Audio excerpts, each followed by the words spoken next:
the hospital room where Yu Jin-Ho was currently admitted to. A humanoid shape rose up from the blob of shadow sneaking into the hospital room. It was Baru, who swapped locations with Jin-Woo via shadow exchange. He reached out to heal Yu Jin-Ho, as ordered by his liege. From the tip of his hands, gentle blue light slowly spread out in this darkened room. Yu Jin-Ho's expression, scrunched up from pain and discomfort, softened in no time at all. Seoul, the capital city of South Korea. There was a 14-hour difference between here and the eastern United States. It may have been in the middle of the night over there, but it was in the morning in Korea. Oh my king, how long should I stay in this position? I guess, until Baru reports back to me that he's done with Jin-Ho's treatment. Perhaps the knight recognized his faults in this matter because he kept his mouth shut and maintained the once-in-bombing raid posture. Jin-Woo wordlessly stared at the knight before his gaze abruptly landed on his hands. The back of his hands were all messed up. There were several bruises and he could spot traces of blood as well. That Thomas Andre, he was truly one nonsensically sturdy dude. Just from Jin-Woo beating the living crap out of him, his hands ended up getting bruised to this degree. Of course, such wounds would be gone without a trace after a good night's rest, all thanks to the passive buff, good health and long life. The knight, staying quiet for a while, suddenly addressed Jin-Woo again. Oh my king, what is it? Please, bestow unto me a new name, my king. Jin-Woo shifted his gaze over to his brand new shadow soldier. Knight Commander grade. Right, I guess you also need a name, don't you? Jin-Woo pondered this dilemma for a little bit before forming a wry smile as he spoke. Since you died because of your greed, how about I call you Greed? Next day, on their way to the conference venue, Adam White explained the current situation. We have secured the testimonies of Hunter H. Wang Dong-Su's accomplices. The Bureau will soon release a statement containing the full account of what happened. He then went and strongly emphasized that Hunter Nim would not be inconvenienced in any shape or form. It was a welcome piece of news for Jin-Woo, of course. The reason why he decided to travel to the States had to do with the monster possessing the appearance of his father. He wished to gather information through the International Guild Conference. The moment Jin-Woo stepped into the lobby of the venue, the conversations and welcoming greetings being shared among the crowd all came to a sudden halt. Gazes of curiosity and fear came flying at him from pretty much all directions. He was that Asian hunter responsible for utterly destroying Thomas Andre, who had been reigning over other hunters like a king. Quite a few hunters kept whispering the stories related to Jin-Woo even now, but none of them dared to approach him, because they still didn't know why he went and wrecked the scavenger guild to that extent. Seriously now, what if the reason for that unholy mass beatdown turned out to be nothing more than Thomas Andre staring at him for too long? If so, wouldn't one get marked for death simply by trying to say hello to Jin-Woo? Even though all these people were ace hunters that subjugated scary monsters for a living, they found it hard to meet Jin-Woo's gaze right now. After the cordial lunch prepared by the Hunter Bureau came to an end, the participating hunters began filling up the seats facing the rostrum in the conference venue. Afterwards, the conference got going, and several topics were discussed. Unfortunately, none of those really warranted Jin-Woo's complete attention nor his sustained interest. Most of the things being talked about were similar in nature to status updates and so on. If only Jin-Ho was here, I'd not be this bored. All Jin-Woo could do was to wake up his superhuman patience and wait until the topic he might be interested in came around. Quite a while later, although it was not the information he was waiting for, a topic did manage to grab his attention. Everyone, you should be aware of the fact that the number of gates being generated has shot up recently, and the fact that stronger monsters have made their appearances, too. Initially, it sounded like something everyone knew only too well. However, there should be almost none of you who have realized that unusual activity has been detected in the skies above us. The scientist named Belzer emphasized the word skies, and the hunters finally began showing signs of interest. Of course, Jin-Woo was included among those hunters, as well. The truth of the magical energy concentration found in the planet's atmosphere getting greater. We all know of this fact since it has been widely reported. Now that he was being showered with the interested gazes of the hunters, the clearly happy scientist carried on. I'd like to use a different term to denote the magic energy found in our atmosphere, until another more suitable word is invented. How about we use the term Magisphere? The scientist gestured with his hand, and a huge map was displayed on the screen behind him. It was the atlas of the world that contained all of the continents, no, all of the countries existing on this planet. Did you know that the Magisphere has begun gathering and concentrating on the skies of several nations at present? There are a total of 9 spots in the world where the Magisphere has begun gathering into a large mess. My purpose today is to reveal the locations of the 9 spots. Dr. Belzer then calmly read off the names of the 9 countries on his list. Province of Alberta, Canada. And finally, this is the spot with the highest Magisphere concentration. City of Seoul, South Korea. The moment those translated words of the scientist came out from the earpiece Jin-Woo wore, for some reason, every single hunter sitting inside the venue shifted their gazes in his direction all at once. I've also read this morning's article, but folks, you shouldn't be looking at Seong Hunter Nim that way. If he was capable of causing all this Magisphere in the air like that, then obviously, he's no longer a hunter, is he? As you might have guessed, we couldn't discover any tangible similarities between the locations I have mentioned. Since there were no similarities, it was hard to figure out the cause for this change. And since there was also no precedence, it was equally as hard to tell what might happen next. Is it related somehow to the number of the sovereigns? Because there are 9 of them. To call it a mere coincidence, it just left that vague uncool aftertaste in his mouth. And also, now that the King of Giants was slain by him, that number 9 should not hold significance anymore. The scientist's lengthy presentation was about to come to its conclusion. However, let me make it clear. The assertion of being unable to respond does not mean there is no need to make plans. It's eminently possible that our world will experience yet another seismic shift soon. As the conference was drawing to a close, the director of the Hunter Bureau took to the stage. His reason? To make an important announcement. Since this wasn't in the schedule, hunters naturally became noisy from his unexpected entrance. I have something important I must inform you about, everyone. My heart is heavy as I deliver this unfortunate news to you all. Finally, Jin-Woo sensed that the moment he was waiting for had finally arrived. The director spoke in a low, gloomy voice. The director brought up the relevant information on the giant screen behind him. First, the remnants of flames that didn't want to die out, the ashes of the mansion.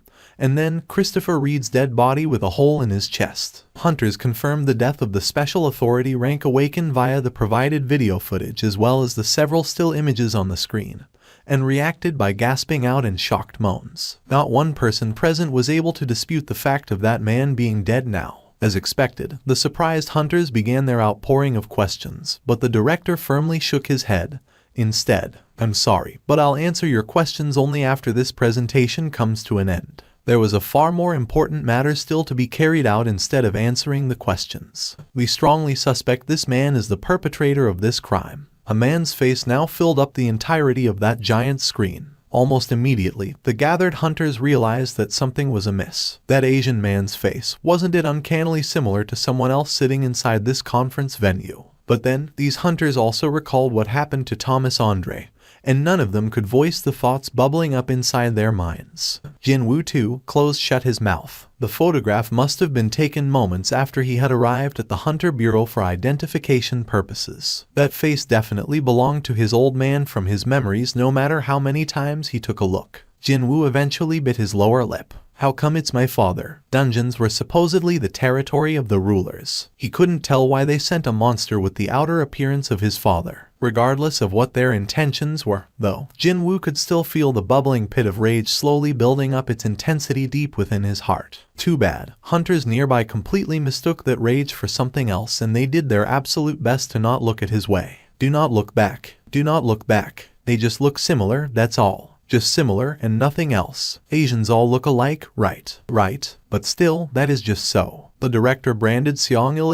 Hwan as Suspect S and began explaining who this man was, from where he was discovered, what happened during that discovery, and finally, what transpired afterwards. Hunters were taken by yet another surprise from the revelation that this person actually defeated Hwang Dong-soo during the interrogation to make his escape. Just who was Hwang Dong-soo? The Hunter Bureau acknowledged his powers early on and offered him a sweet deal, prompting him to emigrate to the States right away. Moreover, he was also one of the aces in what many believe to be the best guild in the world, the Scavenger Guild. Hints of pure astonishment flashed past within the eyes of the hunters watching the footage on screen. For Jin-Woo, though, that video clip didn't come across as all that surprising. This Suspect S was an existence the rulers had created for some unknown purpose, and they possessed unimaginable powers, enough to generate dungeons, didn't they? So, obviously, it's not weird to see Hwang Dong-soo getting defeated by that creature. Though, besides that, Jin-Woo was more concerned with what that Suspect S was trying to do. It was engaging Hwang Dong-soo in a conversation. It's trying to talk to him. Jin-Woo's brows shot up. He concentrated hard, like when he would do during battles, and time slowed down instantly. His sharpened senses began reading the lip movements of the suspectess. This isn't for my son, but for your sake. Even after death, you'll not be able to close your eyes. Jin-Woo's heart pulsed powerfully just then. Those last words, even in death, not being able to close his eyes. If his lip reading proved to be correct, then that meant that suspectess knew about his existence. Thankfully, he knew of a way to easily confirm the contents of that little chat those two had shared.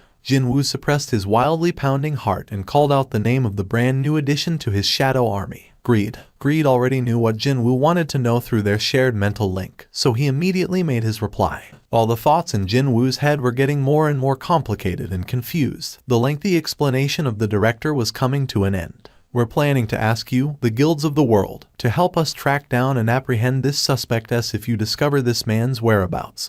Please, give us a call immediately. That is all. The end of the director's words signaled the incoming flood of questions that the hunters had been holding back until then. They impatiently raised their hands into the air. Yes, the sir over there. The director pointed to one of the raised hands, prompting that hunter to throw his question out, as if he couldn't wait anymore. Do you have any proof that this suspectess isn't a human? We have perfectly matched his magic energy emission to that of monsters. Next question. That creature insisted that he was someone who went missing inside a dungeon. However, did a hunter like that really exist? Yes, that hunter did really exist. Next, if that's the case, why haven't you revealed the identity of that hunter? Oh, the director hesitated greatly, but eventually replied while doing his very best to avoid looking in Jin-Woo's general direction. We've decided not to reveal that information because the suspect is related to one of the hunters currently attending this conference. That brought about a prompt and sudden end to the barrage of questions. The maybe changed into as expected in that instant. The director scanned the suddenly silent conference venue and decided he'd wrap up things here.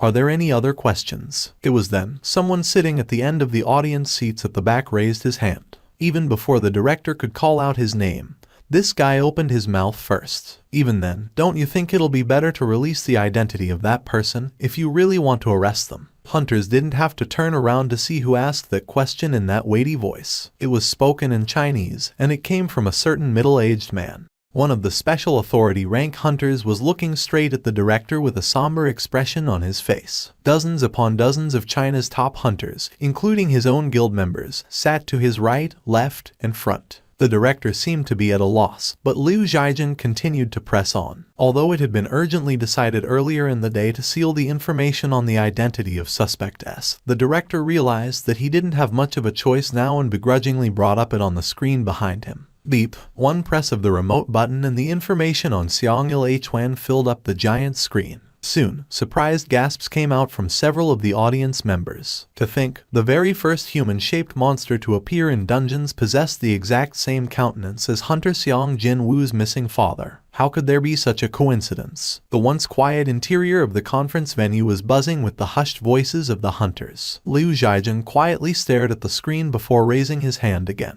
The director had to point to the Chinese hunter once more. Hunter Liu, this time, I have a question I want to ask Sung Jin-Woo Hunter Nim. What will you do if this suspect S really turned out to be your long-lost father, and the hunters of the world were trying to hunt him down? Jin-Woo pondered that for a little bit before making his reply. If that creature is nothing but a monster, then I'll kill it with my own hands. However, if it's not a monster, but really is my father, then if it was really his father, the gathered hunters became intensely curious as to what he might say next and began swallowing their saliva. Disregarding them all, Jin-Woo firmly declared his intentions for all to hear. I shall protect my family, even if that means every single hunter in the world becomes my enemy. What you said in there, were you being serious? Adam White, waiting outside the conference hall, threw that question out. Yup. Although this was no time to laugh, Adam White ended up chuckling after seeing Jin-Woo's grin.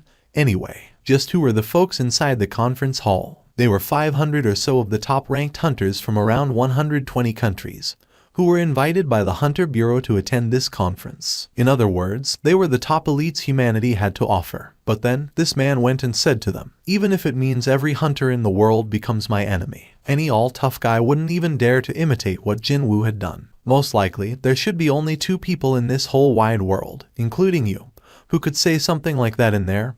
Hunter Nim. Jin-Woo became slightly curious about who the other guy might be. Who is this other person? Well, he's in the hospital right now. Jin-Woo saw Adam White's wry smile and immediately realized who that mystery other guy could be. It could only be Thomas Andre. For sure, that guy would do something just as crazy, what with that arrogant personality of his. But it's unknown whether he'll still behave that way or not. Hunters that had been gathered in small groups of 2 and 3 to chat among themselves suddenly parted ways and stood to either side of the hallway. Naturally, both Jin-Woo's and Adam White's attention shifted over there as well. And that's where they spotted Liu Zhaijing. China's 7-star rank hunter was flanked by the Liu Zhaijing squadron, made up entirely of his direct subordinates, as he made his way towards Jin-Woo. As if he already had a destination in mind a long time ago, the Chinese hunter walked in a straight line until he was standing right before Jin-Woo's nose. What are those two up to now? Hunters all stopped talking right there and then. The taut tension flowing between Jin-Woo and Liu Zhaijing managed to utterly silence the surroundings. The palpable feeling of unease rapidly filled this place up. What on earth is he saying? I can't understand a single word. He had never even gone anywhere remotely close to China before, so there was no way he'd know a lick of Chinese. Since the other guy was speaking in a serious expression,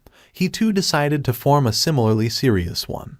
But as it turned out, listening to words he couldn't understand proved to be a rather uncomfortable and arduous task. Just as he began thinking that the Chinese hunter probably wasn't making fun of him with such a grave expression on his face, Adam White whispered something in his ear. He's saying that he hunted down the giant monster you missed during your trip to Japan on the Chinese coast recently. Xiang hunted him. A look of surprise spread all over Jin-Woo's face. You even know Chinese? Well, I was in charge of the Asia branch, after all. I can speak a few Asian languages. Also, I can speak a little bit of Russian, Spanish, Arabic, as well as German. Jin-Woo very briefly thought that it had become a whole lot more convenient for him if Agent Adam White became one of his shadow soldiers. Of course, he quickly admonished himself for even entertaining such a thought. Maybe he still had lots more things to say. Liu Zhaijing continued on with his words in the meantime. Please, keep translating for me. All right. Adam White nodded his head and, with a determined expression, began his temporary role as an interpreter. He says that he got surprised from how unexpectedly strong the giant monster was. And he also says that it was a difficult battle as he had to fight the monster on the ocean's surface. Jin-Woo remembered being surprised himself by the strength of those giant monsters, back when he was hunting them down.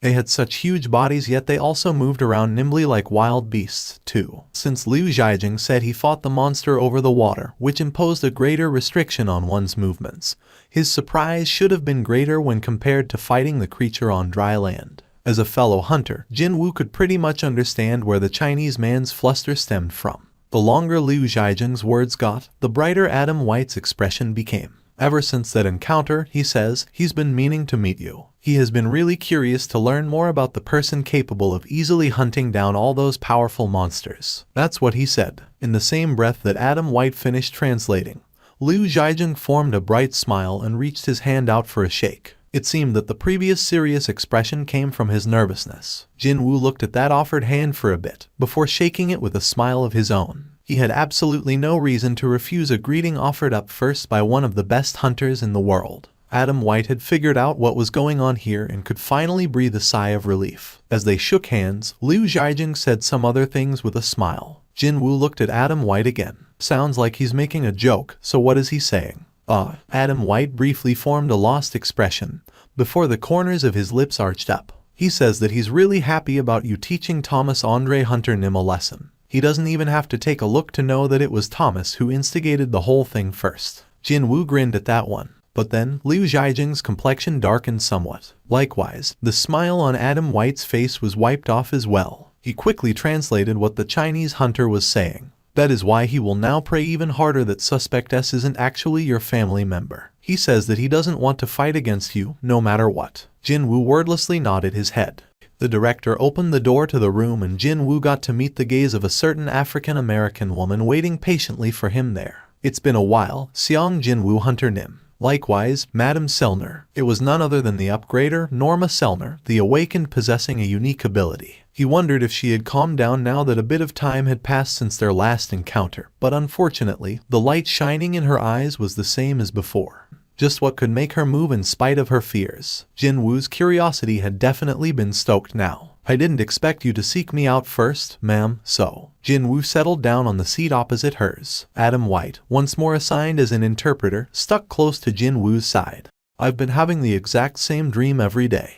In my dream, I watched the scenes of top hunters being hunted down by a group of unknown people. A group of unknown people hunting down powerful hunters, she said. Almost immediately, Jin-Woo realized that this matter had to be related to him in some capacity. And a few days later, that dream becomes reality. Could you be talking about Christopher Reed? Madame Selner nodded her head. The director took over the explanation from there on. We had warned Mr. Reed ahead of time, but he wasn't interested in hearing us out. The end result was, well, you know what happened already. Indeed, Jin-Woo had seen and heard enough of Christopher Reed's fate. Madame Selner continued on with a trembling voice. Powerful hunters supporting this world will continue to die. Those hunting the hunters will not stop what they are doing. So, what you're saying is, Jin-Woo collected his thoughts and cautiously opened his mouth. You also wish to warn me of the dangers. No, that's not it. She resolutely shook her head. If she didn't want to warn him, what did she want then? Jin-Woo looked at her with a puzzled expression. Madame Selner then spoke with desperately pleading tone of voice. Please, I beg of you, protect these hunters.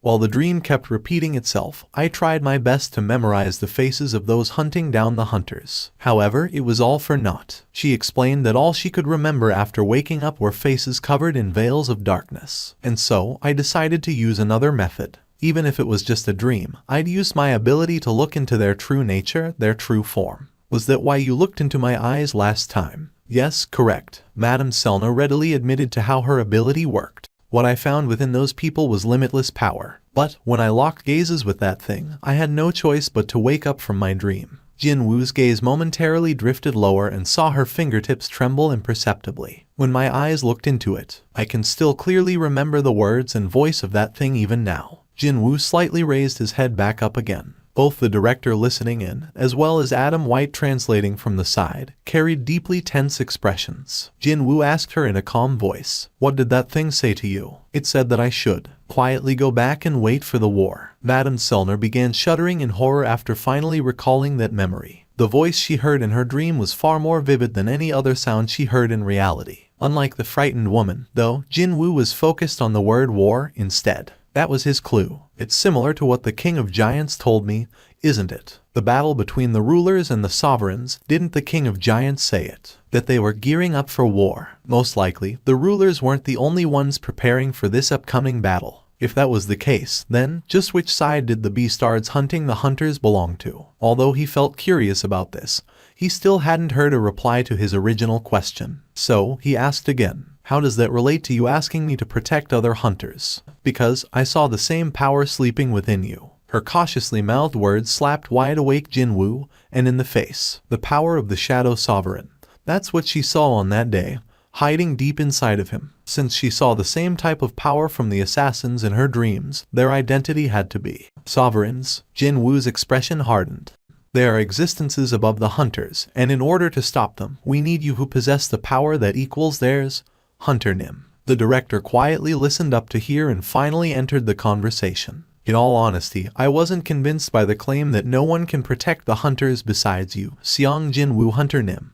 But, well, the reason why this meeting had been hastily arranged was, my fight with Thomas Andre yesterday changed the way the Hunter Bureau thinks, am I correct? The director replied awkwardly after the truth was accurately pointed out. Anything he wanted, it'd be made available. And that included the greatest treasure Kamish had left behind, its rune stone. The new proposal coming from the Hunter Bureau wasn't about scouting him. Rather than annoy Jin-Woo by pushing forward the already rejected offer, they'd rather borrow his power to protect America's greatest combat force. Jin-Woo shut his mouth and fell into a bit of a dilemma. Madame Selner came clean on what she saw in order to help him make up his mind. There are hunters enjoying powerful blessings in this world. They have supported this world with their powers. If they are gone, this world will not be able to hold on for much longer. Jin-Woo finally replied to them after his lengthy deliberation. I'm sorry. His firm refusal that didn't leave any room for reconsideration caused the director's brows to shoot up high. Is it because of some unresolved emotion towards Thomas Andre Hunter Nim? Jin-Woo quickly shook his head before people jumped to wrong conclusions. No, not at all. There was only one reason why he made this decision.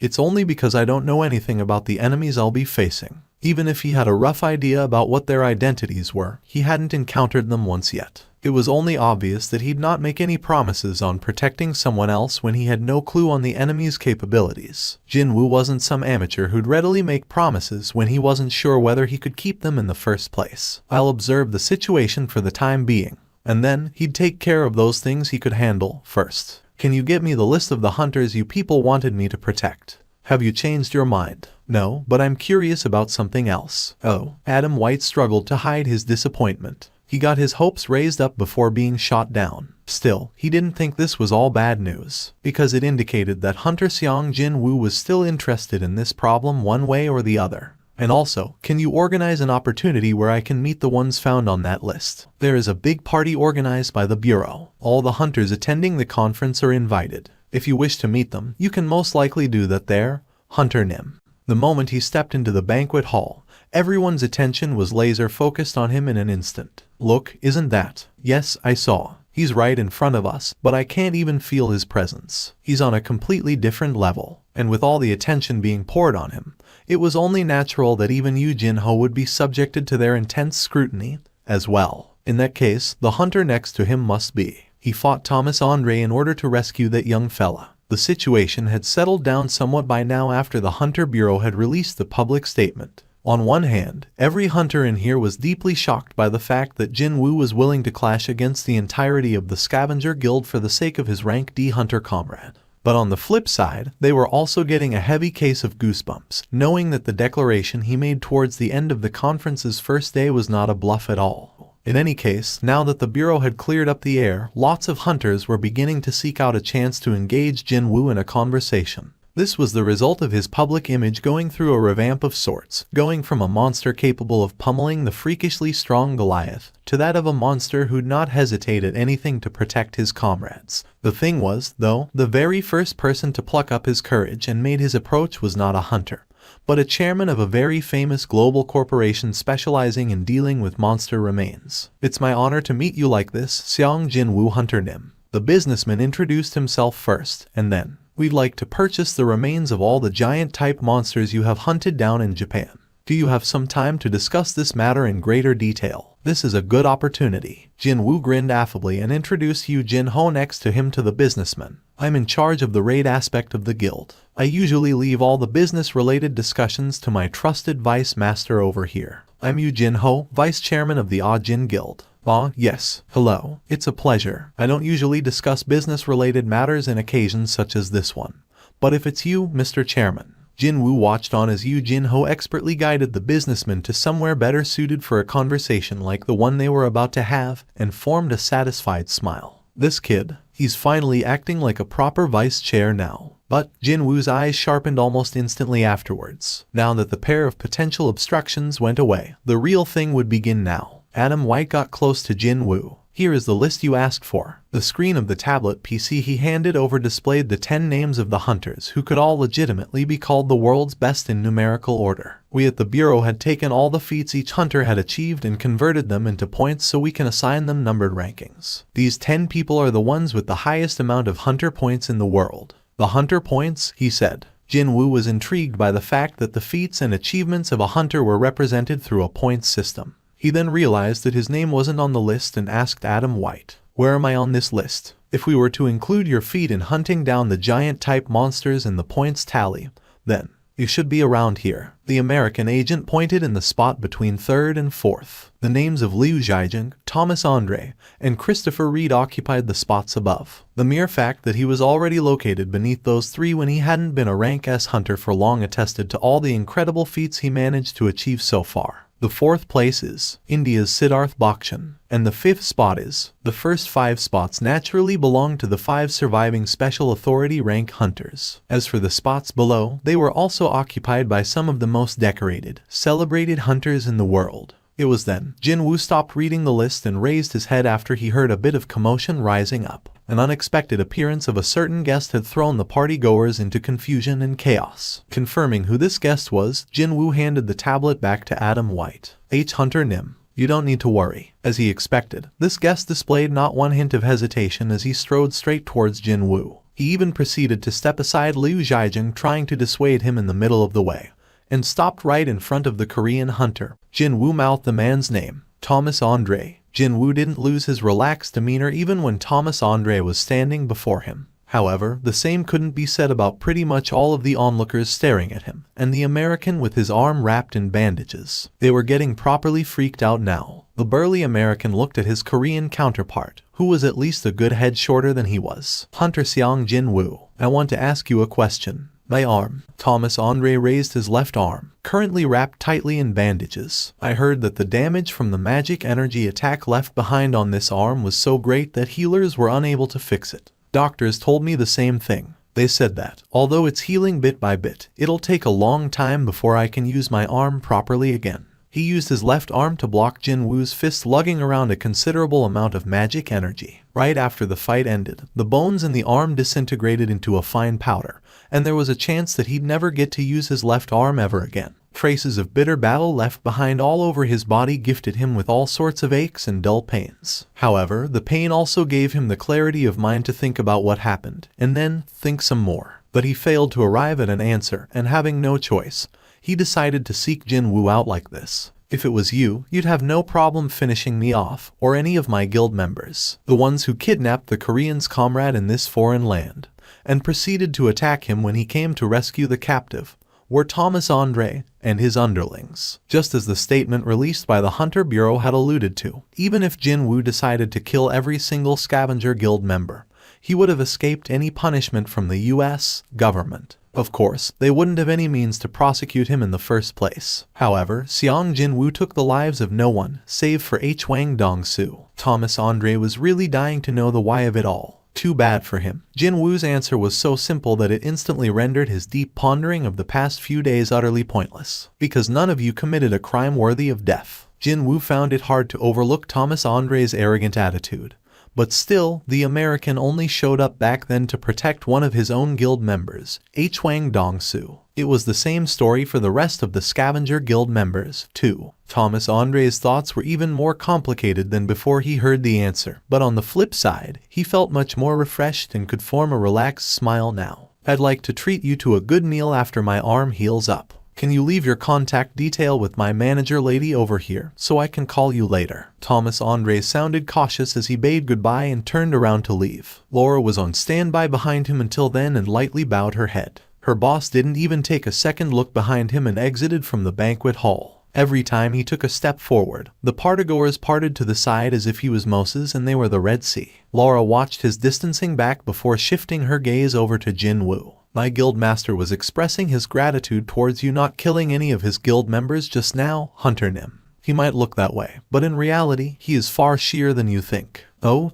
I see. Well, if she said so, that must be it, then. Thanks to the other side showing up like this first, Jin-Woo got to save time on searching for Thomas Andre and sticking one of his soldiers in the guy's shadow. So, he just nodded his head to say everything was cool. Laura, now that her job of interpreting her boss's particular way of saying goodbyes was complete, pulled out her memo pad and got ready to jot the information down. Hunter Nim, if it's not too much trouble, may I ask you for your contact details? And also, the blonde beauty with her hair tucked up neatly into a bun formed an arresting smile. Guildmaster wishes to express his gratitude with a gift of some kind. If there is anything you need or want, please tell me. Oh, thank you, but I don't need any. Jin-Woo politely declined the offer. Laura quickly formed an awkward smile as if she was troubled by that reply and asked him to reconsider his decision. My guild master is, well, his desire to emerge on top is quite strong, so if he thinks he's owing someone, he will probably go crazy before long. It really doesn't matter at all what the item is, so please tell me what you'd like to have. Jin-Woo was about to decline again but stopped resisting after listening to Laura's recommendation.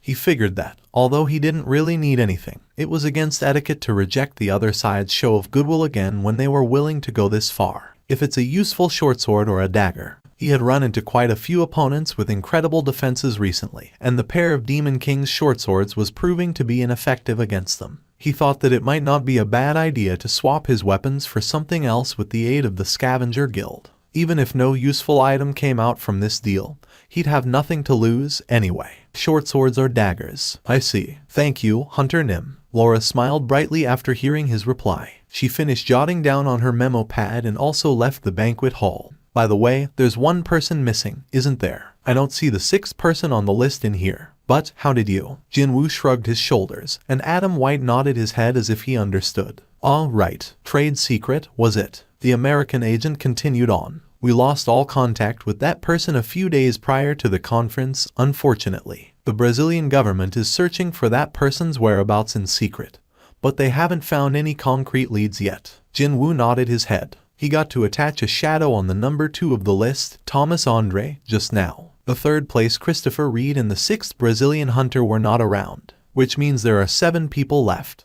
There was a well-known saying in Korea. If you wanted to know where the president's office was located in the Korean Hunters Association building, just look for the very last window with the lights switching off. Even today, Go Gun-Huey was staying behind in his office till late hours to finish up the remainder of his work. The cases of accidents and incidents were happening more frequently lately as the monsters got stronger and the number of newbie awakened increased. Go Gun-Huey put the document down on his desk and rubbed his tired eyes. This is strange. For some reason, his heart didn't want to stop trembling for the last few days. His problematic heart had been plaguing him for the last couple of years, so he wasn't too bothered by this, but still, his condition didn't feel right even compared to the past. Is this the limit? His personal physician warned him that, if he didn't stop working right away, he'd die within the next half year or so. But time continued to tick on for another year. Then, the 2nd year came and went, too, and he still found himself in this office after all this time. If this is as far as I can go, then there's nothing much I can do about it. It's already something else that I managed to carry on this far. Go Gun-Huey formed a thin smile. His phone suddenly went off unexpectedly. Who's calling me at this late hour? Hopefully, there hadn't been yet another big-scale incident taking place somewhere. Feeling quite anxious, Go Gun-Huey quickly picked up his phone. Dear, nothing bad happened today. Yes, the call was actually from his wife. Oh, hi, dear. The wife was calling to find out her husband's status since he hadn't come back home yet, even though it was already so late into the night. Her voice managed to gradually soften the stiff face of Go Gun-Huey. What do you mean, something bad? I was on my home anyway. It was then. The phone suddenly lost its signal. Go Gun-Huey tilted his head and put the phone down before shifting his attention to the outside of the window unconsciously. He forgot to breathe, then. Everything that should be visible through the window was all gone. Various buildings, the roads, even people, all of them. The only thing remaining was the pitch-black darkness that defied all attempt to decipher how deep it was. Only a blink of an eye later, the scenery outside his window had changed to something else entirely. The association president Go Gun-Huey gasped out in pure shock and was about to get up from his chair. But then, he realized that there was someone else in the office right this moment. Someone he had never even seen before. That man was sitting on the couch as if he had been there for a very long time, too. A human. No, this isn't the aura of a human being. It wasn't just the aura, either. A face as pale as a corpse long, silvery white hair, pointy ears, and silver eyes gleaming brightly like a pair of gemstones. It was an ice elf, also known as the White Phantom. Somehow, Go Gun-Huey had failed to sense its approach, as well as its entrance into the office. He slowly placed the phone's receiver back into its cradle and quietly threw out a question. Who are you? Would talking to it work? The association president Go Gun-Huey quietly observed the uninvited guest. However, the creature didn't say anything. Different from other monsters, though, it didn't immediately bare its fangs. No, it just sat there in silence while ignoring the owner of this office altogether. As this uncomfortable silence persisted for a brief period, Go Gun-Huey found himself with an opportunity to study his new opponent in detail. It looks exactly like an ice elf. This is not an opponent that I can deal with. Go Gun-Huey quickly assessed his situation, and then very softly flipped his smartphone up to glance at the screen in order to signal for help. When he did that, the monster shifted its gaze over to him.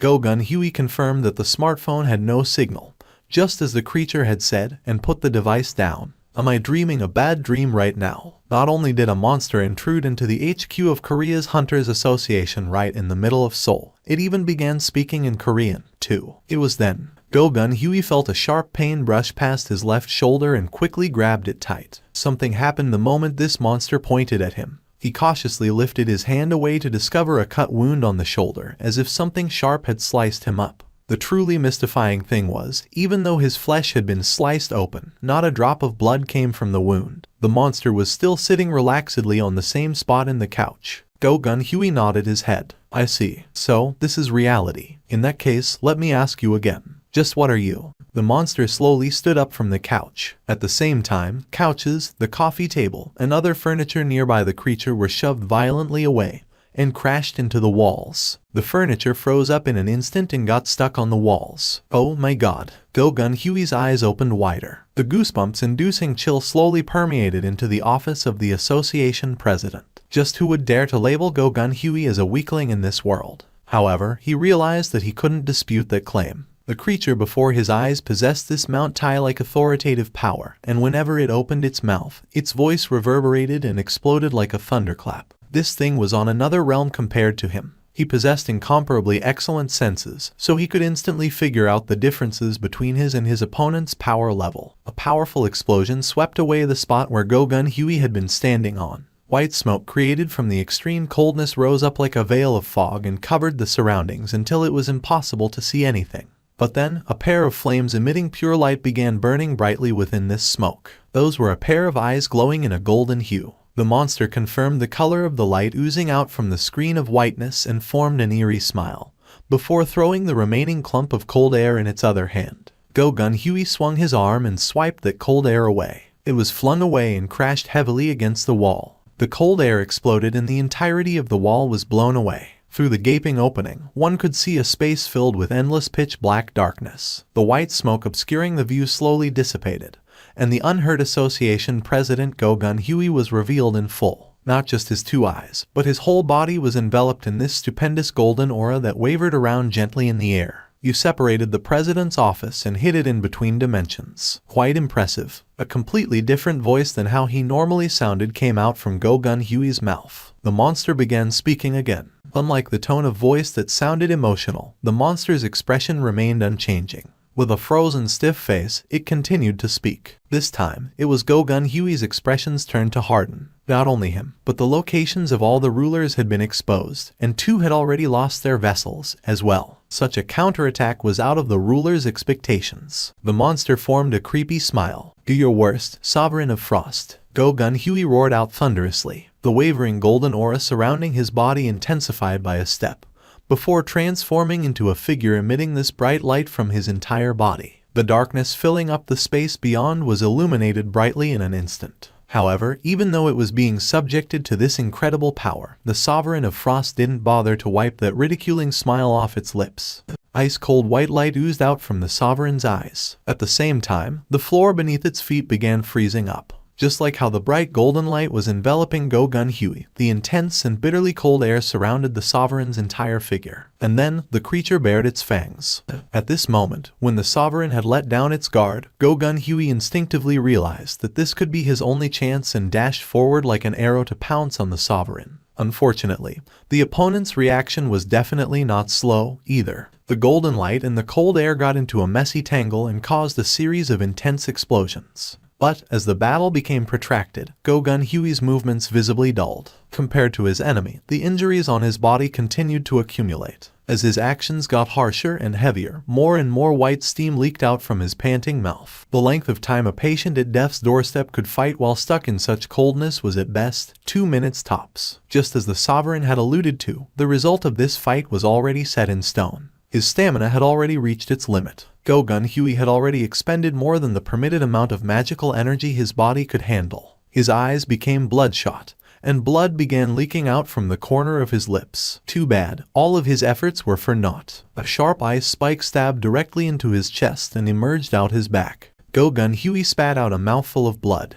The Sovereign of Frost inflicted a mortal wound on its opponent with an ice spike shooting out from the tip of its hand. Go-Gun Huey panted heavily as he intensely glared at his enemy. You think I fought you without a plan? His left hand powerfully and tightly grasped the Sovereign's wrist just beneath his chest. Just like how we didn't expect you to imitate our ways, a huge variable has occurred that exceeds your expectation. The eyes of the Sovereign grew wider as it studied the expression of confidence on Go-Gun Huey's face. A bluff? No, it couldn't be. His expression was too loaded with hidden meanings for that. Just as the Sovereign's thoughts arrived at that point, the creature had to hurriedly tilt its head to the side. Truly by a paper-thin margin, an incredible amount of magical energy shot past the location where its head was only a millisecond ago. The attack was so powerful that it even burnt away Go-Gun Huey's right arm after firing it. The magic energy crashed into the opposite wall of the separated space and caused a ginormous explosion. The entirety of the separated space trembled from the sheer power. If such an attack found its intended target, just what might have happened?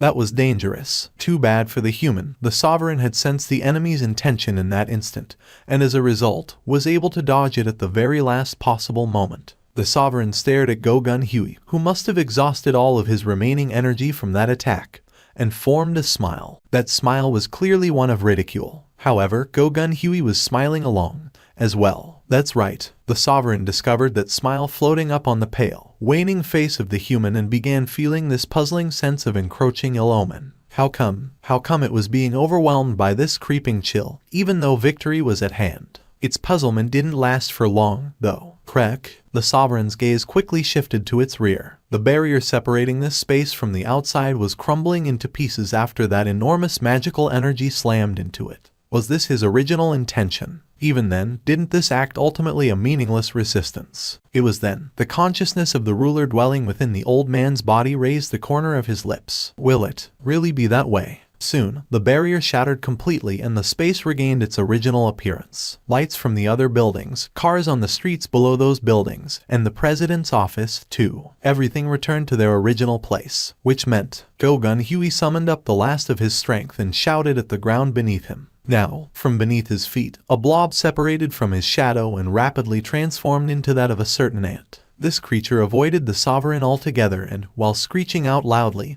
jumped outside the window. Take. The Sovereign quickly shifted its gaze over to that creature. It couldn't understand why a denizen of the Chaos world suddenly appeared here. However, it was just that, a lone denizen. It was just a weakling of a soldier that submitted to the king of insects. That was all. Even then, the Sovereign couldn't rip its eyes away from that ant getting further and further away. Could it be? Eventually, the Sovereign's brows shot up higher. It should have realized the truth from the beginning. It should have realized that the reason why the fragment of the brilliant light poured out enough power to shatter the barrier even at the heavy cost to the human's body, when the ruler always chose to conserve its strength, worried that the vessel would break sooner if it went all out. Indeed, the beastard hadn't been resisting so bitterly in order to escape from the barrier. There was yet another reason behind his actions. No, the Sovereign of Frost belatedly realized the identity of that ant, and its eyes grew even wider than before. The Sovereign hurriedly discarded Go Gun-Huey and leapt in the direction where that ant had run off to. Cold air coalesced in its hand and froze up to create an ice sickle. The creature instantly arrived at the ant's location and slammed down with its ice sickle. But then,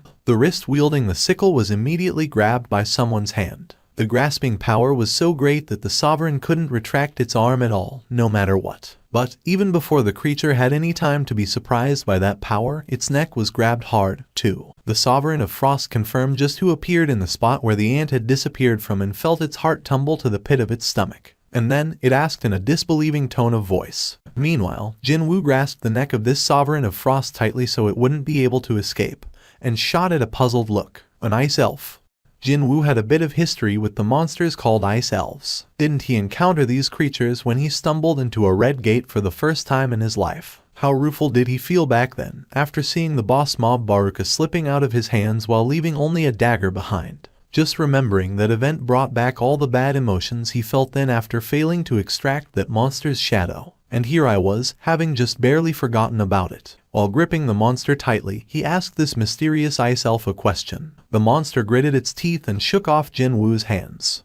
What an incredible physical strength. Even before he had the chance to get surprised from the monster slipping out of his grasp, Jin-Woo picked up on this chilling aura coagulating around the creature's mouth. Inexplicably, the image of Demon King Baron shooting lightning out of its mouth overlapped with this beastard. By sheer instinct, Jin-Woo tilted his torso away. The bitterly cold air shot out from the monster's mouth, sped past Jin-Woo's original position, and poured out into the air behind him. After confirming the scary amount of magical energy being poured out by the monster with his two eyes, Jin-Woo quickly retreated an adequate enough distance away. He lightly dusted the particles of ice clinging onto his shoulder and stared intently at the ice elf. No, the Sovereign of Frost. What was this fool talking about? Jin-Woo was getting rather curious about the meaning behind this monster's constant babbling. But too bad, he didn't have enough leeway to hold a cordial cue in a session with this creature. Jin-Woo took a glance at the hurting shoulder and quietly summoned the Demon King's short swords from his inventory. Weapons silently appeared in his hands. Is it a mage-type creature? Judging from how it barely managed to get out of his grasp, its physical strength or defenses didn't seem to be as high as its magical energy reserve suggested. Which was a relief, actually. He knew from his vast experiences in fighting many different types of monsters up until now that the mage-type enemies were the easiest to deal with since they could be killed in an instant. Jin-Woo frowned deeply. He had no desire to let this guy leave, so just who decided when they would stop fighting? Meanwhile, the Sovereign pointed towards the broken wall of the Hunters Association building. Technically speaking, he came here because the ant soldier he left behind in the association president's shadow sent him an urgent alert. That was all. Jin-Woo's gaze shifted towards the location the Sovereign's outstretched finger was pointing at, and he found Go-Gun Huey lying on the floor there. The unconscious association president was covered in blood from head to toe, and even at a casual glance, he could tell that the man's life was hanging precariously on the edge. A large, incredibly sharp ice lance suddenly formed on the left hand of the Sovereign.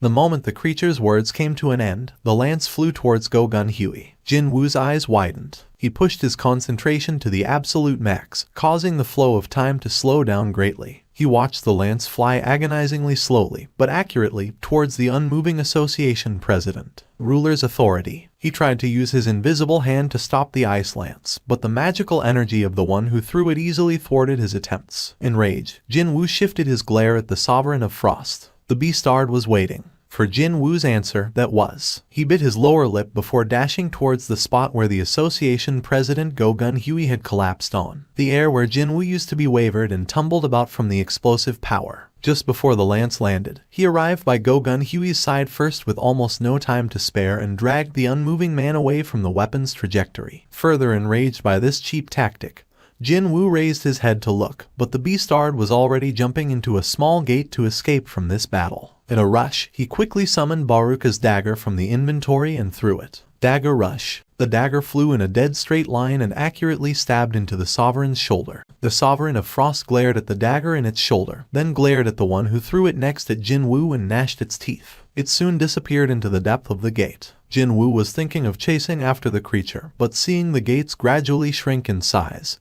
he gave up on that idea. Besides, Go-Gun Huey's current condition wasn't good enough for him to focus his attention elsewhere. The older man gasped out a pained moan. Jin-Woo's lips closed shut in a straight line as he watched the association president Go-Gun Huey teeter precariously on the edge of life and death. This can't be healed with a healing potion. In that case, the best response he could come up with was to. Jin-Woo yelled out at the top of his lungs. Baru. Right away, he sensed the familiar aura hurriedly fly out from his apartment from afar away.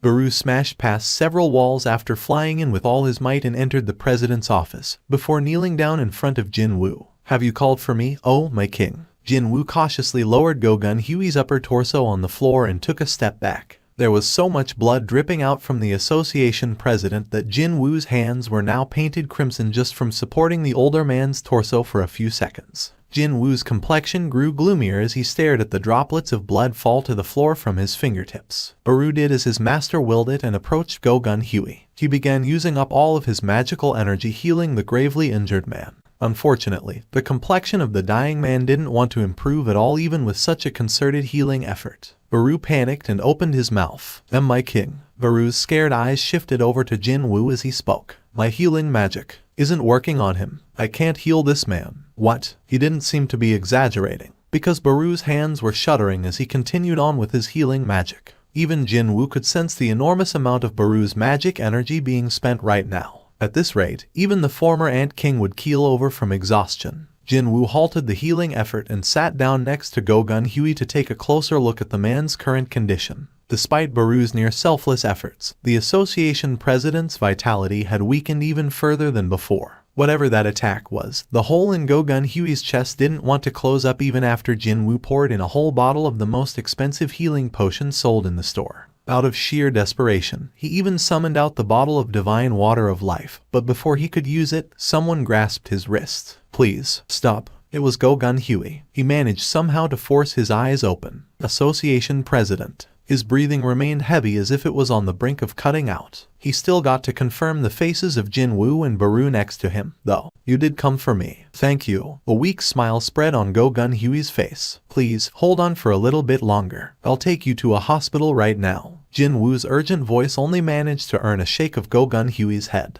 It's useless. The attack that got me far exceeds the level of being curable with medicine or magic. But, sir, Jin-Woo was about to get angry after hearing those words of weakness from the association president.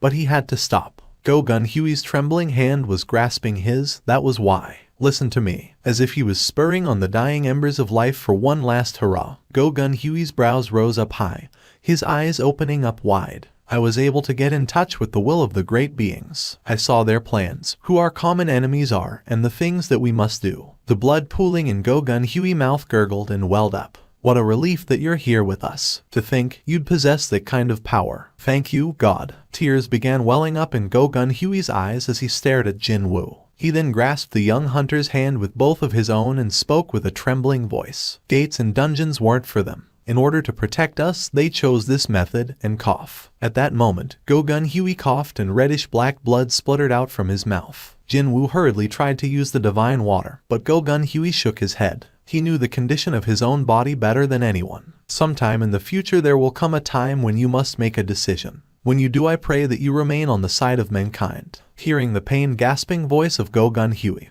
Jin-Woo felt as if his heart was being ripped to pieces. But all he could do right now was to quietly listen to his words. That's all he could do. I always wished I could fight alongside young people like you. But this body of mine made sure that would never happen. For the first time ever, Go-Gun-Huey poured out what was in his heart without holding back. I don't regret anything. I can now entrust the future to young people like you. That's all I ask for. Go-Gun-Huey's hands holding onto Jin-Woo's powerlessly fell to the floor, and he was no longer staring at the young man, but at the ceiling of his office. Was it because his tears had spread out? The lights hanging on the ceiling, the ones he always thought were a bit too dim for his liking, seemed excessively blinding today. Go-Gun-Huey shielded his eyes to block those lights. I'm truly relieved. Thank you. At the end of those words, the association president Go-Gun-Huey stopped murmuring altogether, confirming that he was no longer breathing now. Jin-Woo wordlessly closed the deceased man's unmoving eyes shut. Like his final words of gratitude, the expression on his face was one of peace. Jin-Woo raised his head above to stare outside.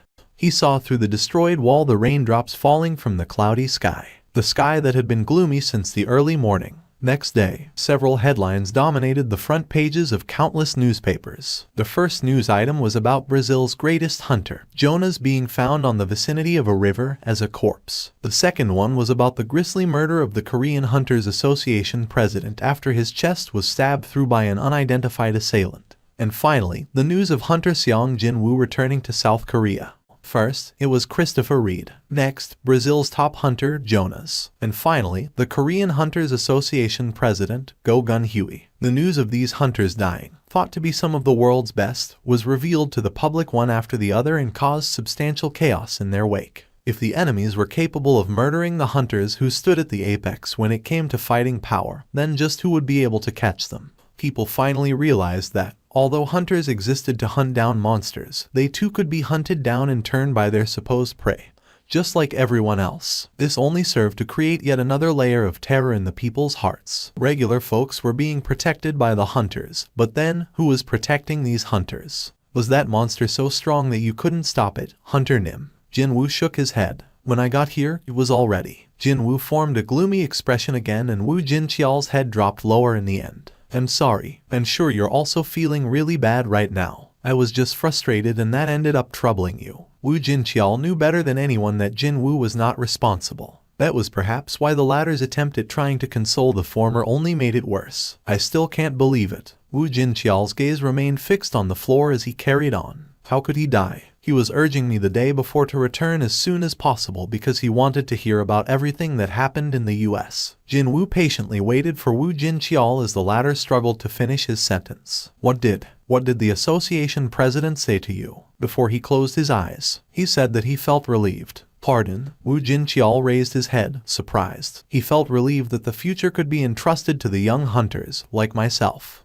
That's what he meant. Tears began falling from Woo Jin-Cheol's eyes as his emotions welled up. He felt moved by the generous heart of Association President Go-Gun-Huey, who worried for the future of his fellow men right up until the end. I'll kill that beastard. Jin-Woo's expression became extremely cold. The monster that murdered the association president. I'll definitely hunt it down, not just for the sake of avenging Go-Gun-Huey, but to send the clear message to those beastards threatening him. Jin-Woo told him about the decision he had come to after a few days of deliberation. "Can you organize me a press conference?" Reporters descended on the press conference venue like a flock of vultures. Jin-Woo was being seen as a walking, talking bundle of big news waiting to happen to these reporters for a while now. And such a man had called for a press conference, the first time ever that he did that, so which reporter worth his or her salt wouldn't be interested in that? The conference venue became quite noisy, as befitting the large number of the gathered crowd. But, just like a lie, every single one of them shut their mouths as soon as Jin-Woo made his entrance. Right away, the expectant silence filled up the venue. Jin-Woo could feel each of the focused gazes from the reporters landing on his skin as he began addressing them. A group of monsters possessing a high level of intelligence is currently hunting down humanity's top-ranked hunters. They are stronger than any hunters out there, and they also employ all sorts of means to get to their targets. A group of monsters. There was more than one monster that murdered the association president Go Gun-Huey. The reporters were immediately thrown into confusion. However, Jin-Woo got his information straight from the mouth of the King of Giants, the Sovereign of the Beginning. These monsters employ special magic that separates the targeted space from the surroundings. That's how they isolate their targets. This was incredible information. He could reveal this without hesitation because he had met a sovereign already. That is why, if you fear that you might be their next target, please stay as close as humanly possible to your comrades that could protect you. However, just in case, he said. Jin-Woo finally revealed the reason why he wanted to hold this press conference in the first place. If you don't have a comrade that can fulfill that role, contact the Korean Hunters Association. They will put you through to me. Exclamations of admiration came out from the lips of the reporters. Such unwavering confidence. This sure was a surprising announcement capable of blowing away the fog of anxiety from the public's hearts. The thing was, though, Jin-Woo was actually aiming for something else. I'll lay a trap using all the hunters that might be targeted by those beastards. With this, he'd be able to trace the movements of the sovereigns even if they targeted the retired or inactive hunters like the association president Go Gun-Huey. He had no doubt that at least one of them would fall into his trap sooner or later. The two security guards on duty jumped up from their seats in surprise after seeing Thomas Andre walking towards their guard station.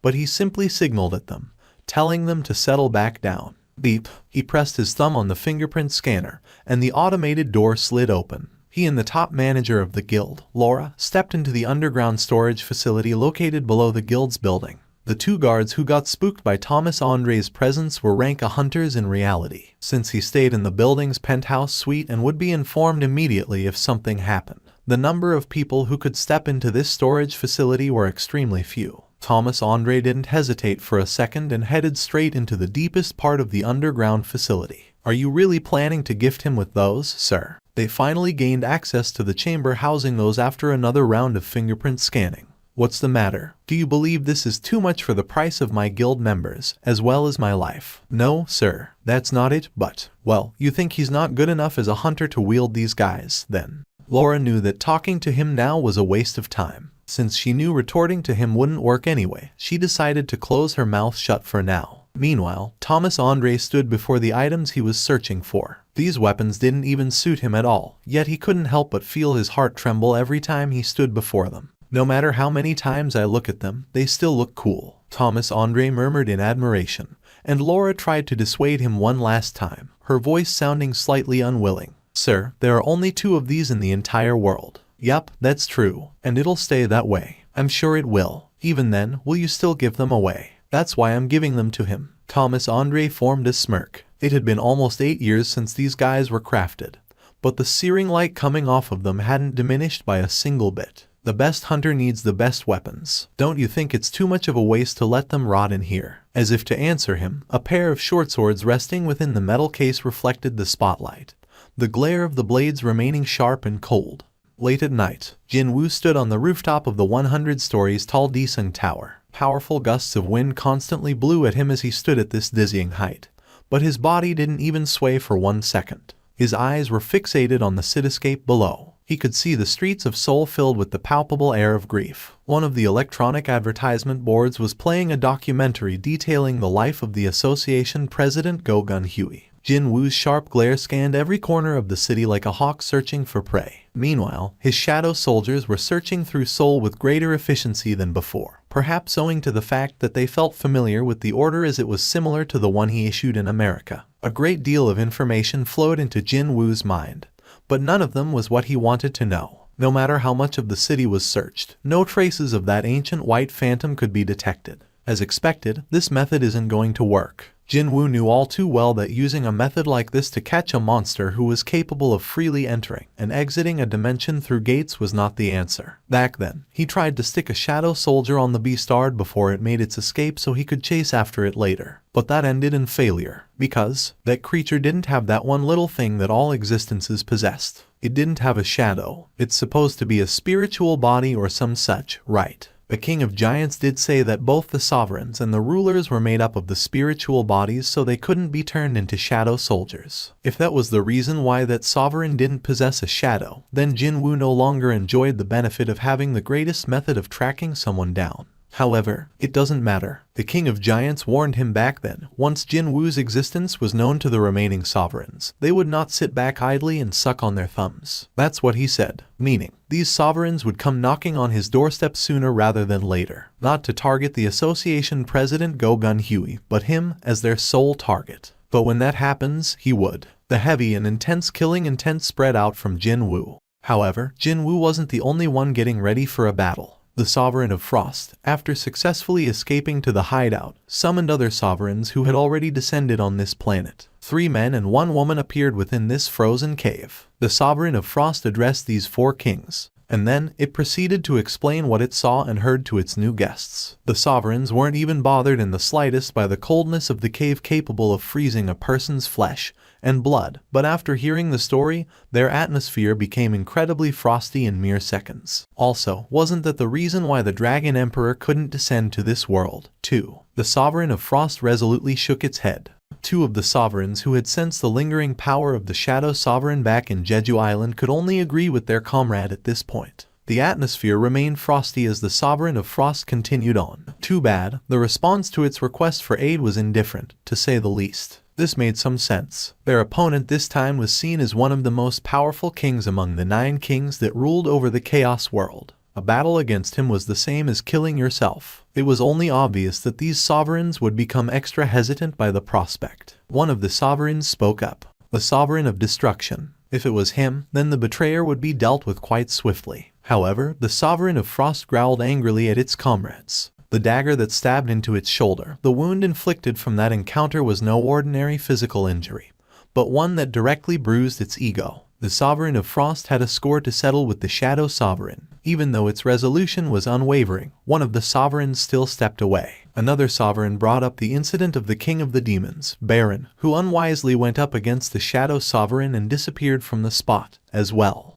The Sovereign of Frost clicked its tongue as 2 of its comrades disappeared from the view. Out of the 5 kings that had gathered, only 3 remained. A muscular giant of a figure threw a question at the Sovereign of Frost. As if it was waiting for this chance, the ancient white phantom showed the dagger that used to be stabbed into its shoulder. Its tip was gleaming in a greenish hue.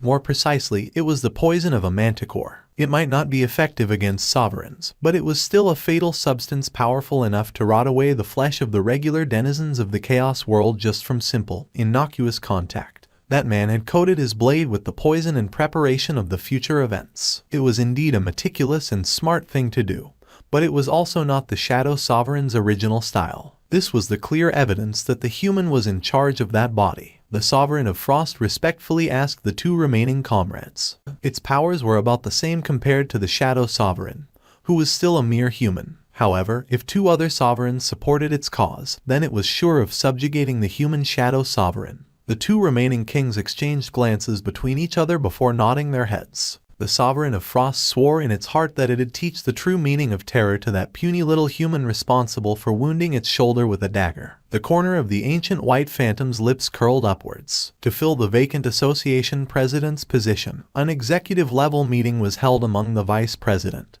and the chiefs of various departments, as well as directors from the regional branch offices. After a lengthy, in-depth discussion between the board of directors and myself, we decided to nominate Chief Woo Jin-cheol as the new association president. The person in question, Woo Jin-cheol, hadn't been told before the meeting, so rather understandably, He raised his head up in great surprise. He quickly looked at the vice president. But why me? His eyes were silently asking this question, and as a reply, the vice president stared straight back while pulling the head of the microphone closer. Chief Wu has learned what the job entails by serving our late association president from the closest vantage point. Not to mention, he possesses more than adequate power to make other hunters acquiesce as well. I'm lacking in several key areas to take on that role. Not only are there executives holding higher offices than mine, aren't I too young to hold such an important office? He was only in his mid-30s. We have you, the vice president. What about the directors of the executive board?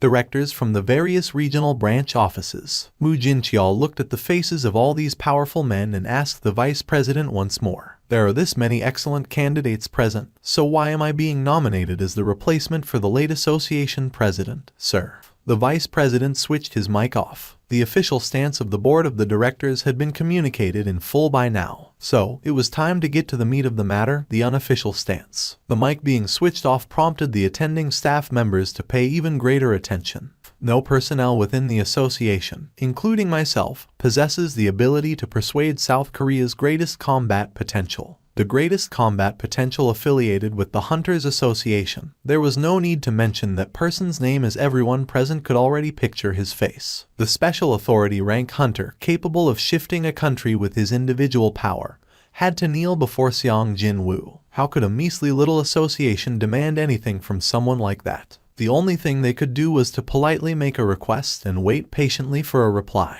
That was all. Just like how the association president Go Gun-Hui was able to rescue the Jeju Island raid team by borrowing Hunter Seong's power, the organization needed someone, a line of communication as it were, to request for his aid once more in the future. And the closest person to Hunter Sung Jin-Woo currently working for the association was Wu Jinqiao. That alone was enough of a qualification. The vice president had spoken his opinion on the subject matter to the board of directors, and they, in turn, agreed with his analysis. And now, the staff members sitting inside the conference room were also nodding along as well. Feeling somewhat excited by his first trip to Asia, he spoke to the clerk manning the immigration checkpoint in a clearly eager voice. Is this Hunter Sung Jin-Woo's country? Pardon? Why yes, it is. The clerk got flustered and nodded his head. Leonard Neerman formed a satisfied smile. He'd soon be able to have a chat with the world's strongest hunter. But then, a huge, hulking man standing close behind him spoke up in irritation. Hey, if you're planning to waste time here, get out of my way. Thick veins suddenly popped up in Leonard Neerman's once peaceful face. Who dares to?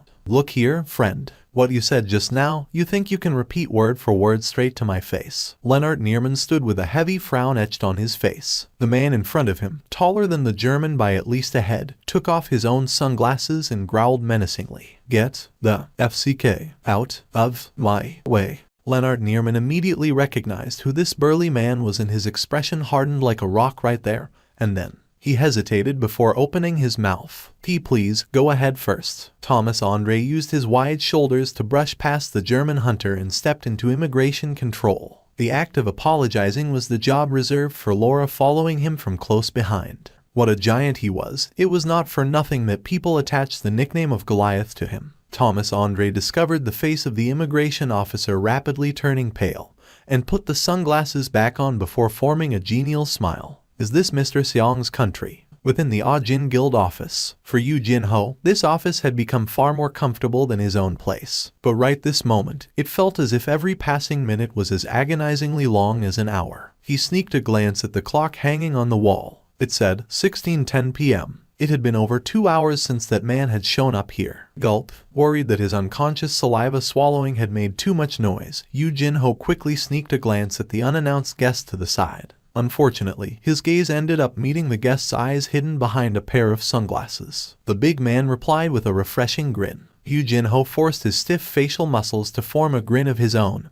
or something that roughly resembled one, and hurriedly averted his gaze elsewhere. Thick sweat drops formed on his forehead. He then hurriedly pulled out his poor phone and tried to call his dear Hyung-nim, but it was a waste of time. It had been 2 days since the last communication with Hyung-nim. For some reason, he wasn't picking up his phone at all. Yu Jin-ho lowered his phone and closed his mouth real tightly. It was the same story for other employees of the guild. These talented individuals who chose to work for the Jin Guild after seeing its potential were all overwhelmed by this awkward atmosphere, and, as if they had made a promise to do so, resolutely maintained this heavy silence. Of course, none of this was their fault. No, anyone who found themselves in a similar situation would react in the same manner. Especially so, when the man sitting on a chair by the corner of the office happened to be one of the most powerful hunters in the entire world, who also happened to be known as the man with one of the shortest fuse in the world. Not only that, the owner of this office was the very man who beat this hunter to a pulp and sent him to the hospital. So, how could anyone be able to smile and jovially chat amongst themselves in front of this man?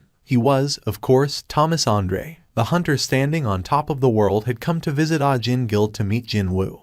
The automated door to the guild slid open. The heads of every single employee, including Yu Jin-ho, instantly snapped in that direction. Right away, his eyes grew wide. Yu Jin-ho jumped up from his seat in sheer joy and spoke in a voice that contained the desperate pleading hearts of everyone working for this guild. I was wondering why there were so many reporters camping outside.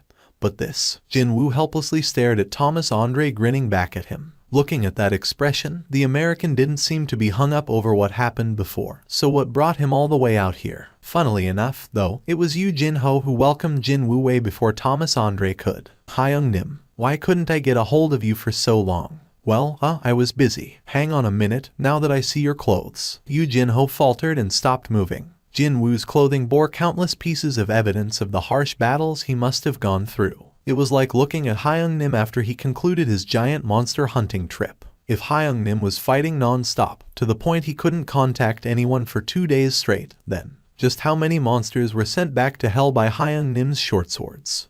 It was at this point in time that Thomas Andre stood up leisurely from the chair to walk up to Jin-Woo. Since he was such a big dude, to begin with, he didn't need to take that many steps to close the distance between him and his target. Soon, the American stood before Jin-Woo. Hang on. They aren't going to fight again in here, right? The guild employees were unaware of these two's current relationship, so understandably, they were busy swallowing nervous saliva as their eyes locked onto the two men standing before each other. The sounds of their racing hearts were so loud that Jin-Woo's ears were actually aching right now from the noise assaulting him. Mr. Seong, Thomas Andre extended his hand first. Jin-Woo grinned and held the offered hand to shake it. What brings you to Korea? Oh, that. Thomas Andre recovered his wits and formed another smile. Didn't I promise you before? I told you that I'll buy a meal once my arm heals up. He raised his completely healed left arm and waved it around. And, also, Jin-Woo sneaked a glance at the clock on the wall. It was almost 4:30 in the afternoon. The time was obviously too late for lunch,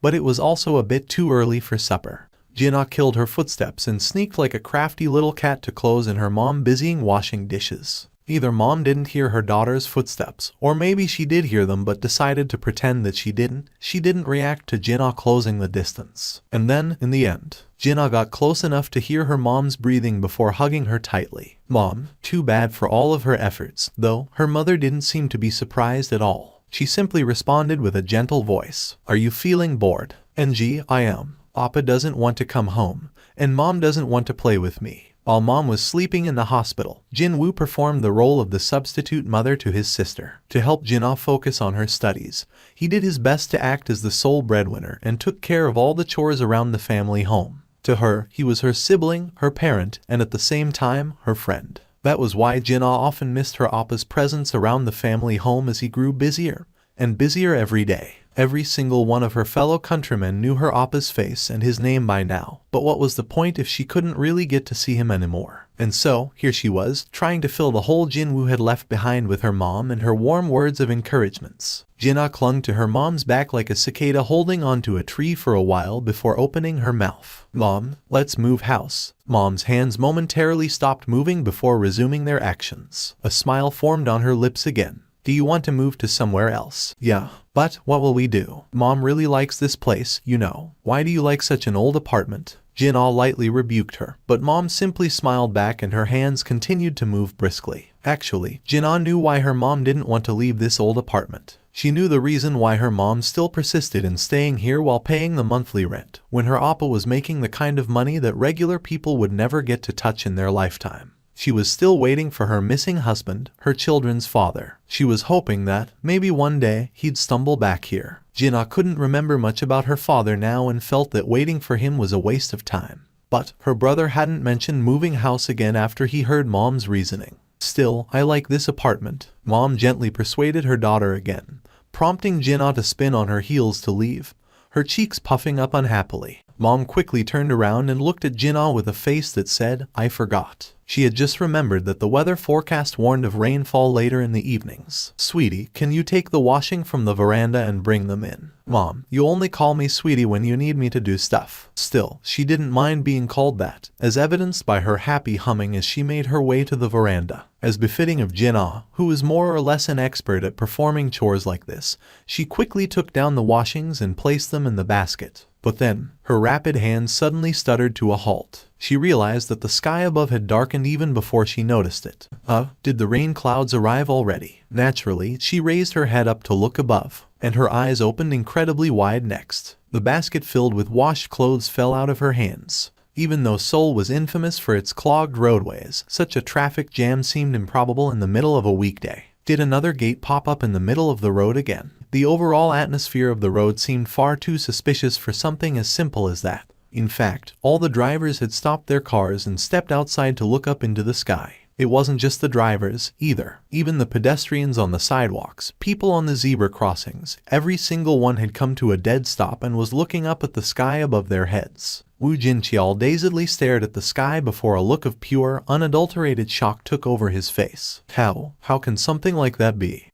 "Oh, Mr. Seong, you probably have no idea how long I waited for this moment." Thomas Andre welcomed Jin-Woo into his hotel suite with open arms. "It was true that you'd feel great about receiving gifts, but the joy of giving itself shouldn't be underestimated, as well." From the time Jin-Woo mentioned that he needed new short swords to up until now, Thomas Andre had been counting the days he'd get to hand over the greatest weapons ever made, sleeping within his guild storage, to his new friend. Thomas Andre snapped his fingers, prompting his bodyguards to bring out a large box covered in a sheet of fabric. Even if it was ostensibly a gift, Jin-Woo didn't really want anything to begin with, so he stared at the box with disinterest. But then, as the bodyguards got closer and closer, his eyes became equally sharper and sharper as well. Something inside that box was resonating with his magical energy. Thomas Andre easily caught the changes in Jin-Woo's expression and inwardly punched the air. "That's what I'm talking about." Hunter Seong Jin-Woo would recognize the weapons, while said weapons would recognize their new owner. Thomas Andre predicted that they would naturally recognize each other, and as expected, he was proven right at this moment. It was possible that these weapons had been hiding inside the Scavenger Guild storage unit where not even a strand of outside light entered, biding their time just for this very moment. "This here is my repayment for the favor you've shown to my guild members and to myself." Thomas Andre grasped the corner of the fabric and carefully pulled it away. The sheet slid off smoothly and revealed what it had been hiding all this time. Hang on, could they even be called short swords? Jin-Woo grew doubtful almost immediately. The blades of these weapons were definitely shorter than a long swords, yes, but then again, they were so much longer than a regular short swords, too. However, what caught his attention wasn't the puzzling length of the short swords themselves. No, it was actually their ice-white blades. Jin-Woo was familiar with the concept of crafting blades out of non-metallic materials. As a matter of fact, the very first weapon he acquired inside the first instant dungeon was the poison fang of Kasaka. Thanks to the memories of that time, Jin-Woo could guess just which monster's fang was used as raw material to craft this pair of short swords. Besides, there was only one creature capable of emitting this kind of aura from a part of its remains. Kamish. Jin-Woo involuntarily whispered that name out, prompting Thomas Andre to shake his head while clapping his hands, feeling impressed. "To think, you'd correctly guess the base material used for these guys just from one look." Jin-Woo's guess was correct. But then, because he was right, he became puzzled about something else. "Hang on, I thought Kamish's remains were in safekeeping with the Hunter Bureau. Because the American government wanted the intact corpse, we gave up on that monster completely. We got something else even more valuable than money from that deal anyway." Thomas Andre recalled the raid back then and grinned meaningfully. "However, Kamish's biggest and sharpest fang. When that thing tried to bite me, I yanked out one such fang, and it was given to me as a souvenir. The problem was, there were no awakened capable of crafting weapons out of stripped materials from a DMN dragon, besides one single man. That was." Thomas Andre added that, with the master craftsman responsible for the creation of these two genuine masterpieces having passed away due to old age, there would never be another weapon crafted out of the dragon corpse in this world again. The fang's length wasn't nearly long enough to make a proper longsword, so they were made into short swords back then. Who knew that decision would pay off now? Thomas Andre recounted the situation of all those years ago, his expression remaining bright and cheerful. And now, these are yours. Finally, the best weapons in the world had met the best owner in the world. Thomas Andre did his darndest to calm his fluttering heart, and studied Jin-Woo's response. The latter pulled one of the short swords out. Chiwak. As if the weapon was waiting for it, it came off without any resistance whatsoever. The mechanical beep went off in Jin-Woo's head as soon as he grasped the short sword, and he quickly swallowed his saliva. Shortly afterwards, the detailed explanations on the weapon popped up in his view. What? Jin-Woo doubted his own eyes right away. This couldn't be real. He was completely taken aback by the nonsensical attack value of this weapon and hurriedly summoned out his current main weapon. The Demon King's Short Sword. Rarity S. Type Short Sword. Attack plus 220. A short sword taken from the Demon King. Baron. Using 2 Demon King's short swords will activate a set effect. Set effect 2 becomes 1. Extra attack power equal to the current strength stat will be added to each short sword. This blade's attack power would shoot way past the 500 mark when his current strength stat of over 300 was added on top. He had always thought that such a set effect would make this short sword plenty useful for his cause. But then, the attack value of the new short sword in his hand was. Jin-Woo compared the stats for both short swords and began freaking out inwardly. How can this even be possible? Jin-Woo's gaze was fixed to the short sword crafted out of Kamish's fang. Its utterly unbelievable attack power could be seen floating above the weapon. Rarity. Type Short Sword. Attack plus 1500. Top quality short sword fashioned from the sharpest fang among the dragon's teeth by the expert's hands. The blade's sharpness has no equal in this world. It also boasts excellent sensitivity towards mana, and can become greatly strengthened depending on the wielder's capability. The explanation seemed to go on forever. However, nothing besides the attack damage entered his eyes. 1500. Just the pure attack damage. Never mind any added options. Just the base damage dealt was 1500. After recalling that the higher attack damage would make it easier to slice up the enemy, Jin-Woo couldn't even begin to imagine just how scarily effective this short sword was going to be. The most expensive broadsword's attack damage barely cracked past the 1000 mark. Even if this weapon was sold in the store, it was still a broadsword boasting 1000 damage. But a measly little short sword was 1500. Just purely from the perspective of the attack damage, won't it be the same thing as me wielding 2 broadswords in each of my hands? Whoa there, Mr. Seong. Even if I activate my reinforcement skill to increase my defense, that blade will still cut me down. I hope you ain't thinking of killing me with my own gift, right? Of course, Jin-Woo wasn't thinking of doing that. He replied to Thomas Andre's odd exaggeration with a chuckle and focused back on the short sword. Thomas Andre had experienced all sorts of craziness in his life, but even he couldn't hold back his shocked gasp from leaking out of his mouth. From Jin-Woo's hand, from the entirety of the short sword itself, a blackish aura was slowly rising up. That was why. This short sword is. It's responding to my magic energy. Thomas Andre stopped looking at Jin-Woo and shifted his gaze over to her. You still think I made a mistake? Thomas Andre's meaningful gaze prompted Laura to shake her head quickly. As long as these short swords were to be pointed in the direction of the monsters and not other humans, Thomas Andre's decision should be seen as irrefutable. The weapon would find its rightful owner. Even as a regular person who couldn't sense any magical energy, Laura understood what was going on here in an instant. So, how do you like my present, Mr. Seong? Is it really okay for me to receive something like this for free? What do you mean, for free? Thomas Andre erased that semi-permanent smile off his face and formed a serious expression next. Actually, I think it's a cheap price to pay for the lives of my guild members as well as myself. In that case, thank you. I'll gladly accept them. If you're willing to do that, well, I'm happy to. As the atmosphere between the two hunters standing at the very apex of the world grew warmer and more cordial, Jin-Woo and Thomas Andre both stopped moving at the same time. Laura and the bodyguards didn't even have the chance to panic at the sudden stiffness in the two men's expression, because Thomas Andre opened his mouth before they could. Mr. Seong, just now, that. Jin-Woo briefly nodded his head. That ominous sensation that brushed past his backside, Thomas Andre must have felt something quite similar to that. It came from the sky, as if they had a prior agreement. Both men shot up from their seats and quickly stood next to the window. Jin-Woo spat out a gasp. Thomas Andre discovered the same thing and his eyes visibly quaked. Just how could a thing like that appear in the middle of the sky? The American hunter stared at the massive gate floating up high in the sky and muttered loudly, "I can hardly believe this. I've never seen a gate that huge before. Even the gate that spat out Kamish wasn't as big as that beastard up there." The thing was, though, Jin-Woo had seen a gate with similar dimensions before. Within the data the Stone Angel statue played for him back then. He saw winged soldiers pour out in their droves from a gate high up in the sky. The massive size of the gate covering the heavens above the city of Seoul was almost an exact match to the gate he saw within the data. Just from recalling the sight of all those soldiers painting the sky silver, Jin-Woo felt this shudder, a jolt, buzzing from the back of his neck. Hang on. Could it be that the identity of the massive amount of magosphere pooling in Seoul's sky is that thing? Jin-Woo became utterly speechless. Even Thomas Andre, even Laura, and even their bodyguards, all of them failed to close their slack jaws. Reporters from various nations carried serious, even grave, expressions and spoke their mother tongue towards the camera lenses. I have been warning the relevant authorities about the unknown massive energy gathering in the various spots in the atmosphere for a while now.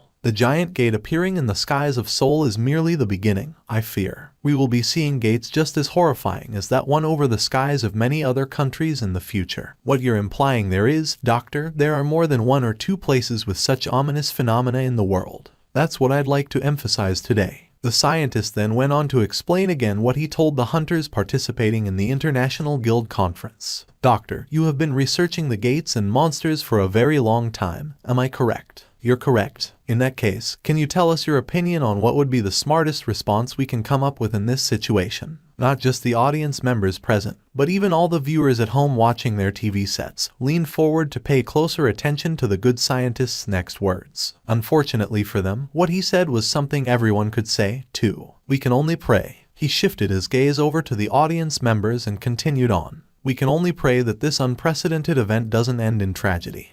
Jin-Woo riding on the back of the Sky Dragon Kaisel drew closer to the gate. Once he got near its bottom, the DMN thing looked more like an endlessly stretching lake rather than an actual gate. What a near overwhelming size it was. A regular hunter wouldn't have been able to endure this extraordinary amount of magical energy leaking out from the gate itself. But Jin-Woo remained unaffected and aloof, starting from the moment he decided to check this thing out personally.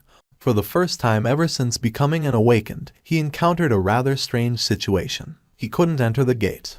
His hand couldn't enter the gate as it got blocked off by the black screen. It was as hard as a solid wall. If it was a regular wall, I could have broken it down, but he pushed with everything he had, but this wall didn't even budge. Jin-Woo knocked on the screen next, and his lips closed shut in a straight line. It's different. A gate where awakened couldn't pass through. Indeed, this one was different from all the other gates that preceded it. If so, would the things waiting inside be different from everything else that had emerged before? Whatever the case may be, whatever came out, his family and friends were below this gate. He had no plan of letting them easily get past him. It was then, the Hunter issue's smartphone, which he left on in the vibrate-only mode, suddenly began writhing around inside his pocket. Hello, Seong Hunter Nim. Please speak. My apologies. I can hardly hear your voice. Should I call you some other time? Jin-Woo glanced down at Seoul's skyscrapers, now small enough to resemble toy building blocks, and grinned to himself. There's no need for that. Actually, I'm somewhere pretty high up at the moment. Anyway, have you found out what I asked you about?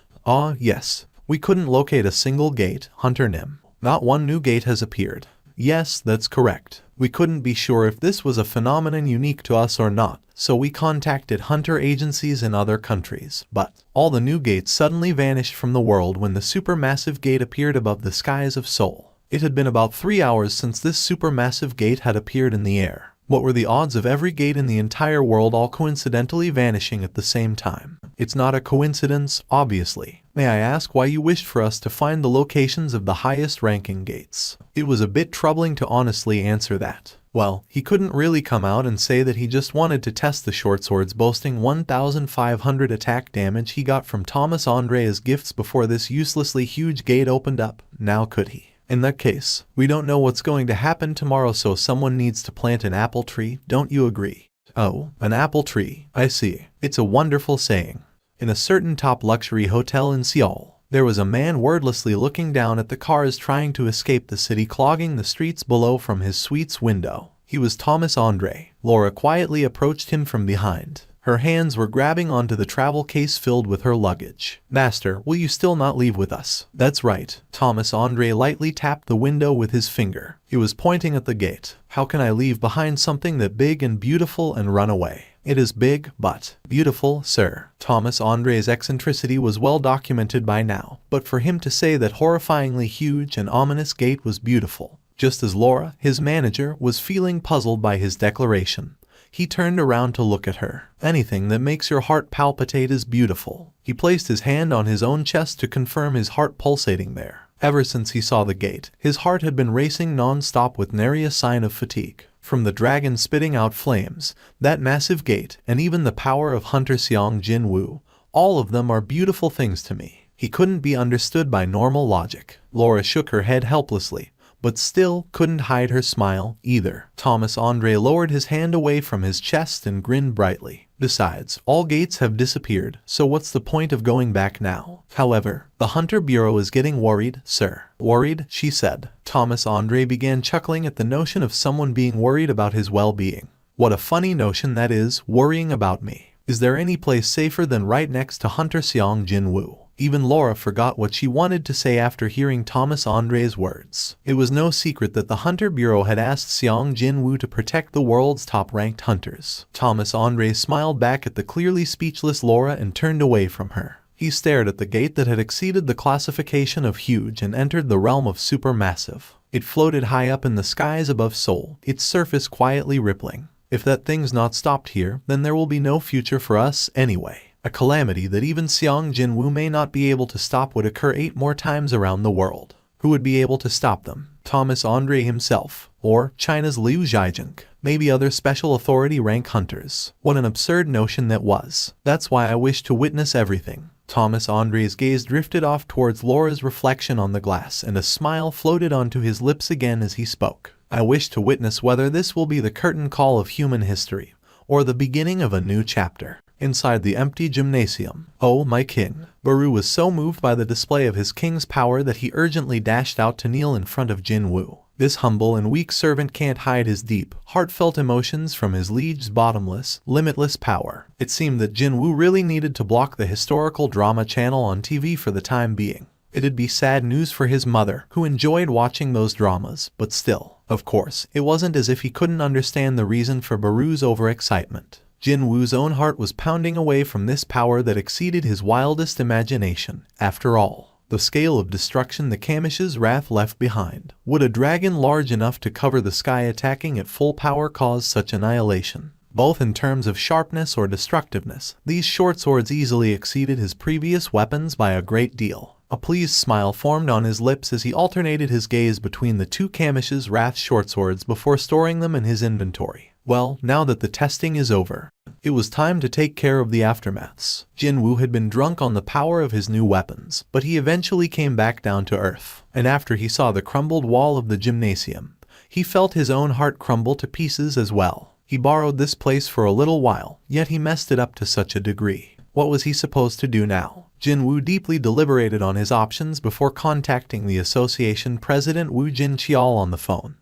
Association president. Please, I want you to stay calm and listen to what I have to say. You see, I have around 300 ants that do really fantastic work, and that's enough for today. Cha Hee-in's hand stopped swinging the wooden sword. She had been training so hard that her white dobok had been soaked through with her sweat and clung onto her figure. She turned around to face her instructor. He was an elderly man wearing an aged dobok. This man, who was missing an arm, gestured to her that she should take a seat. Cha Hee-in wordlessly nodded before politely kneeling down on both knees and placed the wooden sword beside her. I can't help but sense that, lately, Lady Hee-in's blade contains a trace of hesitation. I'm worried that, by chance, you have developed a sense of fear in your heart. Cha Hee-in couldn't answer. Song Kai-yul was a hunter like her, and even though he operated a dojo, he still went out to hunt down monsters whenever the association requested his participation. And so, he could very well understand where her fear was coming from. The gate that none had seen before, and no one also could tell just what kind of unimaginably terrifying monstrosities would emerge from there. Just because one was strong, that didn't mean they couldn't get scared. No, on the contrary, they felt to their bones the kind of fear that normal, powerless people couldn't feel precisely because they were strong. Song Kai-yul closed his eyes as if he was reflecting back on his past and slowly nodded his head. I'm sure you're scared. Indeed, why shouldn't you be? I also felt the same way. Of course, the monsters that I fought can't be compared to those you have fought. But when I lost my arm, it was then. Cha-Heen's hunter issue smartphone, the one tucked away in the corner of the dojo so it wouldn't get in the way, began ringing loudly. A hunter should answer her phone. Yes, forgive me, instructor. Cha-Heen briefly bowed her head before running over there to pick up the phone. And then, Song Kai-yul had been waiting for her to end the call so he could continue on with his story, only to see that Cha-Heen's expression was getting brighter and brighter with every passing second. She was definitely trying to hide it, but since she was usually so expressionless in her everyday life, even Song Kai-yul could easily spot the changes in her expression. She ended the call and cautiously walked over to his location. Instructor Nim, there's an appointment I need to get to, so I should go. Her cheeks were flushed warm. Seeing her eyes now filled with vitality, Song Kai-yul realized that his thoughts were off the mark. The hesitation evident in her sword wasn't born from fear. Indeed, you should. Of course, you need to. Song Kai-yul dazedly nodded his head and gave her his permission. Well, then, Cha-Heen's goodbye was kept brief and she left the dojo in light, cheery steps. He stared at her departing back and belatedly, a gentle smile floated up on his lips. Ah, so that's what it was. While wondering who the lucky fella receiving the love of such a wonderful and fine young woman could be, an expression of contentment floated up on Song Kai-yul's face, one that was just as happy as his valued disciple had shown. Hey, isn't that Hunter Sung Jin-Woo? Where? Oh, it really is Sung Jin-Woo. It was the weekend and many people came to visit a certain theme park. They all recognized Jin-Woo's face among the visitors and stared at him with eyes filled with amazement. Who's the lady next to him? Is she his girlfriend? Hold up, isn't she Hunter Cha-Heen from the Hunters Guild? Oh, this is huge. What the heck? Are the two of them dating now? There was a woman next to Jin-Woo. She was famed for always maintaining a clean short hairstyle to ensure that nothing would hinder her movements. She was Cha-Heen, of course. She slightly lowered her head as if she couldn't really get used to all the attention from the people surrounding them, and whispered in a small voice, "Do you enjoy going to places like this theme park?" Jin-Woo replied with a grin. It's not that I enjoy it, but I wanted to come here at least once in my life, you see. Cha-Heen stared at Jin-Woo's current childlike expression with his previous ice-cold demeanor when slicing up monsters nowhere to be seen. Only then did she realize how fast her heart was racing right now. Too bad for her. The man walking alongside her just so happened to be truly exceptional among the rank S hunters. Cha-Heen's cheeks flushed red by a lot after realizing that he must have heard her pounding heart as well. She tried to divert Jin-Woo's attention, even if only by a little, by changing the topic of the conversation.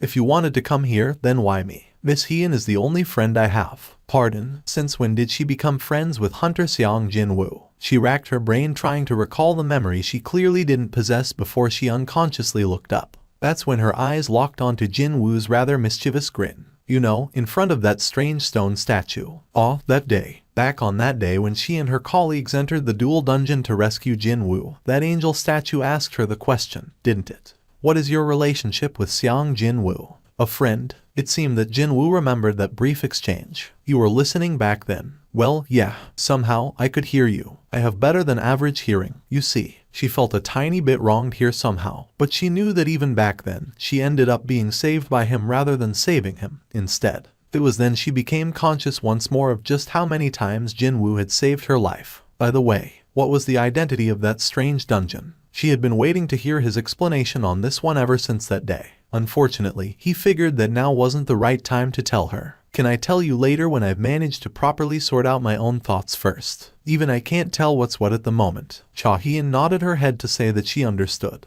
When their conversation entered a bit of a lull, Jin-Woo began taking a look around their surroundings. Excuse me, please look over here. I'm your biggest fan. Just like when a celebrity was walking on a busy street.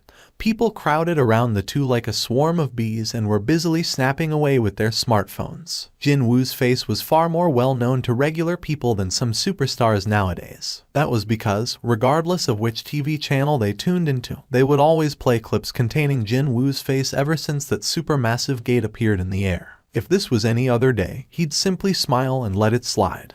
However, he didn't feel like having his day off being disrupted like this, especially when he had a company. Come out. The moment Jin-Woo issued his command, his own retinue of bodyguards willing to work their butts off for absolutely nothing revealed themselves. They were none other than Ygritte and the elite knights. Around 30 or so knights emerged from his shadow and surrounded both him and Cha Hee-in in a protective cordon. Wouldn't doing this be even more eye-catching? Well, as long as we aren't bothered, isn't it fine? His words carried this inexplicable persuasive power, and Cha Hee-in found her head nodding all by itself. Truth be told, she really did feel somewhat better now that all those gazes pouring down on her had disappeared. When she thought about it, she couldn't remember the last time she went out for fun with a relaxed mindset. It had already been almost 2 years since she became a hunter. During this period, not even once did she take a day off to relax. She always remained tense and wasted each hour feeling nervous. On days she wasn't participating in raids, she'd be worried about her colleagues.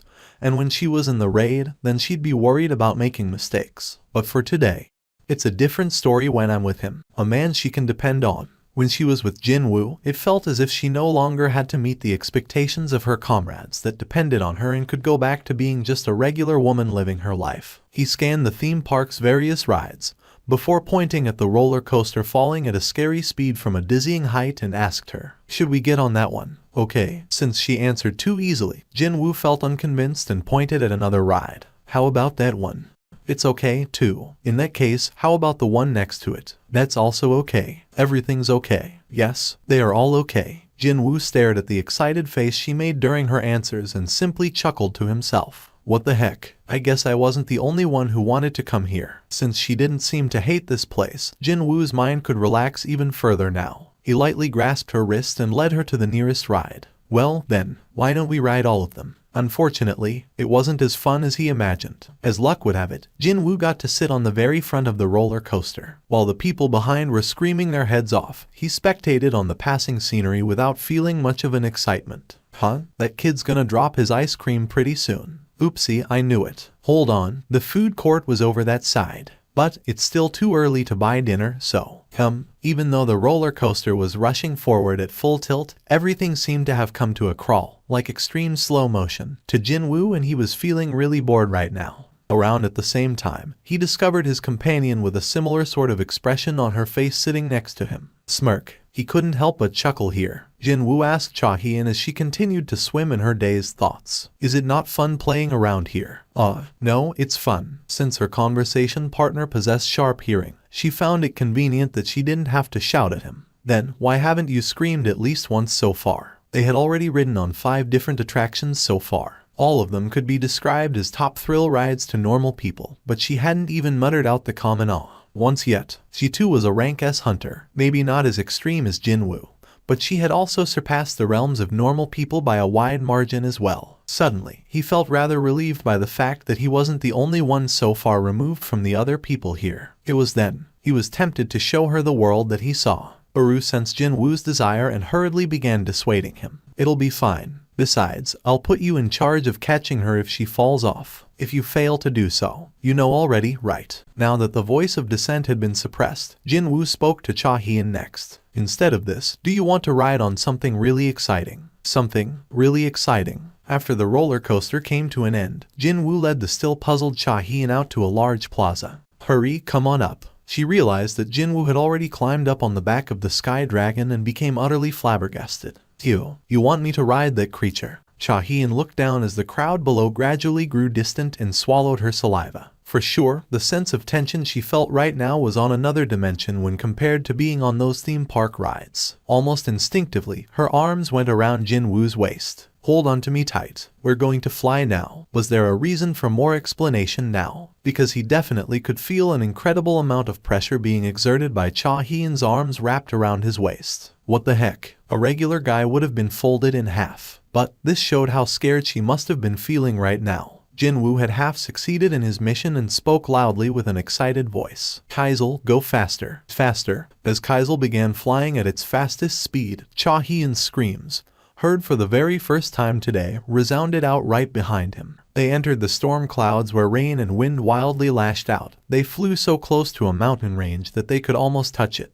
They even flew past the seemingly endless field of snow. But the most beautiful sight still had to be watching the setting sun on top of the ocean. Kaisel gradually slowed down, accompanied by the chilly wind brushing past their cheeks. The two of them watched the sun slowly disappear below the distant horizon, the skies being dyed in the amber-orange hue. Just like the colored sky, Cha Hyun's eyes as she took in the spectacular sight also gently glowed in that orange hue. Abruptly, she felt curious and just had to ask him, Mr. Jin-Woo, yes, even though you can experience stuff like this, why did we go to that theme park first? That theme park? Well, Jin-Woo fell into reminiscence and slowly told her the reason. That's where the gate my dad went missing opened up. Oh, if his father failed and the dungeon break really happened back then, the theme park would have ceased to exist. Yet, it was full of people today. Jin-Woo's voice sounded lonely for some reason and Cha Hyun wordlessly hugged him from behind. Her warmth was transmitted through his back. She spoke to him again. Thank you. Her sudden thanks prompted him to look behind him.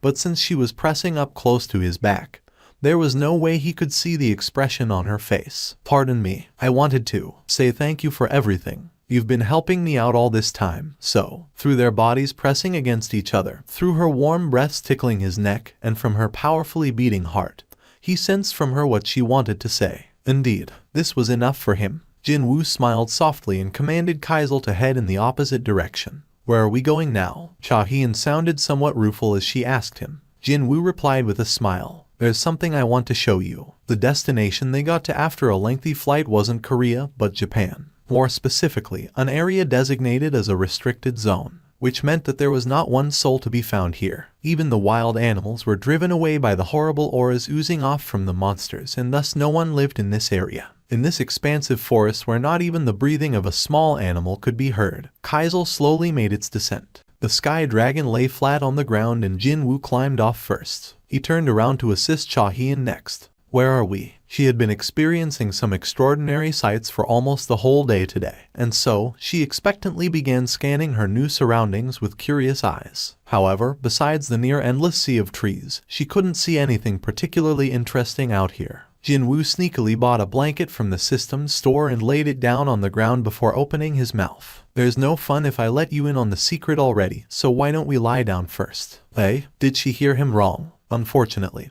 there was no way that a rank S hunter's hearing would hear such a clear enunciation of words incorrectly. Besides, Jin-Woo was already getting ready to lay down on the blanket anyway. Please, hurry. Seeing how nonchalant he was in his invitation, Cha Hyun's heart began pounding as if it was about to explode. Are you being serious? She simply had to confirm his intentions one more time. Too bad for her. Perhaps he didn't show not one bit of hesitation as he nodded his head in a determined way. It was her turn to hesitate, but in the end, she approached the blanket. Jin-Woo confirmed this and slowly laid down first. Soon, she too lied down next to him, and as if she had made a big decision about something, she straightened her legs. I'm ready. Jin-Woo looked at Cha Hyun murmuring with tightly closed eyes and replied to her. In that case, please open your eyes. When her eyes creaked open just a bit, he wordlessly pointed at the night sky above, towards the cascading light of the stars. Cha Hyun gasped out inadvertently after looking at the stunning parade of the starlight filling up the heavens. Beautiful. Could she be able to describe this spectacle with any other words besides beautiful? Jin-Woo was pleased by her response and smiled in satisfaction. I arrived here to deal with a dungeon break and ended up looking at the night sky. Back then, he felt just too fatigued and wanted to lay his weary body down and close his eyes to rest. But, because the surroundings were so bright, he couldn't go to sleep. He got irritated and opened his eyes, and that's when he got to see this brilliant echo of stars enveloping the sky. Just seeing them made his heart melt down that night. I thought that it'd be wonderful to share this night sky with someone else, you see. The only thing filling up this still forest with nary a squeak of sound was the endless river of starlight. Jin-Woo wanted to share this feeling, this moment, with someone else. Fortunately, the result of his desire was this strong sense of relief. He felt relieved by the fact that there was someone close by who could also feel what he had felt then. And his heart, once hardened and lumpy, seemed to soften and become untangled now. But then, this happened. He felt the warmth of Cha Hyun's hand climbing up on top of his own. Can I hold your hand? But she was already holding it, though. Jin-Woo smiled before shifting his hand to interlock his fingers with hers. The cold yet smooth hand of a woman filled his palm up. So still, so quiet. Countless starlight sparkled and rained down as the heads of two young people slowly became one. Next day. Hang on. If Sung Jin-Woo and Cha Hyun marry and have a kid together, wouldn't Sung Jin-Woo Jr. go around killing every single monster in the entire world? You think we got Sung Jin-Woo because his parents were both super duper top hunters. You sound like a little kid who don't know how hunters awaken their powers. Plus even then, doesn't those two dating make you feel excited? Plus I wish it was true. Them having a marriage argument will be an epic encounter that flattens their surroundings. LOL.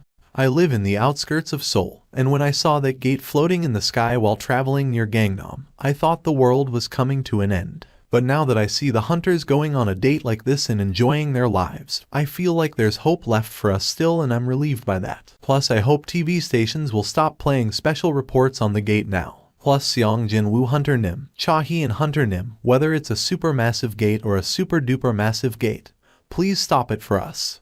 Jin-Woo was the first one to open his eyes. He must have been exhausted from yesterday as she hadn't woken up from her sweet slumber yet. Just how long had it been since he greeted the morning together with someone else? Jin-Woo cautiously got up to make sure not to rouse Hee-in and walked over to the nearby forest. It was definitely around here. He found the stream he used the last time he was here and washed up. It was at this moment he sensed Cha-hee-in's movement from afar as she slowly woke up from her slumber. Jin-Woo deliberately made some noises as he approached her. She quickly discovered him and let out a soft sigh of relief. He smiled and greeted her. "Good morning. Did you rest well?" Her complexion reddened for some reason. She replied while averting her gaze away from him. "Yes." Jin-Woo sent her a puzzled look, prompting her to sneakily raise her head. "Where were you coming from?" Hee-in's question sounded cautious. He used the towel around his neck to rub his still moist hair and replied, "I was washing myself, actually." Now that he thought about it, she must have wanted to clean herself just as badly, too. Especially with all that ocean breeze, even a little bit of exposure would leave behind plenty of salt on one's skin. Still, I can't let a young lady wash herself in a place like this. Jin-Woo pondered his options for a bit, before a smile floated up on his lips.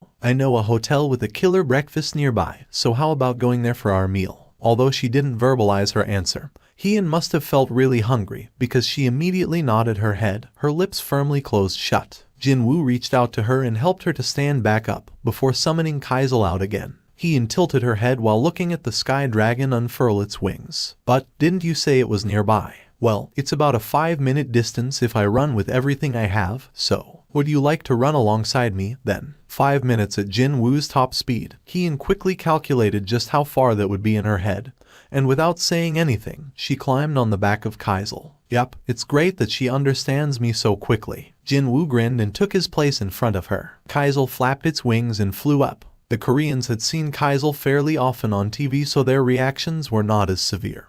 But he wondered how the Japanese staff of the hotel would react after seeing his ride. He prayed that the chef working this morning wouldn't be too frightened. It suddenly appeared out of nowhere. The first person to discover it was a middle-aged man who got evaluated as a rank B awakened in the Hunters Association only a few moments ago. Thud. The man ended up bumping shoulders with it appearing suddenly before him in the middle of the busy street and stopped walking right then. "What the?" The man raised his head while chasing after the silhouette of the shadow. There was a big, hulking man of over 2 meters tall standing right before him. This dangerous sense of wild beast oozed out from the man wearing some sort of leather clothing. No, rather than just some sense, this man was a wild beast personified. Since the man's huge physique was so eye-catching, the gazes of the passers-by quickly focused on this person, and the middle-aged man that had run into him. "What's this? Are they going to fight? Wow, look at that man's size. He's no joke. Even Ma Dong-wook would take a bow, man. By the way, that uncle must have lost his mind. He might end up in the hospital at this rate." Now normally, he'd have apologized and stepped aside, but he was a different person compared to the past. He'd no longer suffer the ignominy of kowtowing before his superior, or be ignored by his junior workers. "I'm a rank B awakened now." Not only that, among the upper tier of the rank B, too. There was no need to act subservient towards a regular person like this who only relied on his massive frame. "Oi, you're supposed to apologize when running into someone." When the huge man grabbed the middle-aged man by his head and lifted the poor man up, the passers-by watching began screaming at the top of their lungs. The fear of the predator ingrained into humanity's DNA caused the middle-aged man to wet his pants. And eventually, crack, accompanied by the sounds of something shattering, blood and brain mass splattered to everywhere. The huge man didn't stop there. He began to voraciously devour the sagging, lifeless body of the middle-aged man on the ground. He's eating that man. Wow, what the hell is this? What's going on? The noisy mealtime came to an end in an instant. The huge man wiped the corners of his mouth, still dirty with bits of flesh, with his hand while slowly standing back up. A wild beast. Not even a hint of intelligence could be seen behind the eyes of the huge man.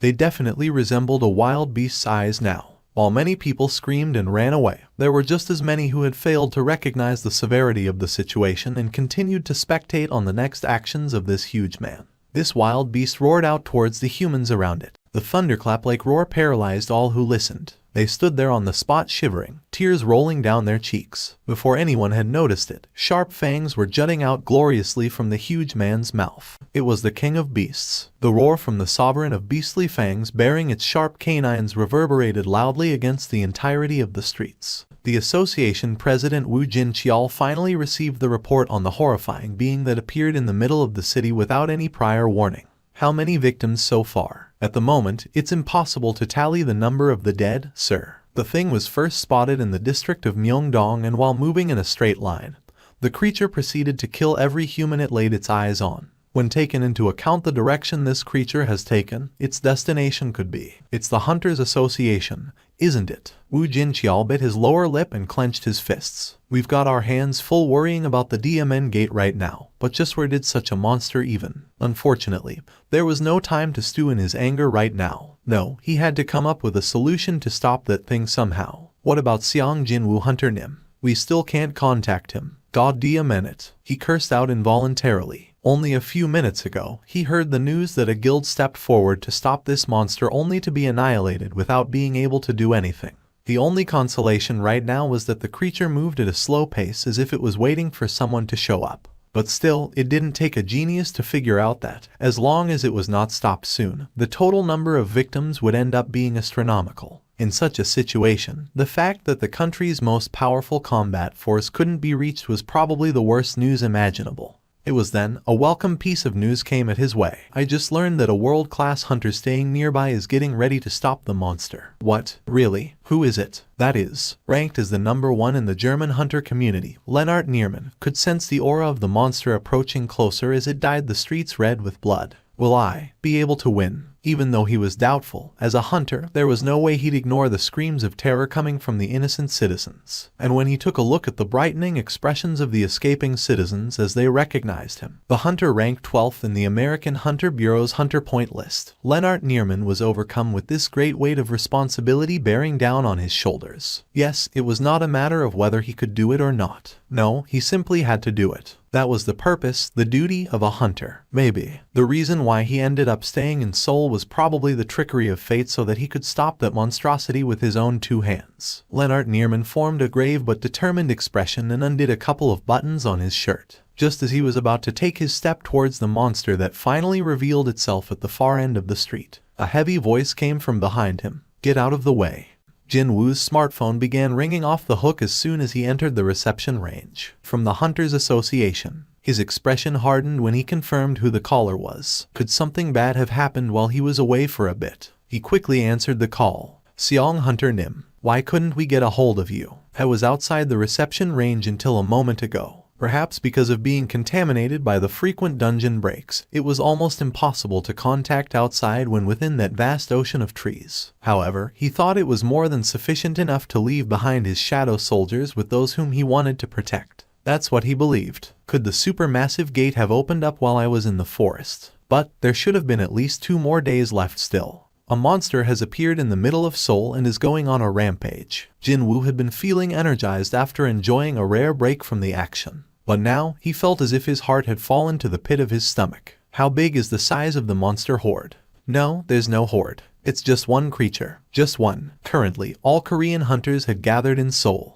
They were summoned to the city in order to fight against the potential dungeon break from the supermassive gate, so they should be on their toes, getting ready to move at a moment's notice. On top of that, the association was even supplying weapons to those hunters lacking in proper equipment, too. But then, they are getting destroyed by a monster that suddenly appeared out of nowhere. As Jin-Woo fell ever deeper into confusion, Wu Jin-Cheol hurriedly continued on with his explanation. A guild that tried to fight the creature was annihilated in an instant. It looks like the monster is no ordinary creature at all. What about its current location? We believe it's currently near Seoul Grand Hotel. Could this be chalked up to being mere coincidence? The moment Wu Jin-Cheol mentioned the name of the ultra-luxurious hotel where Thomas Andre was staying, Jin-Woo felt this sense of creeping unease tickle him in his throat. I received a call not too long ago that Thomas Andre Hunter Nim was getting ready to fight the monster. But that couldn't be. Just in case, Jin-Woo had left a shadow soldier behind with Thomas Andre. The order issued to the soldier was to send a signal right away if something strange is sensed in the immediate vicinity. But then, the target for protection started fighting alone against a monster capable of wiping out a guild, and yet, there was no signal. Hang on. Only now did Jin-Woo realize something was off. The signals coming from the shadow soldiers spread throughout Seoul were extremely weak, as if something was interfering with the transmission. What is going on? An enemy possessing incredible power, a special authority rank hunter fighting it. And finally, signals being blocked off. Could it be? One distinct possibility popped up in Jin-Woo's head. He asked in a hurry to confirm. Association President, did that monster possess a shadow? Excuse me, please, confirm if that monster has a shadow. Woo Jin-Chial's voice seemingly got cut out for a moment, then, before continuing on with greater urgency. How can this be? You're right, Seong Hunter Nim. I just confirmed with the photos, and the monster does not have a shadow. Oh my god. Jin-Woo recalled that the ice elf attacking Go-Gun Huey also didn't possess a shadow, and loudly cried out, "You must never let Thomas Andre fight that monster." There was a good chance that the monster had been aiming for Thomas Andre all along. But they have already. Jin-Woo realized that he had no need to listen to any further explanation and tried to activate Shadow Exchange with the Shadow Soldier attached to Thomas Andre. Accompanied by a rather ominous-sounding alert noise, a clear holographic message suddenly popped up in his view. Jin-Woo tried several times more, but it was the same story. Thomas Andre, the giant of a man large enough to block out the sun? That's Thomas Andre. Lennart Nierman's expression brightened the moment he discovered the American standing behind him. Thomas Andre wordlessly walked past Lennart and slowly went up ahead. Even those screaming people running away from the scene recognized the special authority rank hunter and his hulking physique. He's that American hunter, Thomas Andre. It's the Goliath. The Goliath. Even the first-rate hunter Lennart Nierman felt his heart pound excitedly when seeing Thomas Andre's broad back as he walked forward. Meanwhile, Thomas Andre angrily shouted at the other hunters nearby who were all frozen stiff from the powerful pressure emitted by the unknown monster. Stop standing around like idiots and start evacuating these citizens, you bastards. The roar from the special authority rank hunter was more than enough to blow away the stifling pressure, dulling the thought process of the other hunters. They understood his intention through that thunderous roar and began grabbing those citizens that had fallen behind to drag them far away from Thomas Andre. Veins bulged on Thomas Andre's face as he spotted the bits and pieces of the victims strewn messily about behind this beast. A stinking beast who doesn't know its place has rampaged around for far too long. As if to mock Thomas Andre's rage, the beast bared its fangs covered in bits of flesh in a toothy grin. Putting down a crazed animal was a universal truth, no matter where one was from. Thomas Andre's eyes became incomparably murderous right away. Reinforcement. His muscles transformed like armor and his already hulking physique grew larger and larger than before. As far as one's physical size was concerned, he was a step larger than this monster. To find out the gap in the strength, Thomas Andre rushed towards his target. A tank. People watching and sensing the ground tremble every time he took a step forward instinctively pictured a powerful tank. The beast smacked its lips at the appearance of a new prey and made its move as well. Two giants closed their distance in an instant and stood before each other. At first, they exchanged glances studying their new opponent, and soon, they squeezed their muscles laden with massive magical energy while roaring out at the same time. Two monstrous beings and their fists powerful enough to crush concrete like tofu began exploding out like bullets towards one another. This exchange of fists relied solely on brute force with no consideration towards any type of techniques. Hunters watching on were left absolutely awestruck by this spectacle. Just being kissed by one of those fists would result in instant death for these hunters. But these two were trading such lethal blows without even taking a breather, without even bothering to block them, as if these punches were just light probing jabs. It's working. Thomas Andre grew sure of it now. Pow! His punch caused the beast's head to spin to the side. This heavy sensation of impact got transmitted to his left hand. This attack definitely worked. After losing to Jin-Woo, the Goliath felt his confidence had plummeted somewhat, but through this dogfight, he felt it growing back again. The continuous stream of powerful punches pushed the beast gradually backwards. Grabbing hold of this opening, Thomas Andre's fearsome full swing of his fist floored the beastard right into the ground. The beast was shoved away as the concrete below split apart from the sheer force. The creature smashed into the side of a building and demolished its wall. Only then did it finally stop moving. Other hunters watching on punched the air and celebrated, but the person responsible, Thomas Andre himself, didn't display any hints of joy. No, that was wrong. It wasn't as deep as I wanted. The thick dust clouds spread out, obscuring the vision. However, he could still sense the presence of the beast emitting the dense murderous intent from beyond the collapsed debris of the building. Heavy hunks of metal flew out from the dust and at Thomas Andre's location. He smacked these flying cars away from him and quickly activated the skill, Capture, to yank the beast hidden from his sight closer to his position. The resisting beast was brought right up to the American's nose. He immediately activated his strongest skill, Demolition. Muscles on both of Thomas Andre's arms ballooned up until they nearly popped. He slammed down on the ground with everything he had. The horrifying shockwave arising from the ground pummeled the beast. The beast cried out in agony as it was flung into the air before it came crashing back down. Thomas Andre seized upon this chance and jumped on top of the monster, before proceeding to rain down his fists laden with an unbelievable amount of magic energy. The citizens watching the battle between the Goliath and the beast from afar with anxious minds all began raising excited cheers. Even the hunters began breaking out in relieved smiles as well. No matter who saw it, this fight now had a clear victor. It was an overwhelming victory befitting the special authority rank hunter, often referred to as the world's best. However, thicker and thicker drops of cold sweat began forming on Thomas Andre's forehead even as he mercilessly pummeled the beast down below. What is this? What was this anxiety, born from this sensation of a noose gradually tightening around his neck the closer he got to his victory? Each and every one of his attacks was landing splendidly, and the beast being floored down below wasn't showing any signs of resistance. So, why do I feel this anxious, even though I'm clearly in an advantageous position? Fairly quickly, though, Thomas Andre got to discover the source of his anxiety. It was the eyes. From the very beginning of the fight right up until now, the beast had been looking at him with the exact same apathetic eyes, even going so far to completely disregard the indiscriminate outpouring of his attacks. It was as if the thing was mocking him, telling him to try and give his best shot. It was then. He clearly saw it. He saw the beast close its eyes for the briefest of brief moments before opening them to reveal that those eyes, previously resembling that of a human's, now fully resembling a wild predator's. The beast leisurely raised one hand up to easily stop Thomas Andre's two fists swung down with all his might. The American looked at his hands, now held tight and couldn't be pulled back at all, and felt a chill run down his back. The black hair of the beast began to grow longer and longer as its color changed to white. That wasn't all. The nails resembling owls grew lengthier as well, while its fangs grew sharper, too. Soon, whitish fur covered its entire body. A werewolf. Unfortunately,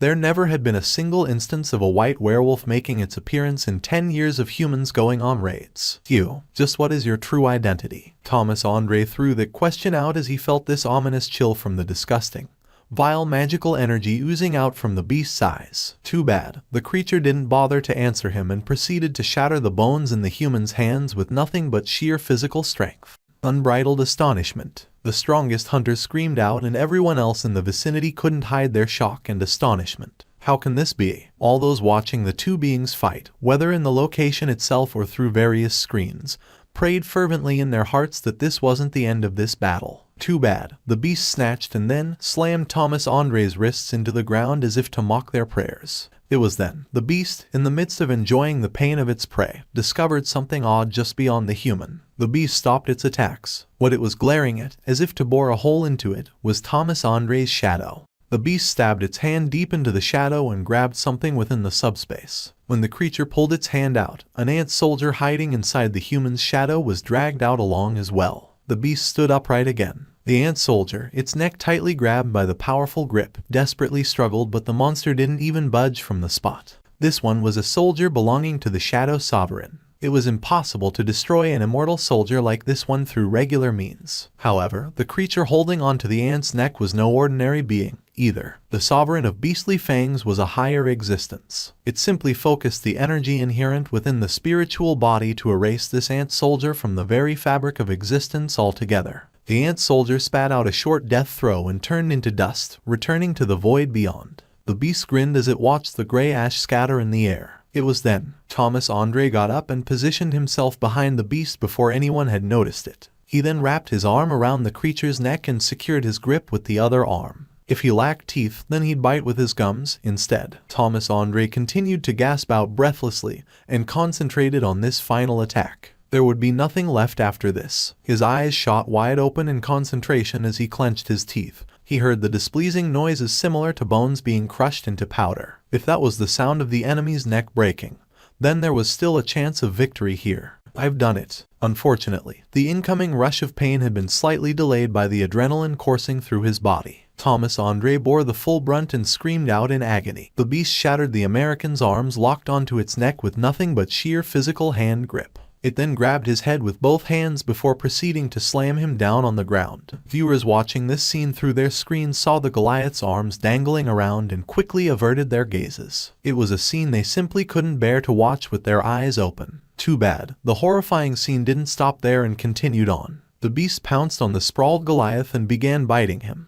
The predator's mealtime had begun. Dozens of sharp, knife-like fangs began tearing into Thomas Andre's skin and made a mess out of his flesh. However, something unexpected happened then. Among the ranks of the hesitating hunters, one man dashed forward like a bolt of lightning and ran straight towards the beast. Boom! The monster had been drunk on the victory and the taste of its loot, so it got caught unaware, and was struck cleanly by this unexpected attack, which resulted in it getting flung away. It was none other than Lennart Nierman. Germany's best hunter quickly stood next to the grievously wounded Goliath. Thomas Andre recognized Lennart and somehow managed to squeeze out his voice. "Run away." However, Lennart shook his hardened face. "I'm also a hunter, you know. Although I'm far weaker than you. You will die." He knew that already. Of course, Lennart knew that. He didn't even have his equipment with him. And his strongest one-hit kill trump card, the skill charge, only managed to shove the beast away. Germany's best hunter, 12th in the world rankings. He knew better than anyone that such things had no meaning in the current situation. Even then, I don't regret anything. Even if this moment turned out to be his last, he'd still choose exactly the same over and over again. Rather than the life of a coward, he would choose to go out in a blaze of glory. I'm not wrong. I am not wrong. Lennart continued to psyche himself up as he glared at the massive power gradually running faster and faster towards him. I'm definitely not wrong. He locked his eyes on the chill-inducing maw of the beast opening up wide as the monster closed the distance in an instant. Lennart summoned up every ounce of energy and swung his fist. For a very moment there, the life he led up until this moment flashed past him like a revolving lantern. He didn't even work that hard, yet this incredible power was handed to him, allowing him to live an overabundant and perhaps undeserved lifestyle. But he did live a happy life, didn't he? That's right, he did. A grin floated up on Lennart's lips as he saw the beast's throat approaching ever closer. Indeed, he was not wrong. Right up until the end, he didn't live an embarrassing life. Just before the beast's maw swallowed his head, Lennart quietly closed his eyes, thinking that there would be no more need to open them again. But then, a sudden noise of explosion coming from his front shocked Lennart and he quickly opened his eyes. After confirming that the shadow soldier attached to Thomas Andre had disappeared, Jin-Woo searched for another one near the location and activated Shadow Exchange. But to think that Shadow Soldier just so happened to be the one in Lennart Nierman's shadow. Thanks to that, he got to save the lives of these two men. Jin-Woo hurriedly checked Thomas Andre's wounds and breathed a sigh of relief. The American's wounds looked pretty serious, but thankfully, he'd be able to survive. Sung Jin-Woo, Hunter Nim, thank you for stopping the beastard. My apologies, but can you evacuate Thomas to somewhere safe? Jin-Woo politely asked in English, and Lennart nodded his head energetically. Compared to fighting that monstrosity, this job sounded so much easier.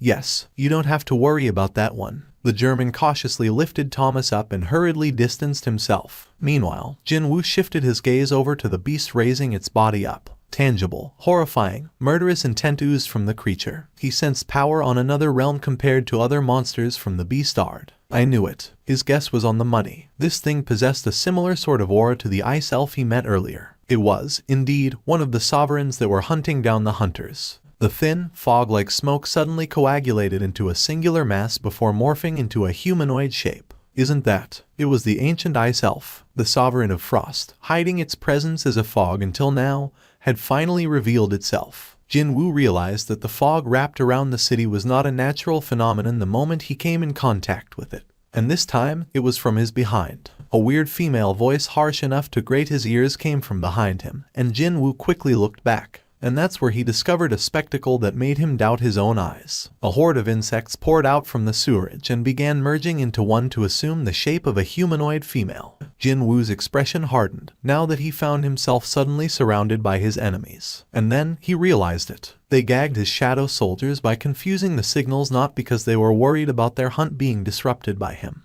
No, they did that in order to hide the fact that there were more than one of them here. In other words, this was a trap. A trap laid out in the entirety of Seoul in order to box Jin-Woo in. Enemies possessing power on another scale altogether, and 3 of them to boot, too. His black heart, sleeping quietly until now, began to pound away madly at the entrance of these 3 incredibly powerful foes. Good. The corners of Jin-Woo's lips arched up. These things were thinking that they had managed to surround him.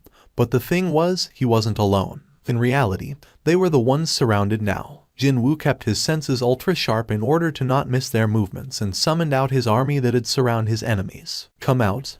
New York, London, Shanghai, Paris. Besides these cities, others around the world were all experiencing the phenomenon of their streets being draped in eerie silence right now. People had stopped walking and found themselves unable to tear their eyes away from the many electronic screens installed here and there. Those large screens were continuously showing the breaking news regarding the horrifying tragedy unfolding in the capital city of South Korea, Seoul. Because of the supermassive gate's presence, the world's attention had been focused there already, so it was only normal that the news spread around like a wildfire. Seoul was one of the biggest metropolises in the entire world. But with such a city lying in ruins like that, it implied that their safety couldn't be guaranteed even within their own cities. The tragedy of Seoul didn't feel like an incident happening in some distant country, but something that was happening to them personally. Was that the reason why they felt relieved when Thomas Andre stepped up to put an end to the monster's rampage? The viewers gathered their hands in prayer and with one heart cheered Goliath on. And that was why the streets were filled with elated cries every time Goliath roughed up that beast-like monster. Yes, more, destroy that thing. Unfortunately, the cheering and elated cries filling up the streets soon morphed into shocked silence as Goliath's fists were shattered. His arms were broken, and his blood and flesh were spilt onto the ground. Some even began wordlessly shedding tears as they watched humanity's best warrior being horribly destroyed like that. It was as if the time itself had frozen. People rendered utterly speechless by the overwhelming shock couldn't even hear their own breathing. It was then, a lone hunter jumped out from somewhere and blew away the beast. No, there were 2 of them. A black-haired man appeared without warning right next to the Caucasian hunter. The anchors saw the black soldiers filling up the streets in the blink of an eye and cried out until their voices turned hoarse. The viewers all around the world punched the air and cried out in elation once more as they watched the black soldiers completely cover up the streets of Seoul. Especially the Americans, their unified roars were so loud that their cities seemed to rock from the noise itself. Looking unconcerned in the slightest, the Sovereign of Frost took a step forward. It sucked its breath in lightly before spitting out horrifyingly cold air that spread out everywhere in an instant. And in just one moment, everything standing on the ground became frozen ice sculptures. Even the Shadow Army was no exception. How can this be? Jin-Woo confirmed that his soldiers had all frozen up and his expression hardened gradually. The power of the sovereigns that rendered the soldiers useless in one stroke.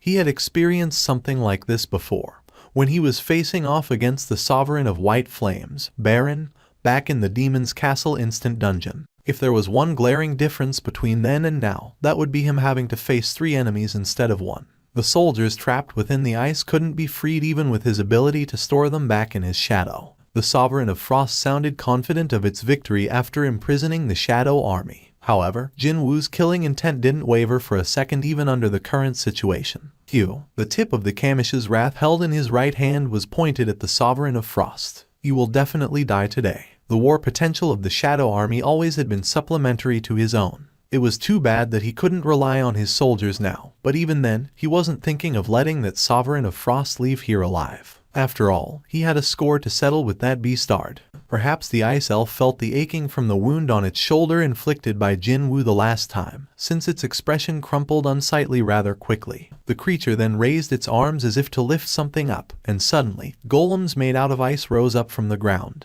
At the same time, the queen of the insects whistled loudly. The corpses of humans lying strewn about all began standing up as well. Undead? No, those weren't undead at all. What moved the corpses were strange little parasites that had bored into the brains of the dead humans. Jin-Woo sensed the minute level of magic energy emitted from the parasites wiggling around inside the heads, and he shifted his gaze over to the queen of insects. The queen had inseminated the eggs of a very special parasite within the corpses of all the humans the beast had murdered. Golems and parasites. Jin-Woo stared at the enemy's army that couldn't be turned into shadow soldiers upon their deaths, and realized how much his opponents had been planning for this day. As the time slowed down, the pair of Kamish's wraths roared out in sheer anguish. In an instant, every spider-human leaping in the air was bisected. Jin-Woo lightly kicked and leapt away from the punch of a golem pounding down on his original position and searched for his primary elimination target. That would be the Sovereign of Frost, of course. That beastard was currently shouting at its golems with an enraged face. However, it was impossible for these slow and lumbering things to catch up to Jin-Woo's speed.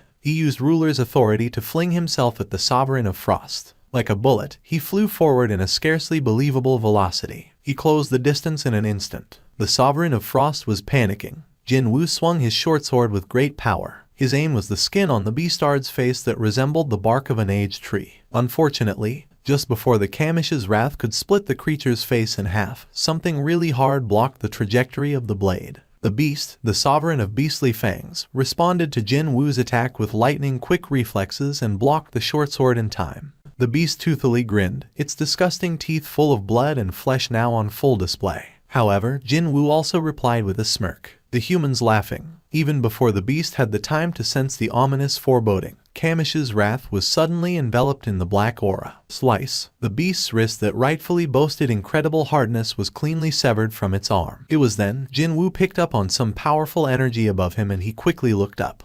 The Queen of Insects had formed a giant fist out of magical energy and was in the midst of slamming it down. As he landed on the ground, Jin-Woo activated the skill ruler's authority to shove away the queen's fist. However, the force behind that attack was much greater than he anticipated and he could only barely stop it. The Queen of Insects swatted Jin-Woo as if it was a human swatting a fly out of the air, and slammed him into a building nearby. The impact force from that was so severe that another building across the road shook hard from the vibration. Jin-Woo emerged out from the debris of the fallen building and keeled over to the floor to spit out a heavy gasp. He felt dizzy. Loud buzzing tinnitus assaulted his ears. His breathing quickened and his vision grew just a bit fuzzy. However, he had no time to stay here and catch his breath. As soon as he raised his head, he spotted thousands of ice arrows floating up dozens of meters in the air above his head, all of them being the handiwork of the Sovereign of Frost. Jin-Woo stood back up and stopped breathing for a moment there, and almost right away, the ice arrows filling up the sky shot down accurately to his current position. Faster, faster. Jin-Woo swung his short swords and deflected away the magic arrows raining down without any break or gap in between. He was so fast that several afterimages began overlapping on top of one another. However, just how long will you be able to withstand our combined attacks? The Sovereign of Frost continued to fire the arrows endlessly as a sly grin floated up on its lips. When this human beastard's movement slows down even for a second,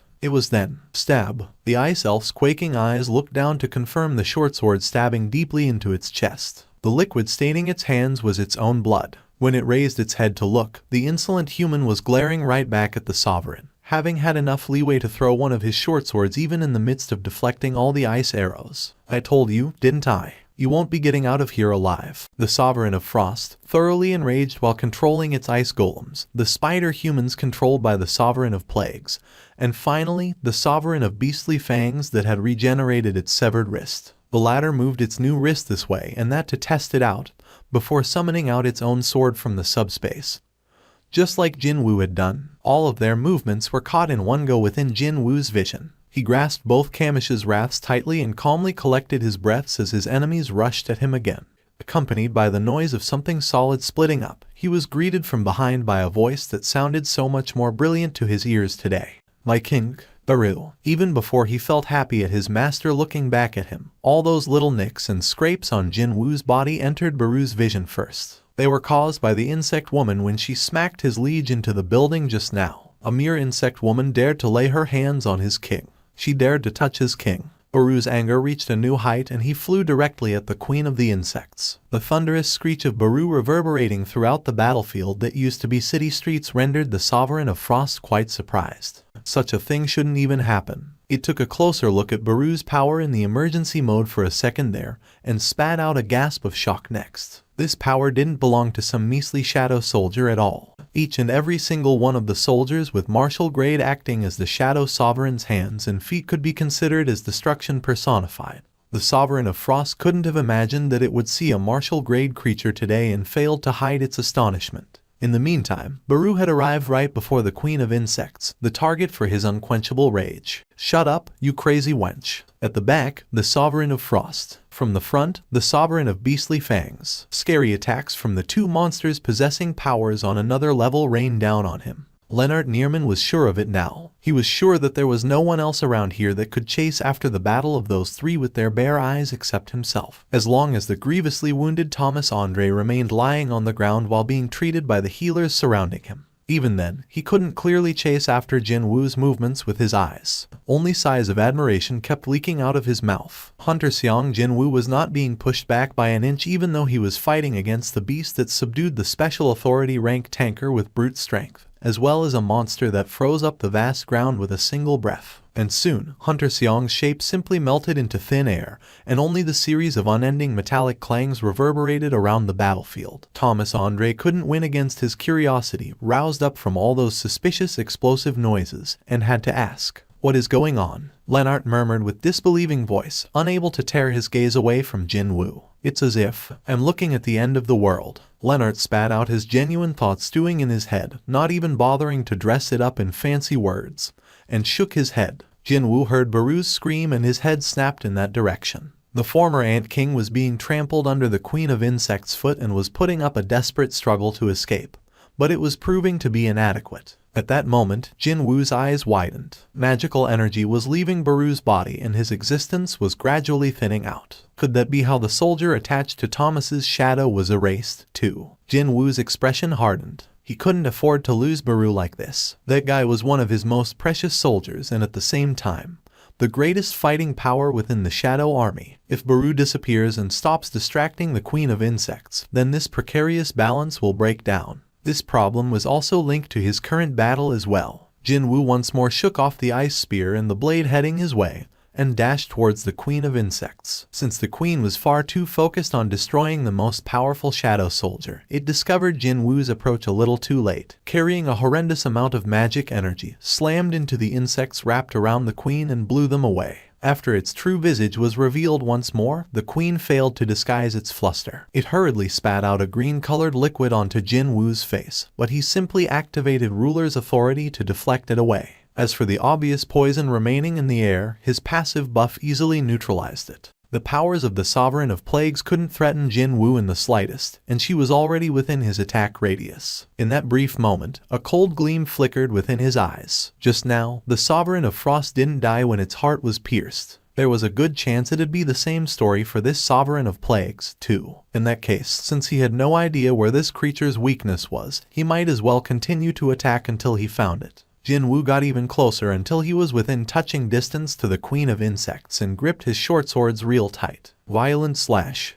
The blades rained down like buckshots on the Queen of Insects and turned the creature's entire body into a torn rag in an instant. However, the maggots wiggled and tangled with each other inside the monster's body to quickly restore its body. Regeneration. It wasn't a problem, though. If it possessed an ability to regenerate its body, then all he had to do was continuously pour out attacks that surpassed the rate of regeneration. That was all. Jin-Woo chased after the Queen of Insects being knocked back and activated the skill, Violent Slash, over and over again. Pikamish's rafts, carrying the jet black aura, fired out without a single break like a gun with infinite ammo. He activated Violent Slash with all his might, repeatedly, until he completely disintegrated every little bit of flesh that the Queen of Insects could potentially regenerate. And eventually, the ecstasy of level-up messages filling up his vision still felt great. Nice. However, when recalling the fact that he still had 2 more enemies aiming for his neck, he couldn't lounge around feeling happy for himself. Jin-Woo urgently tried to turn around towards the direction of the intense murderous intent in order to defend himself.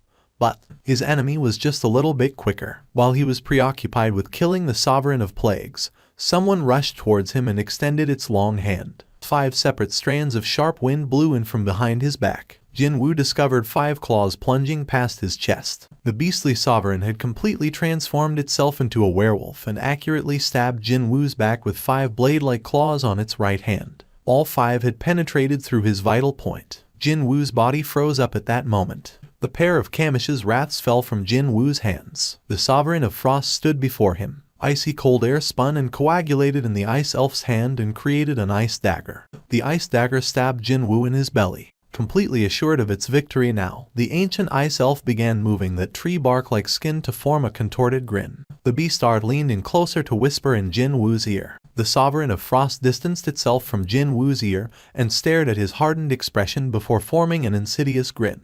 The icy coldness spread out from the dagger stabbing into his belly and froze up Jin-Woo's body. As the icicle reached up to his face, his eyes continued to emit flames of sheer anger. Even then, the Sovereign of Frost was smirking derisively. The ice elf yanked the dagger out and immediately stabbed it into Jin-Woo's heart. The icy blade oozing whitish light easily shattered his rib bones and accurately penetrated his heart. The Sovereign of Frost confirmed that the human's heart had been destroyed and pulled the dagger out. Jin-Woo powerlessly collapsed to the ground. His head clattered on the hard surface and he felt this crippling vertigo. At the same time, he sensed his two enemies getting further away from him. The skills information window opened up by itself and a small change occurred to one of the skills within the blinking passive column. Passive skills: LV, Max, Tenacity LV1, Master of Shortsword LV, Max.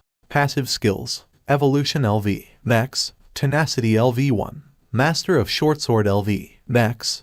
Are you awake now? After hearing that familiar voice, Jin-Woo quickly opened his eyes. He saw a white ceiling, and the smell of disinfectant stung his nose. Although the sensation of the hard bed kissing his back was different, he could easily tell just where he was. This was a hospital. But didn't he definitely feel the sensation of his heart shattering when the ice-cold dagger stabbed into his chest? Even then, and still alive, Jin-Woo raised his upper torso up. He immediately spotted two men standing near his bed, making anxious faces as if they had been waiting for him to regain his consciousness for a long time. One of them was someone Jin-Woo knew very well, Association President Woo Jin-Cheol. The Sovereigns. No, what happened to those monsters? How am I still alive? Woo Jin-Cheol shared confused looks with the fellow agent of the monitoring division next to him, took his sunglasses off before addressing Jin-Woo. There are 3 things I must tell you. He pulled a chair close to the bed and settled down. The junior agent quickly stepped behind him. Firstly, I'm not the association president, but the chief of the monitoring division. Secondly, we are here to ask you about the animated stone statues. And finally, a powerful glare oozed out from Woo Jin-Cheol's scrutinizing eyes. How do you know about me? Have we met before, somewhere? Wait, you said something about animated stone statues. After we received the report from the survivors and arrived on site with the White Tiger Guild, it was already. No, hang on. That's not it. Jin-Woo quickly cut Woo Jin-Cheol off and shook his head in dumbfoundedness. Several emotions, impossible to describe in words, rushed in. Could it be? Jin-Woo raised his head and stared at the ceiling. He was thinking that it was an oddly familiar sight ever since he opened his eyes, but he really was back here. Makes sense why it's so familiar. He spent almost 2 weeks in this place, after all. This was the VIP patient room provided by the Hunters Association. He was back in the hospital room where he opened his eyes for the first time after barely managing to survive the dual dungeon incident. Thinking back to what Woo Jin-Cheol said just now, it didn't seem like the location wasn't the only thing here that was the same. But, how can such a thing even be possible? Jin-Woo remained utterly confused and dazed, leading Woo Jin-Cheol to cautiously ask him, "Are you feeling alright? Can I be left alone to organize my thoughts? Please hurry up with measuring my magical energy so we can end this quickly." Status window. He wasn't surprised in the least by the message floating in the air, and took a look at the status window displaying his current level. Name: Sung Jin-Woo. Level: 146. Class: Shadow Sovereign. Title: Demon Hunter. HP: 93,300. MP: 155,720. Tiredness: 0. Strength: 324. Endurance: 320. Agility: 340. Intelligence: 340. Perception: 321. Reduction in physical damage: 65%. Reduction in magical damage: 44%. Passive skills: Tenacity LV1. Master of Shortsword LV. Max. Active skills: Quicksilver LV. Max. Intimidation LV. 2. Violence/LV. Max. Dagger Rush LV. Max. Stealth LV. Max. Ruler's Authority LV. Max. Active skills: Shadow Extraction LV. 2. Shadow Storage LV. 2. Sovereign's Territory LV. 2. Shadow Exchange LV. 2. My level's gone up a lot since the last time I took a look at it. Is it because of the experience points I earned after killing the Sovereign of Plagues? That wasn't all, either. Everything he had stored in his inventory until now was also waiting for him as they always had been. He even spotted the pair of Kamish's rats resting quietly on the very first column of the inventory and formed a hollow smile. He had somehow returned to the beginning with everything he had achieved so far. Well, the Shadow soldiers aren't here anymore, but his army could be rebuilt in no time at all. Since he had retained all of his prior abilities and memories, he was confident of doing a better job this time around. However, just how did this happen? Why was this thing happening? Although he was given the second go at life here, all sorts of possibilities fleeted in and out of his head and he couldn't be happy about his current situation at all. Jin-Woo carefully combed over his memories, wondering if he had overlooked something, before his head rose up. Should be here soon. As he expected, just like how he remembered it, his little sister pounced into the hospital room with excellent timing. Appa, after she lost almost all of her school friends at the hands of the orcs, there always had been a shadow cast on her expression even when she was smiling. But, right now, there was no hint of such darkness on her face. Jin-Woo's heart softened from seeing her expression and he tightly hugged her. Oh Appa, what's going on? What's gotten into you? Did you hit your head? Eventually, her Appa ended the hug and grinned refreshingly. Seeing him behaving like this, all thoughts of anger dissipated from her mind and she could only tilt her head this way, and that with a puzzled look on her face. She couldn't put her finger on it, but her Appa seemed somewhat different from the normal. Now that she took a closer look, she kind of got the impression that her Appa had grown a lot taller since the last time she saw him a few days ago. A short while later, he lightly chased his little sister out and changed his clothes before stepping outside the hospital room himself. Appa, where are you going now? To the Hunters Association. Why there? To tell them I'm giving up being a hunter. Really? Jin-Woo looked back at his little sister in her wide-open eyes. I know that you asked permission to leave from your school to come here, so you should go back now. Jin-Ah watched on with an expression gradually becoming even more confused as her Appa's back disappeared from view. The association employee confirmed the re-evaluation test results once more and continued to rub his eyes over and over again. It had been 2 years since Cha Hyun's appearance, hadn't it? The employee looked up at the 10th hunter to reach the unable to measure category in Korea, and his complexion paled greatly. Since Jin-Woo's outward appearance looked so wretched like a pauper, the employee was dismissive about this young man.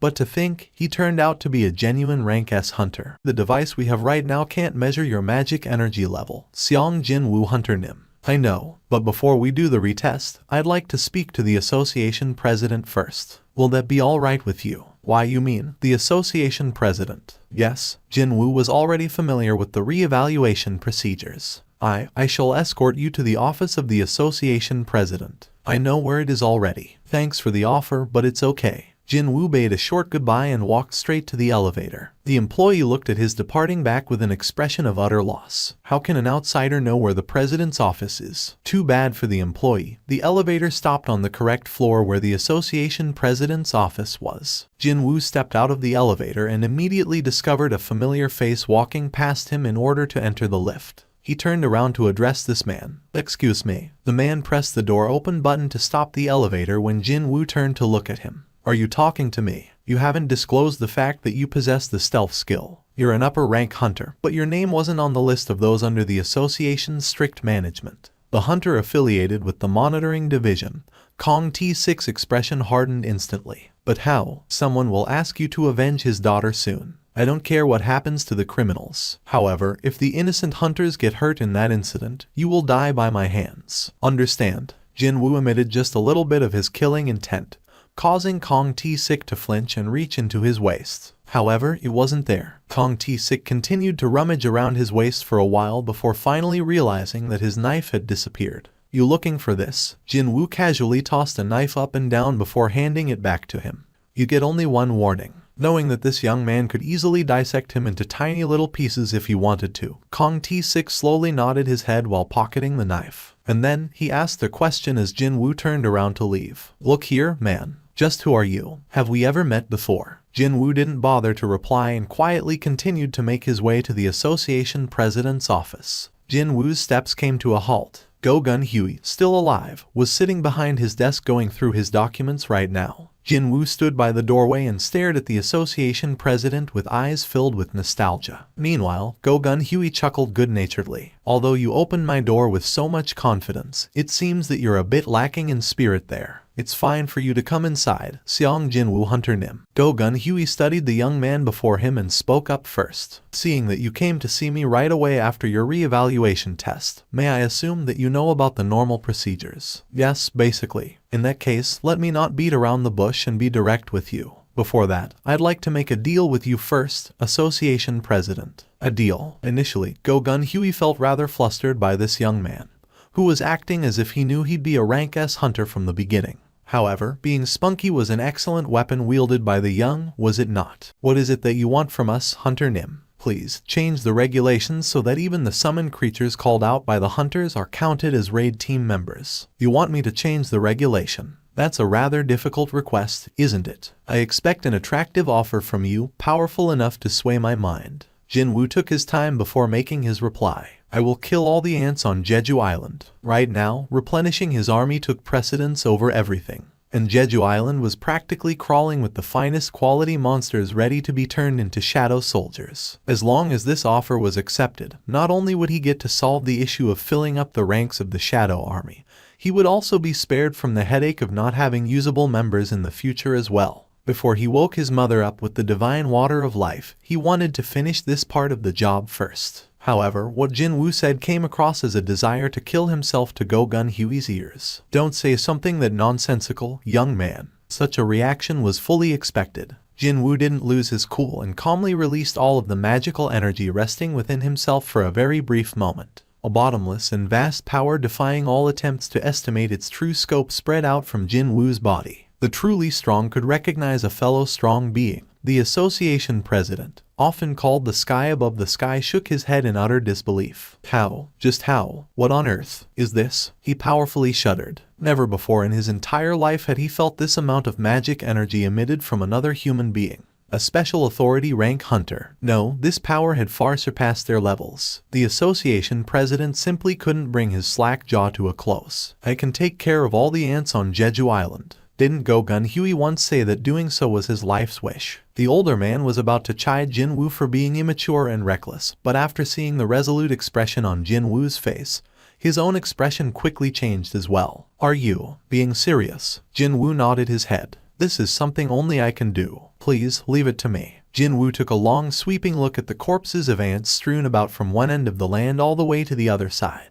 And he looked below his feet where the Ant King's corpse was resting quietly. It hadn't been that long since he had seen his loyal soldier, but Jin-Woo yearned to hear Baru's voice busily calling out to his king again. So, he quickly shouted out towards the ants, "Rise up." When he did, shadow soldiers rose up from the shadows of every single ant he could see. Baru was among them, too. Oh, my king. Jin-Woo took in the sight of several thousand ants kneeling all around him and slowly nodded his head. A brand new army was here. The new Shadow Army, starting from the most perfect state imaginable, swore their loyalty to their new master. However, after talking to his new soldiers, he became sure of it. Let's stop this. Even though a new Shadow Army had been created, there was this gaping hole in his heart that didn't want to fill back up. Baru looked up with worry, but Jin-Woo knew that even that expression and emotion were all a lie. And that was why his heart ached even more so as he looked at his soldiers. Thick veins popped up in his throat as he loudly yelled out, "I know all of this is just an illusion. Why don't you stop this charade and reveal yourself?" This illusion was incredibly lifelike. Because of that, there had been some moments that he dearly wished for this thing to be his true reality. However, there was no hiding the emptiness in his heart that seemed to grow larger and larger the longer he spent inside this illusion. That was why. Hurry up. Jin-Woo loudly roared into the empty sky above, before finally realizing that a change had taken place. That time had frozen still. The gazes of every single ant soldier and their raised heads were directed towards him. For a moment there, he felt goosebumps break out on his skin from receiving all those mechanical stares. It was then, below his feet, the sovereign's territory, a jet-black shadow rapidly spread out. Everything touched by that shadow all vanished without exception. Baru, the soldiers, corpses, the ground, the sea, and finally, even the sky itself. Soon, the entire world became submerged in shadow. No, everything simply transformed into darkness instead. Only then did a weighty, heavy voice come at him from a place within this darkness. Jin-Woo searched for the voice coming from an unknown direction and made his reply. Are you telling me to stay trapped within this illusion you have created? I created this world. Jin-Woo was about to reply with nonsense, but sensed something approach him. It was his rear. He quickly spun around. Sure enough, someone was walking closer from within the impenetrable darkness. This figure was kitted out in this exquisite black armor that no other shadow soldier could even hope to match. And he also emitted an utterly shocking amount of pressure that no other living being Jin-Woo ever met possessed. He found it hard to open his mouth when he came face to face with this figure. Jin-Woo finally realized then. He finally realized that this dark world he was standing in had been gently and invitingly embracing him all this time. So, this is the eternal rest, is it? Death? If so, the man who claimed this world on the other side of consciousness as his territory had to be. The man in the black armor slowly walked closer to Jin-Woo. You've been watching me. Eventually, the man stood right before Jin-Woo and stared with those black eyes that seemed to suck everything in. Every word he spoke reverberated weightily within Jin-Woo's soul. All those memories of him struggling hard to survive despite his weakness fleeted in and out of his mind like a revolving lantern, and made his heart palpitate faster. The figure reached down and grabbed Jin-Woo's hand and placed it on his own armored chest. That's when Jin-Woo's eyes widened in shock. He could definitely feel it beyond the thick metal armor plate. How could he not recognize it? How could he not recognize the vigorous pounding of the heart that he always got to hear by concentrating just a little bit harder? How could he not recognize the sounds of his second heart, the one where he had no clue where it was beating from? It was the black heart. The black heart was powerfully beating within this armored figure's chest. The figure quietly finished his words. He looked to his right. Suddenly, a massive tree the size of several dozen skyscrapers bound together rose up to pierce the heavens above. He looked to the other side next. When his head turned to the left, a maglev train suddenly emerged from the distant darkness and shot past his position in the blink of an eye. These two appeared out of nowhere simply because Jin-Woo wished to see them. Although this power to create and change worlds was limited to the Shadow Sovereign's territory, Jin-Woo still ended up letting out a sigh of admiration. This omnipotent power had become his now. Jin-Woo briefly closed his eyes before opening them up, and that prompted a field of flowers to bloom before his feet and spread out in all directions. It was the same type of flower as the one the Shadow Sovereign created by changing the tree. Was this the result of the excellent perception, or because he was connected to the Shadow Sovereign? Jin-Woo could sense the Sovereign feeling satisfied while looking at the field of flowers. The Sovereign shifted his gaze over to his human counterpart. The Shadow Sovereign officially introduced himself. Awesome, dignified presence oozed out from the Sovereign. However, Jin-Woo didn't feel scared even though true death capable of reducing any living being into a shuddering mess was right before him. This being was him. He felt his emotions soar higher after meeting another version of himself. Finally, he could ask that one question stuck in his head, not wanting to let him go ever since the system became a part of his life. Why was I chosen? Why did the system choose him as the player? Was it because he managed to survive the dual dungeon that day? No, it couldn't have been. He believed that there had to be another reason. And this was the moment that his question might get an answer. The Shadow Sovereign slowly extended his hand towards Jin-Woo's forehead. The moment that forefinger touched him, the entire world changed. The eyes and the ears of the Sovereign of Beastly Fangs confirmed the death of his prey. It could not sense any hint of life from the subject at all. They managed to succeed in stopping one of the most powerful kings from turning into an unwelcome variable in their plan. Hunter Seong's presence vanished just now. Can't you tell me what's going on? Thomas Andre, his wounds not even half healed yet, threw out a question. Leonard forced his unwilling lips to part. It was then. The two sovereigns walking leisurely over in Leonard's direction simultaneously looked behind them. Something impossible happened just then. From the body of the human whose heart was confirmed to be destroyed, they could hear vigorous, pounding heartbeats. But how? How could such a thing be possible? The two sovereigns exchanged disbelieving gazes with each other. And then, the absolute worst possibility entered their heads next. They had been overlooking this crucial fact until now. These two thought that, by killing the human host, they would also get to extinguish the Shadow Sovereign within, too. Just like how they themselves would die after taking over their hosts. However, their opponent this time was the King of the Dead. There was no guarantee that death, supposed to treat everyone equally regardless of who, would be applied to him in the same manner. The end of one could also become the beginning for someone else. They had to stop this at all costs. They had to stop the descent of the true king via this fake death. Their expression turned utterly pale before they reacted almost instinctively. Two sovereigns instantly closed the distance to Jin-Woo and reached out with their long claws and ice spear. In order to completely destroy the body that had acted as the tool of the king's descent, they poured in their entire magical energy into their weapons. Unfortunately, a figure hidden in stealth lightly landed on the ground before them, and his short swords blocked the claws and the ice spear quite ably. The Shadow Sovereign hadn't regained his consciousness yet. In that case, who could this being be? The two sovereigns couldn't hide their shock and fluster after their desperate attacks were defended against. The owner of the short swords undid his stealth and finally revealed himself. It was a figure cloaked in a hood. A pair of eyes gleaming in pure golden light were glaring at the sovereigns from below the hood. From here on, none shall touch this child. In another world, light and darkness existed in an age where nothing else yet existed. The Absolute Being split the light and created the emissaries of God. As for the darkness, it was split to create 8 sovereigns. Heeding the command issued during their birth, the sovereigns born to destroy worlds and the emissaries born to maintain the worlds began killing each other's soldiers over and over again. At the end of the lengthy war, fatigued by the constant and unending war, the most bright fragment of the brilliant light asked the Absolute Being, "O, our absolute ruler, why does thee not aid thy most faithful subjects fighting in thy honor? Why does thee ignore thy subjects' pain? Doth thee really not hear the screams of countless soldiers dying for thy honor? Aid us, lend us the strength to extinguish our opponents. We shall cut off their heads and offer them as the tribute to thy glory." However, the Absolute Being didn't reply back to the fragment. It was at that moment the fragments came to a realization, and that would be the truth of the battle between themselves and the sovereigns being nothing more than a form of entertainment to the Absolute Being, and that their ruler didn't wish for the battles to end. Now knowing that the war would never end as long as the Absolute Being continued to exist, the fragments fell into despair. The despair they felt transformed into rage, and rage soon morphed into hatred. To end this meaningless war, they unsheathed their blades. It was the start of the rebellion. Jin-Woo witnessed the endless march of the soldiers spanning the cosmos itself. Oh my God! However, a group of soldiers suddenly appeared from the distance and blocked the march. The Shadow Sovereign next to Jin-Woo pointed at the fragment of the brilliant light with 6 wings, standing in front of the blocking group.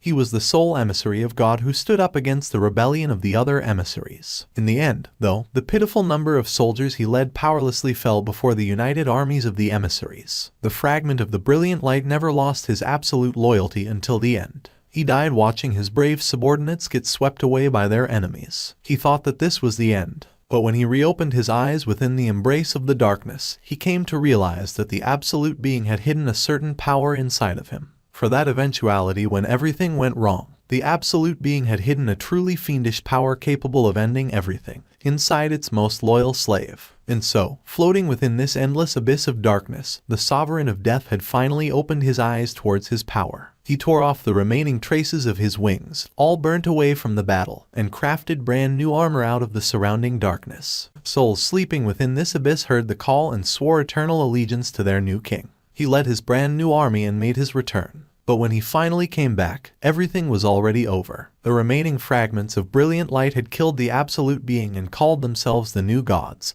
thus assuming the position of the rulers. And using various tools containing the might of the Absolute Being, they hunted down the sovereigns. When the King of Giants, the sovereign of the beginning, Rigia, was captured, the balance between the two sides collapsed and the remaining sovereigns realized the severity of the situation. It was at that moment that the Shadow Sovereign extended his hands to them. To combat their common enemy, every existing sovereign combined their forces. And in this manner, the war between 7 rulers and 9 sovereigns continued on, forever. The longer this war continued on, however, the greater the army of the Shadow Sovereign grew. Time was on his side. Thanks to his brilliant achievements, it seemed as if the victors of this long war would be the sovereigns. However, it wasn't only the rulers fearing the might of the Shadow Army that had grown, unbeknownst to all, to equal the army of destruction led by the King of Berserk Dragons. 2 sovereigns feared the Shadow Sovereign. The 2 of them were the Sovereign of White Flames and the Sovereign of Beastly Fangs. They aimed for the back of the former emissary just as the war was drawing to a close. It was at this point that Jin-Woo got to witness again the scenes he saw within the save data back in the duel dungeon. The armies of demons and beasts joined hands with the armies of the rulers and pounced on the Shadow Sovereign and his army, and that resulted in him being driven to near annihilation. But then, the King of Beasts, the Sovereign of Beastly Fangs, ran away to save its own life, while forsaking its own soldiers. Meanwhile, the King of Demons, the Sovereign of White Flames, Baron, had to pay the ultimate price. The words Jin-Woo couldn't understand. When he heard the words of the dying Baron, his eyes shook around really hard back then. And then, above his head, 4 angels with 6 wings slowly descended from the sky. That was where the video playback of the data Jin-Woo watched came to an end. The 4 rulers soon surrounded the Shadow Sovereign, who no longer possessed enough strength to command his own shadow army. The Sovereign must have figured out what the inevitable result of this fight would be and discarded his sword to the ground. But if those rulers had killed the Shadow Sovereign back then, how could the existence of this Shadow Sovereign even be explained? Jin-Woo swallowed his dry saliva and paid even closer attention to what could possibly be the end of the Shadow Sovereign. But then, the rulers began kneeling before the Shadow Sovereign one by one. And a short while later, the 6-winged angel kneeling in front raised his voice. The rulers were asking for forgiveness from the Shadow Sovereign. They occupied an overwhelmingly advantageous position. As long as they willed it, they could have sent the Shadow Sovereign back to the empty void, yet they wished to make up with him instead. This was their own way of showing their respect towards a comrade, born together at the same time, as well as the greatest warrior who once stood at the forefront with his army of brilliant light in the war against the powers of the sovereigns. Although the Shadow Sovereign was never their leader, his comrades nevertheless respected him greatly. And that was why they ignored the command from their leader, the brightest fragment of brilliant light, to get rid of the Sovereign and instead chose to kneel before him. The enraged voice of the Shadow Sovereign resounded throughout the land next. The Sovereign reached down and grabbed the collar of the ruler asking for forgiveness and yanked him up by force. The rulers maintained a courteous attitude, even towards the enraged Shadow Sovereign. Although they had to fight against him because of the differing ideals, they still hadn't forgotten about their admiration towards him in their hearts and consequently, they paid their utmost respect. The number of such soldiers utterly dominated the entire sky. And when all of them lowered their heads, the Shadow Sovereign stopped silently watching them and turned around to leave. The Sovereign of Death left the scene just like that, and afterwards, he completely vanished without a trace. Meanwhile, the combined forces of the Sovereigns, now that their own armies had been greatly depleted by the internal conflict of the 3 sovereigns, met with a resounding defeat at the hands of the rulers. The defeated remnants escaped to the crack between dimensions with their remaining forces. When the Shadow Sovereign and the Sovereign of Beastly Fangs ran into each other, others became extremely tense that another violent clash might take place.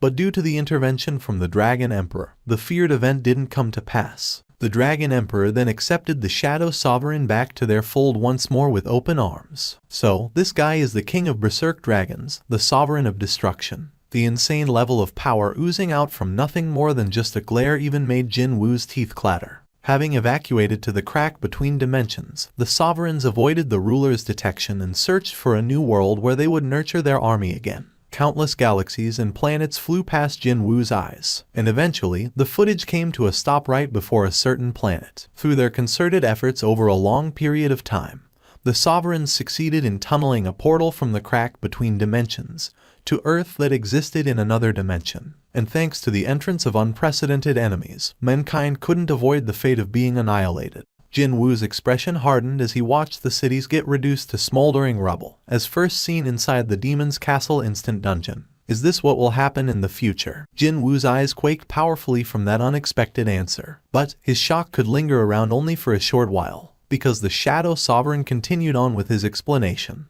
If the purpose of the sovereigns was to destroy, then the role of the rulers was to maintain the worlds. Naturally, the rulers grew angry at the fact that the thugs of the Chaos world they failed to eradicate the last time managed to bring down yet another world. In order to right the wrong, they resorted to activating a certain tool of God that they themselves had prohibited from use. The tool of God was called Chalice of Rebirth, an item they made sure to steal first as their top priority from God's storage, just before they started their rebellion. It was an incredible item that could reverse time by around 10 Earth years. 10 years. Jin-Woo's eyes shot wide open. Could this be pure coincidence that the number of years matched the time when gates began generating out of thin air, and hunters appeared to stop them? The rulers did their best to rescue other worlds, but Earth was simply too fragile to host the battles between themselves and the sovereigns. This planet with no magical energy couldn't endure against the mass-scale battles. Didn't matter who won in the end between the rulers or the sovereigns, the result waiting for this planet remained the same. After going through several cycles of war and the destruction of the planet, the rulers came to a drastic decision. If saving everyone was impossible, then make sure that some would still survive and continue the life on this planet. If so, does that mean? Only then did Jin-Woo finally realize it. He realized the reason why these rulers stayed behind the scenes and quietly let the process take place without getting in touch with humanity.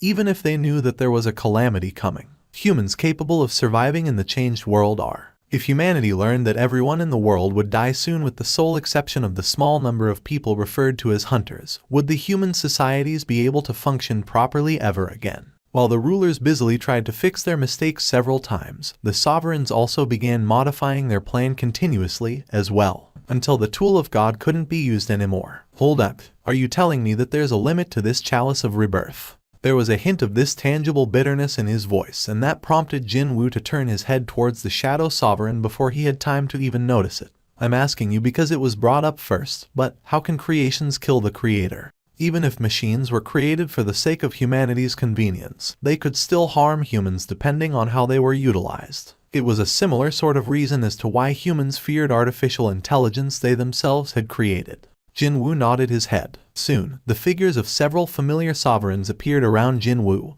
and the Shadow Sovereign, and that would be to copy the method of the rulers that lent the portions of their powers to various humans and had them kill monsters in order to spread magic energy throughout the planet. Sovereigns would also borrow the bodies of human hosts to descend on the world and bring their armies far earlier than what the rulers had been expecting, to devour the rulers' armies coming to aid humanity in one go. For a sovereign possessing incredible power to cross over into this world, it needed a host body. Sovereigns searched for and found suitable hosts for themselves one by one. However, only the two, the Sovereign of Destruction and the Shadow Sovereign, the possessors of two indescribably enormous powers, couldn't find human hosts with a physique that could handle their powers.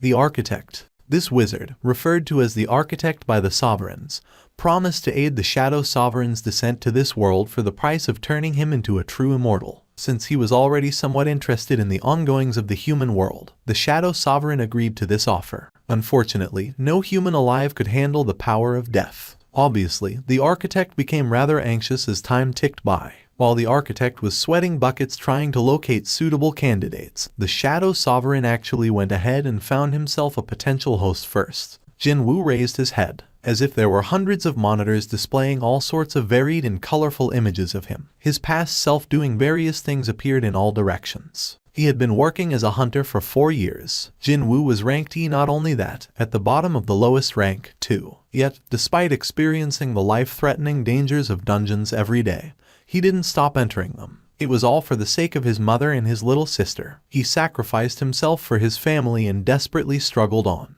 The records of the past 4 years were all preserved in their entirety within the Shadow Sovereign's memories. The Shadow Sovereign was now pointing at Jin-Woo, and seeing that unwavering finger, he felt his heart race faster and faster. The Sovereign did say it before, didn't he? I am the record of your bitter struggle. I am the evidence of your resistance. I am the reward of your pain. Those words weren't describing Jin-Woo's life after he had become a player. No, it was about his life before he got to enjoy the benefit of the system. Every one of those words rang weightily within his chest once more. The dual dungeon, the test of his survival, and then the player. All of these were part of the plan of the Architect to create a suitable vessel for the Shadow Sovereign. What humans enjoyed playing and were also good at, he said. Jin-Woo knew right away what that thing was as soon as he heard the Sovereign. It was none other than video games. Here was the reason why the system designed to manage the player possessed such a similar layout to a video game. And Jin-Woo was the lone successful case among all the test subjects. But then, you betrayed the Architect, didn't you? Jin-Woo recalled the sight of the angel statue jumping up and down in fury while busily crying out that the other sovereigns had been deceived back inside the second dual dungeon. The puzzling thing was, why did the Shadow Sovereign deceive the one he was in contract with, and choose Jin-Woo instead? He simply had to ask for clarification here. But why? For the first time ever, the Shadow Sovereign hesitated. He looked to be agonizing over something, and Jin-Woo didn't press him for an immediate answer. Eventually, the Sovereign opened his mouth again. Compared to how lengthy his deliberation was, that answer was way too simple. Strangely enough, Jin-Woo couldn't hold back his chuckle, though. Rather than erasing Jin-Woo's ego and taking over his body, the Shadow Sovereign had chosen to assimilate with him instead. Meaning, he chose to become a part of him. And the end result was, the Shadow Sovereign possessed the exact same face as him. I am you. That was the undeniable truth, with not an ounce of falsehood within. The Shadow Sovereign lowered his left hand, raised the right one instead. In an instant, all those faces disappeared, only to be replaced by a humongous dragon flying in from the darkened sky high above. And then, an army entirely consisting of countless dragons following after it to incinerate every city they could find. Jin-Woo stared at the army of destruction led by the Dragon Emperor with a hardened face before making his reply. No, he asked a question instead. Why did you run away to another world with the other sovereigns when you had no desire to fight against the rulers? The Shadow Sovereign was a ruler and at the same time, a sovereign, and he couldn't find the place he could call home with either group. That was why he chose to wander in other worlds he was not originally a part of, hoping to find his place. Hearing the sovereign's answer, Jin-Woo finally made his decision. My answer is the same. An imperceptible smile had already floated up on the sovereign's face even before Jin-Woo made his reply. This is not where I belong. The Shadow Sovereign nodded, saying, does this mean I won't ever get to see you again? Despite saying those words, there was the look of a relieved man on the sovereign's face. Finally, the time of rest had come after an eternity of waiting. Jin-Woo watched the sovereign genuinely feeling happy for himself and bade his last goodbye. I want to thank you for giving me this opportunity. For a brief moment there, a look of wistful longing brushed past the sovereign's expression before disappearing altogether. Jin-Woo stopped him there. I know, because I am you. A smile floated up on the Shadow Sovereign's face as the time of departure drew near. After a long journey, he had reached a place he could rest now. The sovereign addressed Jin-Woo. He took a step back and wordlessly stared at Jin-Woo, nodding his head. 2 words that would allow him to be reborn as the perfect Shadow Sovereign left his lips in a low, hushed voice. Rise up. The system's familiar female voice rang in his head the moment Jin-Woo uttered rise up. Jin-Woo was now bestowed with the true power of the Shadow Sovereign, which meant that the system was now rendered irrelevant to him. So, it began deleting itself. He felt as if he was saying goodbye to a nanny that looked after him since his childhood.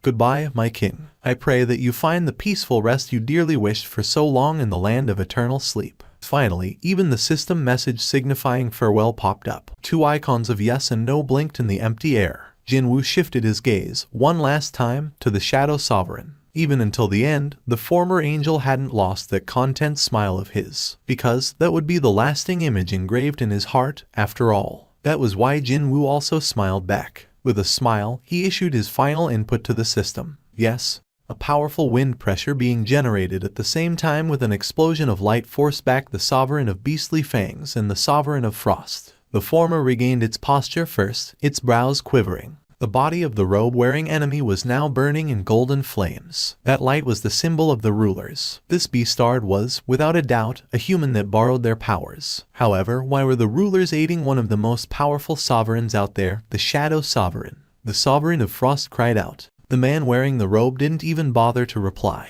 No, instead of an answer, he simply brought up both of his short swords near his chin, clearly getting into a stance to fight. That was as good a sign as any of his intent. The Sovereign of Frost's expression hardened after confirming this man's decision once more. Its current opponent had borrowed the powers of the rulers and activated spiritual body manifestation. But a human's body couldn't withstand a god's power. Unlike with the sovereigns who had completely taken over the host's body and ego, the one borrowing the ruler's power would soon crumble into dust and disappear. Even then, he'll risk dying just to aid in the Shadow Sovereign's revival. Just what are the ruler Beastards scheming now? The Sovereign of Frost looked at the Sovereign of Beastly Fangs. They exchanged suspicious gazes. There was no time. Instantly, the 2 sovereigns split left and right to approach the robe-wearing man from both sides, before raining down a ceaseless barrage of attacks. The claws of a beast and the spear made of ice tried to tear into the robe-wearing man countless times, but as if he was well versed in combat, he easily countered and repelled all incoming attacks with expert movements. He would let the ice spear slip past him or block against the claws, but never forgot to throw out his counterattacks every now and then, as well. This was the action of a warrior that survived a nonsensical number of battlefields throughout his life. A truly troublesome opponent, in other words. An enemy possessing great strength and technique disregarded his own life to block the advance of the 2 sovereigns.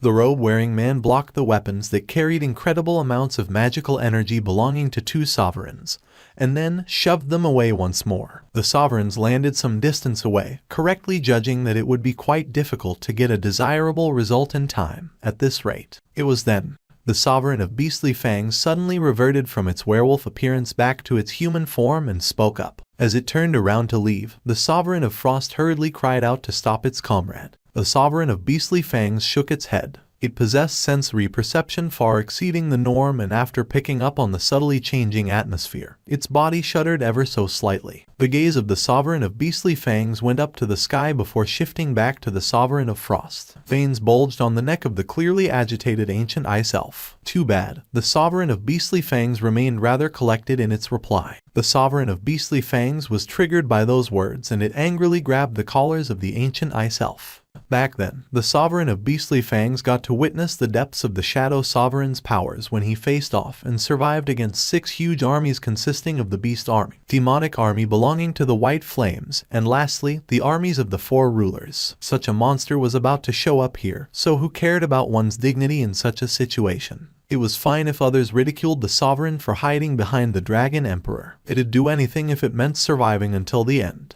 With that departing words, the beast quickly stepped into the gate. The Sovereign of Frost clicked its tongue unhappily as it watched the gate gradually shrink before completely disappearing from the view. How could a fool that runs away in fear, even when there was a nearly dead prey right before its eyes, be deserving of the title of the Chaos World's best hunter? The Sovereign of Frost's thoughts remained the same as before. The Shadow Sovereign had to die, no matter what. And the prey was as good as tiptoeing on the precipice's edge. Nothing would change just because a hindrance suddenly showed up. Indeed, there was no reason to borrow the hand of a coward. Deciding such, the Sovereign of Frost activated its own spiritual body manifestation. Although its stamina would greatly be consumed by maintaining this form, as this wasn't the world it originally belonged to, there was a need to get the result as soon as possible before the Shadow Sovereign really made his appearance. The Sovereign of Frost transformed into a gigantic ice storm that instantly covered up the land. The violently thrashing blizzard slammed into everywhere. After morphing into an actual storm, the Sovereign of Frost coldly glared at the robe-wearing man below and roared out like a thunderclap. Tens of thousands of ice spears created out of crystallized mana in the air began raining down like falling snow. Each spear carried enough power to kill a person in one shot. That was how extremely terrifying this attack was. Cars still remaining in the roads were swept away like worthless toys, and buildings were torn apart by the blade-like winds. However, the robe-wearing man didn't even budge from his spot and protected Jin-Woo behind him with all his being. Countless wounds began appearing on the man facing off against the endless barrage of ice spear blizzard. The facial expression of the ice elf crumpled unsightly. A measly human simply borrowing the powers of a higher being through sheer luck dares to form such an insolent face at me. The Sovereign of Frost tilted its shoulder and raised up its right arm up very high. In an instant, cold air gathered around the arm and transformed into a gigantic ice block. Now, let's see if you can withstand this. The Sovereign of Frost was planning to not only crush the man, but the vessel of the Shadow Sovereign lying behind him, too. It roused up its entire magical energy to slam down the block of ice. The man watched the shadow of the falling ice block grow ever larger and raised both of his frozen arms above. Even if his arms shattered, even if his body was crushed, he must protect Jin-Woo. He dragged out every ounce of power granted to him by the ruler, and his body glowed in the most brilliant golden radiance. And finally, there was a collision. Strangely enough, although there was a collision, he didn't feel any impact force from it at all. What is? The man opened his closed eyes and discovered someone else standing before him. This figure was kitted out in jet black armor. And then, there was the blood-red mane extending from the top of its helm all the way down to its back. It was none other than the faithful servant of the Shadow Sovereign, Ygritte. The Sovereign of Frost had to doubt its own eyes after that attack was perfectly defended against. If the martial-grade Shadow Soldier made his appearance, then that could only mean the ancient ice elf flinched nastily in surprise and hurriedly shifted its gaze to the spot behind the robe-wearing man. Sure enough, the unconscious man who should have been lying there could no longer be found anymore. Finally,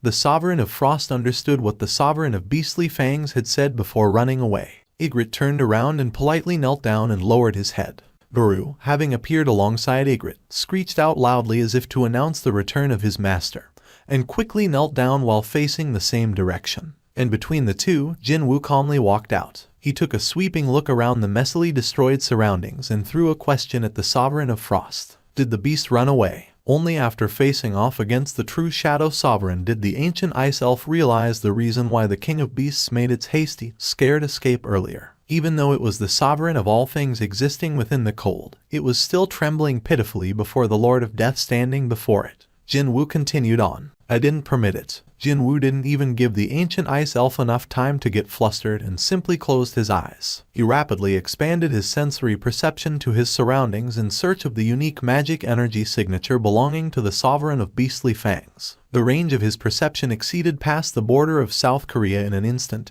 and enveloped the whole planet. He was deeply confident that, as long as the Sovereign of Beastly Fangs didn't escape to the gap between dimensions and remained hidden somewhere on Earth, he'd located that beastard no problem. And his confidence was not proven to be baseless. Jin-Woo smiled refreshingly and opened his eyes after discovering the presence of the Sovereign of Beastly Fangs. Found you. While Jin-Woo had his eyes closed to focus all of his attention on searching for the escaped beast, the Sovereign of Frost had intuitively sensed it. It was an opening left by the Shadow Sovereign. Such an opportunity would not come around a second time. Even if there was a huge gap in individual strength, how dare he take his eyes off his enemy? Avoiding death would be impossible if this chance was left ungrasped. It was facing unavoidable death right now. In order to struggle free from the shadow of death taking large strides towards itself, the Sovereign of Frost decided to bet everything on one final move. I must end everything with this one hit. Its right arm slipped behind its back and mana began gathering there in a large lump. It then proceeded to create the most powerful spear of ice it had ever created. Every ounce of energy dragged up by the desperation it felt would be contained within this attack. A terrifying amount of magical energy was being forcibly concentrated on the ice spear. The power gathered was so great that the ground beneath the Sovereign wielding the spear froze up in pure white while issuing cracking noises. Just before one would be tempted to wonder whether the Sovereign's right arm grasping the spear had expanded far too much or not, the spear was fired out with the velocity of a bullet and tore straight through the air. Moments before the spear aiming at his forehead could penetrate into his face, Jin-Woo opened his eyes. Found you. Simultaneously, the time flow of the surroundings came to a standstill as if the pause button had been pressed on the playback. No, actually, the time had slowed down to such an extent that it almost looked as if it had come to a standstill. The ice spear's shaft spinning at a scarcely believable speed was definitely getting closer, albeit only an inch at a time. To stop the weapon's advance, Jin-Woo used one of his powers, Ruler's Authority. This was one of the Shadow Sovereign's powers, although he trained on using it proficiently while thinking that it was merely a skill. The moment he activated Ruler's Authority, he got to see the mana dispersed throughout the surroundings suddenly rush in and wrap about the ice spear. Once caught in the magical energy, the weapon lost all forward momentum and stopped in its tracks. He got to see for the first time how the skill Ruler's Authority worked, and he couldn't help but softly sigh in admiration. Ah, so it was not an invisible hand or some such. No, it was more like invisible mana. Simply put, mana moved according to the will of the skill's activator. Jin-Woo's eyes could capture the movement of mana so clearly now, when it was impossible to do so in the past. The Sovereign of Frost shivered from shock after witnessing the true power of the Shadow Sovereign, formerly the greatest fragment of the brilliant light, as well as one of the most powerful kings in existence. The wall, the completely insurmountable wall. He could sense the creature shivering even at a distance away. He still had a score to settle with that thing.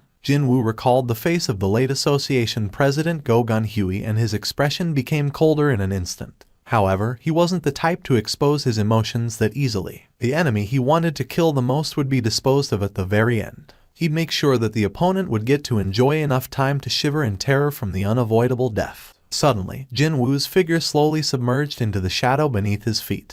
After returning to the hideout located in a jungle somewhere, the Sovereign of Beastly Fang's teeth began clattering, that aura of death gradually tightening around its neck. What a regretful thing it was, wasting time arguing with the Sovereign of Frost and delaying its escape from that place. Back when it was out hunting Brazil's greatest hunter, Earth was nothing more than a hunting ground filled with weak prey. The beast had been drunk on the feelings of freedom after leaving behind the dreary, boring gap between dimensions where there was practically nothing fun to do. But now, who'd have thought that the Shadow Sovereign had descended to this world with a malicious plan up his sleeve? Unless they were talking about the human masquerading as the king of the dead, fine. But the beast definitely didn't want to fight against the real Shadow Sovereign. If one wanted to stop that guy, then one needed power far exceeding him. One needed the Sovereign of Destruction. Now that things have turned out this way, I have no choice but to hide here and quietly wait until the Dragon Emperor shows up. The sixth sense possessed by all animals, the inexplicable sensation traveling down the back of its neck caused all sorts of goosebumps to break out on the Sovereign's body. The shade of a tree several steps away was wavering noticeably. That was why.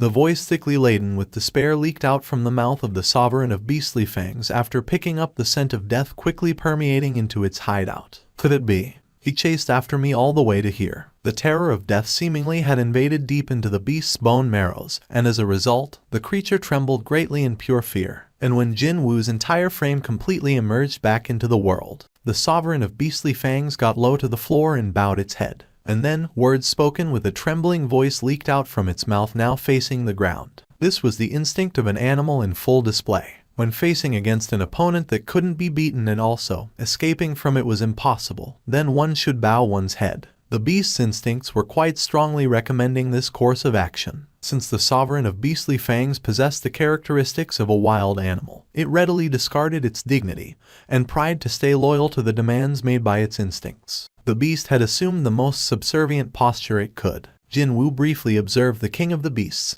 and its lowered tail before coming up with a reply. Fine. The Sovereign of Beastly Fangs was feeling really nervous, but upon hearing that easy answer, it began smiling inwardly, and that smile soon crept up on its face directed to the floor as well. What a foolish man. That beastard is not the real thing. The real Shadow Sovereign would never forgive the one who had betrayed him once before, and not to forget, someone who tried to eliminate the vessel prepared for his descent to this world. Thanks to this human's kindness and stupidity, the beast was able to buy some time. How could it obey this man's words when this human, no, this prey was busy emitting a delectable scent mixed in among that of the real Shadow Sovereigns? Indeed, all it had to do was to pretend as if it was on the Shadow Sovereign's side and wait until the Sovereign of Destruction's arrival. When the time comes, I shall personally rip your corpse apart and gnaw on your bones. So, how could the beast not break out in smiles right now? With a bright face, the Sovereign of Beastly Fangs raised its head again. As it did, it ran straight into the chilling glare, as cold as ice, and leapt back greatly from sheer fright. As a matter of fact, the level of fright it felt was so great that it had leapt back dozens of meters in one go. Jin-Woo coldly addressed the beast and its pale complexion. Before we do that, though, we should settle our debt first.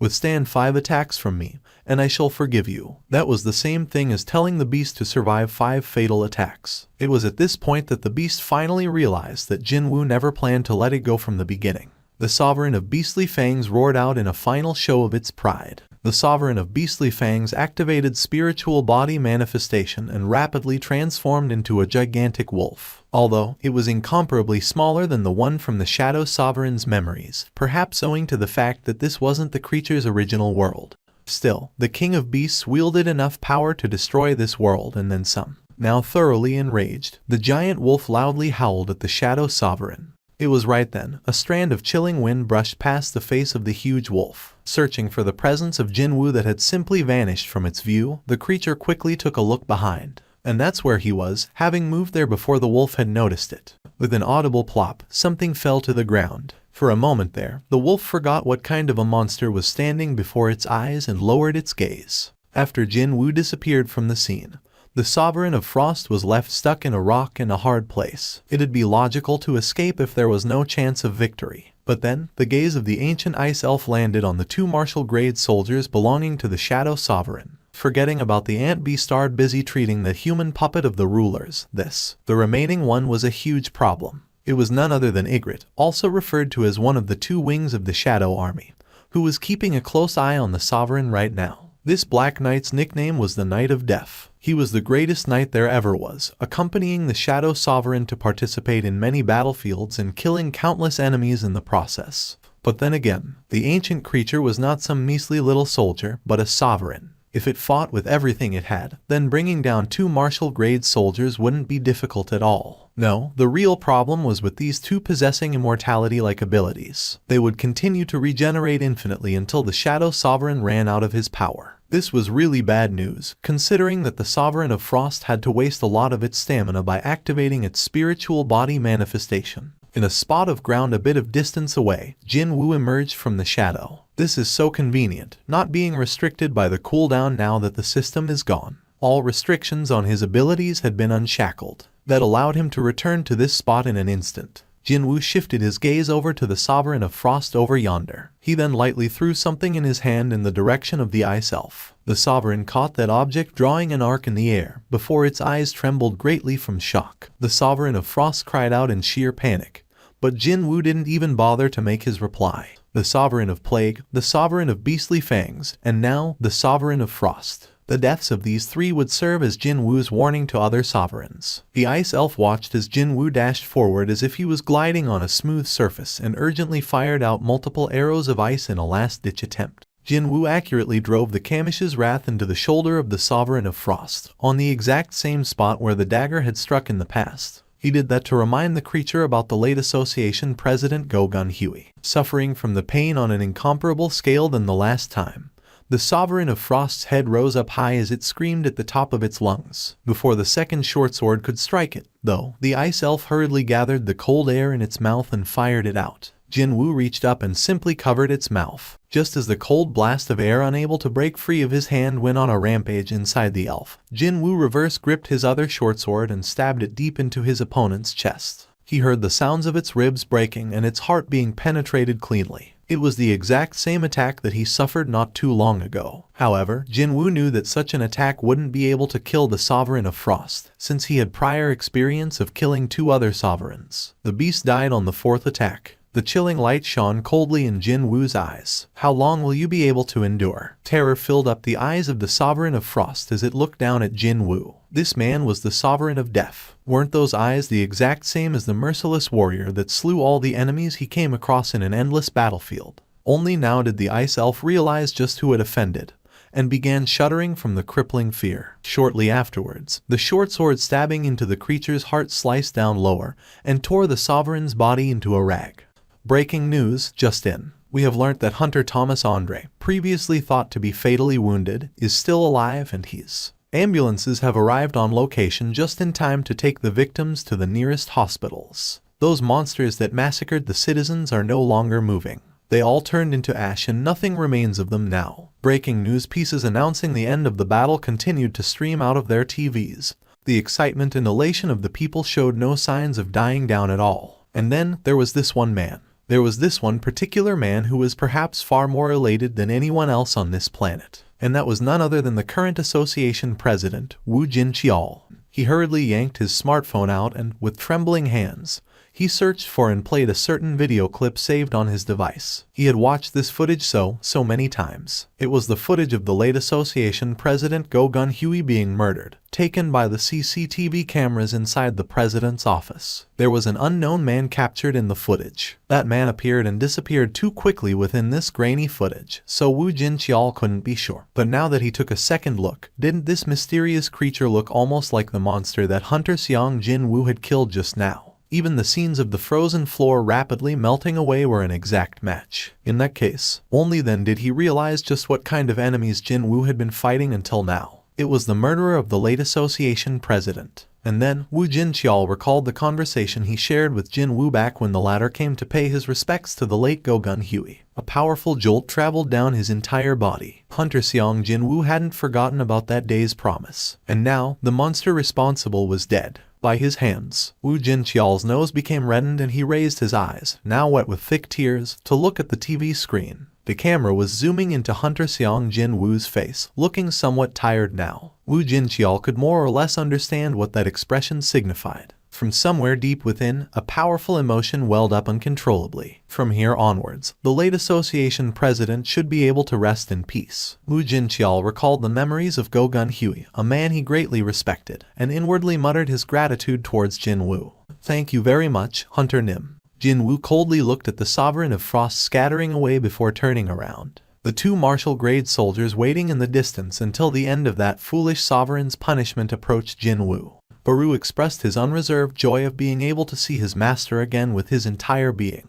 Jin-Woo lightly tapped the big ant soldier and his two tearful eyes on the shoulder before taking a sweeping look around his vicinity. That man wearing the tattered robe was nowhere to be seen, though. Just who was that man, anyway? Jin-Woo had been having a cue and a session with Ygritte in the common tongue of the Chaos world, as if he was a native there, before abruptly discovering something and walking over to it. It was a certain item that had fallen to the ground. Isn't this? As he picked this item up, his eyes trembled rather imperceptibly. The robe-wearing man sought shelter behind the exterior wall of a half-destroyed building and plopped down to the ground while pulling his hood back. His hair and beard covering his face were unkempt and messy as if he had never bothered to trim them at all. He was Seong Il Hwan, and he was leaning against the wall while spitting out heavy, labored breathing. He then raised his left hand that had lost all feeling now. Sure enough, his hand changed its color to gray and was slowly disintegrating into dust from the tip of his fingers. This was the inevitable result of accepting the powers of a god with the body of a mere human. However, even though he was experiencing unimaginable pain, he still formed a satisfied expression. It's done. With this power, he managed to protect Jin-Woo. Now that his son had completely inherited the powers of the Shadow Sovereign, Jin-Woo would prove to be a great asset to humanity. That's why it was done now. Xiao Lichuan stopped looking at his gradually disappearing hand and powerlessly leaned his head against the wall to close his eyes. The rulers had entrusted their powers to him and asked him to stop the Shadow Sovereign. He had been helplessly trapped within the gap between dimensions after the gate closed up and thus was left with not much of a choice. As a proxy of the rulers, and as their emissary, he returned to Earth with an important mission to accomplish. Unfortunately, Xiang Lichuan couldn't carry his mission out. Even though he knew that the worst calamity in human history was hiding within that boy's flesh, how could a parent kill his own child? All he could do was to observe Jin-Woo from a place just out of his detection. And as he continued to delay his mission, the opinions of the rulers that had been focused on stopping the advent of the Shadow Sovereign gradually began changing. And eventually, the brightest fragment of brilliant light sent him a brand new mission. The rulers had finally realized that they needed the Shadow Sovereign possessing his full powers if they were to stop other sovereigns and their nefarious scheme. There was no one else besides the Shadow Sovereign on Earth that could defend against the Dragon Emperor and its army of destruction before the soldiers of heaven could arrive later. It was a huge gamble, considering that no one knew whether the Shadow Sovereign would side with mankind or with the other sovereigns. And the result came out pretty quickly. Jin-Woo remained on the side of humanity, and the Shadow Sovereign approved that choice. The newly reborn Shadow Sovereign was, simply put, Jin-Woo himself. It was worth risking Xiang Lichuan's life in order to protect his son, in other words. Although it was unfortunate that he couldn't even say a simple hello to his son he hadn't seen in 10 years, no one alive was qualified to take a child's parent away twice, even if that person just so happened to be said parent. So, quietly disappearing like this was in Jin-Woo's best interest. Xiang Lichuan looked down at his body slowly disintegrating into ash, and consoled himself as such. It was then he heard the familiar footsteps from nearby. Xiao Lichuan hurriedly got up and used his still mobile right hand to pull the hood back and hid his face. A certain someone stood before him, then. He didn't even have to take a look to know just who it was standing before him like this. It was Jin-Woo. Did you honestly think I wouldn't have noticed it if you went away like this? He turned around towards his son, only to spot a certain item thrown by Jin-Woo slowly flying in an arc towards him. Grab. What Jin-Woo returned was a short sword. It was Xiang Lichuan's own short sword that he ended up dropping after his left hand became useless. He stared at the weapon for a moment or two, before raising his head. Jin-Woo was staring back at him with reproachful eyes. Jin-Woo could still remember quite clearly that particular short sword. When he was a young boy, he got found out while playing around with his father's short sword and received a scolding worth remembering. Only now did Jin-Woo consciously realize why his own weapons had been set as short swords when the previous Shadow Sovereign swept through the battlefields with a long sword. Instead, it was all because of the memories he had of his father. Influenced in part by his memories, the dungeons generated by the system ended up presenting Jin-Woo with daggers and short swords as his main weapons all this time. His hushed voice continued on. Are you going to leave again without saying anything, Dad? Dad. That one word dug deeply into Xiang Lichuan's heart and he had to remove his hood. His right hand was slowly turning into ash as well. His son flinched greatly after realizing the state of his hands, but Xiang Lichuan formed a thin smile as his reply and spoke. I didn't want to show you this sight. Jin-Woo understood that a body turning into ash after exhausting all life force couldn't be saved no matter what. He hurriedly tried to get closer, but Xiang Lichuan raised his right hand to stop his son. His left arm had scattered away in dust and only his shoulder remained by then. Jin-Woo hesitated, before remaining in his spot, and asked his father, Then, what about you, Dad? Didn't you want to see me again, Dad? Surely, he could still use his right hand for the time being, so how come? Jin-Woo's question caused Xiang Lichuan's raised arm to slowly go back down. I wanted to see you, always. To the extent that, even if you couldn't see me, I still felt happy from the fact that I could see you from far away. Jin-Woo finally came closer to his father until he stood right before his face. Xiang Lichuan reached up with his remaining hand to gently touch his son's face. Thick tears falling from the boy's eyes wetted the back of his hand. This foolish father wasn't able to do anything for you, yet despite that, you have grown up so well. Jin-Woo opened his mouth. Is this the ruler's doing? Are they throwing you away after using you? A scary amount of rage could be felt in Jin-Woo's voice now. Seong Il-hwan shook his head, though. They only gave me an opportunity to make a choice. I chose to protect you, that is all. And that choice was not wrong. And now, even his remaining right hand was turning into ash and scattering away. I wouldn't have minded talking to you for a little bit longer, but... And he wanted to stay here for a little bit longer, too. He had done something reprehensible. He ended up making a boy say goodbye to his father not once, but twice now. He tried so hard to hold back, but in the end, tears began flooding out from Seong Il-hwan's eyes. "I'm sorry for not being a good father to you." Those were his last words. Seong Il-hwan's body, all his life force exhausted from fighting against the sovereigns, turned to ash. Jin-Woo hurriedly tried to embrace his father's body slowly crumbling away. But what remained in his palms wasn't a person, but gray-colored powder. Eventually, in the spot where Seong Il-hwan once stood, nothing remained. Something from deep inside angrily welled up in an uncontrollable burst. Jin-Woo couldn't hold it back anymore and in the end, raised his head towards the sky and roared out loudly. When he did, the mana in the atmosphere reverberated. The sky, the air, the ground, they all cried. And soon, Jin-Woo's mouth began emitting the heavy, grave voice similar to other sovereigns. If all these events were set in motion simply because the sovereigns decided to settle on Earth, then I shall make them pay an unforgettable price for that. I shall definitely make it so. His voice infused with mana was carried in the airflow and spread out to the rest of the world. The roar of the enraged shadow sovereign shook around both the heaven and earth. On this day, one human who inherited an unparalleled power decided where his abilities should be used on his own accord. This was the moment that the true opening curtains of the war had gone up.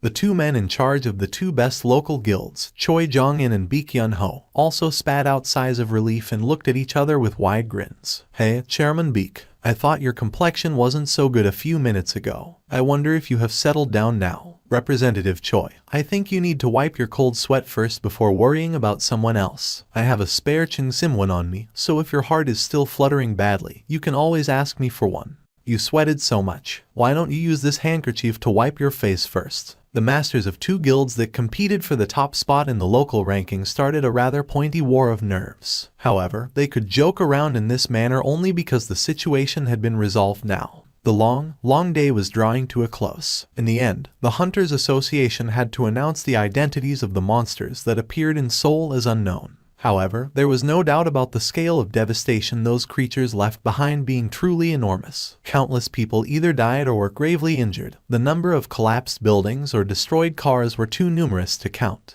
However, not everything could be seen as a loss. Should one call this case a blessing in disguise? What happened was, they found a way to deal with an unexpected danger. Especially so for Hunter Sung Jin-Woo's incredible power that he displayed to the world during his fight. It managed to change the mindset of the world's denizens in one breath. And that changed mindset was immediately put to action. North Korea was the signal flare. The neighboring nations had only displayed a tepid reaction towards the request for cooperation even with the appearance of Gate boasting an unprecedented size. But now, their attitudes did a complete 180 in an instant. South Korea, no, Hunter Sung Jin-Woo must not be allowed to fall. This was the conclusion various nations came to after watching the battle between Jin-Woo and the unknown monsters. The ill fortune of Korea wouldn't simply end in Korea alone. Which hunter belonging to a country would be capable of stopping a calamity that Hunter Sung Jin-Woo couldn't stop? From the closest nations, North Korea, Japan, China, Russia, and to the far-flung nations such as America, Germany, Britain, and France, their hunters hurriedly set off for Seoul in order to make it in time.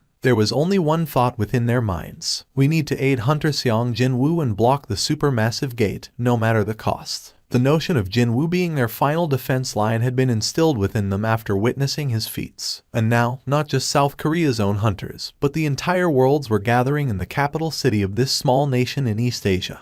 Tens of thousands of hunters surrounding the spot just below the gate held their breaths and waited. This was a memorable spectacle. This sight of countless hunters waiting for one single moment to happen. The close-quarter type hunters quietly waited for their turns, while those capable of attacking at long distances got ready to fling out preemptive strikes at a moment's notice. Arrows laden with magical energy and various spells ready to be cast were aimed at the sky. Taut tension filled up the atmosphere. And then, Whenever the gazes of these hunters stopped glaring at the gate above and lowered to the ground, they would all look at one place without fail. That would be Jin-Woo's back. Standing at the furthest front, Jin-Woo was glaring up at the sky with a somber expression. With every passing second, the dungeon break was approaching closer and closer. He could sense their aura now. The black heart, replacing his destroyed human heart, powerfully pulsed within his chest to let him know of the current situation. Of course, the hearts of other hunters were pounding away restlessly as well. Hien, standing next to him, saw his expression and whispered to him,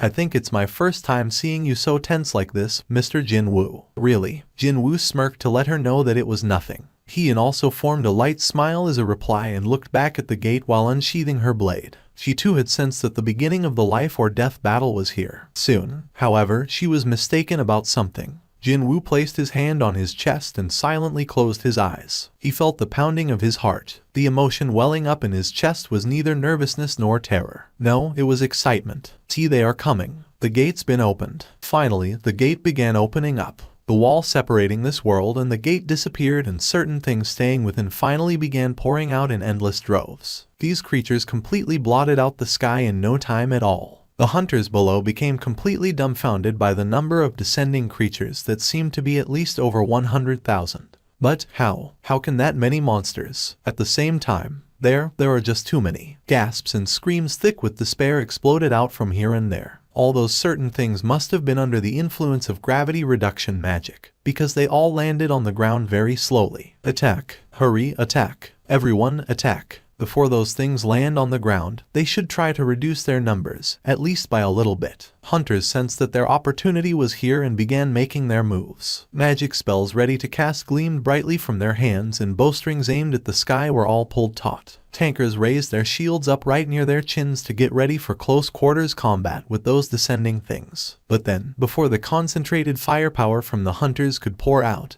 Jin-Woo loudly yelled out. Jin-Woo's will, carried by mana, was clearly transmitted to even those hunters who didn't know any Korean, and it made everyone stop what they were doing. But why? Why did he stop us from attacking? Even though tens of thousands of hunters were staring at him with eyes that screamed, "I don't understand." Jin-Woo simply repeated what he said. Wu Jinqiao, watching from the distance, hurriedly wiped the sweat off his forehead. If they don't attack now, then those creatures would land safely on the ground. When the battle breaks out in that situation, the hunters out in front could get sucked into the attacks fired from the back. Meaning, incidents of them worrying about the friendly fire would happen when they were already in a numerical disadvantage. "Everyone, do not fire. Do not fire." Wu Jinqiao was put in charge of commanding the hunters. So, rather understandably, they became quite dazed and lowered their hands when he began telling them not to attack. Just what are they thinking now? They want to engage those things on the ground instead of hitting them first with ranged attacks against that many monsters. As confusion and terror began whipping up around the battlefield, eventually those creatures landed on the ground. The number of black monsters completely filling up the sights of the hunters were so great that one's mind would grow faint just from the sheer scale. From the gathered swarm of monsters, one particular being began walking out towards them.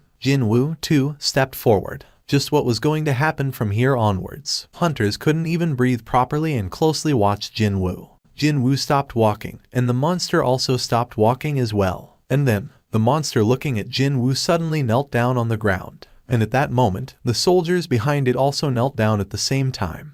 The spectacle of 100,000 plus soldiers bowing their heads at the same time carried an incredible, overwhelming shock value. After a short bout of silence passed, the monster kneeling right out in front raised its head and spoke.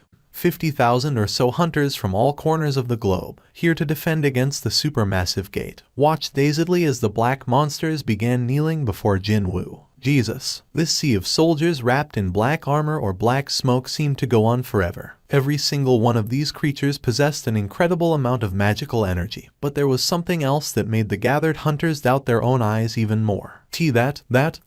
Could that be? Right at the end there, you see what's right at the end there, right? Yeah, I can see it. Hunters pointed to the back of this army of black soldiers, their complexions paling greatly. More specifically, they were pointing to the 3 black dragons at the back of the army who were obediently lowering their heads before their owner, as if they were house-trained pets or some such. Jin-Woo swept his gaze over the Grand Marshal Bellion and the seemingly endless number of shadow soldiers kneeling behind their leader. So, this is the real Shadow Army. Jin-Woo took a long, hard look at his soldiers as his heart raced faster and faster. The thing was, those kneeling before him weren't the only Shadow army, now were they? If these guys were the soldiers that belonged to the former Shadow Sovereign Osborne, then Jin-Woo too possessed his own loyal soldiers, as well. Come out, even more Shadow soldiers materialized from behind Jin-Woo at his beckoning. Their numbers had already ballooned to near 2,000 by now. Baru, Ygritte, Greed, Number 6, Fangs, Iron, Jima, Tank, etc. all filled up the space behind Jin-Woo. Finally, the separated Shadow army had become whole. A powerful force capable of standing up against the enemies, and their armies had been completed. Jin-Woo was taking a sweeping look at the other hunters before he literally slid into his own shadow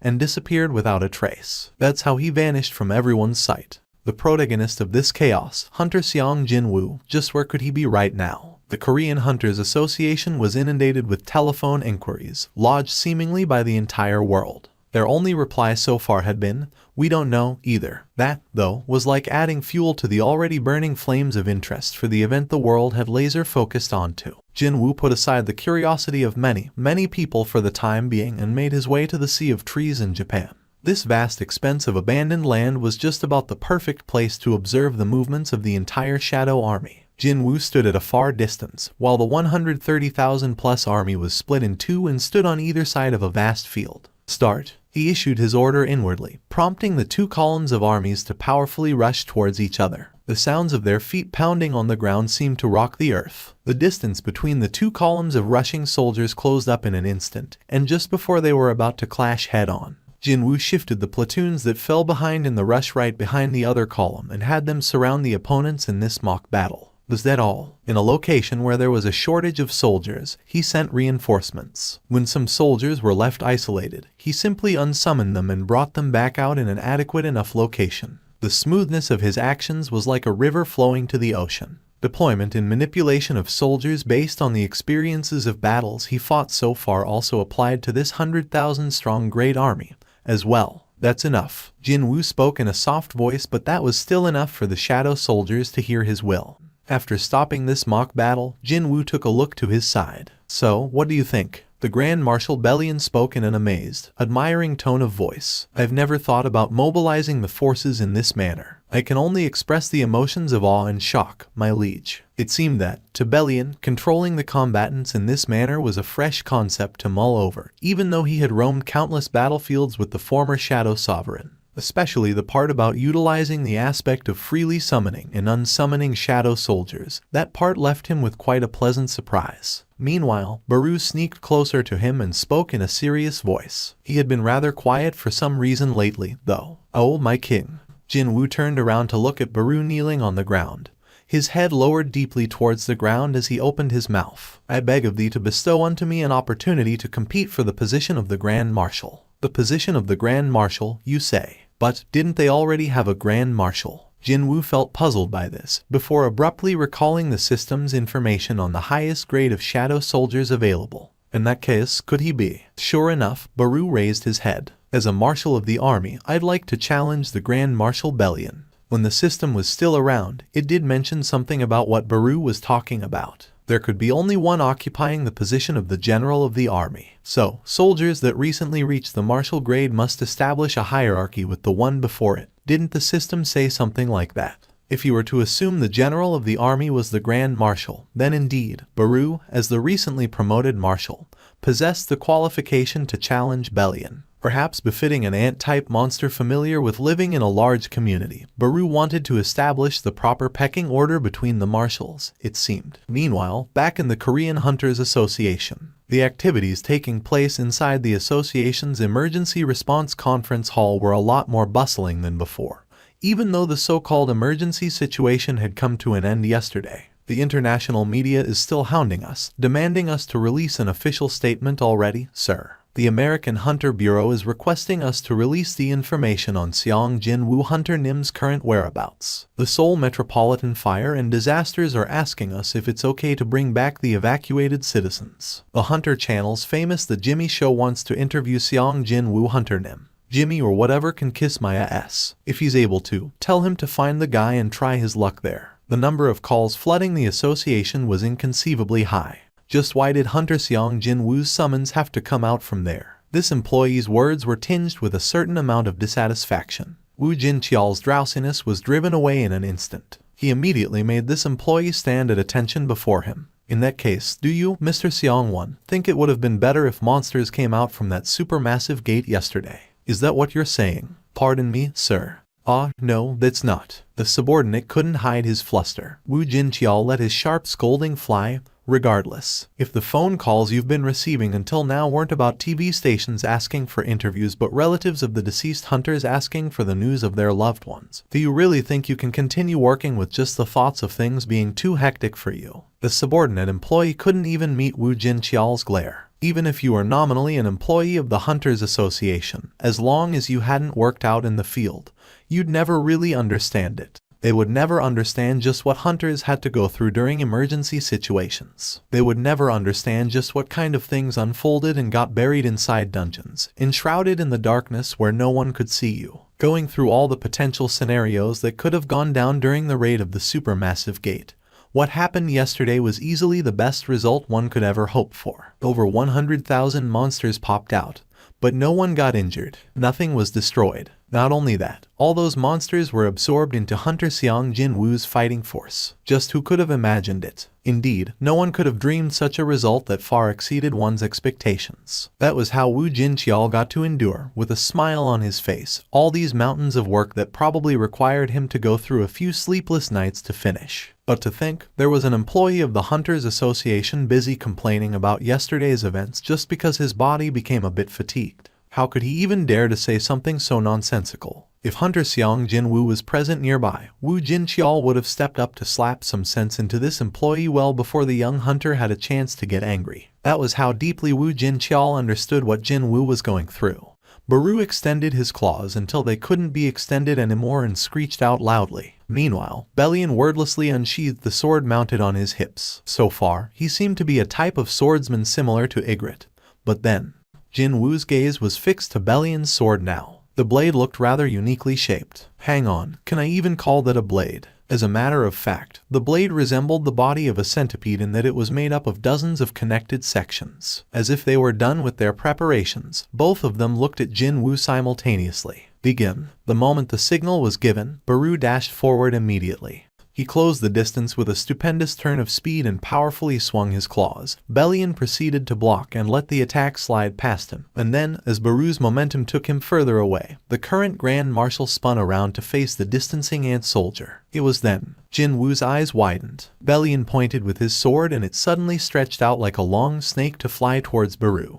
Baru urgently spun around and reflexively slapped the blade away. That was just the beginning. Bellion used his sword like a whip and rained down a barrage of incredulous attacks at his target. The flexible body of the blade, carrying an enormous amount of mana, danced and writhed according to its wielder's desire to pummel the ground and air surrounding Baru. On the other hand, all Baru could do right now was to concentrate all his being to barely defend against the attacks. While watching Bellion's attacks that had clearly surpassed the limitation imposed by the sword-type weapon, Jin-Woo imagined what would happen if it was him facing that barrage. When he did, everything seemed to slow down to a crawl. Even then, even within this slowed down time, Bellion's sword remained dangerously fast. Jin-Woo's expression became even more serious. His eyes, now emitting cold glare, followed and caught each and every slap and swish of the unpredictable sword dance. Upper left, right side, upper left again, then lower left, and to upper right. The hymn of his imagination evaded all the attacks and was standing before Bellion.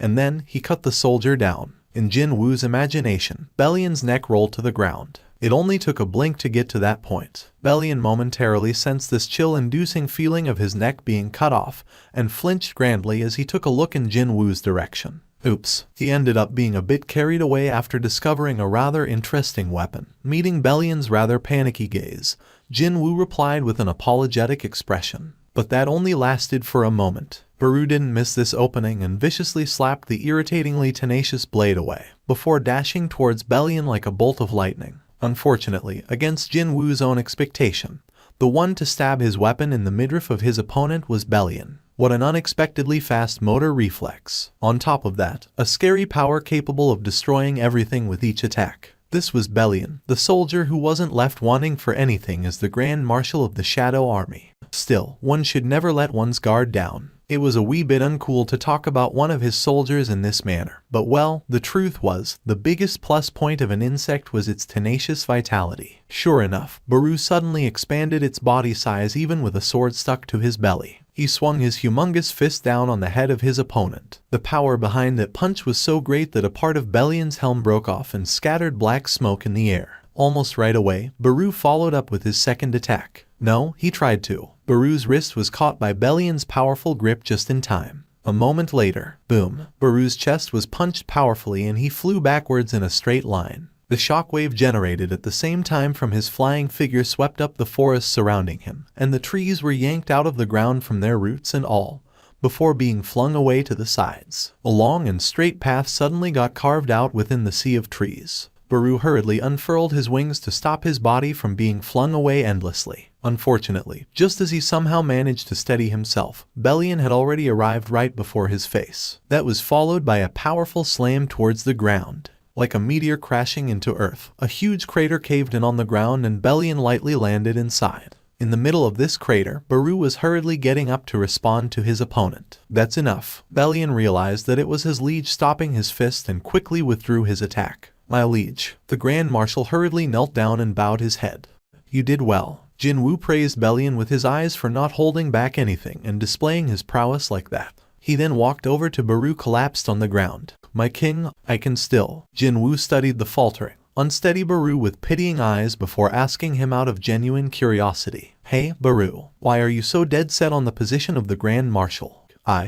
I wish to become the Grand Marshal and always stand next to my liege. Baru couldn't continue on due to his grief-stricken mind. Jin-Woo scratched the side of his head and offered up his reply. The Grand Marshal can stand to my right, while you can stand to my left, right. Only then did Baru realize that he could still stand next to his liege without being the Grand Marshal, and his eyes opened up extra round. I am honored by. Stop it. Leaving behind Baru and his emotion-induced tears filling up his eyes, Jin-Woo stood back up and spat out a helpless sigh. But then, another shadow soldier silently approached him. It was none other than Ygritte, who had been listening to the conversation between Jin-Woo and Baru without saying anything. My liege, may I be granted an opportunity to challenge? As Ygritte cautiously asked, Jin-Woo quickly replied as if he was expecting this already. You can stand behind me. Ygritte couldn't finish the rest of his sentence due to his liege's keen insight. Is that so? In the end, the Shadow Sovereign has become our enemy. The Dragon Emperor, currently in a humanoid form, was receiving the reports from the sovereigns that had already descended to Earth. Only their voices softly echoed within this eternal darkness. I see. Fine, I shall deal with him personally. None of you make a move. We must prevent any further losses. The Dragon Emperor had fully analyzed the situation and ended the connection to the sovereigns. Soon, there was no more sound. This world, the gap between dimensions where nothing existed, was quickly filled up by empty silence. To the sovereigns, this place was no different from hell itself, as there was nothing here to destroy. That was why the Sovereign of Destruction, born from the darkness with a singular purpose of destroying every single existence, did its hardest to escape from this place. And finally, the day it'd taste the fruit of its labor was literally around the corner. The Dragon Emperor turned around and issued its command towards the darkness behind it. My troops, ready yourselves for war. When it did, dozens of ancient great dragons, hundreds of dragons, and tens of thousands of dragonutes hidden within the darkness shot out heated glares from their eyes and roared out in unison.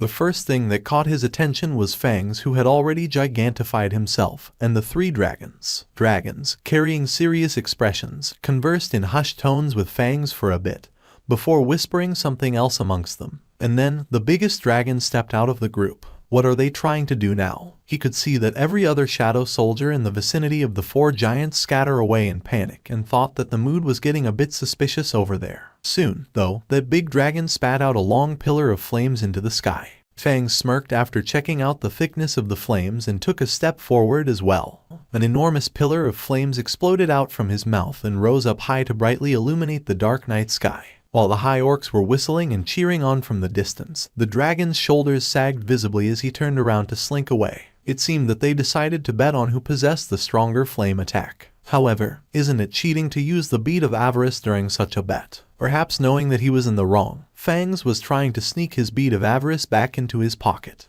His gaze met Jin-Woo's at the last second, though, and he began scratching the back of his head as a sheepish grin formed on his face. Jin-Woo chuckled good-heartedly at Fang's thick skin and waved his hand about to signal that there was nothing to worry about. Fangs grinned and bowed his head towards his liege several times. What a peaceful sight this was. And what are they trying to do now? Before he could summon Baru here to ask for clarity, a voice came from behind first. It seems that they wish to construct a small-scale lodging that my liege can use to rest more comfortably. This voice, too smooth for a dude with such a huge physique, belonged to the Grand Marshal Bellion. Jin-Woo didn't look back and simply nodded his head. I guess it was Baru's idea. The only marshal in the Shadow Army capable of passionately doing something that no one asked him to was Baru. My liege, may I inquire as to why you haven't recalled the soldiers back into your shadow? Jin-Woo replied, his eyes still surveying the soldiers. I figured that they might be feeling too caged up. I mean, you guys had been stuck inside the place called the Gap Between Dimensions for a long time before arriving here, right? Bellion didn't say anything for a while, as if that answer was a bit beyond his expectations. So, Jin-Woo spoke to him first, instead. Aren't you saddened by the fact that you won't be able to meet the former Shadow Sovereign?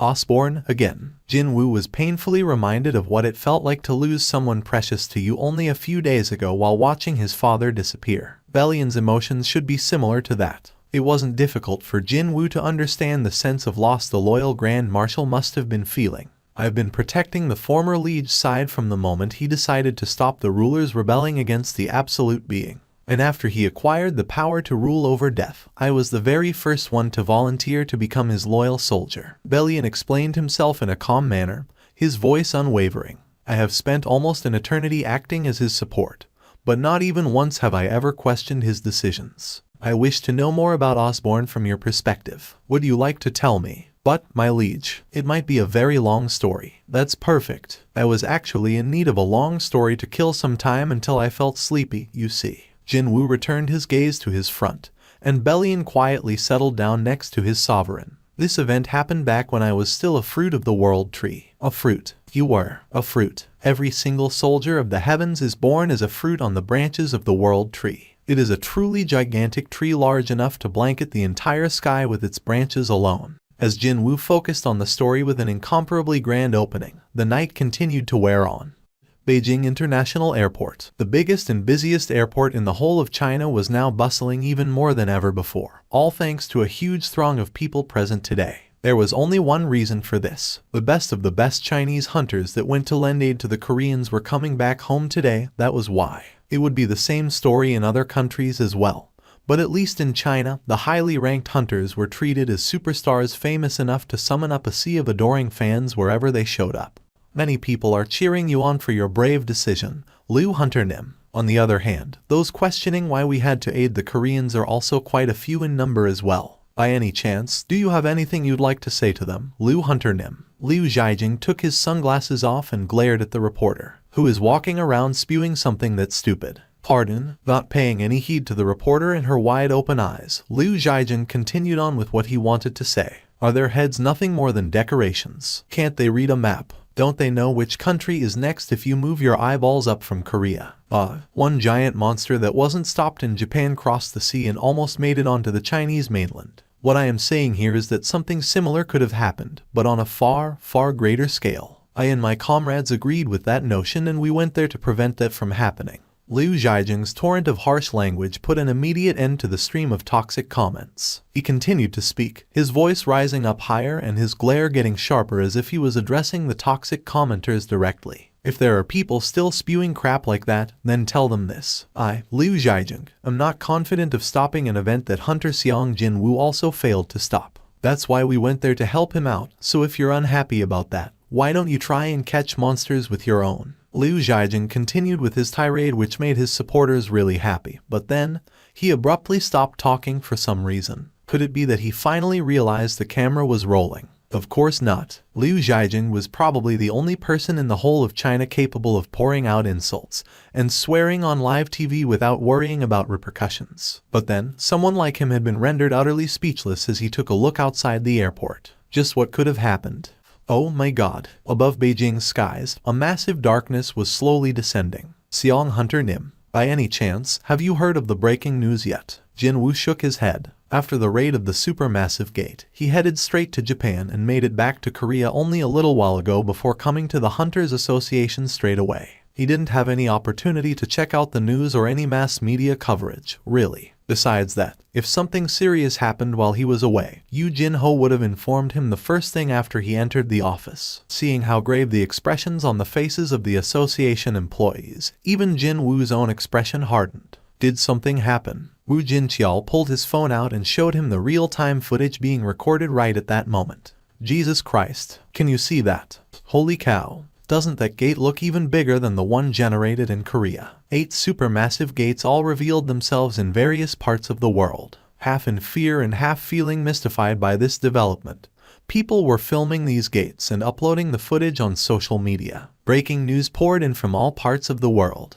The sound of Woo Jin-cheol swallowing his saliva rang out loudly from Jin-Woo's side. He didn't mind that and continued to watch each and every one of the video clips. Hunter Nim, could these be also? No, definitely not. Jin-Woo quickly cut him off. He made sure to drill home the point that these new gates had no relations to him whatsoever. Woo Jin-cheol had been secretly hoping that these gates would also end up as nothing too serious, so his complexion darkened fast enough to be noticed in real time from that grim reply. What if hundreds of thousands of monsters poured out from all those gates, just like how it had been with Seoul? Isn't that the same thing as announcing the end of humanity?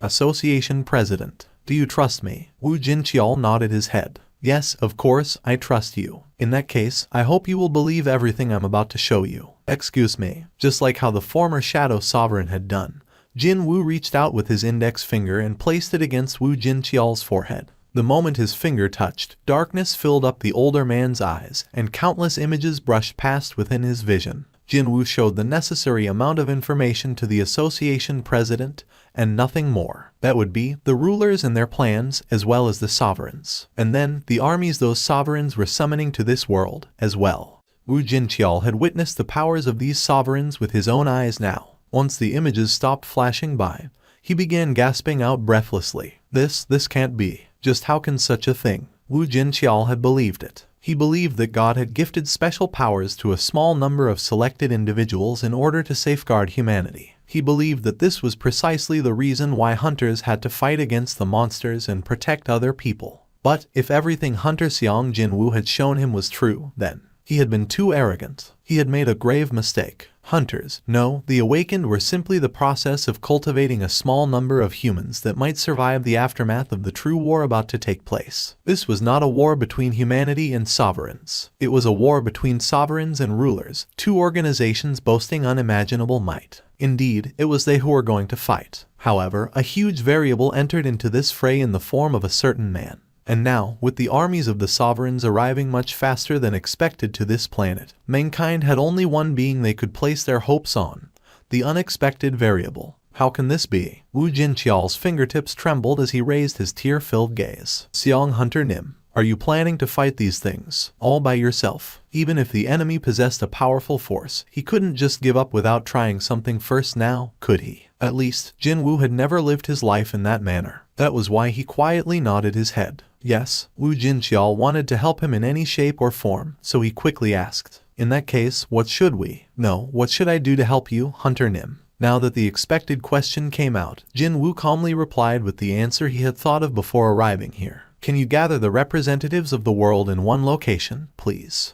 When an important dignitary from overseas came for a visit, a person holding a similar office was supposed to go out to welcome him. That was the established etiquette. Unfortunately, the Hunters Association simply lacked the leeway to mind such etiquette every single time at this moment. Association President Woo Jin-cheol formed a rueful expression for a little while before issuing new orders. Guide him to a suitable hotel. Yes, sir. The association employee replied crisply and was about to turn around to leave, but then, it felt as if he was hesitating about something else. What did you hear from Seong Jin-Woo Hunter Nim yesterday inside the president's office? I've never seen you so pale before, you see. The thing was, this employee got to realize for the first time that a person's complexion could pale to that extent after looking at Woo Jin-cheol's face yesterday. Just what sort of a conversation did they share? The employee simply couldn't forget that look on his boss's face for the whole night, so, although he knew he was being impolite, he still had to ask and satisfy his curiosity now. Woo Jin-cheol's expression hardened like a rock. Sir, forgive me. I asked you something unnecessary. No, it's not that. I am not feeling unhappy about you asking me. It was just that. He ended up recalling the scenes that unfolded from Hunter Sung Jin-Woo's fingertip. That was all. The army of frenzied dragons rushing out from the other side of darkness. And then, a truly humongous dragon following after them. It was so huge, in fact, it seemed to move so slowly as if time had come to a standstill. Even though it was flying at a similar sort of speed compared to the rest of the dragon army. It possessed an incredible aura that not even the combined might of every single hunter in the world attacking together at the same time could even scratch. And then, that overwhelming pressure it emitted, something that might easily burn away everything in the world with merely a single breath. That creature possessed both of those. Simply looking at it made him dizzy. He didn't want to ever face that thing, regardless of the level of power he could gain, regardless of the promised reward at the end waiting for him. Jin-Woo placed the pot of piping hot kimchi stew he cooked himself on top of the dining table. Jin-Ah's expression brightened in an instant. Wow, smells so good. On the other hand, Mom looked rather apologetic for letting her busy son cook her food like this. I should have done this, you know. Jin-Woo grinned and replied in an unhurried manner. I just wanted to show you the cooking skills I got to polish in the last couple of years, Mom. Jin-Woo pleaded and persuaded her, and finally managed to wrestle the control of the kitchen away from his mom. This was his ambitious end result. Swept up by her son's continuous encouragement that she should have a taste, his mother smiled and picked up her spoon. She carefully blew on the hot stew and placed a spoonful inside her mouth. Her eyes opened into a round shape almost right away. Jin-Ah began boisterously yapping on from her side. Mom, how was it? It's really good, right? Oh my goodness. Seeing how his mom looked surprised, Jin-Woo couldn't help but strut around a bit. I also didn't know that Appa had a talent in cooking, you know. Mom, try this one, too. Appa is really good at making side dishes. While his sister was relentlessly praising his cooking skills while even forgetting to wipe the bits of rice off her lips, Jin-Woo noticed that his mother's expression was slowly changing for some reason and carefully asked her, Mother? She gently set her spoon aside and asked back, Jin-Woo, isn't there something I should be worried about? Jin-Woo did his very best to maintain a bright expression and played dumb. What do you mean by that, Mom? Your dad. He used to prepare meals for me whenever he was planning to participate in dangerous missions, you see. Her son had never done something like this, even when he was about to head to Japan in order to deal with those giant monsters, or even when that gigantic gate opened up in Seoul. But now that he did, his mom began to get worried all of a sudden. A woman's intuition. No, it was more to do with a mother's intuition, instead. Like father, like son, is it? I even resemble him in things like this, too. Jin-Woo very briefly spat out his complaint that wasn't really a complaint in his head and shook his head towards his mother. There's no such thing, Mom. Whether she wanted to remain as a source of strength for her son as he tried to force a smile on his face, or maybe she really bought his excuse, it was hard to tell. But still, she smiled in reply and picked up her spoon again. Jin-Ah had been observing the conversation between her appa and her mom while lightly biting the end of her spoon, before breaking out into a grin herself and resuming her meal. Around the time the meal was coming to an end, he heard Bellion's voice. Got it. Thanks for the meal. But then, his hands reaching down to pick up the empty plates came to an abrupt halt after sensing the noises coming from the outside. Footsteps of 4 people. He could also hear their hearts racing wildly from excitement, too. Although such categorization didn't mean anything to him, all 4 of them were not hunters but regular people. What could this be? Seong Hunter Nim. I apologize for coming to see you unannounced like this, but can I speak to you in private for a little while? Jin-Woo recognized who it was and his voice rose up a little. Chairman Yu Myung H1. How did you find out? There shouldn't have been any evidence of him helping Chairman Yu out. So, where could he have made a mistake? My daughter saw you leaving the hospital on that day. As I expected, it was you, Seong Hunter Nim. Yes, it was. Jin-Woo didn't try to deny it. But why? He had to say something in order to suppress his overwhelming emotions. Why did you help me? His heart was beating faster and faster as time went by. Every passing second felt as long as 10 minutes before Jin-Woo chose to make his reply. And that he finally did. I judged you to be a trustworthy person. That was why. If you were the type of person who did whatever it takes to accomplish your goal, then I wouldn't even have considered risking it for your sake. By that, you mean, is it because I never tried to use my son? Jin-Ho. That's correct. Jin-Woo nodded his head. As expected of the leader of a global corporation, Chairman Yu instantly figured out what Jin-Woo was trying to say here. It was true that Yu Myung H1 did possess the one trump card that could have made Jin-Woo act. And that would be his son, the vice chair of the Ah Jin Guild, Yu Jin-Ho. However, after his proposal was rejected, He didn't obsessively cling on and cleanly backed away. Meaning, he believed in Jin-Woo's words of not possessing the cure. An eye for an eye, a tooth for a tooth. Jin-Woo religiously adhered to this principle, so, to Yu Myung-hwan who believed in him, he replied in kind as well. I'm not sure how to express my gratitude to you. He quickly wiped the tear away with the back of his hand and stared at the young hunter with a determined expression on his face. Please, allow me to repay this debt, even if it's only half of that half. I beg of you. Only by doing this, the debt of gratitude he felt in his heart would lessen just a tad. Yu Myung-hwan quickly carried on. Is there anything you'd like, Hunter Nim? It's not that I want something, but... Yu Myung-hwan's ears perked up right away. If Hunter Sung Jin-Woo wanted money or something else, he was planning to do everything in his power to make it happen. However, Jin-Woo's answer was a bit different to what Yu Myung-hwan had been thinking of. If something ever happens to me, can you look after my mother and my sister? That was his reply after a short bout of hesitation. To prepare for the worst possible case scenario that may or may not happen, Jin-Woo asked for the favor of his family being taken good care of. He may have already amassed enough money, but unfortunately, money wouldn't be able to protect them from certain things. Are you really okay with only that, Hunter Nim? Yes, I am. It was difficult to imagine something untoward happening to Hunter Sung Jin-Woo, but since he decided to say yes to whatever demand the young man would make, Chairman Yu Myung-hwan didn't even hesitate and nodded his head right away. I give you my word. The lengthy conversation had come to an end here. Well, then, Jin-Woo tried to get up to leave. Yu Myung-hwan watched him and felt rueful about the fact that their conversation had come to an end. He then belatedly realized how much he liked this young man named Jin-Woo.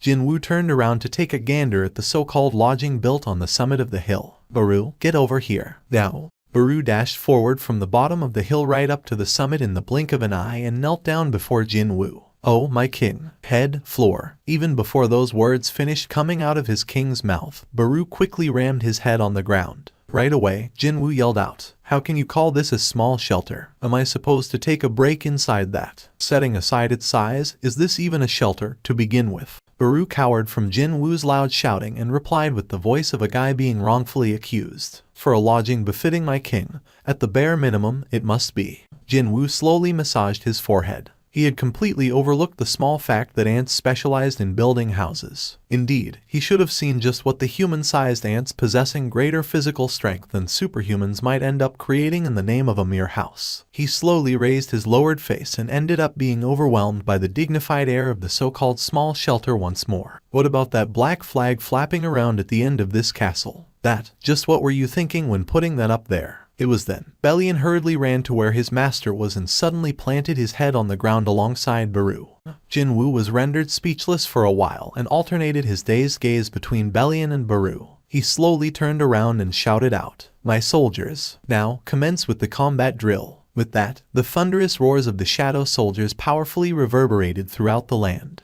And so, as the sense of impending crisis continued to heighten, the big shots representing their respective nations gathered in the capital city of Korea, Seoul, to answer the request of the Korean Hunters Association. What they wanted from this trip was just one thing, and that would be to find out the information regarding the 8 supermassive gates that appeared simultaneously all around the world. Since the information was to be provided by Hunter Sung Jin-Woo, the man who managed to achieve a rather unbelievable result from the first supermassive gate, their expectations were understandably huge. A certain man spat out a hushed sigh. It was none other than the director of the Hunters Bureau, David Brennan, who had opted to travel to Korea after being harassed by his own president. He dabbed away the cold sweat soaking his forehead with a handkerchief and took a look at the faces of everyone sitting around him. So many of them came. Presidents, government ministers, guild masters, chairpersons from various hunters associations. The director of the Hunter Bureau knew the faces of most of these people. They indeed were all big shots that just their names alone would be enough to get them recognized by everyone in their respective nations. While seeing the flashes of nervousness in their faces, the director wiped the sweat pooling at the edge of his chin.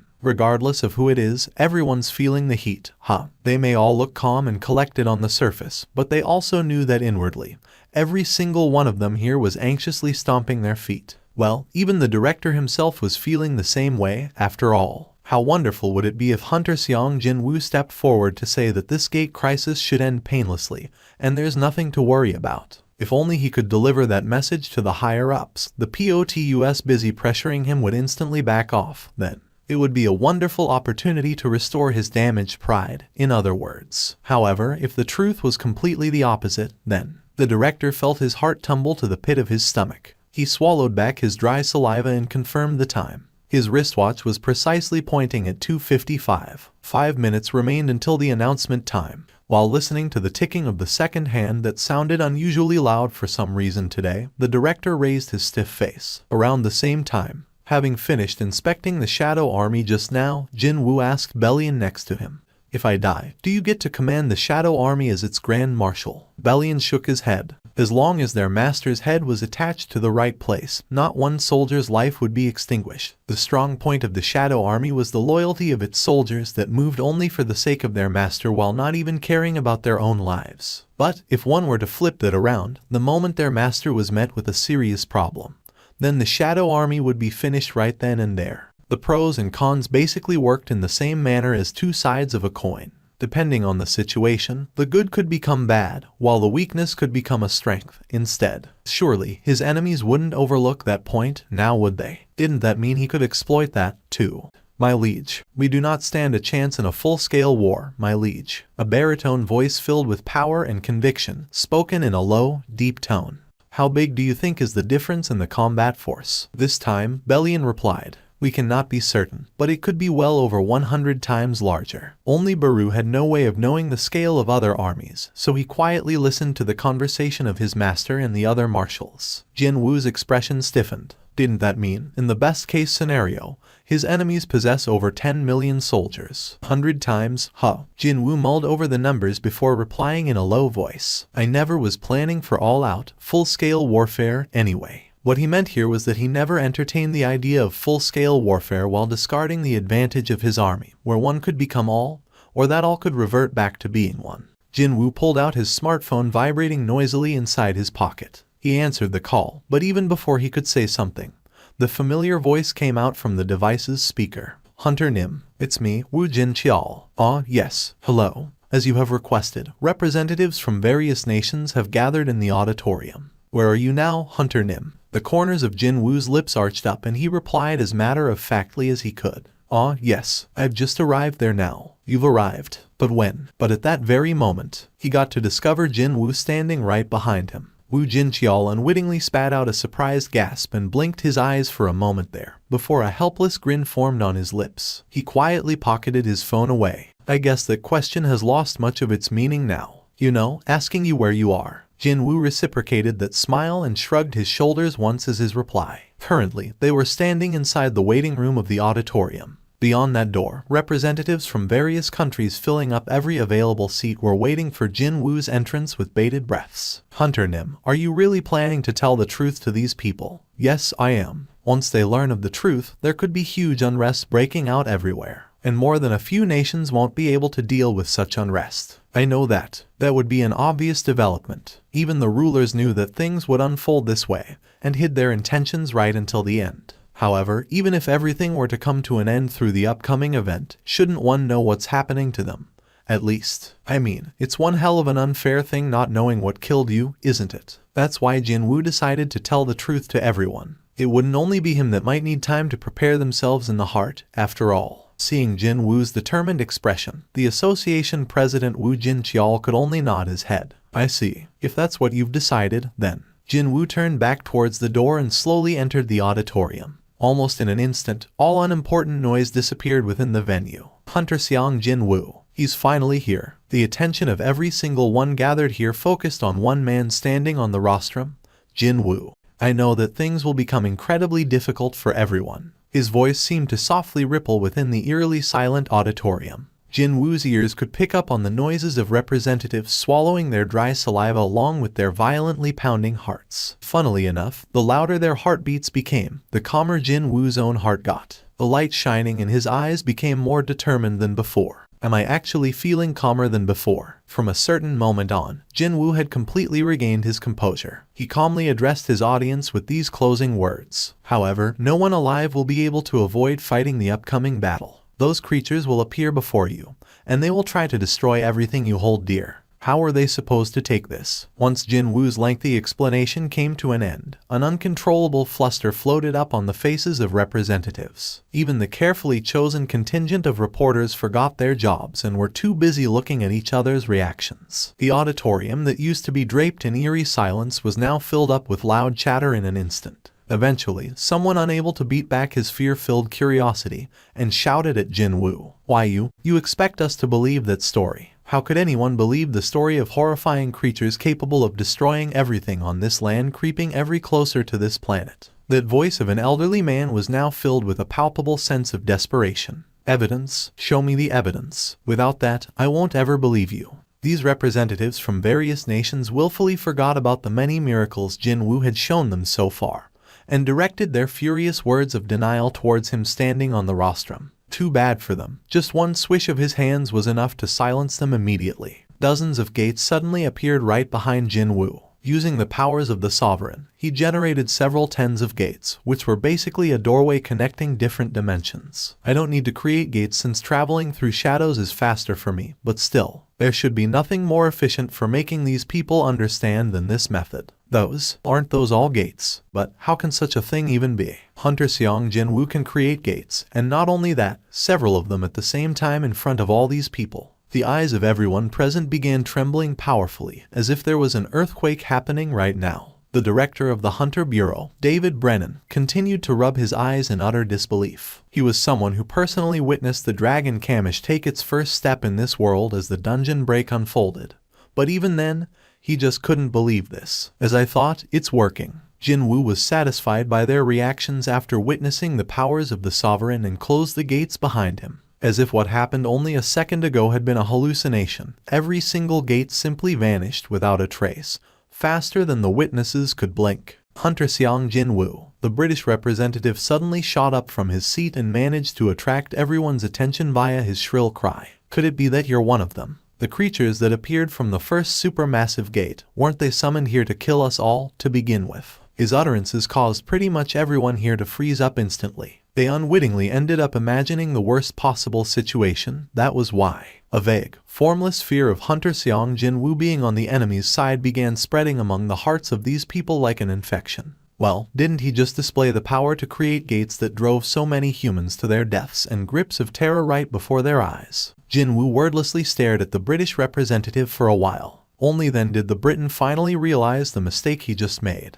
If Hunter Sung indeed was on humanity's side, then this man sure made an ass of himself due to his fear. Jin-Woo took one last sweeping look at the audience members, and just as he was about to turn around, David Brennan, the director of the American Hunter Bureau, finally decided to break the silence he had been maintaining until then and raised his hand up high.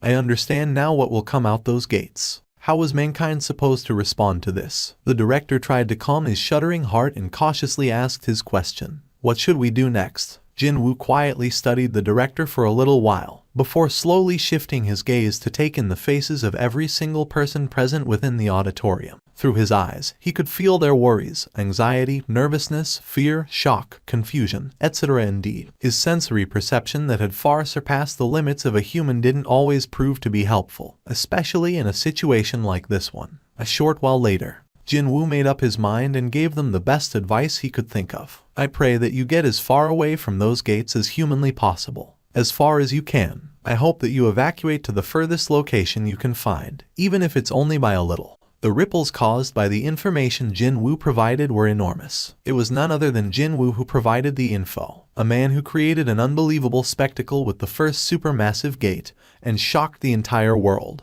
had provided them with this knowledge. People heard the warning about the invasion of huge monster armies that humanity would never be able to fight against, and struck by fear, they began doing whatever they could to distance themselves as far away from the gates as possible. Tell him that he can take his horse tea story and shove it. Invited to say his piece on a program on Hunter Channel, the Canadian Hunter began bad-mouthing Jin-Woo in front of the esteemed panel of experts sitting in the studio. "If I knew Hunter Sung Jin-Woo's personal contact number, I'd have said the exact same thing. If, by any chance, someone who knows him personally is watching this show, I want you to repeat what I just said here. Even still, Sung Hunter Nim is one of the very best hunters in the world, isn't he? Should we really ignore the warning issued by a hunter of his caliber?" J. Mill's hunter ranking was only about 17th on the list. even when considering the fact that he was a relative newbie who only started his hunter career 3 years ago. There was no way he could be compared to Jin-Woo. He himself already had acknowledged the difference of class between them. Regardless, yes, of course, Sung Jin-Woo is an incredible hunter. He possesses enough power to destroy Thomas Andre,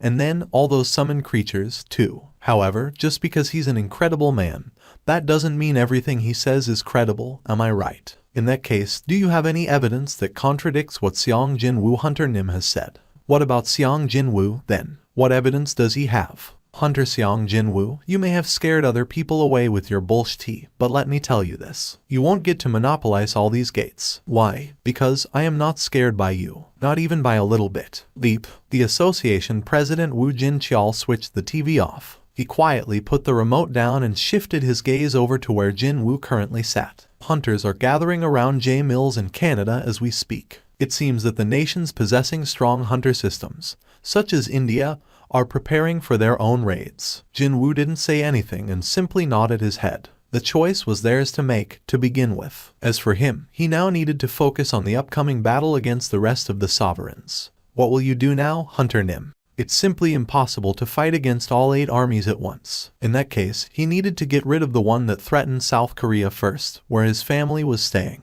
As for the remaining sovereigns, he would deal with them later, because the longer the fight dragged on, the better the odds of his victory would get. That was why. First of all, Jin-Woo raised his head and spoke to Woo Jin-cheol. I'll be heading off to China. Large placards written in Korean, so Jin-Woo would be able to understand them, were hung up on various places of the airport. Liu Zhaijin, here to welcome Jin-Woo personally, frowned somewhat while glaring at the placards plastered all over the place. There were so many of them here, he could hardly see an empty spot on the building itself. It wasn't as if he didn't like the contents of those placards. Oh no. Hunter Sung Jin-Woo choosing China over other nations with supermassive gates in their territories was, without a doubt, something to celebrate as far as the Chinese hunter was concerned. He was tasked with taking the lead in the fight against the monsters that would pour out from that massive gate in the sky, so he felt a massive amount of gratitude to Hunter Sung Jin-Woo for being here. How weak. China, Japan, Russia, they were all too weak. How could anyone call those people hunters when they couldn't even protect their mother nations with their own powers? Compared to them, how great are we? Canadian hunters had willingly gathered here in order to protect their land. We did not waver in our convictions. The crap about getting as far away from the gates couldn't make these great hunters of Canada waver and falter. J. Mills proudly looked at tens of thousands of hunters who had voluntarily gathered here to participate in the raid. Their fighting spirit seemed to pierce into the heavens. Regular people standing quite a bit of distance away were also sharing these hunters' sentiments as well.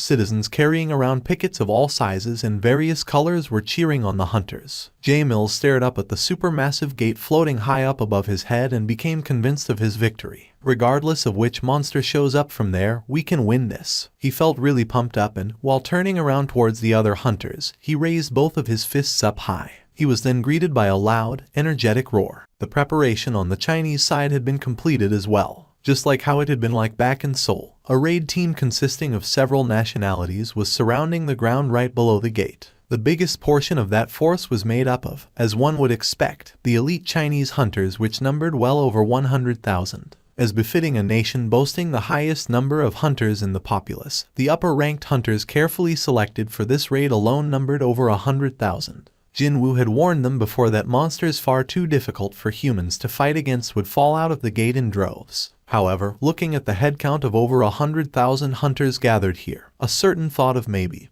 we might stand a chance here began germinating within their heads. As if to remind them that they were being far too optimistic, Jin-Woo summoned out his shadow soldiers. Come out. The wide open space behind Jin-Woo deliberately left unoccupied was instantly filled up by the 130,000 strong shadow army. The nearby hunters couldn't even breathe properly from all the spooky aura oozing out from these summons. Cold sweat drops rapidly formed on the foreheads of the humans. The gap between our strengths. It's too much. Things like them are going to fall out from the sky. Right here. No freaking way. This was an overwhelming fear. The highly enhanced sensory perceptions of these upper-ranked hunters were warning them of the dangers posed by the beings that had appeared before them. Even Liu Zhaijing, who'd hardly get surprised by what life would throw at him by this point, gasped out in shock as well. Out of the 8 armies, which one would come out this gate? It was then, my liege. Belian informed his master that the time had come, and Jin-Woo replied in a low voice. I know. Liu Zhaijing witnessed Jin-Woo sharing a conversation with his summon as if it was the most natural thing in the world, and opened his eyes real wide in surprise. Hunter Nim, is it possible to converse with your summons? It was at that point that Baru determined Liu Zhaijing had come unnecessarily too close to his liege, and in the blink of an eye, blocked the Chinese hunter's path. Growl. An overwhelming killing intent leaked out from this ant-shaped soldier. Liu Zhaijing flinched in nasty surprise and hurriedly distanced himself. Jin-Woo watched this scene unfold and unhappily smacked the back of the rather agitated Baru's head. Hey, he's an ally. It's opening up. Someone shouted out loudly. Everyone's head snapped up towards the sky. The light shining in Jin-Woo's eyes transformed. Just as that unknown person had shouted out, the gate's gigantic mouth was slowly opening up. The choking tension began tightening the chests of everyone below the gate. However, even though the gate was now fully open, nothing happened. The one most surprised among the crowd was Jin-Woo. He focused his perception but discovered that there was not a single presence beyond the gate itself, meaning this particular gate was empty. What the hell? A chill suddenly brushed past the back of Jin-Woo's neck. Could he have something he had overlooked until now? One certain possibility he hadn't yet thought of abruptly entered his head, and the ominous foreboding gradually morphed into a certainty as time continued to tick by. What about other locations? It seems to be the same story with other locations. They say nothing has happened so far. In that case, are all these gates empty to begin with? Liu Zhaijing's head swiveled to the side again. His gaze stopped by at Jin-Woo. Unfortunately, the Korean hunter's expression had hardened to such a scary degree that he couldn't even dare to ask for a clarification anymore. I made a mistake. Realizing the error in his judgment, Jin-Woo bit his lower lip. Just why did he treat the sovereigns as simple creatures? They should have anticipated that I'd try to utilize the advantages of my shadow army. If his thoughts were correct, then Jin-Woo raised his head, quickly walked past Liu Zhaijing, and asked the communication hunter, what about Canada? Pardon? Unable to hold back his agitation, Jin-Woo's voice got louder. Tell me what's going on in Canada. Around the same time, the gate also opened up in Canada as well. Strangely enough, nothing happened here as well, just like with other locations. Hunters rousing up their fighting spirit for the upcoming raid tilted their heads and busy glanced at each other in confusion. What's this? But weren't the monsters supposed to rain down from there? Did Sung Jin-Woo really bullshit us all? It was then J. Mills discovered something strange in the distance and quickly shouted out towards other hunters. As he suspected, he hadn't seen it wrong. A certain humanoid figure was leisurely making its descent. That was the only thing that came out of the gate so far. No, hang on. It's not a humanoid figure. It's just a person. Jay reconfirmed the appearance of something that lightly made its landing. He stopped other hunters from rushing past him, and he alone walked towards the landing spot. The closer he got, the better he was able to see his opponent. It was a middle-aged man with reddish-black hair and beard. As for his attire, this man was kitted out in the most gorgeous metallic armor that boasted an arresting blend of silvery and reddish colors, extending from just below his neck right down to his toes. Jay finally arrived there and stared at this unknown man.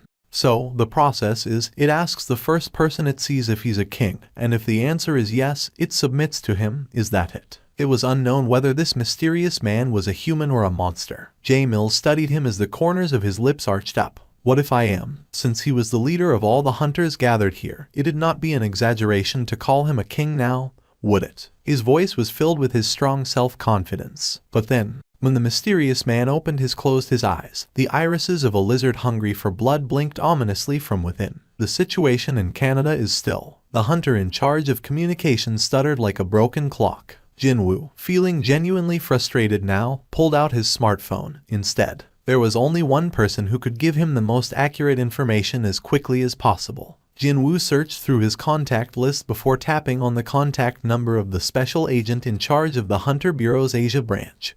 Adam White. Adam, can you tell me what's happening with the supermassive gate in Canada? It was then he heard a loud cheering of wow coming out from the phone's speaker as well. Although it was a soft, almost inaudible background noise even his highly developed hearing could barely catch, that was more than enough for him. I'm at the location of Canada's supermassive gate to provide support, alongside other agents. And why are you even there in the first place? Jin-Woo's voice cracked up from agitation, And that caused Adam to reply in a surprised voice, quite obviously failing to hide his fluster. We simply couldn't watch the events in Canada unfold as if it's unrelated to us. Not just myself, but many other agents are currently assigned to deal with this matter, and Adam White then added that his current location was quite a distance away from where the Canadian hunters were, so if something bad were to happen, he should be able to escape relatively easily. Hearing that explanation, Jin-Woo was suddenly overcome with sheer frustration that couldn't be described in words. The things I've warned everyone of. None of these people seem to have understood the scale of the enemy just yet. However, Adam still being unscathed could mean that his prediction was wrong.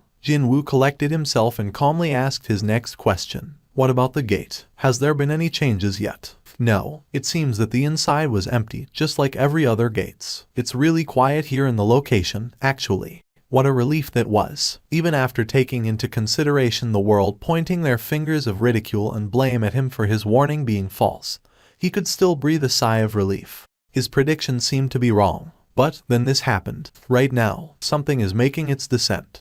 A person is descending from the gate. Jin-Woo's heart that regained its calm a few seconds ago began racing faster and faster again. Just one person. All the hair on the back of his head stood up. Jin-Woo's voice rose up really high. Adam, run away from there now. Doesn't matter if it's a car, whatever, get on it and escape from there right now. Pardon me. Before Adam could ask what was going on here, a loud explosion so horrifying that its brutality could be heard even through the phone's speaker resounded out next. The top-ranked hunters in the front row all got turned into charcoal in less than a second. The flames burning on their bodies are still raging on. Oh my God. Adam, listen to me. It's going to be all right, so start running now. You gotta escape from there as soon as possible. Jin-Woo tried to calm Adam down, but unfortunately, the American agent seemed half-crazed by then.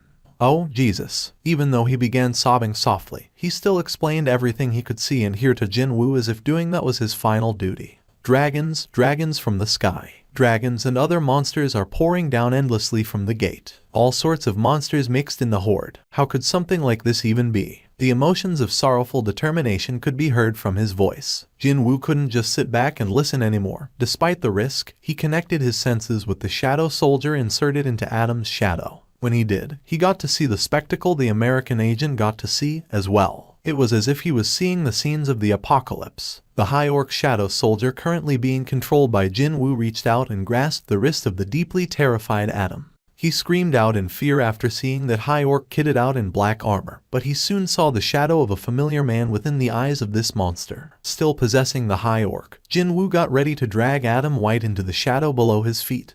But then, something approached them before anyone had noticed it and grabbed the shoulder of the High Orc real tightly. The High Orc looked back in a hurry and spotted a middle-aged man with a pair of bizarre reptilian eyes glaring in his direction. The middle-aged man opened his mouth wide. A truly gobsmacking level of power suddenly began gathering inside his mouth. Then, wordlessly, Jin-Woo shifted his gaze back to Adam. At that moment, as if he had realized something just then, Adam White stared deeply at Jin-Woo. No, more correctly, the High Orc Jin-Woo was controlling. Hunter Nim, I. The breath attack pouring out from the middle-aged man's mouth erased the shadow soldier completely out of existence. Jin-Woo was beset with the sensation of his entire being set on fire, and his body powerfully shuddered from the cruel pain. He was connected to the High Orc with his mind only, so he could escape from there no problem. But it was a different story for Agent Adam White. The American man's final moments Jin-Woo saw. Recalling Adam's eyes as he turned into scorched ash in the flames, Jin-Woo began gnashing his teeth in pure rage. Boom! He slammed his fist on the ground, causing the world to shake like the advent of an earthquake. God damn it. He should have expected it. He should have guessed that. Once the enemy knew they were going to face off against the Shadow Army, which got stronger the longer the battle wore on, they would then try to decrease the number of the potential battle locations down to an absolute minimum and gather their combat force into one chosen location. Instead,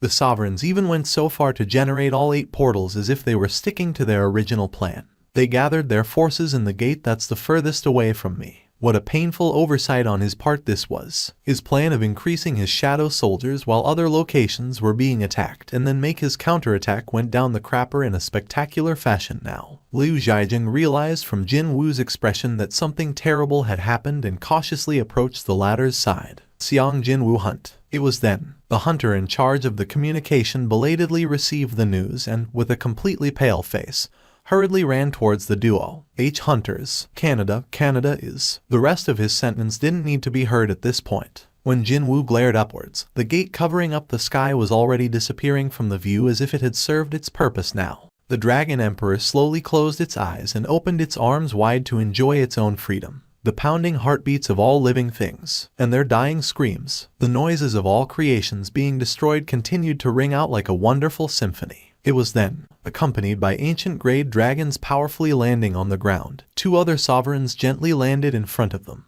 The Dragon Emperor let out a roar of laughter powerful enough to shake the land and shouted out towards the monsters still pouring out from the gate. Hundreds of dragons flew above its head next, and vicious flames rained down from their maws to burn away every single thing on the ground. The director of the Hunter Bureau, David Brennan, found himself sitting alone in his office with all lights switched off, while ignoring the endless streams of reports flooding into his desk as well as the incoming calls from the higher-ups.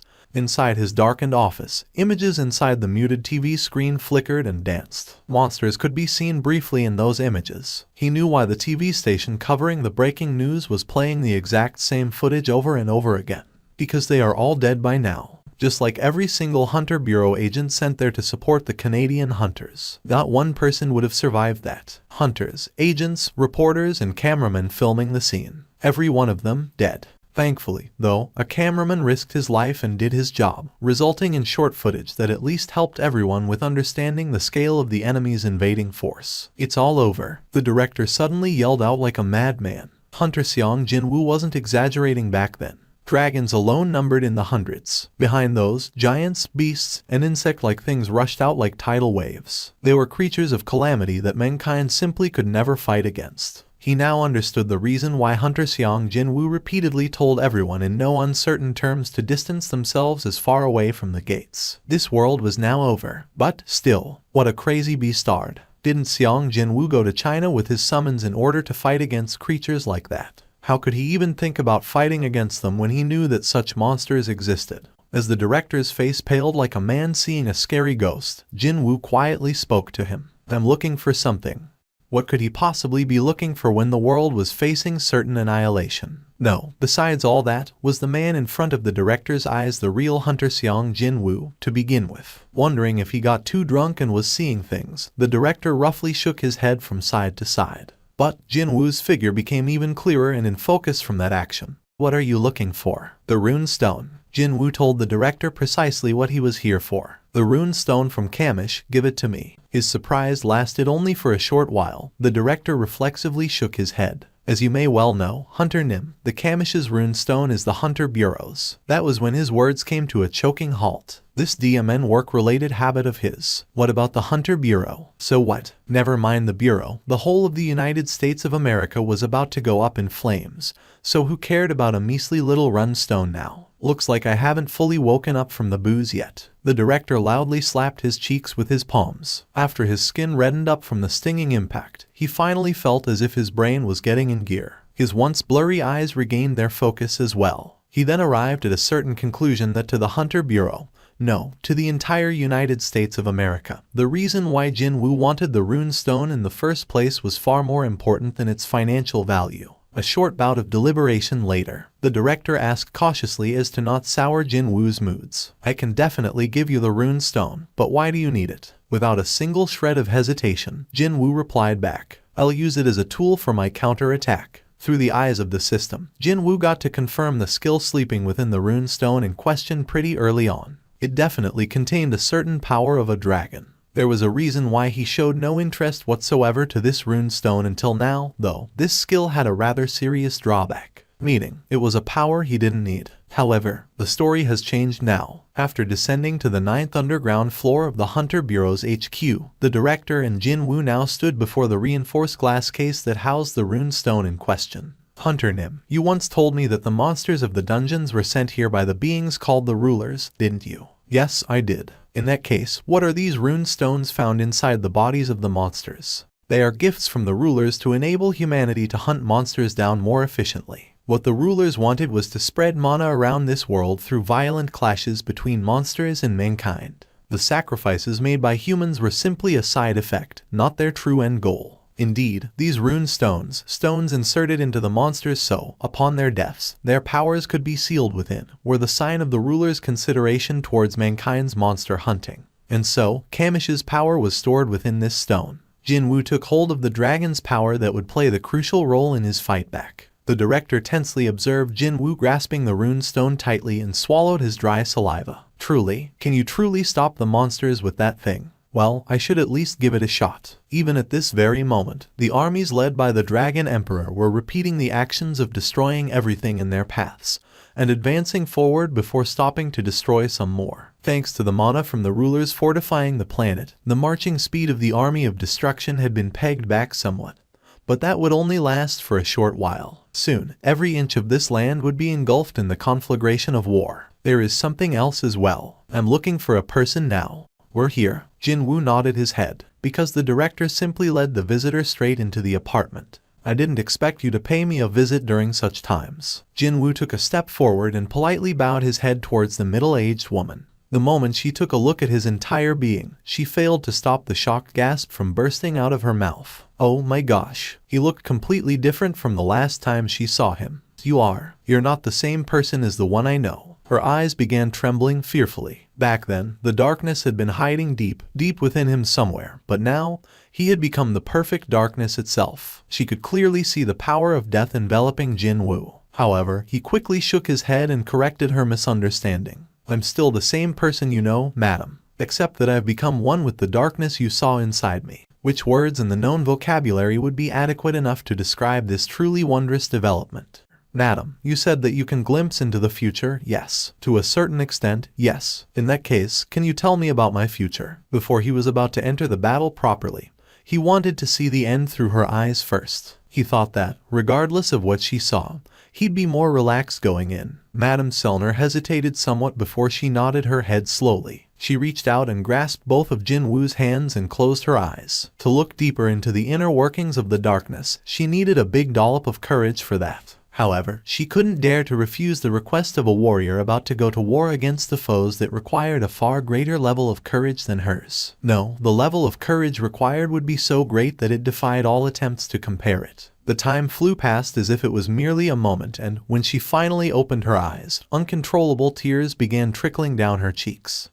Are you really going to carry all that burden by yourself? Jin-Woo didn't answer her. But how can it be? How can just one person carry all those terrible burdens? Are you going to sacrifice one to save everyone? Jin-Woo's expression brightened. Sounds like I can at least get that far. That's a relief. What do you mean, you're relieved? No one will be able to remember you. You'll end up fighting a lonesome battle all by yourself. Jin-Woo let go of her hands as she tried to dissuade him. Back when he made up his mind to fight, he was already prepared to go that far. He took a step back from Madame and bade farewell in a dignified manner. I'm sorry for coming by unannounced and asking you for something like this. Seong Jin-Woo Hunter Nim. Even before her earnestly pleading voice came to an end, Jin-Woo slid into the shadow beneath his feet and disappeared from there. Jin-Woo closed his eyes and began searching for the Dragon Emperor's aura within that massive army. As it turned out, it wasn't all that difficult to spot the center of the massive power that raged on like a violent storm and swallowing up everything in its wake. Found you. Jin-Woo saw the Dragon Emperor. At that moment, the Sovereign of Destruction also saw Jin-Woo. That sharp sensory perception that swept past it. There could only be one possessing senses like that. The Dragon Emperor abruptly came to a halt and glared in Jin-Woo's direction. Its demonic snake-like eyes didn't shy away from the darkness in the distance for a long while. It had finally sensed the presence of the true enemy that could threaten its existence over yonder. That was why. The Shadow Sovereign and the Sovereign of Destruction glared at each other while transcending past the distance itself. The latter bared its fangs first. Its terrifying roar as loud as hundreds, no, thousands of lightning bolts exploding at the same time resounded throughout the entire planet. Murderous glare flickered for a moment within Jin-Woo's eyes. Don't you worry, I'll see you soon. And when I do, Jin-Woo swallowed back the words he wanted to say and submerged quietly into the shadow. If one were to transplant hell to earth, would it resemble something like this? The skies were filled with thick black clouds that showed no signs of abating. The ground below was, in turn, filled with blood, screams, ashes, and acrid stink. What is going on with that beastard, I wonder? After that brief stare down, the Shadow Sovereign went into hiding and didn't appear again, even until now. When he used his sensory perception to reveal his existence, the Dragon Emperor took that as the sign of the Shadow Sovereign finally declaring war. And that was why, for the first time in an extremely long while, the Dragon Emperor's heart that went dormant while wandering within the gap between dimensions had begun beating powerfully once again.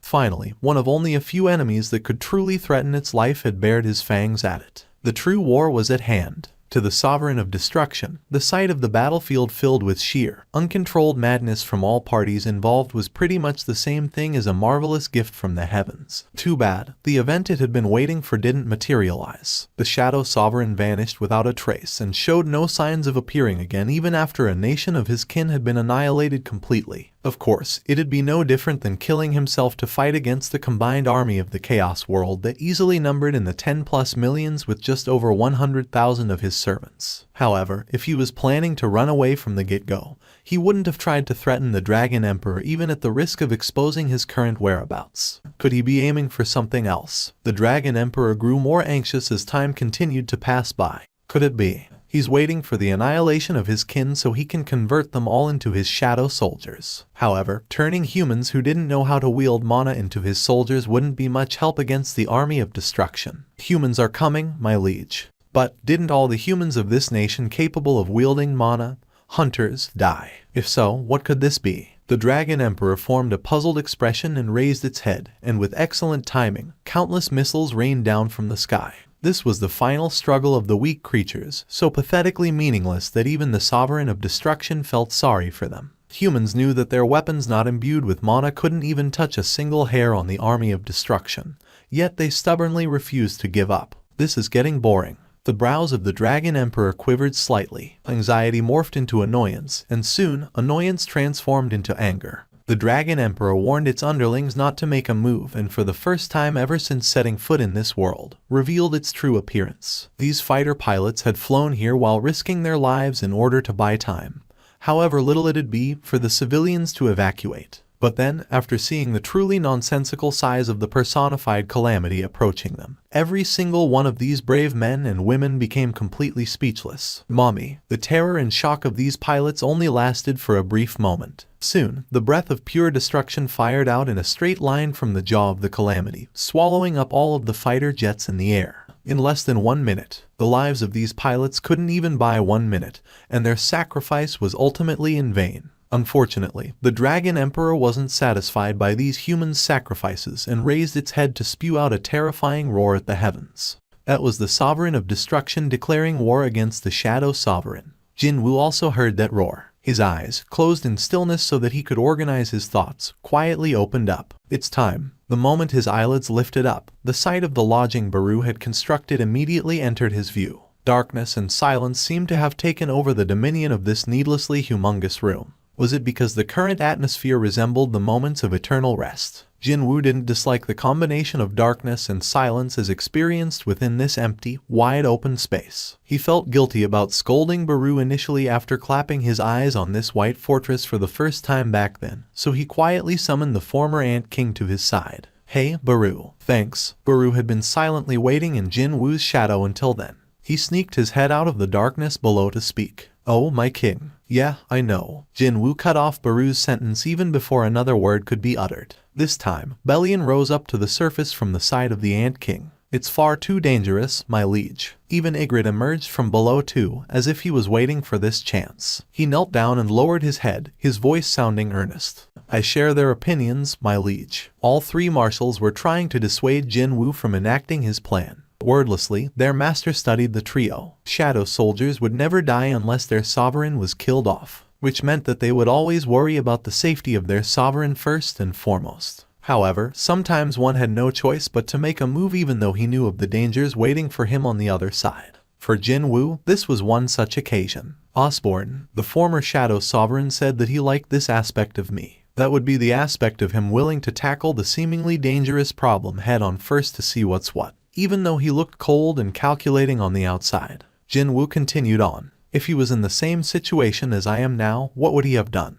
Bellion recalled the past actions of the former Shadow Sovereign and realized that he couldn't readily provide an answer. Osborne, the former Shadow Sovereign, was someone who stepped up all by himself to try and stop the rebellion of every other fragment of the brilliant light marching forward to kill their creator, the absolute being.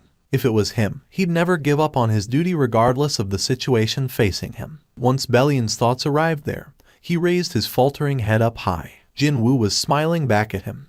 They resemble each other. Jin-Woo's face overlapped with that of Osborne's in Bellion's eyes just then. As expected, Bellion lowered his head again and made an earnest pledge towards Jin-Woo. I shall accompany you till the end, my liege. It seemed that other marshals shared his sentiment because they no longer bothered to dissuade Jin-Woo. Perfect. You should have come out like that from the beginning, you know. Jin-Woo grinned refreshingly at them. He felt that there really wasn't much time remaining, and pulled out his phone from the pocket. This might prove to be his last chance to speak to his family. In the end, though, he couldn't bring himself to tap the call icon. He thought that, if he heard the voices of his loved ones now, he'd not be able to take another step forward. That's the feeling he got. The crushed phone slowly fell from Jin-Woo's hand. It'd be perfectly fine to delay listening to their voices until the end of the upcoming battle. Wu Jin-Cheol squeezed his eyes shut. He just didn't feel confident of continuously watching the unfolding tragedy happening on the other side of the planet. Through Jin-Woo's memory, he had witnessed the grand scale of the enemy's invading forces. He was being serious here. That was a calamity nothing in this world could defend against. The nation boasting the greatest combat strength, the United States of America, was crumbling helplessly at the hands of those DMN monsters. And right now, the only thing humanity could do was to pray for a miracle. Unfortunately, just what kind of a miracle would it have to be to stop those creatures? Please, I beg of you, don't. Although there would never be a reply, Wu Jin-Cheol still looked up at the ceiling of his office and whispered softly, "Don't forsake us." A fighter jet's engine was destroyed in an instant and its pilot hurriedly attempted to eject from the plane. As this pilot made his rapid descent towards the ground, he began screaming out in despair as he watched his friends and colleagues getting massacred in the blink of an eye. Booming exploding noises and flashes of fireballs filled up the sky. The pilot continued to cry out the names of his dying friends even as the disorientating chaos pushed his head into a dizzy spin. The ground approached at the rate of knots. Just before he was about to become a flat pancake, his parachute unfurled itself in time. He messily tumbled and rolled around on the ground several times before coming to a stop. Even though the surroundings were filled with the acrid stink of blood and stinging fumes of chemicals, monsters still managed to sense the breathing of a life form from far away and began rushing towards his location. The pilot hurriedly cut himself loose from the parachute straps and yanked out a pistol mounted on his hips. "Die, die, you sons of BTChes." Several ear-piercing gunshots echoed in the air, but as expected, they were simply inadequate to slow down the monsters by one bit. Now that he ran out of bullets, the pilot instantly began regretting his actions. He should have reserved the last shot for his own final moment. His hands powerlessly sagged to the ground. The very first monster to arrive his location as he stood there dazed and numb was a denizen of the chaos world that resembled a giant cockroach. After seeing the insect-type monster utterly filling up his view, all strength in the pilot's legs abandoned him and he sunk down to the floor. A despairing moan leaked out of his mouth. Right at that moment, all those insects rushing at him were suddenly torn apart at once as if a claw from a gigantic creature took a swipe at them. Jesus Christ! His tearful eyes anxiously sought out the origin of that miracle. And soon, he found a single Asian man gently landing in front of his eyes. Although it was only his back, the pilot found it not too difficult to guess this man's name by looking at the pair of uniquely shaped short swords in his hands. Sung Jin-Woo. Hunter Jin-Woo Seong. Jin-Woo took a look at the pilot behind him. There was an incredibly intense scowl on his face that made it hard to tell whether he was an ally or an enemy. But his eyes definitely said, "Run away, now." Sure enough, a horde of monsters far outnumbering the ones that got killed was rushing towards them from the distance. Jin-Woo furiously swung Kamish's wraths, resulting in the monsters to get torn apart into bits and pieces like dolls made out of paper. He had cut down dozens upon dozens of enemies with those two attacks, but that was like shaving a tiny piece off a massive iceberg. Enemies hundreds of times greater in number seemed to have latched onto the smell of combat that had taken place here. This would be the first steps of the war. His first victims would be with these insect-type monsters. Jin-Woo sucked in a quick but deep breath, and in the direction of the Chaos World's soldiers rushing towards his location, he spat out the two words that would become the turning point in this war. "Rise up." As soon as Jin-Woo issued his command, all those insect monsters that got torn to shreds just now stood back up as new shadow soldiers. In the past, he also revived monsters that got killed during the battles and added them to his stock of soldiers. But these new additions were on a different scale altogether compared to those guys. Quite far removed from the recent past when the system suppressed the powers of the Shadow Sovereign and resulted in the creation of shadow soldiers that were weaker than their living counterparts. Jin-Woo was now the bona fide king of the dead, and the restrictions of the system no longer affected him. The Dragon Emperor, having never let its guard down once, finally detected the presence of the Shadow Sovereign. Towards the eastern front, right at the eastern end of the gigantic army spreading out with itself as the center, that was where the Shadow Sovereign decided to make his appearance. The king of demonic specters, the sovereign of transfiguration, addressed the Dragon Emperor respectfully. However, the latter raised its hand up and abruptly cut off the words of the former. Even though they were separated by an incredible distance, the Emperor of Dragons didn't miss the crucial fact that the Shadow Sovereign's loyal soldiers were not present within his shadow. What was the Shadow Sovereign thinking of by stepping into the battlefield without the army to protect him? At a casual glance, this seemed to be the most perfect opportunity to eliminate him for good. However, they simply couldn't mobilize the entire army when it was unknown what their enemy was scheming right now. In a way, doing precisely that might be the true aim of the enemy to begin with. Anxiety akin to a veil of fog clogging up one's vision grabbed hold of the Dragon Emperor, and it couldn't readily make its next move. The Sovereign of Destruction shifted its glare back towards the eastern battlefield, where Jin-Woo was going on a rampage at the moment. The number of the Chaos World's soldiers were decreasing at a noticeable rate, and at the same time, that Beastard's own forces were increasing rapidly. A decision needed to be made right now. The quicker the better. Too bad, the Dragon Emperor couldn't readily make a choice when the battlefield's direction was unfolding in an unexpected direction through one man's actions that seemed to defy all attempts to predict what his next moves would be. From a certain point onwards, Jin-Woo gave up on consciously cutting down on the vast sea of enemies. There were simply far too many of them for that. The number of his own allies was increasing at a rapid pace, but still, the scale of the enemy forces was just so ridiculous that it almost rendered all of his actions so far inconsequential. After he sucked in a deep breath, Jin-Woo entrusted himself not to his logical reasoning, but to his senses. When he did, reflexive movements that seemed to have transcended the limits of human anatomy began repeating as if he was a machine created solely to murder and destroy. Just one strike from him tore through hundreds of monsters. And then, rise up. Then, hundreds of new shadow soldiers joined his army. Screams of monsters reverberating from all corners completely filled up the battlefield. And so, just how much time went by in this manner? Jin-Woo finally detected the approach of existences quite different from the forces of the Chaos World that he'd been fighting so far. He raised his head to spot hundreds of sky dragons, as well as dragonutes possessing humanoid appearances riding on top of them.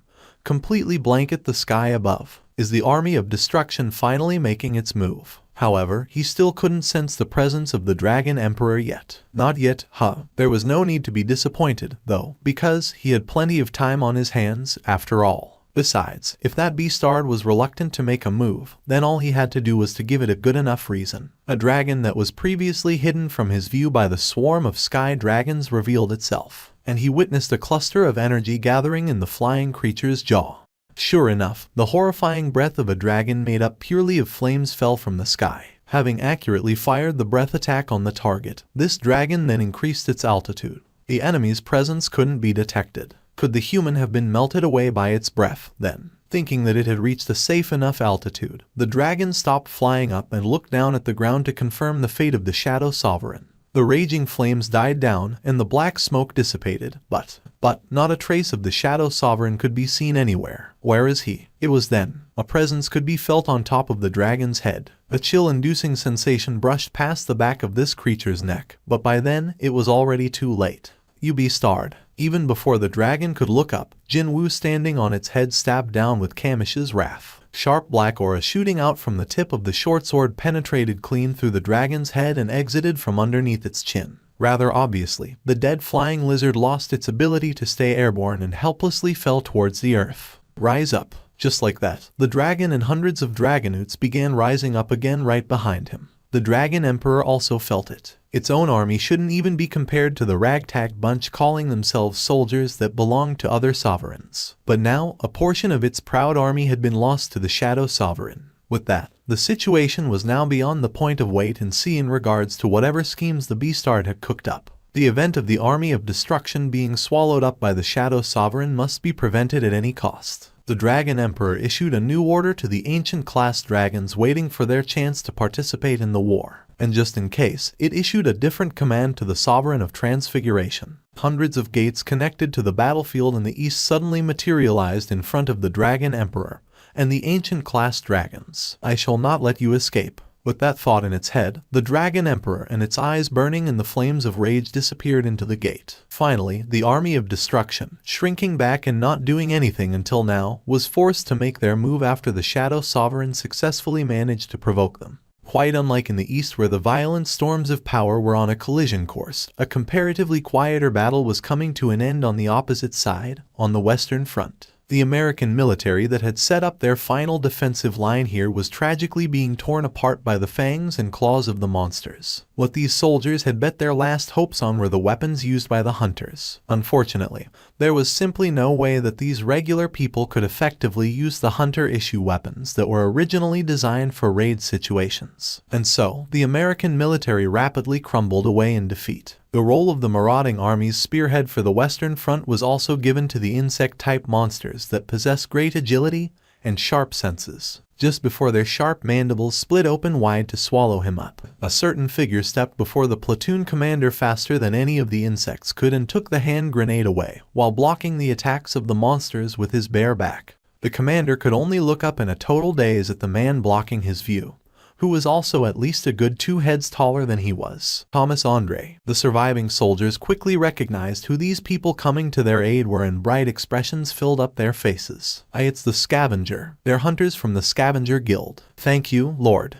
As befitting a guild consisting of truly exceptional hunters, the current situation was resolved in no time at all. However, they didn't have any breathing room whatsoever as yet another wave of monsters was madly rushing towards them. Thomas Andre's ultra-sharp glare swept across the incoming enemies. Orcs, ogres, trolls, minotaurs, cyclops, etc. All of them were monsters commonly seen inside dungeons. No matter how many of them were here, they didn't pose any challenge to him. Except, in the middle of this sea of weaklings, there hid a nonsensically powerful being. Just like how other monsters were scared by Thomas's presence, he too couldn't make a move because of that one presence. Eventually, this creature slowly walked to the front of the horde, as if it was done observing the situation. The king of monstrous humanoids formed a sinister grin. The sovereign of beastly fangs did indeed possess powers of a predator, but basically, it was more specialized towards hunting down its prey instead. However, this particular king was different from its now dead comrade in that it ruled over monstrous humanoids such as orcs and ogres, and its speciality was in up-close and personal physical confrontations. So, it was quite obvious that it'd find this human acting so flippant when he had only a pathetic little bit of strength to fall back on, rather humorous to behold.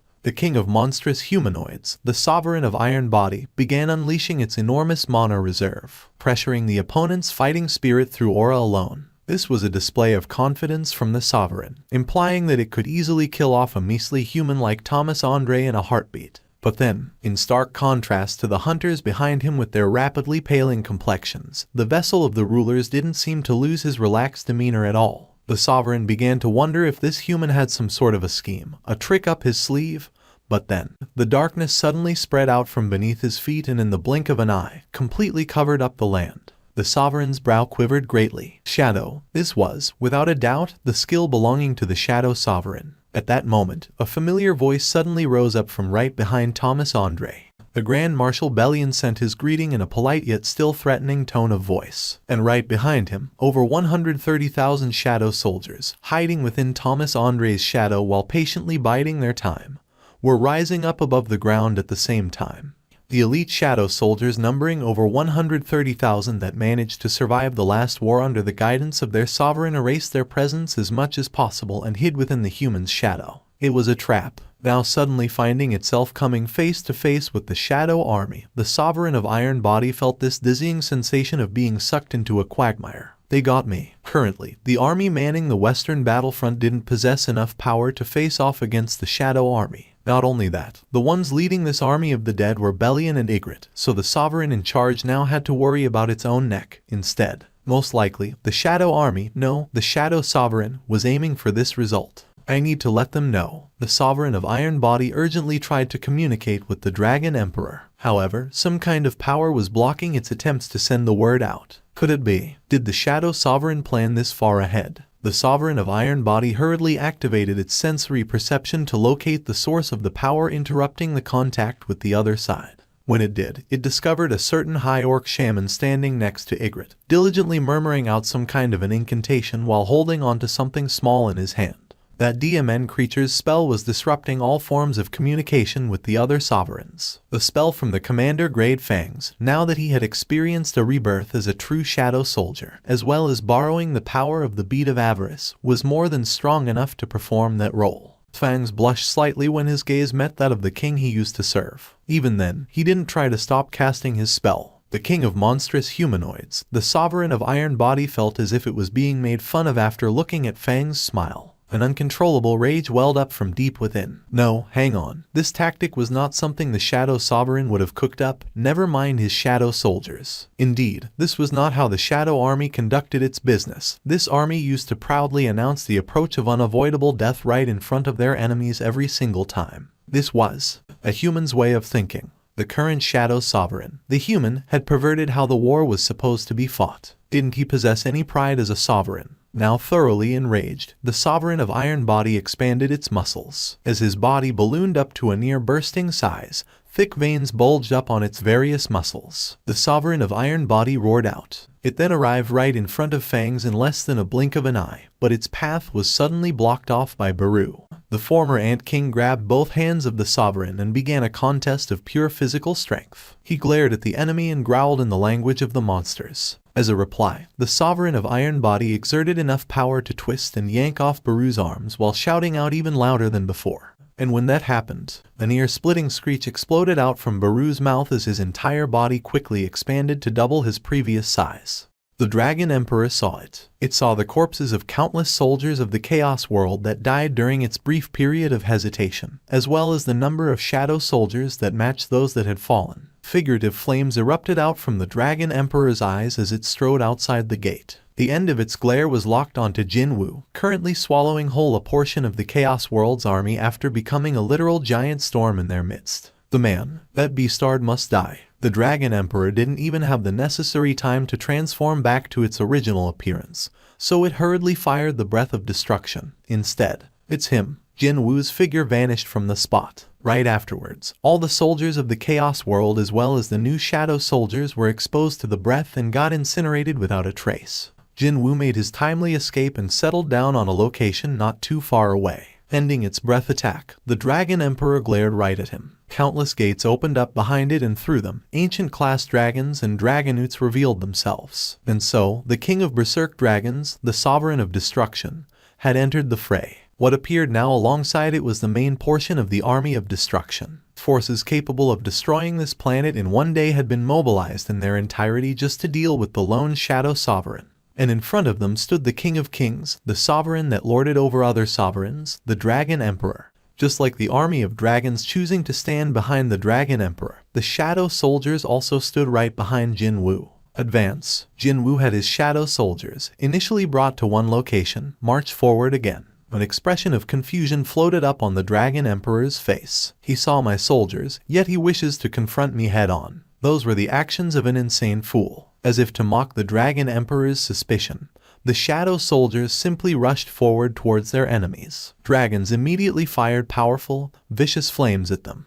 With that, Shadow soldiers were enveloped in flames before disappearing away like expendables, with nary a hint of regeneration happening among them. Almost instantly, the Dragon Emperor realized that these were simply decoys to buy time. Where is he? It quickly expanded its sensory perception. The Shadow Sovereign was using his shadow to escape to somewhere. Seeing this shameful sight, the Dragon Emperor formed a mocking grin. It seemed that the human beastard was planning to slowly shave down the forces of the Chaos World by repeating the tactics of hit and run. But he had made one crucial oversight, something he had failed to consider, and that would be the fact the leader of the enemy's forces could chase after him no problem. The Dragon Emperor easily traced Jin-Woo's shadow now being connected to the Western Front. There you are. It had never let him get away. The Dragon Emperor quickly generated a gate connected to the exact spot where Jin-Woo had fled to and jumped in without hesitation. Just as it took the first step out of the gate, it was greeted by the sight of the 130,000-strong great army surrounding it. That wasn't all. Jin-Woo had been waiting for the Dragon Emperor's arrival and spoke in a calm voice when it did show up. Rise up. Just one command and every single creature belonging to the western portion of the Chaos Army that were killed at the hands of the true Shadow Army rose up as new Shadow Soldiers. The Dragon Emperor took a sweeping look at the Shadow Soldiers that now numbered well past 200,000 and spoke. Draw your enemy to the battlefield of your choosing and establish the upper hand. Since the Shadow Army was facing an overwhelmingly disadvantageous number of enemies, the current tactic could be seen as a must. But still, a mocking grin didn't want to leave the face of the Dragon Emperor. It finally understood what the scheme of the Shadow Sovereign was. Although the process of uncovering the plot resulted in the loss of the western portion of the Chaos World's army, that was not a large cost to bear as long as the Shadow Sovereign could be killed here today. Even losing half of all the soldiers would not be a loss. Fear would bloom in one's heart when one couldn't predict the events of the future. But its opponent had been laid bare here. The Dragon Emperor chuckled and looked back at Jin-Woo. In reality, there stood a certain sovereign that could be seen as the greatest sorcerer in the Chaos World waiting right behind the Dragon Emperor. Not too long afterwards, the Sovereign of Transfiguration waiting for the surprise attack from the Shadow Army created countless gates that connected two battlefields. Before long, a seemingly endless number of soldiers from the Chaos World poured out before the measly 200,000 or so Shadow Army. So, how do you feel now? With this, your plan has been smashed to bits. Your miscalculation will result in your death today. The Dragon Emperor stared at Jin-Woo with a triumphant expression on its face. However, Jin-Woo grinned as his reply. He actually smiled right back at the Dragon Emperor in his satisfied expression. He got suckered in. Indeed, the Dragon Emperor had acted exactly according to his will. The King of Berserk Dragons, of course, didn't miss that brief flash of a smile on the human's face. He smiled. Sure enough, the summoning of the Shadow Soldiers was cancelled in an instant, and they all got sucked into the dark shade below the Shadow Sovereign's feet. Just what was this human thinking? Withdrawing his soldiers now was no different from trying to kill himself. If he had no soldiers to buy him time, then he'd not even be able to escape to somewhere else, either. Even if he didn't want to lose his precious Shadow Soldiers, no one would have taken him for a fool who would expose his back to his mortal enemies while hurriedly scurrying away. Before Jin-Woo could do something else, the Dragon Emperor closed the distance first. At the same time, the entirety of the forces of the Chaos World also pounced towards Jin-Woo's direction. The gazes of tens of thousands, hundreds of thousands of soldiers still breathlessly emerging from the gates were locked on Jin-Woo, and Jin-Woo alone. It was then, just as the Dragon Emperor arrived right before Jin-Woo's nose and reached out towards him. At that moment, Jin-Woo's eyes changed to resemble a dragon's. Only then did the Dragon Emperor realize that something had gone terribly awry. A moment of stillness came and went. From Jin-Woo's mouth, a loud and vicious roar exploded out. It was the cry from the soul that pushed every single being near him, every single being weaker than him, into a state of pure despair. It was the dragon's fear, the vilest and cruelest skill of dragons he learned from Kamish's rune stone. He hadn't been interested in it since its powers didn't differentiate allies from enemies, but now it's different. The skill that drove hundreds of elite hunters gathered to hunt down a dragon to the pits of hell had now been used against the dragons, instead.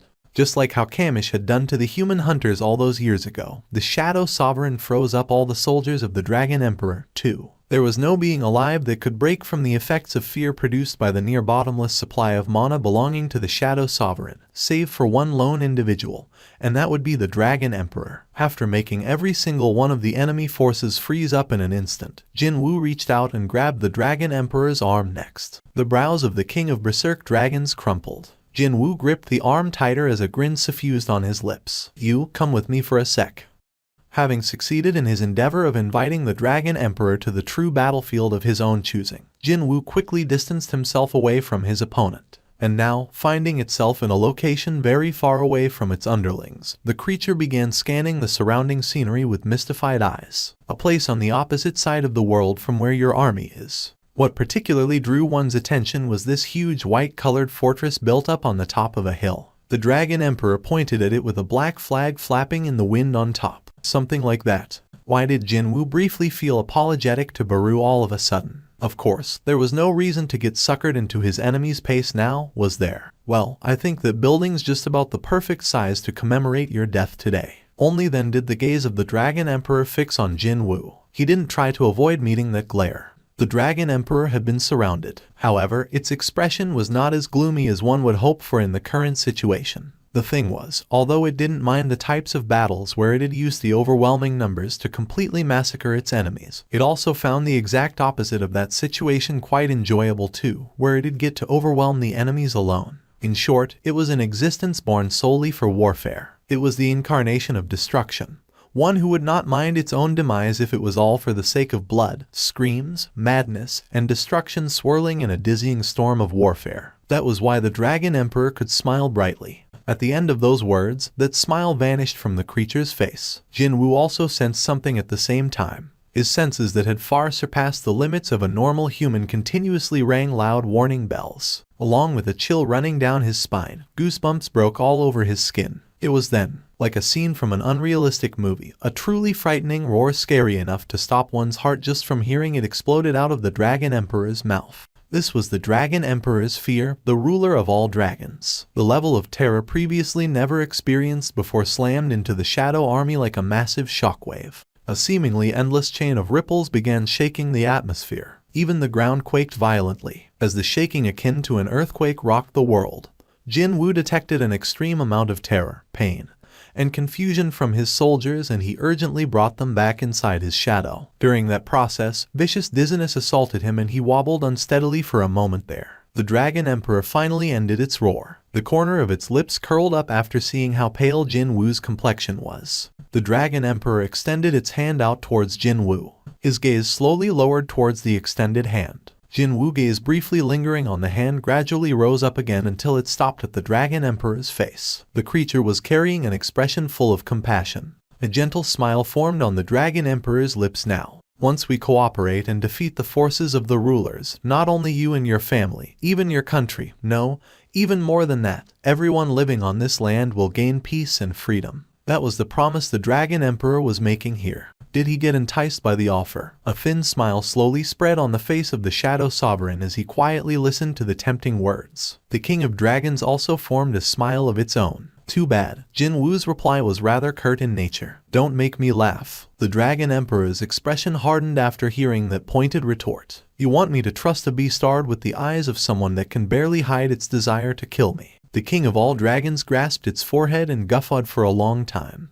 Its laughter must have contained mana, because every single wave of sound emitted by the creature caused a powerful reverberation within Jin-Woo's heart. When it finally took its hand away from its forehead, both of its wide-open eyes had changed to that of a reptile's. It's coming. The massive dragon was trying to stomp him to death, so Jin-Woo quickly evaded that and ran to create some distance before summoning up the Sky Dragon Kaisel. His mount was already getting ready to take off, so as soon as it emerged from the shadow, it flew up into the air. Jin-Woo quickly climbed up on its back. Kaisel rose up as fast as it could. Jin-Woo then had his ride change directions and descend towards the Dragon Emperor's location. As if it was waiting precisely for that, the dragon made up of flames fired a breath of destruction. Go down. Almost at the same time as the blinding flash of light exploded forth from the Dragon Emperor's jaw, Kaisel descended at the rate of knots. The flames capable of erasing everything. The chill-inducing white beam of light brushed past right above Jin-Woo's head. Kaisel followed after its master's instruction to descend closer to the Dragon Emperor while barely managing to sidestep the breath continuously pouring out towards it.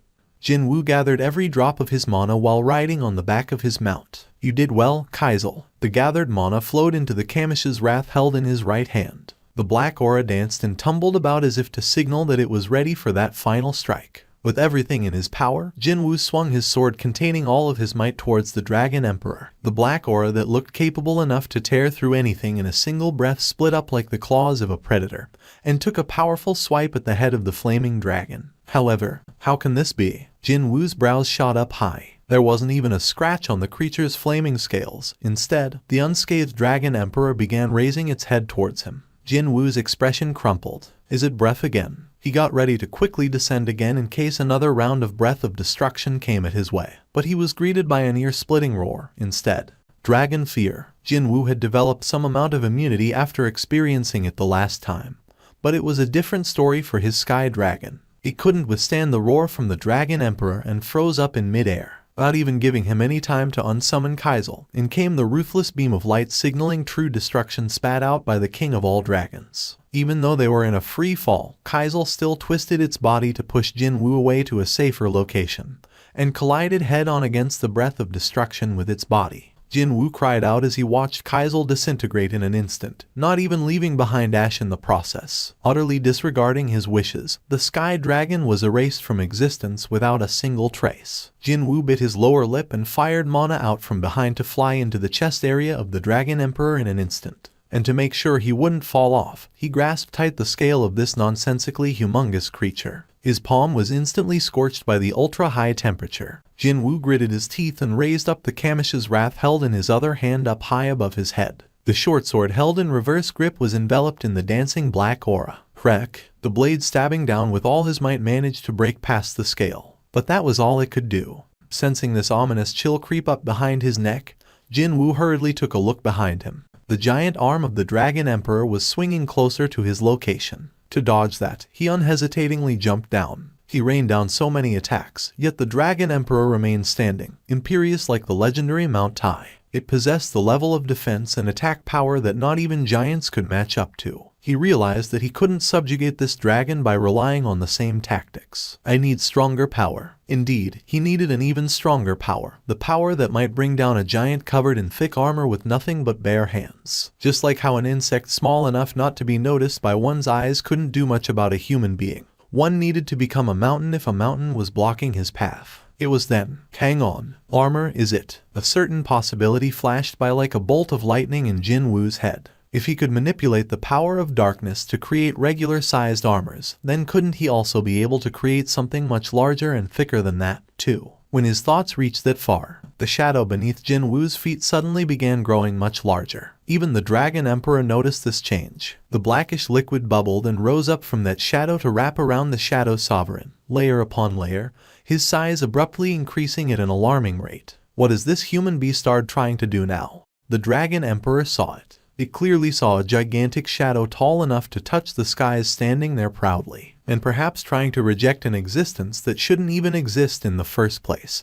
Thousands, no, tens of thousands of black lightning bolts could also be seen violently roiling and crackling beyond the shoulders of this black shadow. Spiritual body manifestation. No, that couldn't be right. The Shadow Sovereign used to be one of the fragments of brilliant light. He didn't have any other hidden form to activate, and how he appeared was how he looked. However, how could the current Shadow Sovereign assume such a massive form right this moment? Could it be? When a certain theory brushed through its head, the eyes of the dragon quaked in sheer surprise. The beastard. Could he be summoning the power of death to the surface world? But how could that be? How could a man who used to be a normal human not too long ago control the power of death to such an astonishing degree? Another sigh of admiration left the mouth of the Dragon Emperor. There was a reason why the previous Shadow Sovereign, Osborne, chose to hand all of his power over to a measly little human being. Without a doubt, this human must die. As expected, he's far too dangerous. While the dragon silently glared at its opponent, the giant Shadow Sovereign was also doing the same thing in silence. Having become this gigantic Shadow Sovereign,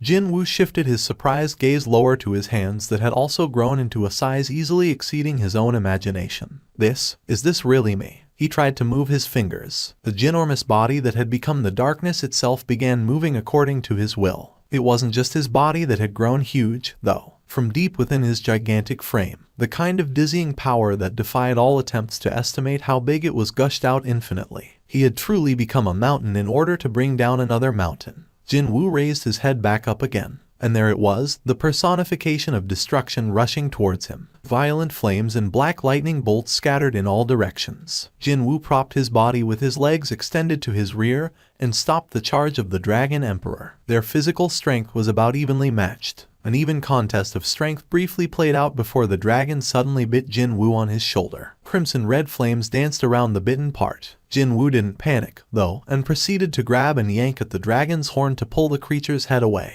And then, one more punch to its face. This time, though, the Dragon Emperor wasn't pushed back.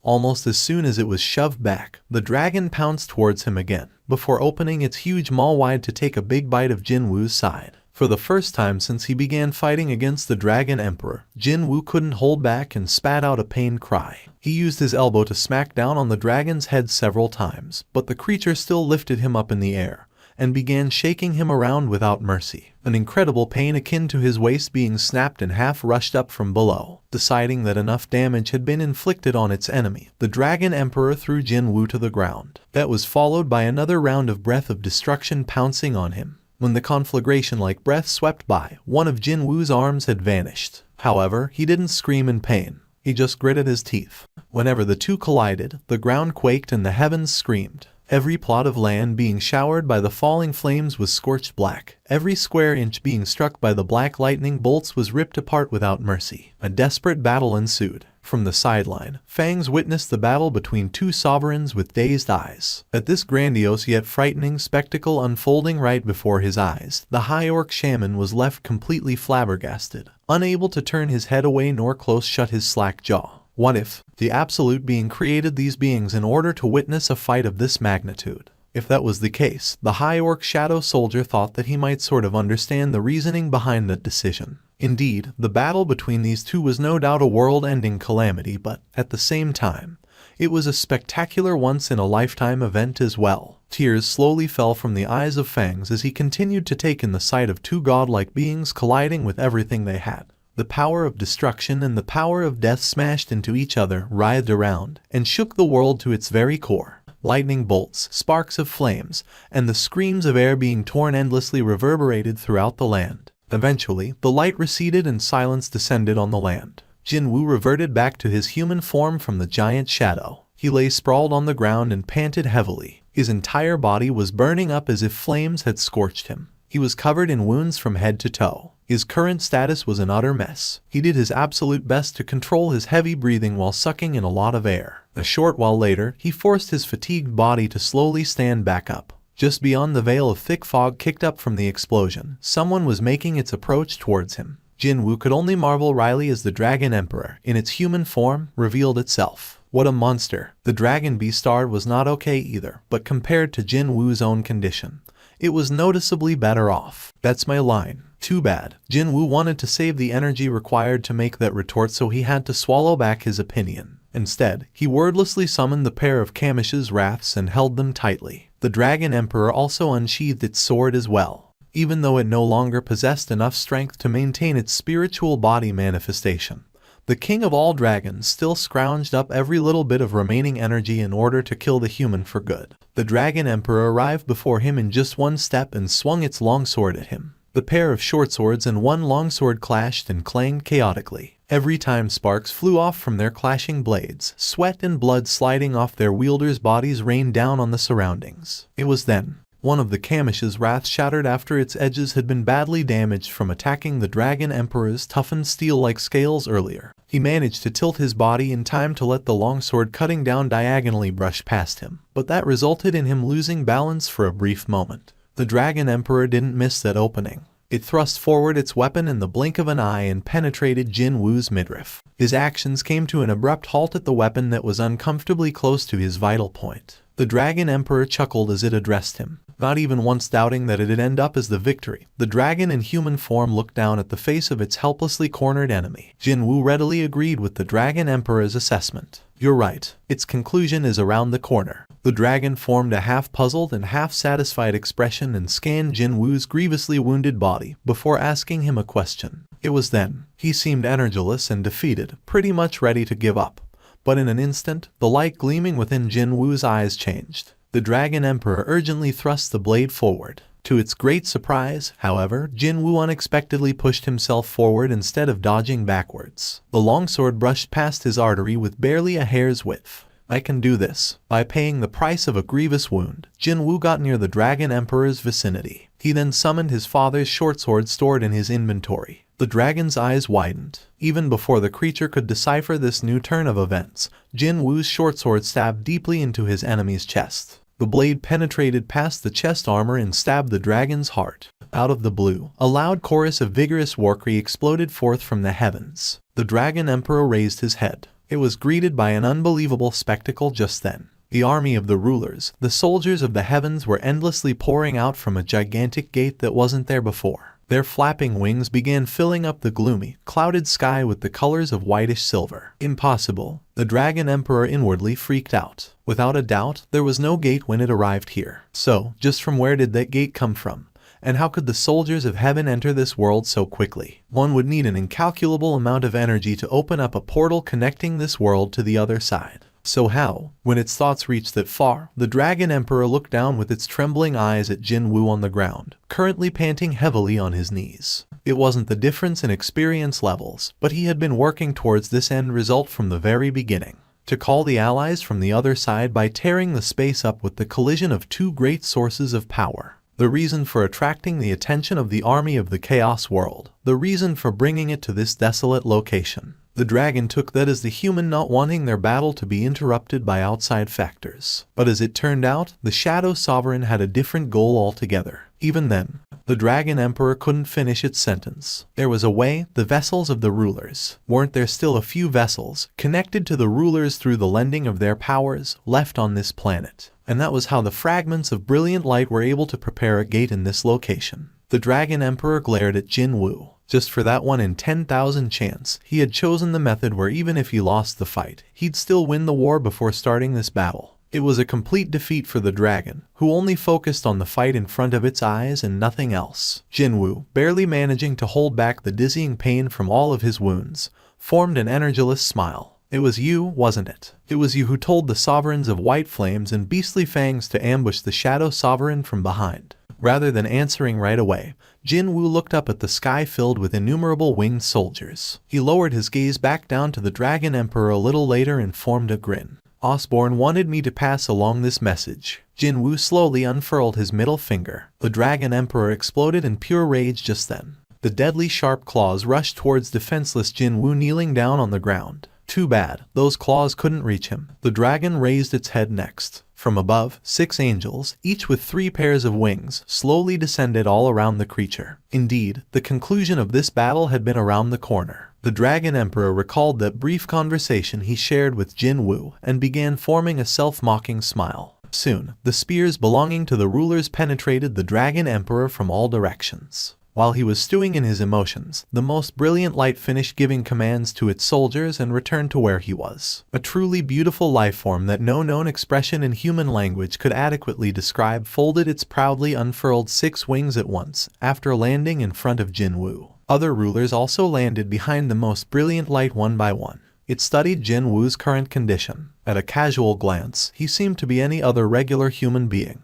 However, this lone human managed to bring an end to the war between us and the sovereigns. Who could have imagined such a thing? Who could have thought that the curtains on the eternal war, with seemingly no end in sight, as designed by the absolute being, would be closed by a weak existence in a world so far away? Jin-Woo wordlessly looked at the ash falling from the sky before shifting his gaze to look at the brilliant light. There's a favor I want to ask you, although it might come across as a bit too big for a gesture of saying thanks. The brilliant light formed a slightly puzzled expression. The power of the Shadow Sovereign could very well be on the same level, no, maybe even greater than its own. However, such a being was asking for a favor. As if to lessen the confusion within the head of the brilliant light, Jin-Woo answered first before the obvious question could be asked. It's something only you can do. The angel with 6 wings nodded its head. The Shadow Sovereign played an important role in killing the Dragon Emperor, and the rulers now owed him a large debt of gratitude that couldn't easily be repaid. There certainly was no excuse not to fulfill his favor. However, a rather difficult favor came out from Jin-Woo's mouth. One more time. Can you use the Chalice of Rebirth one more time?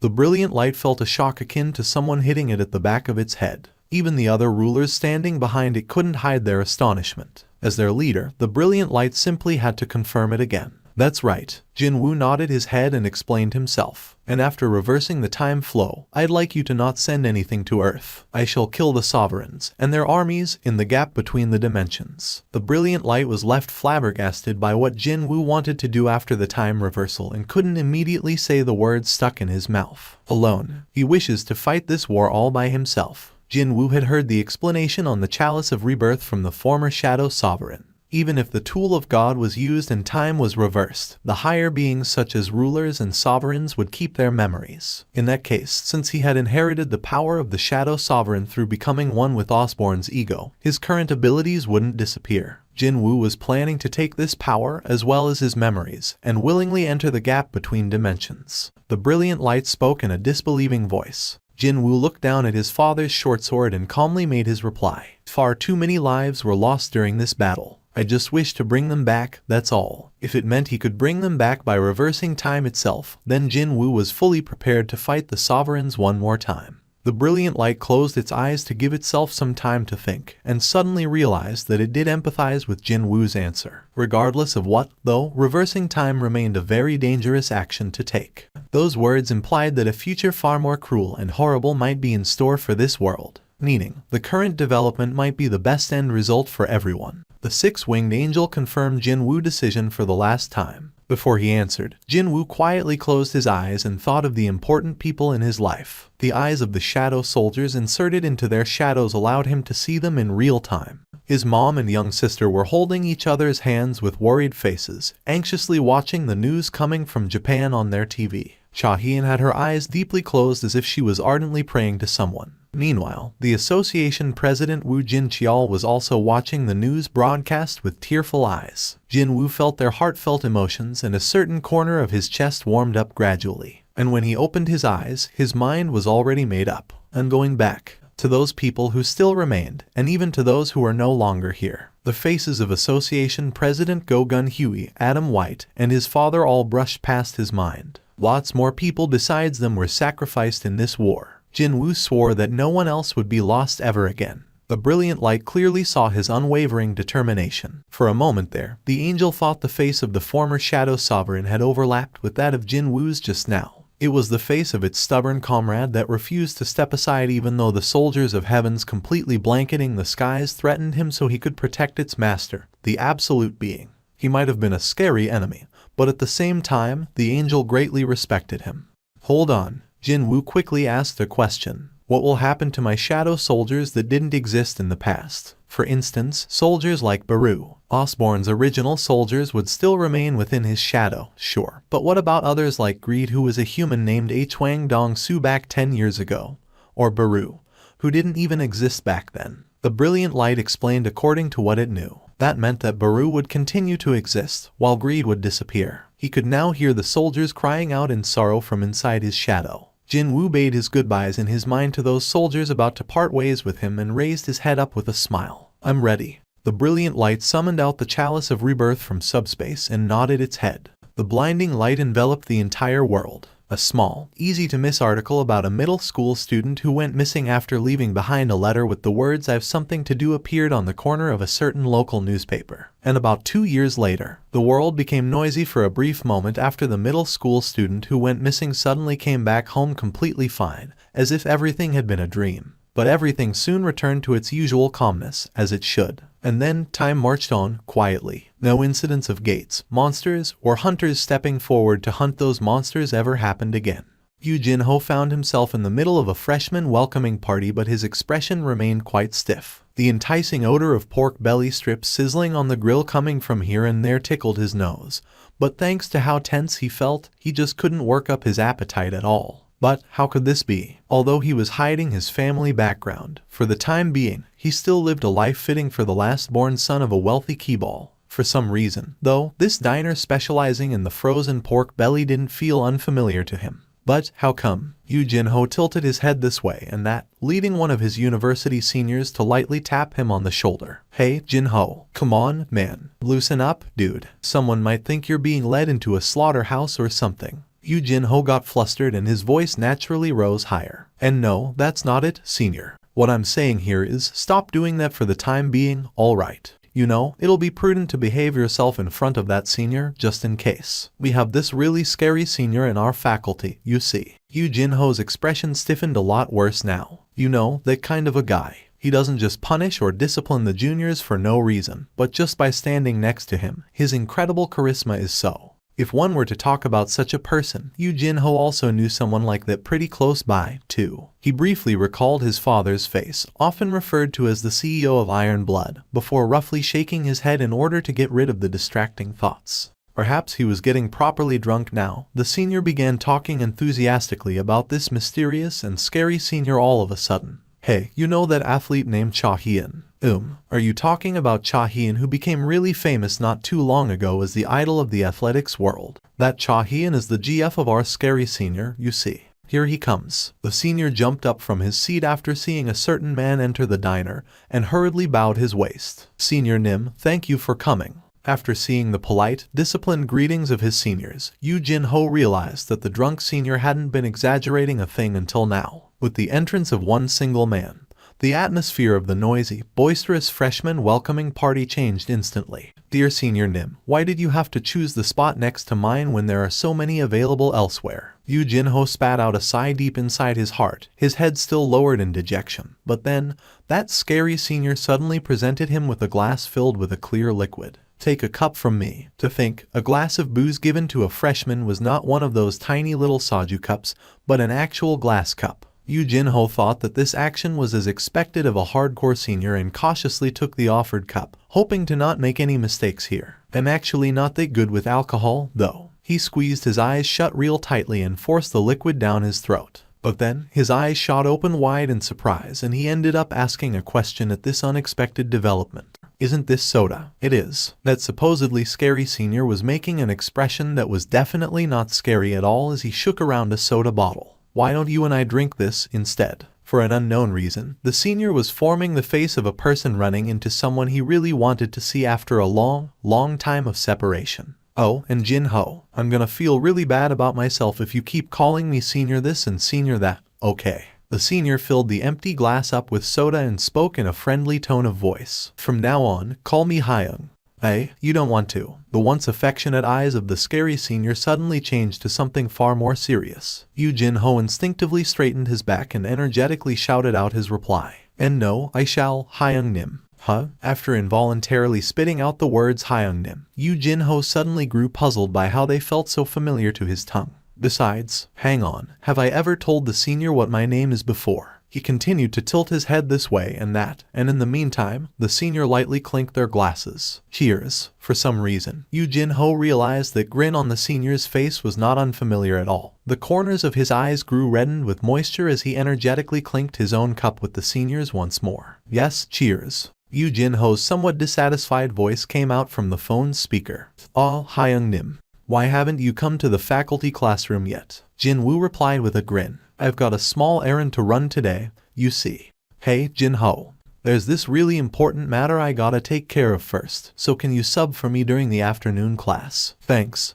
Hyung Nim. Hyung Nim. Jin-Woo distanced his ear away from the voice desperately calling out to him and ended the call. Jin-Woo raised his head and caught the name of the hospital written in large font right before his face. Seoul Il-sin General Hospital. There was someone he had to meet staying in this place. He stopped walking for a bit to fix his attire. Then, just as he took a step towards the hospital, a rather familiar face brushed past him. He didn't mean to get noticed, but perhaps because his gaze had lingered on for a moment too long on her, she stopped and turned around to face him. It was Ju Huey, the rank B healer who got scared often but still entered the association and did her best so that the power given to her wouldn't be wasted. She used to be like that, but now she was staring at Jin-Woo with the appearance of a regular university student. He ended up forming a gentle smile after realizing just how well not being a hunter suited her. Ju Huey intensely studied Jin-Woo for a long time before she opened her mouth in a hesitant manner.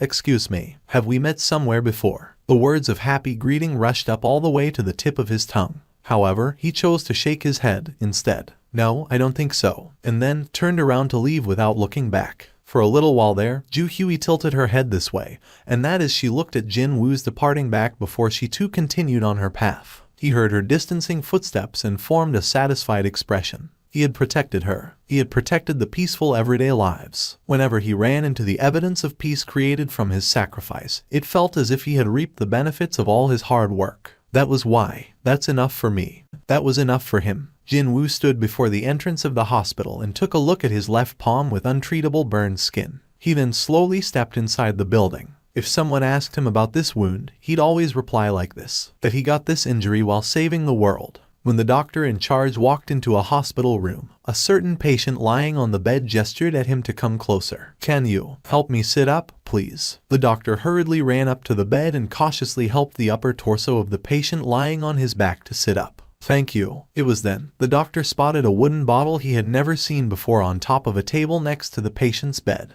"What is this, Chairman?" The gaunt patient, as thin as a desiccated tree, painfully coughed and wheezed before making his reply. "A young man gave it to me just now." The doctor formed a flustered expression. This was a VIP patient's room in the hospital, which meant that there were 2 guards constantly manning the front entrance. No one could enter without express permission from the doctor himself. But just who managed to sneak in here to leave behind that bottle? It is a truly strange thing, indeed. However, what that young man told me was even more incredible. That young man told the tale of a time now long overwritten, when the patient used to battle monsters alongside him. The young man continued on and said that he came to visit him with this gift as a thank you for everything that happened back then. And then he just simply vanished. As if he was a mirage, as if he was never here to begin with. If it weren't for the physical evidence, even the doctor in charge wouldn't have believed it. But there it was, the gift supposedly left behind by that young man. While the doctor stood there wondering how should he respond in a situation like this, the patient's trembling finger was now pointing at the wooden bottle. "Give it to me." The doctor picked the bottle up and placed it in the patient's hand.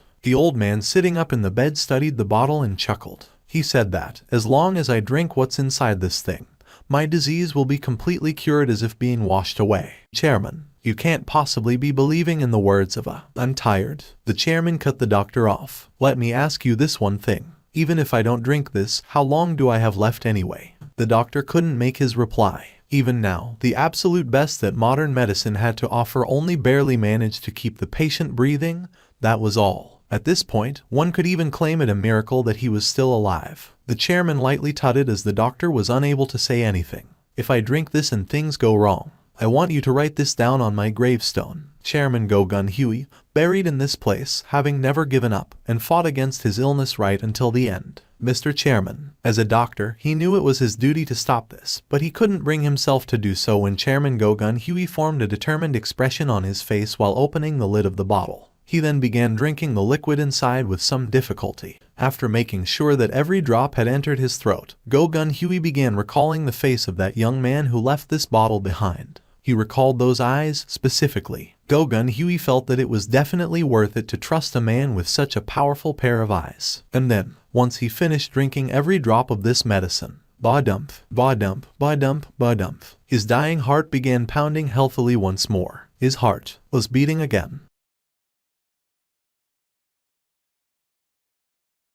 I am an employee of the Hunters Association. When you're taking a stroll on a street, ask this question to any student you run into. Ask them what kind of job they would like to have in the future. 100 times out of 100, you'd get one of these 3 answers. 1. A famous hunter. 2. A staff member of a major guild. And 3. An employee of the Hunters Association. If a kid you talked to was a bit slow in the head, he or she would end up wasting each day wishing to become a famous hunter. A kid smarter than the above example would want to get a job in a major guild that paid you according to one's abilities. The smartest cookies of the lot would choose to become an employee of the Hunters Association, where one would still get paid as much as the large guilds while being treated as a quasi-government official, which lessened the danger of getting unceremoniously fired from the job. Me. That was a smart cookie, a very smart one to boot. It had already been over 9 years since the awakened gates and monsters began appearing in this world. The society had already entered a period of stability after experiencing many failures as well as countless trials and errors. And as a newbie member of the association who had taken his first baby steps in said society, there was not a snowball's chance in hell that I could have my say in it. Since my initial goal was to help hunters out, I was assigned to the support department accordingly.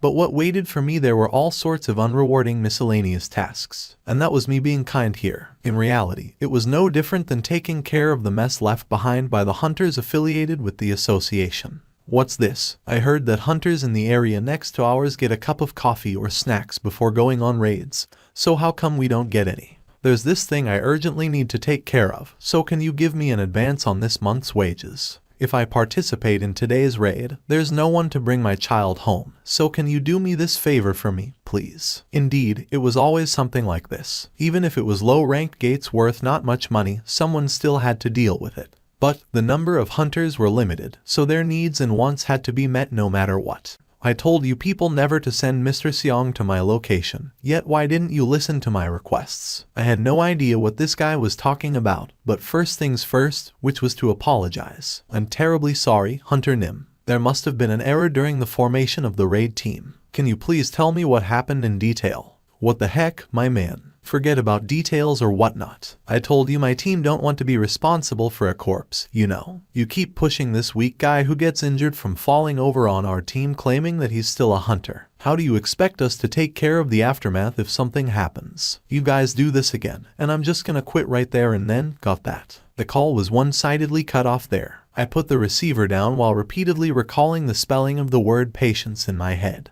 And then, began collecting data on the hunter the person on the phone spoke about before any sort of claims could be lodged. Just like how varied the reasons were for demanding one's raid party member to be changed, such as disagreement over the leader's decision, they didn't like each other, or didn't fight as well as one hoped, etc. Such requests were made quite often, so I never really paid much attention to the specifics until now. But then, I saw the record of Hunter Sung Jin-Woo and soon realized that something had gone really wrong here. The first thing I did was to seek out a senior officer.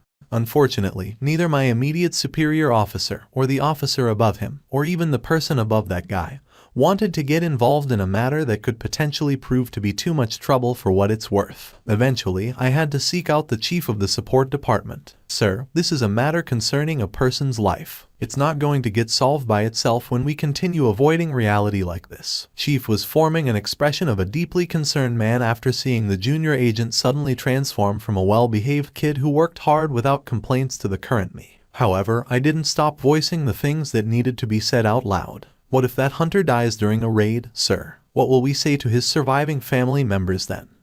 You shouldn't say anything so unlucky. That's how much Hunter Sung Jin-Woo's life is in danger, sir. Please, take a look. This is his hospital admittance record. It's already a miracle that he managed to survive until now. Fella, I hope you're aware of this hunter's backstory while telling me all this. I nodded my head. His mother was currently admitted to the intensive care unit. I knew that she'd not survive for another day without the aid of the life support machines. And I also knew that he worked for the association in order to receive financial support for the hospital fees. Fella, why did you join the Hunters Association? When I was young, I saw a certain news broadcast, sir. It was about a hunter who ended up being trapped inside a gate while trying to save his comrades from getting stuck like him. I recalled seeing the grounds of a theme park, a place where people were supposed to smile and have a good time, now filled with hunters soaked in blood from head to toe as they lay there helplessly while moaning in pain. Back then, I became really curious. Those folks saved other people while bleeding heavily like that, but who is saving them now? My parents couldn't answer my question, and that was when I made up mind. If no one could help them, then I shall be the one to do so. I shall do everything in my power to make sure that hunters don't get injured or die. But now, even I became the same as the rest, sir. I failed to become that source of support, strength, to Hunter Sung Jin-Woo who was facing a deadly crisis in his life. There was nothing I could do for him. What if you still have something you can do? Pardon me. I raised my head up. Chief reached into his bag and pulled out a file containing information on a high-ranking awakened. He then placed it before me. You see, there are people who awakened as a high rank but due to not being interested in monetary gains, they chose not to become hunters. How about helping the hunters affiliated with the association by persuading these folks to join us? My mind snapped awake from that and I looked down at the file. Rank B Healer Hunter Yeju Huey, an upper rank healer. If someone like her joined the association, then surely she'd be able to save people from dying or suffering from heavy injuries. Even a weak hunter should be able to fight to his heart's content without being worried about his safety. For a moment there, Hunter Sung Jin-Woo's face I saw earlier brushed past my mind. My eyes were sparkling brightly, causing the chief to gently chuckle and speak up. So, how about it? Are you interested? I stopped staring at the file and nodded my head energetically. Yes, sir, I am. Past the closed eyelids, the rays of morning sun signaling the start of yet another day could be felt. Jin-Woo kept his eyes closed for the time being and while lying on his back, stroked the familiar material of the bed sheet. Although he wasn't fully awake yet, His perception that had far surpassed the boundaries of a human being could pick up on the unfolding situation of his immediate vicinity with ease. Jin-Ah is coming out of the bathroom after washing up. The smell of the boiling stew, sounds coming from the cutting board, and then the air in my room with this familiar smell. This was his home. He had returned back home. Jin-Woo's heartbeat began quickening bit by bit from the realization. He then heard his mom's voice through the closed door. Jin-Ah, can you go and wake your brother up?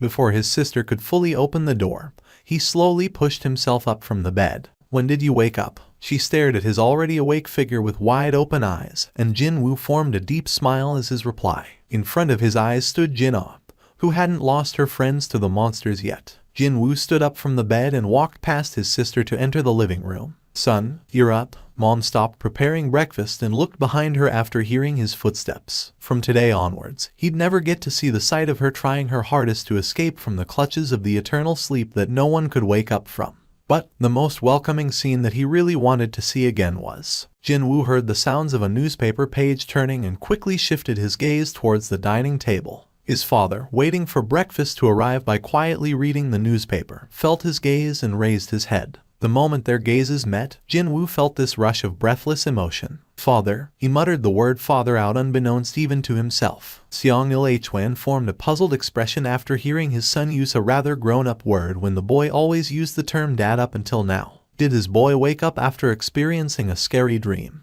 Tears of happiness briefly welled up in his eyes, but soon enough they were replaced by the gritty determination instead. Both his mom and dad were studying him with worried expressions on their faces. Jin-Woo forcibly changed his own expression and formed a grin. I must have had a nightmare. Indeed, his nightmare was over. The nightmare was over, and his young sister, his healthy mother, and his father, who hadn't vanished, were all here. He was given one last chance to make everything right, and he swore never to let this chance slip through his fingers. He'd rewrite the future with his own two hands. His eyes gleamed brightly as his resolve firmed up even further. It felt like only a couple of days ago when he told himself that, but a week flew by already. Jin-Woo failed to grasp the right timing to enter the gap between dimensions until now. He rested his chin on his hand and dazedly stared outside his classroom's window. Baru began talking to him from his shadow. Yeah, I know. Indeed, he knew. He knew that the sovereigns desiring after this land were getting ready to deploy a gigantic gate just beyond the blue sky above his head.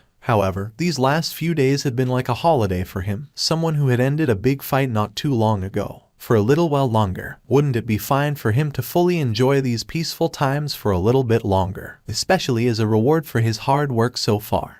Jin-Woo raised his head and caught the sight of the monster corpses too numerous to even count strewn about in the darkness. Yet again, Jin-Woo tasted victory in the battle against the sovereigns, and through this particular engagement, killed the sovereign of transfiguration, the one that gave him the most headaches so far. It had already been 27 years since he entered the gap between dimensions. Finally, the closing curtains of this long, dangerous, and monotone warfare was in sight. The only remaining enemies were the Dragon Emperor and its direct subordinates, the Army of Destruction. His heart briefly beat faster from knowing that he'd go home soon. What a relief that the time flow in here and outside is different. Only around 2 years should have gone by on the outside. Coming home after 2 years of absence was it. How much would Jin-Ah have changed? What about Dad? Mom? Were they holding up well? Should he have explained a bit better before coming here? Jin-Woo shook his head as if to get rid of all distracting thoughts. With excellent timing, Bellion walked closer and bowed his head. Jin-Woo took a look around him. The shadow soldiers had finished sweeping up the battlefield and massacred all the still-breathing enemies,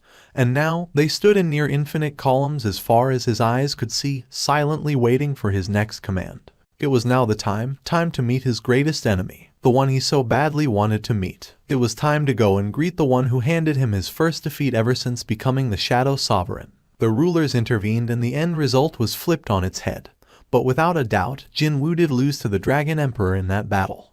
Rise up. From next to the countless dead monsters strewn about everywhere, an equal number of shadows rose up after hearing the command of the Shadow Sovereign. Right behind Jin-Woo, his 3 marshals, Bellion, Baru, and Ygritte, plus many commanders, stood in an orderly fashion. The Dragon Emperor quietly stood still and glared in one particular spot. In the meantime, one of its subordinates cautiously approached it. The Dragon Emperor, standing there with its arms crossed, quickly replied. If it was impossible to escape from his siege, then the Dragon Emperor would fight back head-on and decide everything. Now that would be a choice befitting of the king of berserk dragons. The Shadow Sovereign slowly rose up from the darkness. The Shadow Sovereign, currently outfitted in jet black armor, wordlessly stared at the king of all dragons. The previous immaturity of the Shadow Sovereign had been replaced by this still weightiness, and he emitted a much stronger aura than ever before. For the first time ever, the Dragon Emperor became curious about the name of its opponent, the one that would either devour it, or end up getting devoured by it, instead.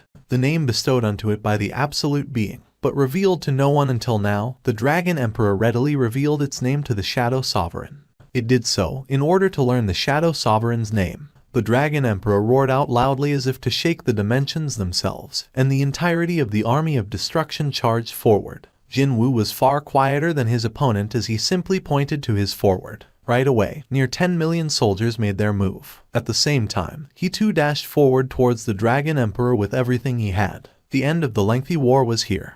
The entirety of the United States of America became rather noisy when a certain fortune teller made an announcement. Not too long from now, the god of death will descend on this land. Now normally, a prophecy like this, one better suited for a spot on a comic book cover, wouldn't have garnered any attention from the public. However, the big issue here was that this prophecy had been made by none other than Madame Norma Selmer. Just who was this woman? After abruptly opening her heavenly eye around 2 years ago, she accurately predicted the death of North Korea's leader, terrorists kidnapping an airplane full of passengers, the stock market crash brought about by the sudden collapse of the housing markets, etc. And she had been the center of many controversies for a while now. And such a person made an announcement that implied the end of the world was coming. So it'd only be obvious that everyone would start freaking out. Madame Norma Selmer was also known as the prophet who is never wrong. And the very next day, a gigantic black hole suddenly opened up in the skies of Seoul, one large enough to almost completely cover up the capital city. And Madame's prophecy dominated the headlines of every newspaper in the world. It's opening up. The hole is opening up. The crowd of people screamed and pointed at the gate now beginning to open up. However, only the interior of the gate connected to some other place was revealed to the waiting eyes outside. No feared events of scary things jumping out from there happened. What's this? It's over just like that. The folks from all corners of the globe, here to spectate on the giant gate, began murmuring in uncertainty as they watched the mysterious portal slowly dissipate. In the meantime, Jin-Woo blended in with the completely unawares crowd and upon arriving at a quiet, deserted street, undid his stealth. Since pretty much everyone was focusing on the disappearing gate, none of them paid much attention to a middle school student that popped up out of seemingly nowhere. It was precisely at that moment he discovered a young man holding an expensive-looking bouquet of flowers standing before him. This man smiled brightly and addressed Jin-Woo. "Welcome back home safe and sound, Mr. Sung Jin-Woo. Or should I address you as the Shadow Sovereign instead?" He had never met this guy before. However, he didn't sense any malice from this unknown dude either. So, he decided to lower his vigilance. "It doesn't matter what you address me as." Jin-Woo received the bouquet of flowers from the man and smirked softly. "Having at least one person welcome me back isn't so bad, I guess." He leaned in and took a sniff at the flowers before raising his head up again. The man spoke as if he was genuinely surprised. "Honestly, I've never imagined that you would successfully finish your mission and return home like this. By the way, I see that your steps carry the weight of 10 million soldiers." Jin-Woo now wielded the biggest fighting force when both the sovereigns and rulers were taken into account. He lowered the bouquet and asked the stranger, "I'm sure you didn't come here to hand me this bundle of flowers, so what does the emissary of the rulers want with me?" Quite different from the tone of his voice that could have come across as overbearing. His expression was filled with a relaxed composure. A lion would never fear a lamb, after all. "The rulers have sent you a message, Shadow Sovereign. Our conversation might take a while, so may I inquire if it's fine with you for us to go elsewhere?" "Fine." Jin-Woo walked past the smiling man and took the lead. "I just remembered a place I wanted to stop by, anyway." The unknown man wordlessly stared at the bowl of ice cream presented before him for a bit, and raised his head. "The place you wanted to stop by was an ice cream parlor." Sure, just because he became younger looking, that didn't mean his tastes had changed, as well. It was just that, well, staying in a distant place for a long time does make you hanker for something sweet, you see. Jin-Woo replied with a grin and began scooping the delicious ice cream into his mouth. This wonderful, refreshing coldness transmitted from his tongue, and then, followed by this thrilling sweetness. Only now did it strike home that he had returned for real. The unknown man tried to get to the main topic several times, but Jin-Woo stopped him again and again. Only after he cleaned out the ice cream bowl did he open his mouth to speak. So, what did the ruler say? The unknown man had been dazedly watching the Shadow Sovereign's snack time until then. He hurriedly regained his wits and spoke up. Oh, first of all, they wish to express their genuine gratitude. Why don't we skip the perfunctory greetings and move on? The rulers should not have any further business with this world, yet they still sent an envoy to speak to him like this. Jin-Woo deduced that the matter at hand must be something extraordinary, so he wanted to skip the opening remarks. Did a new problem pop up from somewhere? No, not at all. It's nothing like that. Rather, I'm here to speak to you because all the problems had been resolved. Instead, the rulers, they are worried about the potential side effects your powers might have on this world. Sovereign Nim. As you may well know, the powers you possess are not something this world can cope with. Okay, so, without the presence of mana, this world is just too fragile. If it's okay with you, we'd like to transfer you to a world that can take on your powers, Sovereign Nim. Or, they can just go ahead and seal me up instead of transferring me around, saving us from potential headaches. Of course, that is an option. Bang! Jin-Woo lightly slapped the table, causing the unknown man to flinch and stop his attempt to reply. His bright complexion frozen solid mid-speech. The heavy voice of the Shadow Sovereign slowly came out of Jin-Woo's mouth. So, they wish to get rid of me since I'm no longer useful, is that it? Because they fear the power that I possess. Jin-Woo maintained a smile, but the glare in his eyes was incomparably colder than before. The unknown man nearly jumped up in fright and quickly waved his hands around. And no, that's not true. I swear, it's not like that. He then presented Jin-Woo with a certain newspaper he had prepared earlier. Jin-Woo took the paper and read the article dominating the front page. That's when he spotted a rather familiar face there. The article was about a prophecy made by one Madame Norma Selner, who used to work as the upgrader in the previous timeline. Not too long from now, the god of death will descend on this land. So, what you're saying is, my existence can potentially cause other changes like this one. Yes, that's correct, Sovereign Nim. Once Jin-Woo showed signs of calming down, the unknown man spat out a sigh of relief. Can you come back some other time? I shall do so, oh, great sovereign. The unknown man performed a smart, courteous bow towards the greatest hero who brought to an end the war between sovereigns and rulers. The only thing remaining after the man had left was a black on both sides business card. Most likely, that signified the unknown man requesting him to call the number on the card when Jin-Woo had made up his mind.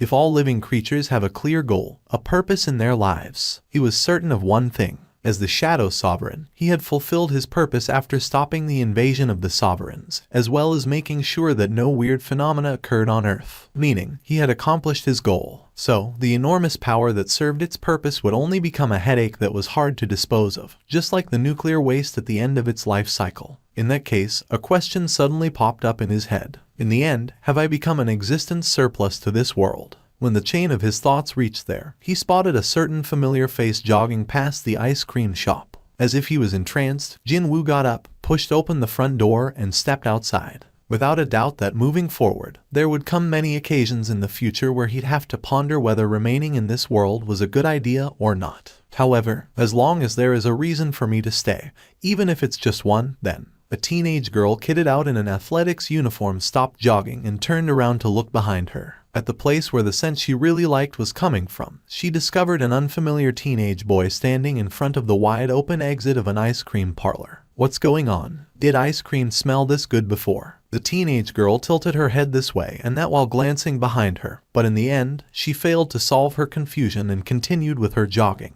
Seeing her departing back, a brief smile formed on Jin-Woo's face. There are still people that I love in this world. And also, those who love me and those who used to love me exist in this place, too. That is more than enough reason for me to stay here. Jin-Woo smiled and inwardly told himself to find other reasons to stay in this world. The first time I met him was inside the irregular space created out of my liege's power. My mission was to test the human about to enter this place. Although my liege said that he wished to find out if this human was fit to become his vessel, I knew the truth, somehow. I knew that this order might be the last one my liege would ever give me. My liege had lost all interest in warfare after forgiving the rulers. From that point alone, I knew that he had harbored a deeper meaning in why he was so focused on this rather unremarkable human being. I began guessing that I'd soon bid farewell to my liege. However, the command issued by my liege was still absolute. I had no thoughts of questioning his motives or changing his mind. All I could do was to comply with his command. That was all I could do. And so, after most of my powers were sealed away, I was made to stand all alone in the space where the testing of that human would take place. Humans of this world call spaces such as this one dungeons, don't they? At the far end of this imaginary dungeon shaped to resemble an audience chamber of a king's castle, I saw a large throne. I combed through my fading memories of the time when I was still human and studied this place. As expected, you have certainly created quite a detailed stage with my liege's power, haven't you? I continued to touch and feel each large pillar lined up from the entrance to the plinth where the throne was and expressed my admiration towards the abilities of the architect, who had created all these. As the fruit of this meticulous planning, that human's body would continuously be modified to accept my liege's power. It was then I sensed the presence of someone approaching this place. He's here already. I panicked at this unexpectedly fast arrival of the test subject and ended up sitting down on the throne. However, after I settled down on the throne, I began wondering if me sitting here would be seen as a bit insolent. The consciousness of my liege had already taken root within the human I was supposed to test, so I couldn't help but wonder if me sitting on a throne like this, in front of my master, would be seen as me being disrespectful. In the end, I judged that I should refrain from displaying any uncouth sight and hurriedly climbed off the throne to hide behind the nearest pillar. With a truly gobsmacking timing, the massive entrance opened up, but thanks to the surroundings being too dark, that human failed to discover me panicking grandly like that. What a relief that was. It'd be no good to make this serious test my liege had planned out into a farce with my mistakes, now would it? I inwardly spat out a sigh of relief, and when the human was about 10 steps away from me, I slowly walked out from behind the pillar to block his path. Through the still air, I sensed his nervousness. He was a young man. Obviously, my gaze lingering on him couldn't be described as favorable. So, he's the one my liege has chosen. Even if this mission wasn't the final order bestowed unto me, I never planned to go easy during this fight. If I believed that he wasn't qualified, I'd kill him with my own hands. And so, as I stood there, igniting my fighting spirit, this young man suddenly clenched his fists tightly and put his dukes up. Wait, could he be thinking of using his bare fists to defeat me? I briefly thought about how praiseworthy his bravery was for a human being. To fight him in equal conditions, I took off my cape and removed my weapons one by one. Why was he getting so surprised by every single thing I did, anyway? Sure, his eyes filled with drive were rather likable. But did he possess the same level of abilities to match those eyes, I wonder? So, time to check it out. And the results came out pretty quickly. Even though I was forbidden from bringing out my full power, he was already kneeling before me. What a disappointment that was. However, just as I felt disappointed, I also felt an equal amount of relief. Because, if the one supposed to inherit the power of my liege turned out to be not qualified, then that meant my liege would remain as he was for a little while longer. For the first time ever, and also for the last time, too, I felt relieved by my liege's failure. And then, I decided to bestow a fitting end matching the level of bravery this man had shown me even though he was a mere human being. I used the authority briefly granted to me by my liege and dragged along the sword discarded to a distant location. Cutting his head off in one go and sending him off on his way with minimal pain was what I planned to do. I figured that such a gesture would be the best form of mercy I could show this human. Perhaps he had read my mind. He even presented his neck before me. You made the right decision. Wisdom matching your bravery. Although your loss is lamentable, there is no way other than this to change my liege's mind. For the sake of the man choosing an honorable death, I performed the beheading. But then, he seemed to have accepted his fate without a struggle, but the light in his eyes changed abruptly at that moment. Clang, my sword was blocked off by his hand, and instead, his dagger stabbed deeply into my face next. I was stunned, not by the fact that he managed to block my blade, no, but from the fact that he never gave up on his life right up until the end, even under the current circumstances.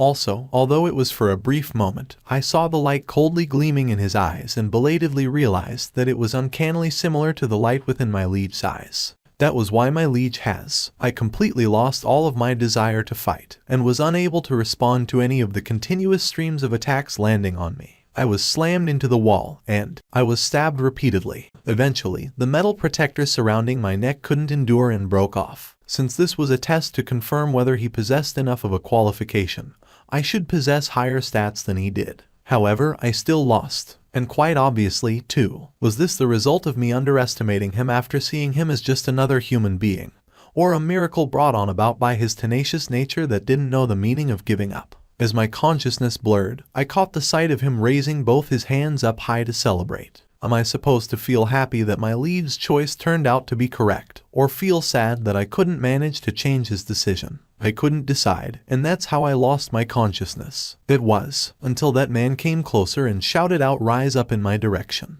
He really cherished me. Was it because I was his very first soldier? No, technically speaking, not his first, but someone very close to being one. There were many occasions where I thanked him for the kindness I felt from him. And there were many things that remained etched in my memories, such as, indeed, that one time, on a certain day, he said this to me: "I'm sure you'll be able to talk once your grade goes up, right?" How was I supposed to describe the state of my mind that nearly overloaded with emotions when I saw his bright smile? I wasn't sure of what he thought of me, but at least to me, he was my master, my friend, and my ally. He and I overcame many battles together, at times against denizens of the Chaos World, sometimes against monsters of the Instant Dungeons, and sometimes even against other hunters. When he was happy, I too was happy, and when he was struggling, I too struggled. And when he was sad, I also felt sad as well. I knew that the deeper my loyalty to him became, the longing towards my former master would get fainter and fainter. Despite that, though, I gradually grew to accept my new liege.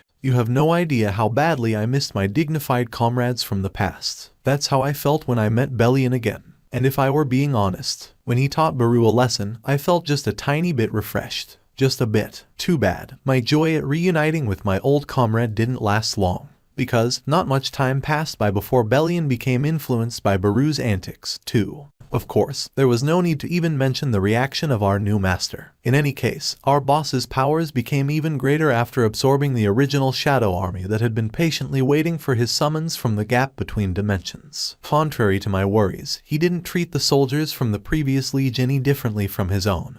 And after uniting under one banner, we were now fully prepared to sacrifice our lives regardless of what battle it was, all for his sake. Our master became more and more adept at warfare, and following after our master's growth, we too became stronger in turn as well. We faced several dangerous crises, both big and small. However, he grew even stronger every time he overcame them, to a point that it was getting harder to keep up with him. That's how almost 30 years flew by. All of our enemies were defeated, bar the army of destruction. The desperate clash of our liege against the Dragon Emperor. While our master was fighting against the leader of the enemy forces, we faced off against the ancient great dragons. One of them, named Granode, decided to engage me in a chat as I was mercilessly and crazily cutting down the army of dragons. Not even possessing enough energy to maintain its dragonic form anymore, the beastard had reverted back to a humanoid appearance, panting laboriously as it clutched the sword sticking out its chest. I ended up staring at the dying creature with dazed eyes for a long time after hearing its final words. Indeed, I had forgotten it. The moments spent with my new master had been so glorious that I had completely forgotten about the previous liege. Since when did this happen? Since when did the previous liege completely disappear from my mind?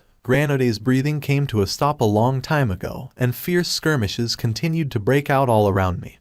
But I just couldn't bring myself to leave this spot for a while. I thought that my master was everything to me, but in reality, he meant so little to me. Such feelings of doubt caused the inside of my mind to blank out. I had never forgotten about my previous liege. My loyalty to that person simply had been extended to my current liege, that was all. How could me staying loyal with all my being to the inheritor the previous liege had personally chosen be seen as a bad thing, a sin? I am a knight. I was a sword of my liege. I was one of the twin wings that led the Shadow Army. If a 1 in 10,000 chance occurred, if I were to face the moment where I had to part ways with the current liege, then I'd add the words of farewell I didn't get to say to the previous liege as well. Every day I fought under my liege had been honor and privilege to me. I roared out viciously and pounced on the dragons dashing towards my direction. The lengthy war ended safely, and we all returned to the liege's homeworld.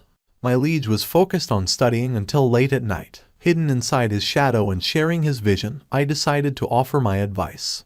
Really? Thanks. Thanks to not being able to meet the minimum required number of school attendance days, my liege was unfairly expelled from this institution called middle school, and now found himself stepping into a brand new battlefield, called Jed. Although he maintained near perfect score in every mock test he participated in, there were still a few problems that did slip through the cracks of inattention every now and then. But whenever something like that happened, just who was qualified to lend the liege his aid? Grand Marshal Bellion, who only had his huge physique and nothing else, or Marshal Baru, who could legitimately claim to be pretty smart but ultimately still a lousy insect at heart. In the end, it fell upon myself to counsel our liege, as I had graduated the night training school with top marks when I was still a human being. Hey, by the way, here it says that the answer to the 14th question is the first one. Ygritte, can you really stake your life on the second one? My liege opened up the answer sheet and pointed out my flaw with razor-sharp accuracy. So, as befitting a knight, I owned up to it. I am my liege's knight, my liege's sword.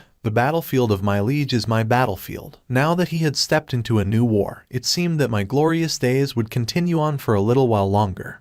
A day before the entrance ceremony for the new students, the headmaster of the school secretly summoned the teacher serving as the director of the Students' Affairs Department to his office. We'll be welcoming a problem child in our school tomorrow. Pardon me, sir. The headmaster pushed forward a set of prepared documents. The director of the Students' Affairs scanned the profile of a certain student written on the document and tilted his head. His father is a firefighter. His mom is a regular housewife. His academic records aren't too shabby, and I failed to see anything major with this child, sir. Look at the bottom. Look at the details on his expulsion. The student had run away from home for 2 years when he was only a first-year middle school student. Rather obviously, he was expelled from his previous school. But then, he completed the middle school diploma through JED and applied to enter their high school. Not even as a high school freshman, but a child who just graduated from the elementary school ran away from home for 2 years. The director sensed the entrance of a powerful adversary and his eyes began quaking ever so imperceptibly. Meanwhile, the headmaster spoke in a hushed voice. What do you think? This student, do you think you can handle him? The director of the Students' Affairs took a deep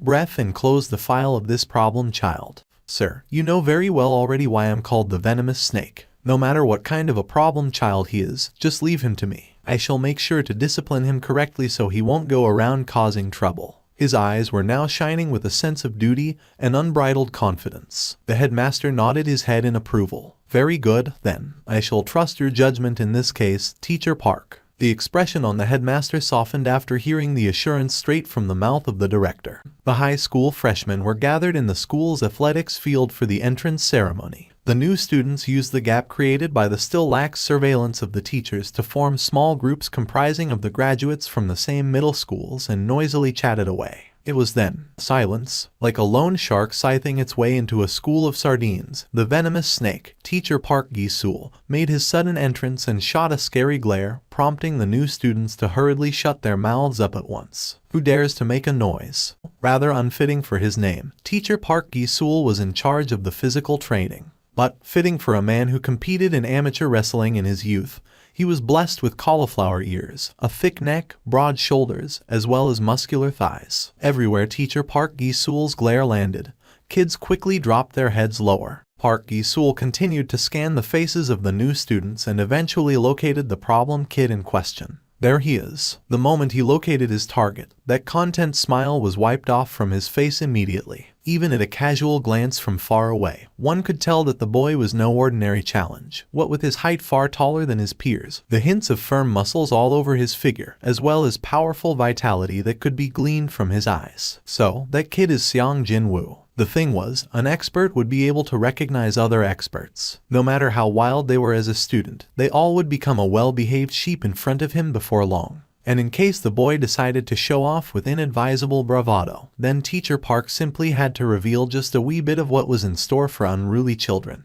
There hadn't been a single problem kid that venomous snake Park Gi-sul failed to discipline properly. That's it. There was a black glove on one of the problem kid's hands. A teacher in the Student Affairs Department couldn't possibly ignore the problem kid violating the dress code, such as wearing hats or gloves, while standing in the middle of the athletics field. Now could he? Of course, it wasn't as if he had forgotten about the small fact that the boy's left hand had a serious scar and needed to wear a glove all the time. Such a thing was already written within the students' records, after all. However, Park Gi-sul needed a pretext, however small, to butt in and start his operation of breaking that problem kid's fighting spirit. Indeed, what could be a better pretext to scold a student than the violation of the school's dress code? Having discovered a suitable gap to dig in, Park Gi-sul's eyes gleamed sharply like a real venomous snake, and he quickly made his way over to the problem kid in question. Hey, you fool! Where do you think you are to wear a glove? The loud, energetic roar coming from teacher Park Gi-sul prompted Jin-Woo to turn his head around.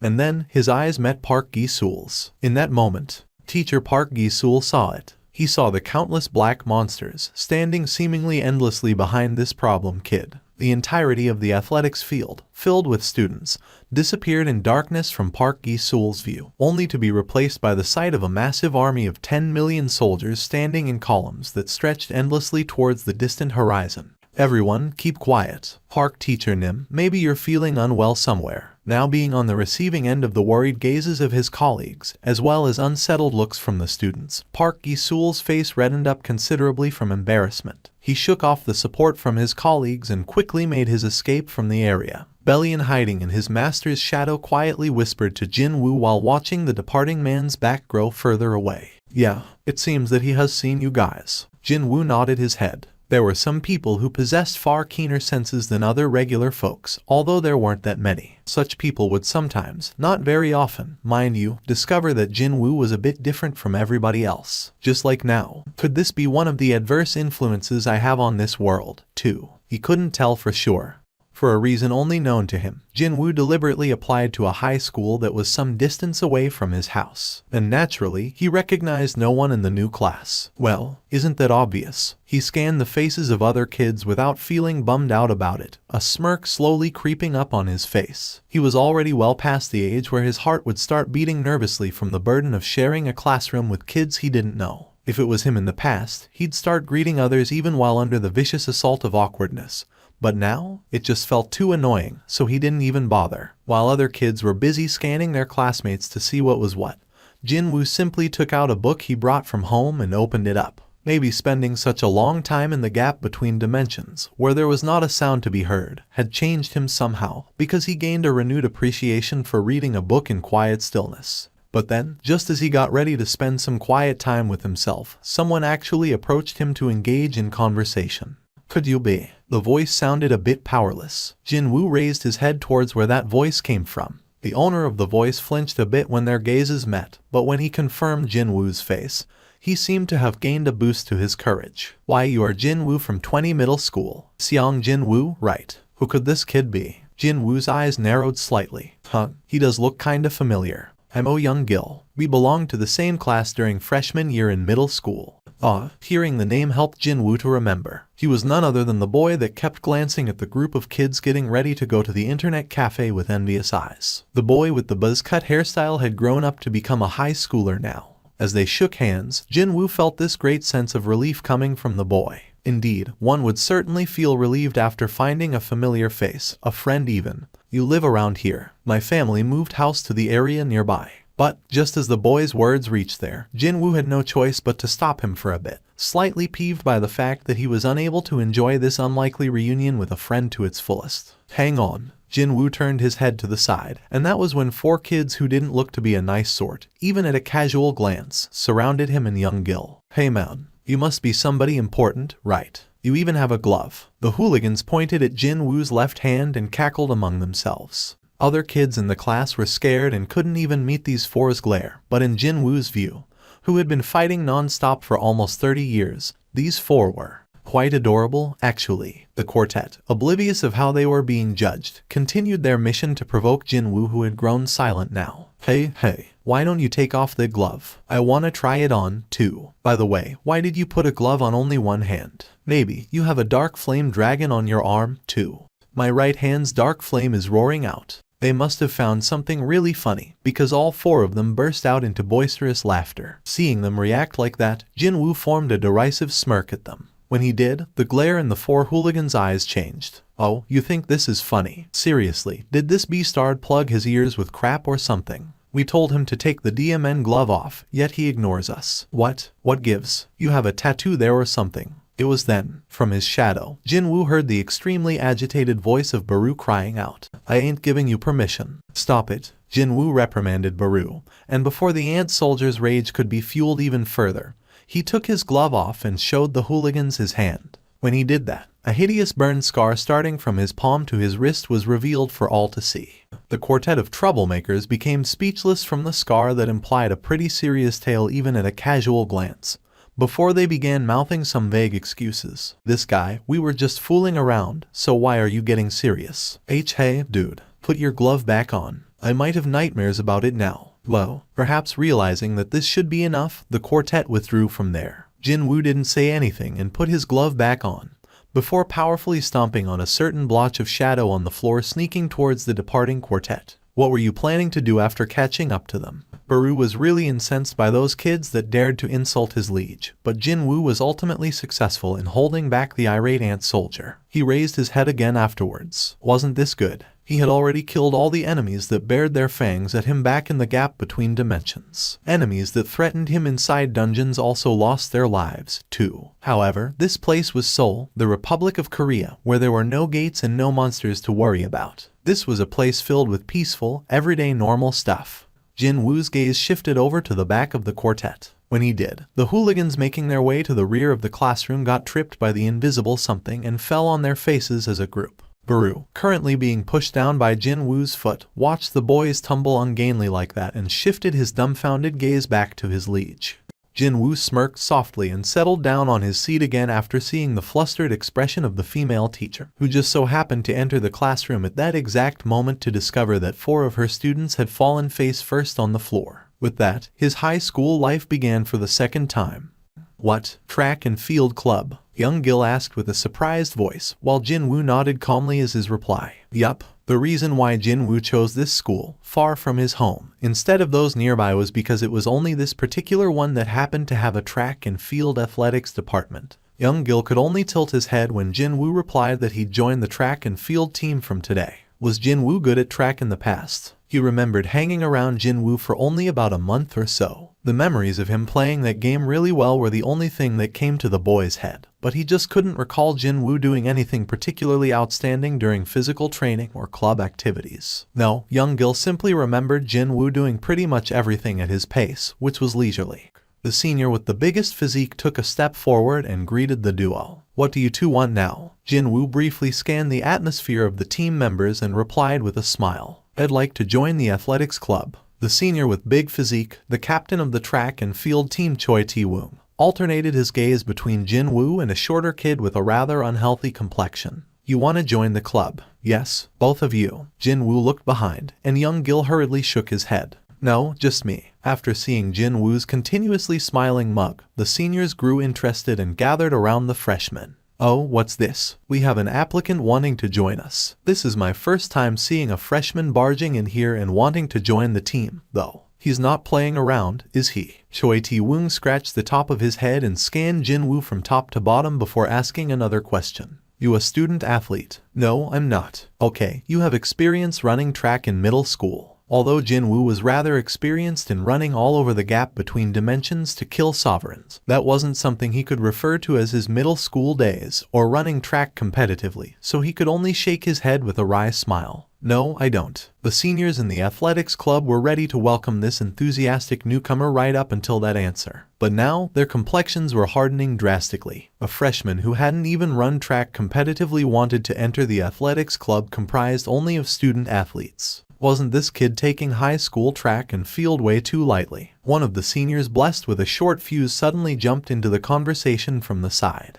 You haven't run track before, so why do you want to enter the team? Jin-Woo's reply was rather simple. There's someone I'd like to meet during the athletic meet, you see. She was still in the middle school division, but without a doubt, she possessed enough talent to participate in the regional competition. Well, she used to be an excellent athlete before she had to give up on that dream after becoming a high-ranked hunter, didn't she? If it was an athletic meet featuring participants from both middle and high schools, then wouldn't he be able to naturally run into her there? Jin-Woo judged that, rather than forcibly get close to her and insert himself into her life that way, this might be a far better approach for both of them. However, judging from the expressions of the seniors, it seemed that they didn't share his thought process. Athletic meet. The expression of the senior with the short fuse, Jeong-gu-shik, hardened like stone. Even if one was to look down on running track, there was a line one shouldn't cross. Jeong-gu-shik's anger shot up to the top of his head and he was about to roar out some choice words to chase away the freshman.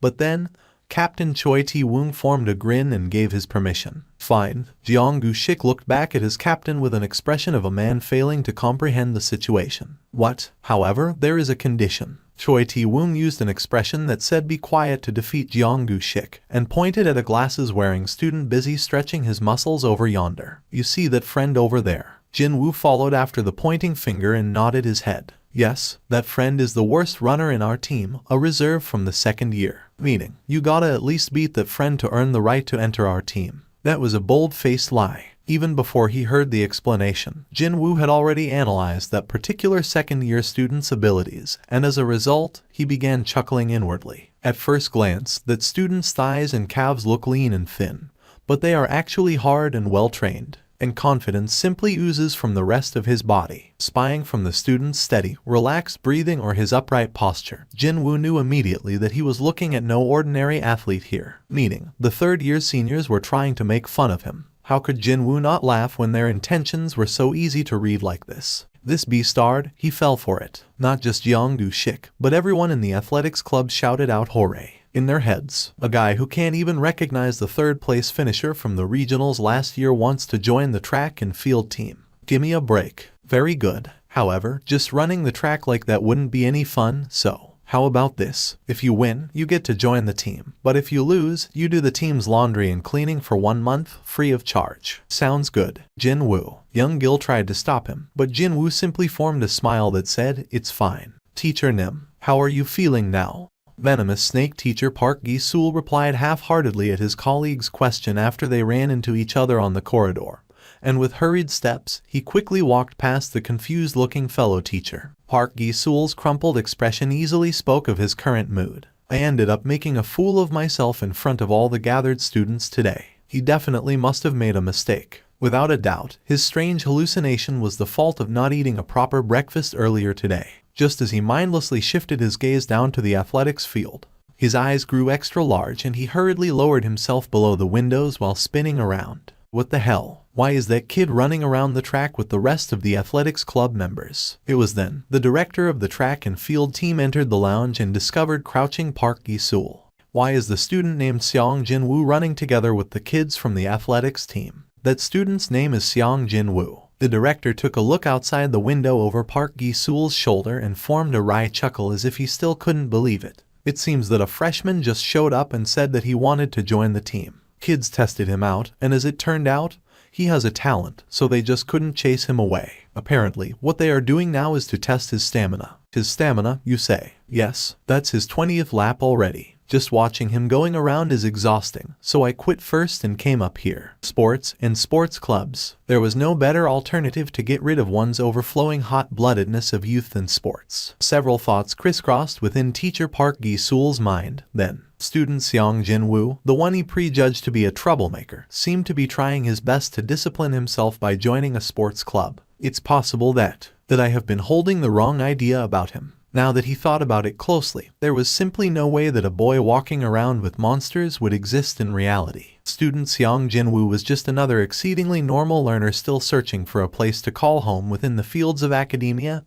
and sports, after a lengthy spell of aimlessly wandering around in his life. But here was a teacher busy going on about seeing monsters and phantoms and whatnot from a regular student like that. The reputation of the venomous snake had been thoroughly stained with this matter, indeed. Park Gi-sul chuckled meekly, stopped hiding, and stood back up. That's right, I should look at him without judging him first. I'm sure that will help resolve all the misunderstanding. Indeed, this morning was too bad, even before he could celebrate himself. Without any warning whatsoever, Park Gi-sul's entire field of vision was dyed in black and the spectacular sight of the Shadow Army stretching on endlessly entered his eyes. He nearly toppled over from fright, but he forced his legs to steady himself and gritted his teeth. This is a hallucination. This isn't real. It was then. A certain ant monster standing in the frontmost row of the soldiers kitted out in black armor, gazed straight at him and opened its maw wide. In the end, teacher Park Gi-sul did fall on his butt and lost consciousness. Within the subspace in Jin-Woo's shadow, Ygritte watched Baru's action and used his elbow to rib the former ant king in the side. Baru lightly scratched the side of his head and before his liege could order him to, planted his head firmly on the ground first. Late at night, Detective Woo Jin-cheol and the youngest detective in the squad stopped by a diner that served gopchang. Once enough alcohol entered their bloodstreams, stories they found hard to talk about during the day came out, mostly from the youngest's mouth, actually. Excuse me, Senior Woo. You've been investigating that missing prisoner case until now, yes. That day, you really did see something, didn't you? What day? Wu Jinqiao played dumb deliberately, but the youngest simply grinned and replied, I'm talking about that day when the suspect went missing. Didn't you really see something that day? This kid, he had this habit of catching people off guard when they least expected it. Well, that's a good talent to have as a detective. Wu Jinqiao recalled his own newbie days and formed a slight chuckle as he replied, what if I did? Really? The youngest looked to be adequately drunk until then, but his eyes suddenly began sparkling and his ears even physically perked up. Maybe the power of the booze circulating in him was to blame, or maybe he just wanted to use this opportunity to get some stuff off his chest. Wu Jinqiao began speaking of things that he'd never even think about uttering in normal times. An ant monsters. Even I can't tell for sure what I saw back then. In any case, those things looked like ants. Ant monsters, is it? Are you saying that giant insects like ants came out? No, not that. Well, they were ants, but it was right then. Just as Wu Jinqiao spoke up to there, a certain man unsteadily tottering about, as if he had one too many to drink, stopped walking past the duo and addressed them. Those ant monsters, are they monsters with the heads of ants, but bodies that look like humans? The heads of the two detectives, Wu Jinqiao and his junior, raised up towards the owner of the voice. 1, 2, 1, 2. Choi Ti-woong raised his speed just a bit higher and shouted out, our goal is to conquer the whole country. Our goal is to. The members almost subconsciously chanted after their captain's words, but they quickly caught on to the fact that their warcry had changed and began questioning their leader. Hey, Captain, I thought our goal was the overall win in the regionals. You're aiming far too low in front of our new ace. While the members of the team lapped around the athletics field, positively buzzing with a heightened fighting spirit, only Oh Young-gil's complexion was turning blue amongst all the runners present. The poor kid ended up following after Jin-Woo, and inadvertently entered the team as well. Jin-Woo, running out in front, heard Young-gil's heavy, rough breathing and tutted inwardly. He wanted to improve the boy's rather feeble constitution, so he said yes to the idea of 1+1 admittance to the athletics club. But it was only a matter of time before someone keeled over at the rate things were going. But then again, it would not be an easy task to let Young-gil escape in this atmosphere when the fighting spirit of the seniors had reached a brand new height that they had never seen before. Left with no choice, Jin-Woo loaded just a little bit of mana and sent it behind him. Like dandelion seeds being carried in the wind, the lump of mana gently floated in the air and entered Young-gil's nose and mouth. The effects of Jin-Woo's mana were an immediate stamina recovery, as well as a temporary boost to one's muscular endurance, reaction times, flexibility, and to one's rate of stamina recovery, etc. Basically, it was a comprehensive buff gift set, filled with his desire to help out a friend. Since it was a gift set straight from the Shadow Sovereign who reigned over in another world as basically a god, the effects of the buffs were rather incredible. Thick veins rose up on the boys' legs as they powerfully kicked the ground away. One by one, seniors running ahead of Young-gil were left behind, and then Young-gil's solo sprint began in earnest. Hang on a minute. Choi Ti-woong was instantly impressed by Young-gil, who managed to shoot past ahead of everyone. The captain loudly shouted out in excitement, look at our newbie's fighting spirit burning up like that. How can us folks calling ourselves his seniors remain lukewarm when things are like this? We chase after the newbie with everything we've got. Let's go. Let's do it. Venomous Snake teacher Park Gi-sul was keeping tabs on the track and field team diligently going through their morning training regime at a distance. Contrary to his initial worries, it seemed that student Sung Jin-Woo was getting used to the life in the track team without any problems whatsoever. Heck, the headmaster even thanked Park Gi-sul out of nowhere, too. Park Gi-sul tasted this bitterness deep within his core whenever he thought about the headmaster's high expectation of him versus his own pathetic situation where he couldn't even look student Sung Jin-Woo straight in the eye. And that was why, because of his circumstances, he ended up getting PSS drunk and unloaded all the useless stuff off his chest to a couple of people he'd never even seen before in his entire life. Now why did I have to go and do something like that? Just from recalling that night's events, Park Gi-sul felt like tearing out all of his hair. From inside the darkness of his shadow, Grand Marshal Bellion's quiet voice entered his ears. Back when he returned home from the gap between dimensions, after ending the war, as Jin-Woo stepped onto the ground of his home, feeling rightly emotional about his return, a proxy of the rulers showed up and left behind some advice of sorts. He said that, even if it was only a tiny bit of the sovereign's powers, it'd end up causing a humongous change to this world. And that was why Jin-Woo had been avoiding interfering directly unless it was something utterly necessary. For now, let's just observe him for a little while longer. Woo Jin-cheol found himself hesitating several times in front of the school gate. It had been a week already since he was gifted an unthinkable piece of a lead in a gopchang diner. Starting from then, right up until now, all sorts of thoughts crisscrossed in his head. He could have treated that testimony as a crazed teacher rambling on about some incoherent nonsense. However, every now and then, a link would suddenly be established between two seemingly unrelated cases, and that would lead to an untangling of a dark web that seemed impossible to unravel initially. The suspects that encountered monsters, and the monsters of a student that only one teacher can see. Woo Jin-cheol found a vague link between these two disparate incidents. This was from the instincts of a detective, something that couldn't be explained by logic. However, there was a problem. There was a massive hurdle to overcome here. If there was indeed a link, then what should he say exactly to the student in question? He couldn't just bet everything on that drunken teacher's words and start questioning this student named Sung Jin-Woo about monsters and stuff, now could he? As for asking a question in a roundabout way, the nature of the question itself was too broad for that, too. By any chance, do you know anything about these shadow monsters? What about ants that stand up and walk around like people? No matter how hard he practiced it in his head, he just couldn't picture the interview going down well at all. Woo Jin-cheol pored at the memo pad containing detailed records of the investigation so far and spat out a long, long sigh. It'd be a miracle not to be labeled as a madman while asking around these sorts of questions. At the end of a long, long dilemma, Woo Jin-cheol turned around to leave. He might come back later after thinking up another pretext, but for now, it didn't seem like the time was right. And so, as Woo Jin-cheol took steps to get out of there, he lowered his gaze to the ground without thinking much about his actions. Shuck, if it wasn't him, famed even among the fellow detectives for possessing a pretty keen pair of eyes, but someone else not as sharp, they would have missed a faint movement on the ground. Without a shred of doubt, he noticed a blob of shadow move from the shade of a tree towards the school's wall. He definitely saw it. Goosebumps broke out all over his body and he hurriedly spun his head back towards the school. There is definitely something here. Woo Jin-cheol's determination firmed up then. He no longer cared if people pointed at him, calling him insane. As long as he could find out the reason for this sense of loss that continued to plague him every now and then. As long as he could find out the exact cause why he felt his mind relax for a little while after encountering those ant monsters, then he'd not hesitate to pay any price. With a hardened expression, Woo Jin-cheol began walking towards the grounds of this high school. At the same time, Jin-Woo was spinning a pen with his fingers as he listened to the droning sounds of the geography lesson while the heads of many kids were dozing off all around him. Did he see the sentry I posted there? As expected of Woo Jin-cheol, the former president of the Hunters Association. He should no longer have any memory of his previous life, yet his sharp eyes must have remained intact.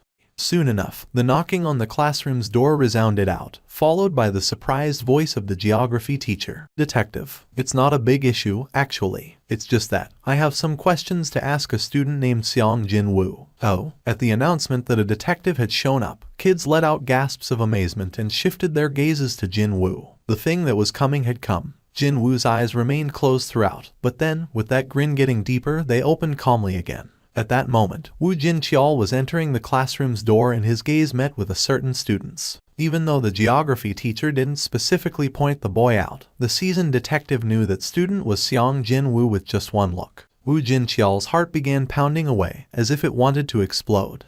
Woo Jin-cheol led Jin-Woo to the end of the school corridor. He only stopped walking once they got to a distance far away from the classroom where their conversation wouldn't be overheard by someone else. Jin-Woo, quietly following behind the detective, also came to a stop as a result. Sorry about dragging you out in the middle of class like this. No, it's fine. Jin-Woo held back the words of I wanted to escape from there anyway because it was so boring, in consideration of the teacher doing his best to teach the classroom full of kids. Rather than say anything, Jin-Woo looked up at Woo Jin-cheol instead. The detective was young. Since Jin-Woo had changed his physique to match that of a high school freshman, Woo Jin-cheol was now actually a good head taller than he was, with much broader shoulders, as well. A guy who looked like he'd give a gangster a run for his money was actually working as a detective. A smile abruptly bloomed on his face after seeing a friend's face in what felt like eons. It had been years, no, decades actually, if he added the time spent wandering around the gap between dimensions, since he last saw the association president Woo Jin-cheol.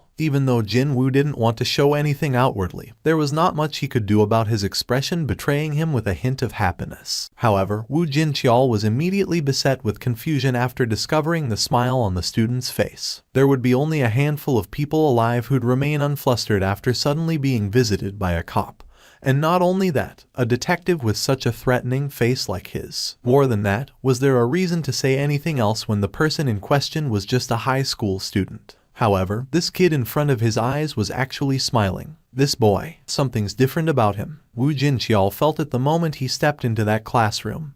This kid was different. Thanks to his job being what it was, he had run into his fair share of murderers who killed many people, or gangsters that lorded over the backstreets with iron fists. However, not even once had he met anyone with a pair of eyes as calm as this boy. How can a student possess eyes like that? By any chance, Shadow? No, wait. Ants. Woo Jin-cheol was looking at the contents of his memo pad, but no matter what he did, he just couldn't form any coherent sentences. So, he pulled out a pen from his inner pocket instead. While Jin-Woo watched on with an interested gaze, Woo Jin-cheol quickly drew something on the page of the pad and presented the resulting artwork. Jin-Woo inwardly praised the detective's effort. This dude, he's actually a lot more talented in art than I thought. What Woo Jin-cheol sketched just now was the general appearance of Baru. Although it couldn't be called exact description, still, he got right the head of an ant. Human-like hands and feet, the sharp claws, as well as the ant's wings on the back, etc., etc. Anyone who knew what Baru looked like, they would recognize him from this drawing in an instant. Woo Jin-cheol asked his question then. By any chance, can you think of something when you look at this image? Jin-Woo looked at the drawing for a bit before raising his head and spotted Woo Jin-cheol and his slightly blushing face. Even he should be aware of how ridiculous this whole thing must have looked. But regardless of all that, he seemed to be desperate to recover the memories of things that happened to him, but were later taken away, even if that meant he'd have to resort to doing something like this, containing all of his desperation. Do you know what this is? Woo Jin-cheol asked one more time. Before the hints of embarrassment, as evident in the detective's voice, could grow larger, Jin-Woo quickly answered him. Yes, ba-dumph. Woo Jin-cheol's heart powerfully rocked and pounded on his chest. What is this ant monster? And what is your real identity? Jin-Woo took a step back in order to avoid the agitated Woo Jin-cheol. The latter realized that he made a mistake and quickly calmed himself down. Oh, I got too carried away there for a second. I've been chasing after this case for a while, you see. So, you know something about the creature in this image? Yes, Jin-Woo replied briefly with a nod of his head, before an innocent expression formed on his face. Isn't that a monster that pops out from one of those special effects dramas that kids like to watch? Like Kamen Rider. Woo Jin-cheol was immediately overcome with this sense of despondency, akin to watching a sand castle he built all day long get washed away by a single incoming wave. A small but heartbroken sigh leaked out of his mouth. Since his expectation had been great, the ensuing disappointment was just as great, too. His hand holding the memo pad naturally dropped lower. He looked so fatigued right now, so tired that he couldn't even hold that little pad up anymore. For a brief moment there, he grew angry at this boy for needlessly stringing him along with his vague answers. But, well, what crime did this student commit exactly, when he spoke only of the things he knew about? Woo Jin-cheol forced a smile on his face. Thank you for your cooperation. Is that all? Yes, I spoke to your teacher, so there shouldn't be any issues when you go back. Woo Jin-cheol spoke up to hear and was about to pocket the memo pad, but then Jin-Woo quickly addressed him. That image of a monster, can I have it as a souvenir? The detective looked at the student's bright expression, and a genuine smile floated up on his face. He opened his memo pad and stared at the sketch for a little while, before tearing the page out cleanly and handing it over to Jin-Woo. Here, thank you. As if he didn't want to get arrested by any lingering emotions, Woo Jin-cheol spun on his heels and jogged down the steps as soon as the student bade him goodbye. Jin-Woo remained in his spot and listened to the detective's footsteps echoing down the staircase. In the meantime, his shadow sneakily expanded to the side like spilt water and Ygritte quietly emerged from there. Ygritte retained his memories from back when he was still a human, and thanks to that, he knew better than anyone just how sad and difficult it was for a person to be forgotten from the minds of those he cared about. And that was why he thought of the detective Woo Jin-cheol's entrance as perhaps the most ideal opportunity that came knocking so far. Even if it was just one individual, wouldn't it be a good thing for the sovereign to let someone know how he had saved this world? There was this distinct hint of rueful longing in Ygritte's voice. Still, Jin-Woo shook his head. Being able to forget is supposed to be a god's gift to humans, you know. Even if that was an artificially created result after using a tool of God, Jin-Woo thought that he didn't possess the qualifications to choose which memories to erase and which ones to keep. Only a god should do something like that. That was why he decided to let the former association president Woo Jin-cheol go in this manner.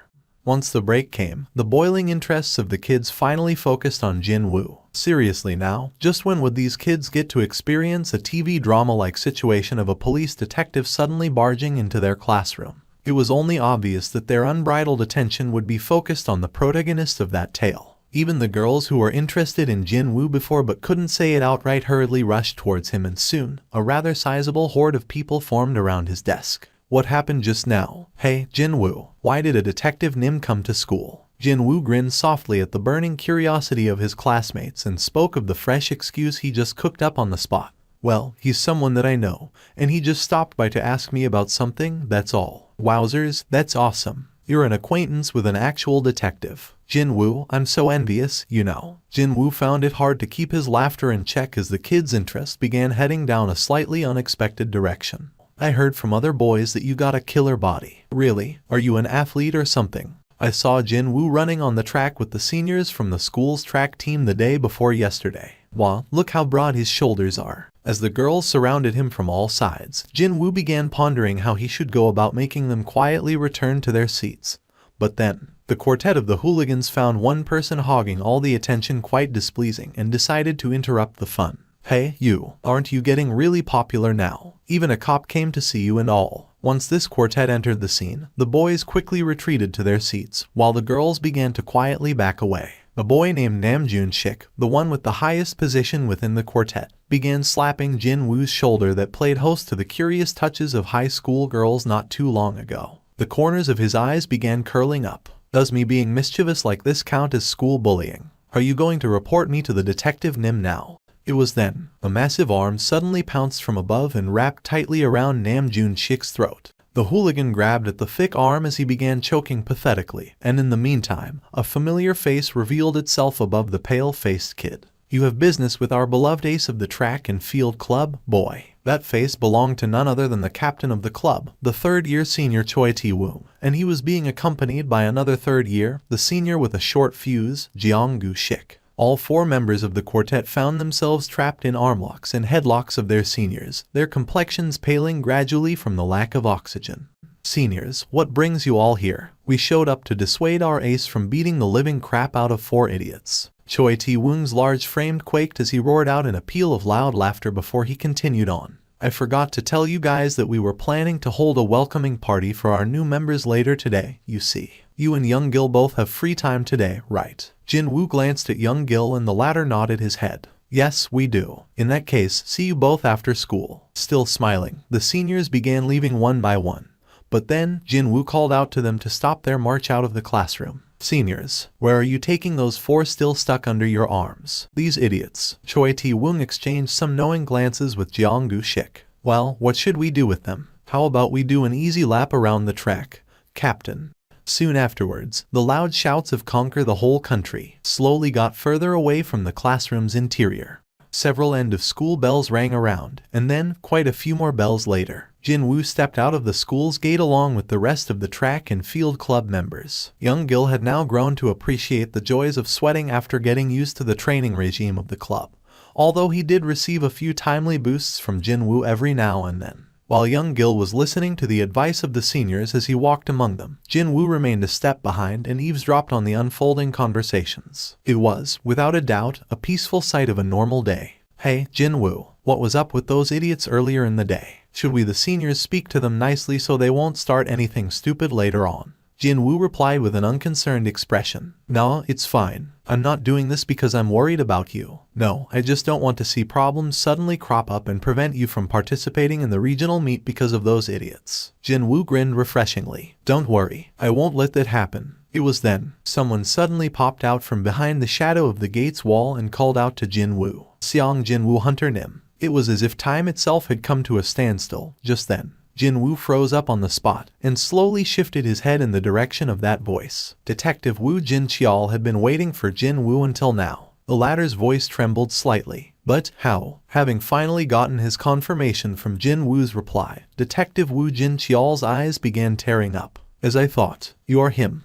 A few hours ago, as a souvenir for his reunion with Woo Jin-Cheol, Jin-Woo wanted the sketch of Baru the detective had drawn up on the spot. Well, it does kind of resemble Baru, so I want it because of that. Of course, a certain someone hiding in his shadow didn't think the same as his liege, though. In the meantime, Woo Jin-Cheol stared at his own drawing for a bit as if to let go of all his lingering attachments. Soon, though, he cleanly tore the page off the memo pad. Woo Jin-Cheol extended his hand holding the drawing to Jin-Woo. Here, thank you. Jin-Woo gladly accepted the sketch, and during that process, the detective's hand briefly touched the tip of Jin-Woo's finger. It was surely nothing important in the grand scheme of things. However, massive events that left their mark in history books sometimes began with seemingly insignificant little things. The sense of embarrassment and regret rushed in like the incoming tides, now that this was all he had to show for his efforts. Stairs always feel so damn long only on days like today, don't they? Detective Woo Jin-Cheol bitterly muttered to himself as he climbed down the staircase.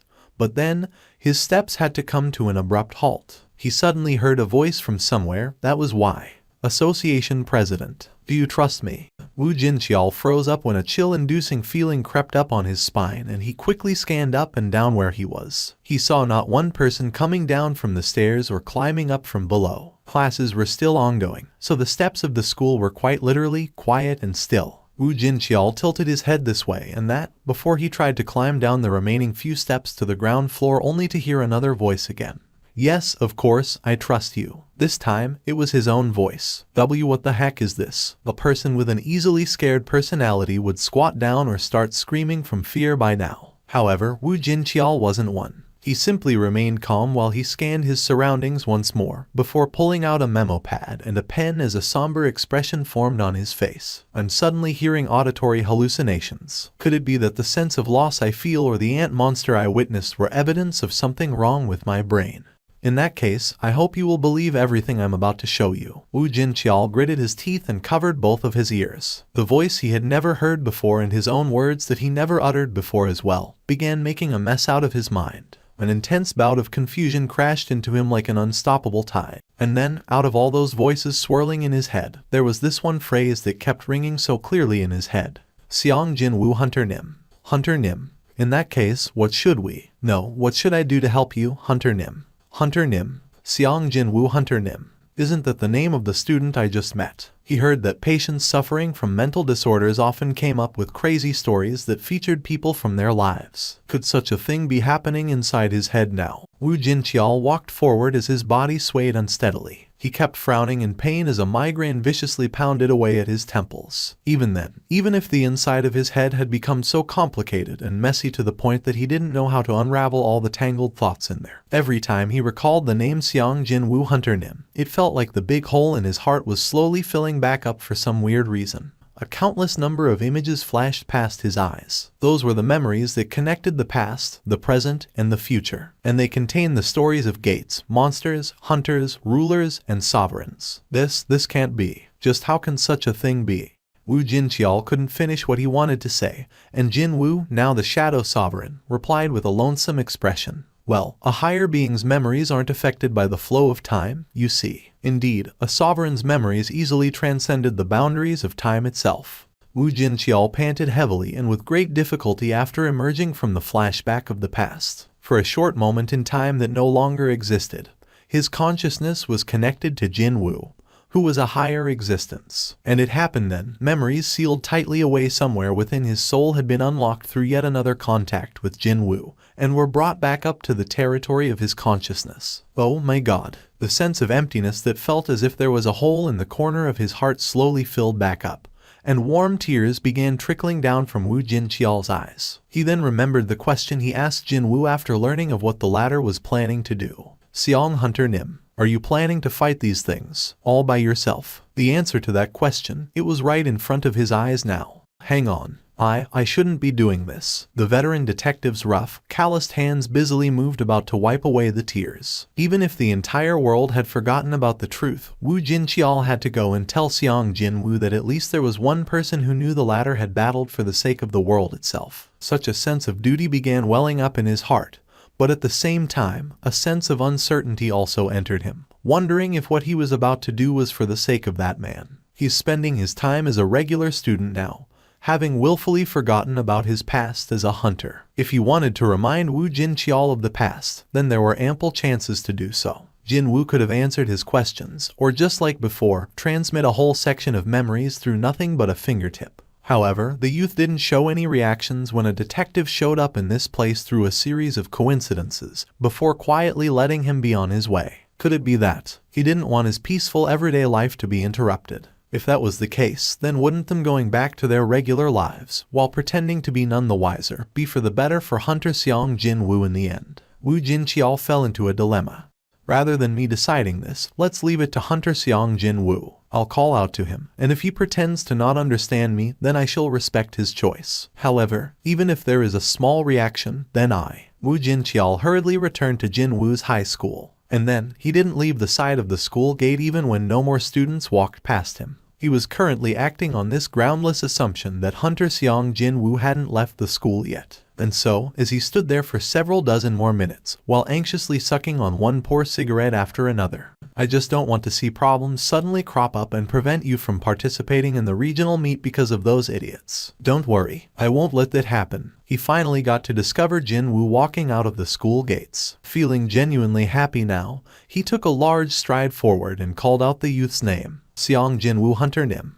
Just how much courage did he require to mutter out those simple words? Woo Jin-cheol felt his heart madly pound away and waited for Jin-Woo's reaction. Sure enough, the youth turned around to look, his entire body now completely frozen stiff. There was an expression of genuine surprise etched on his face. But how? The light in Jin-Woo's eyes told everything there was to know. Having finally gotten his confirmation from Jin-Woo's eyes, Detective Woo Jin-cheol began tearing up once more. As I thought, you are him. The two of them moved to the park in the vicinity of the school, the very location where Woo Jin-cheol recovered his memories. Woo Jin-cheol asked Jin-Woo if they could speak for a while, and the latter had to ask his seniors for their understanding on this one. Since there was a prior engagement, the older kids could have easily gotten unhappy at this situation, but don't be too late. Until you show up to the welcoming party, we're holding young Gil as our hostage, okay? The seniors from the track and field team didn't sweat it and left for the party venue ahead. Jin-Woo recalled young Gil's tearful face as he got dragged away by the seniors and smirked softly to himself. Still, the life of my friend is hanging in the balance here, so I can't stay for too long.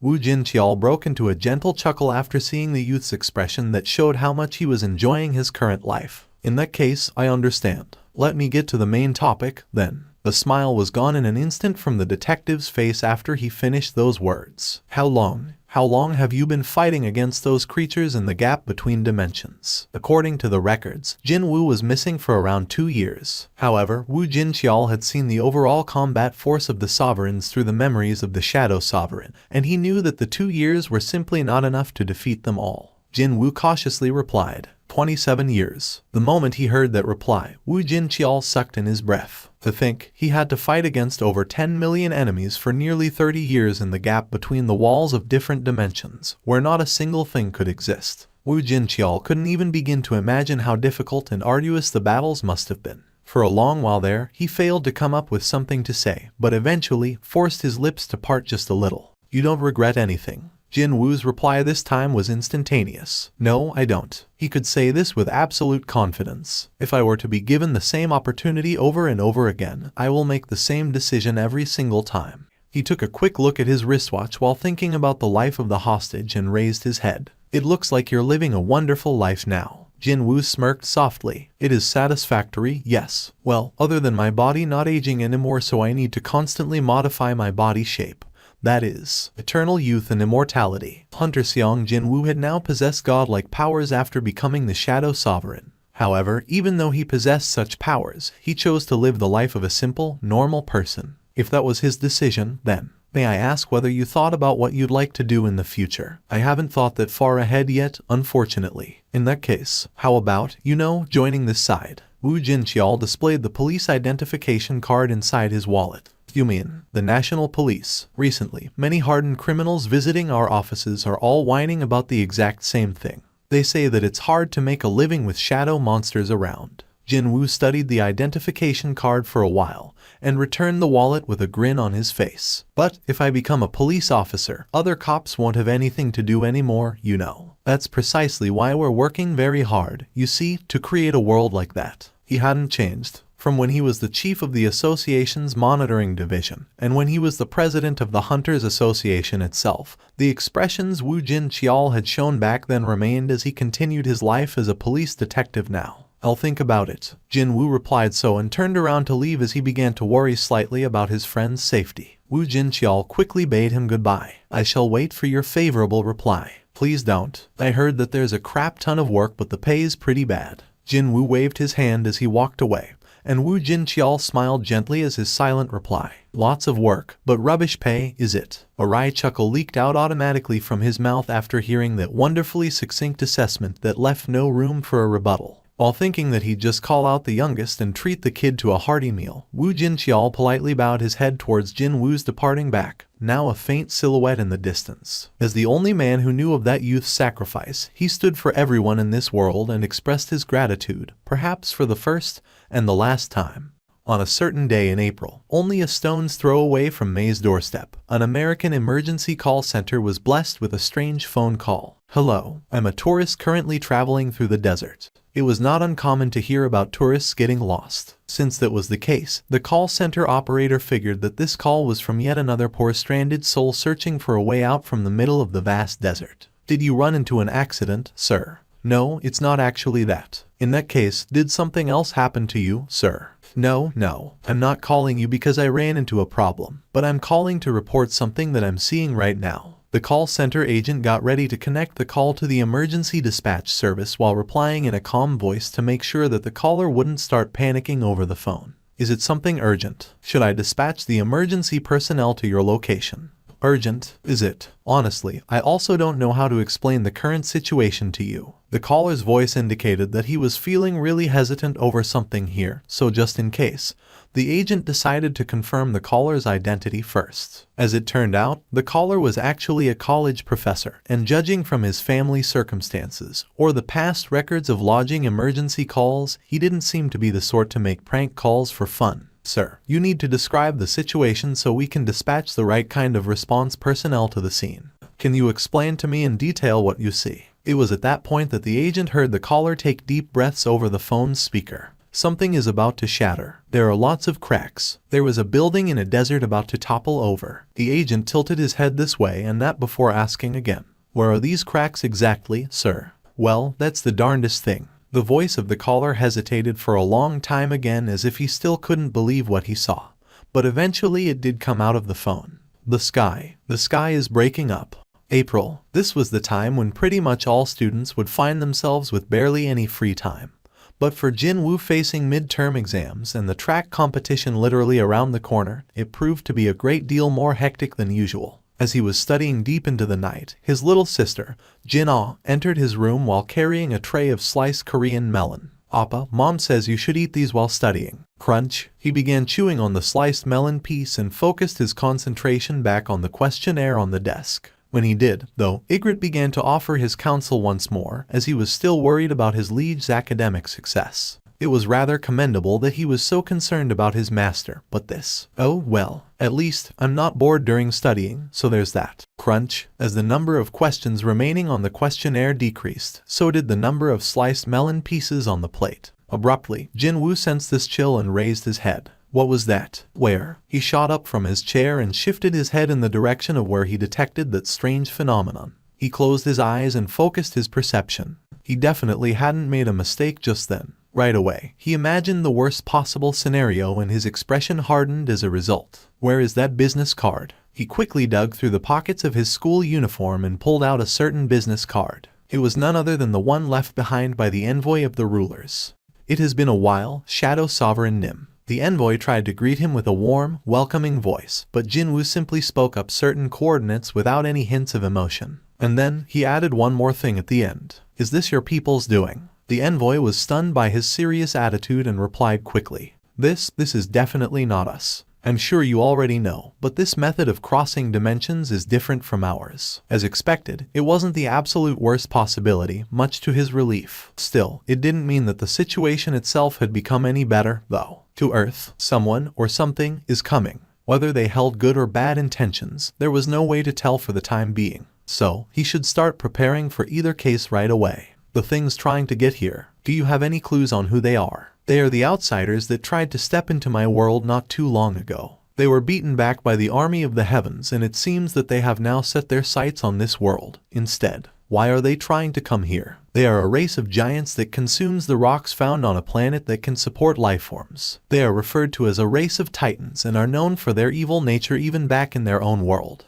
Their reason for coming to Earth should be rather obvious at this point. Jin-Woo leaned against the chair's back and nodded his head. So, they are not friends. Yes, they are most certainly not. Now that he knew what their purpose was, the nature of his response had been decided as well. However, there was something he still felt curious about. This didn't happen before the Chalice of Rebirth was used, so what gives? Jin-Woo could only remember the gates and monsters, but nothing about the attack of an alien race capable of eating a planet. The envoy hesitated slightly with his answer before willingly admitting to it. Yes, you're indeed correct. Actually, when I told you about them invading our world not too long ago, I was referring to the timeline that has been overwritten. Meaning, the creatures that should have been aiming for your world changed their heading towards Earth instead. Yes, the envoy replied as thus, carefully observing any changes in Jin-Woo's mood. Of course, he immediately figured out the reason for this change. And the cause. Those creatures chased after the traces of Sovereign Nim, who possesses incredible power. At least, that's what the exalted rulers believe happened in this event.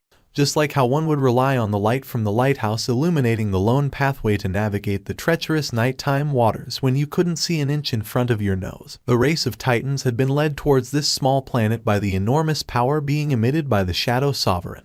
The potential influence Jin-Woo's powers would have on this world, the one that shouldn't exist and shouldn't remain.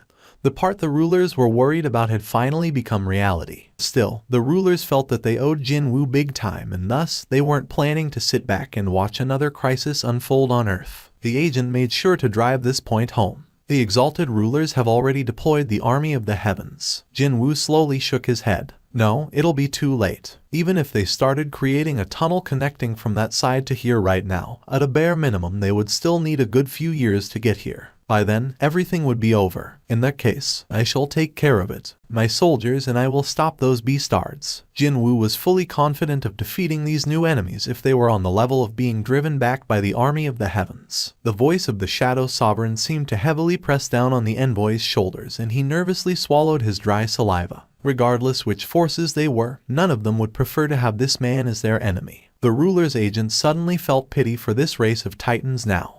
Somewhere in the desert, west of the United States of America, the American government sealed tight the surrounding area and invited every expert they could get their hands on to this place. But in the end, every single one of them failed to come up with a meaningful hypothesis. I wonder, well, this could be. I've researched many strange weather phenomena across the globe for over 30 years, but this is my first time seeing something like that. From the get-go, how could any expert, regardless of the numbers gathered, be able to explain the phenomenon of cracks developing in the atmosphere? Even as they dithered about, the empty sky was slowly but surely breaking apart bit by bit. Understandably, the American defense forces surrounding this area just in case something bad happened were very tense right now. If one were to exaggerate the scale a bit, more than enough combat forces had been gathered here to literally blow away a foreign nation. The commander confidently spoke to the President of the USA. Even if something pops out of there, Mr. President, we shall take care of them.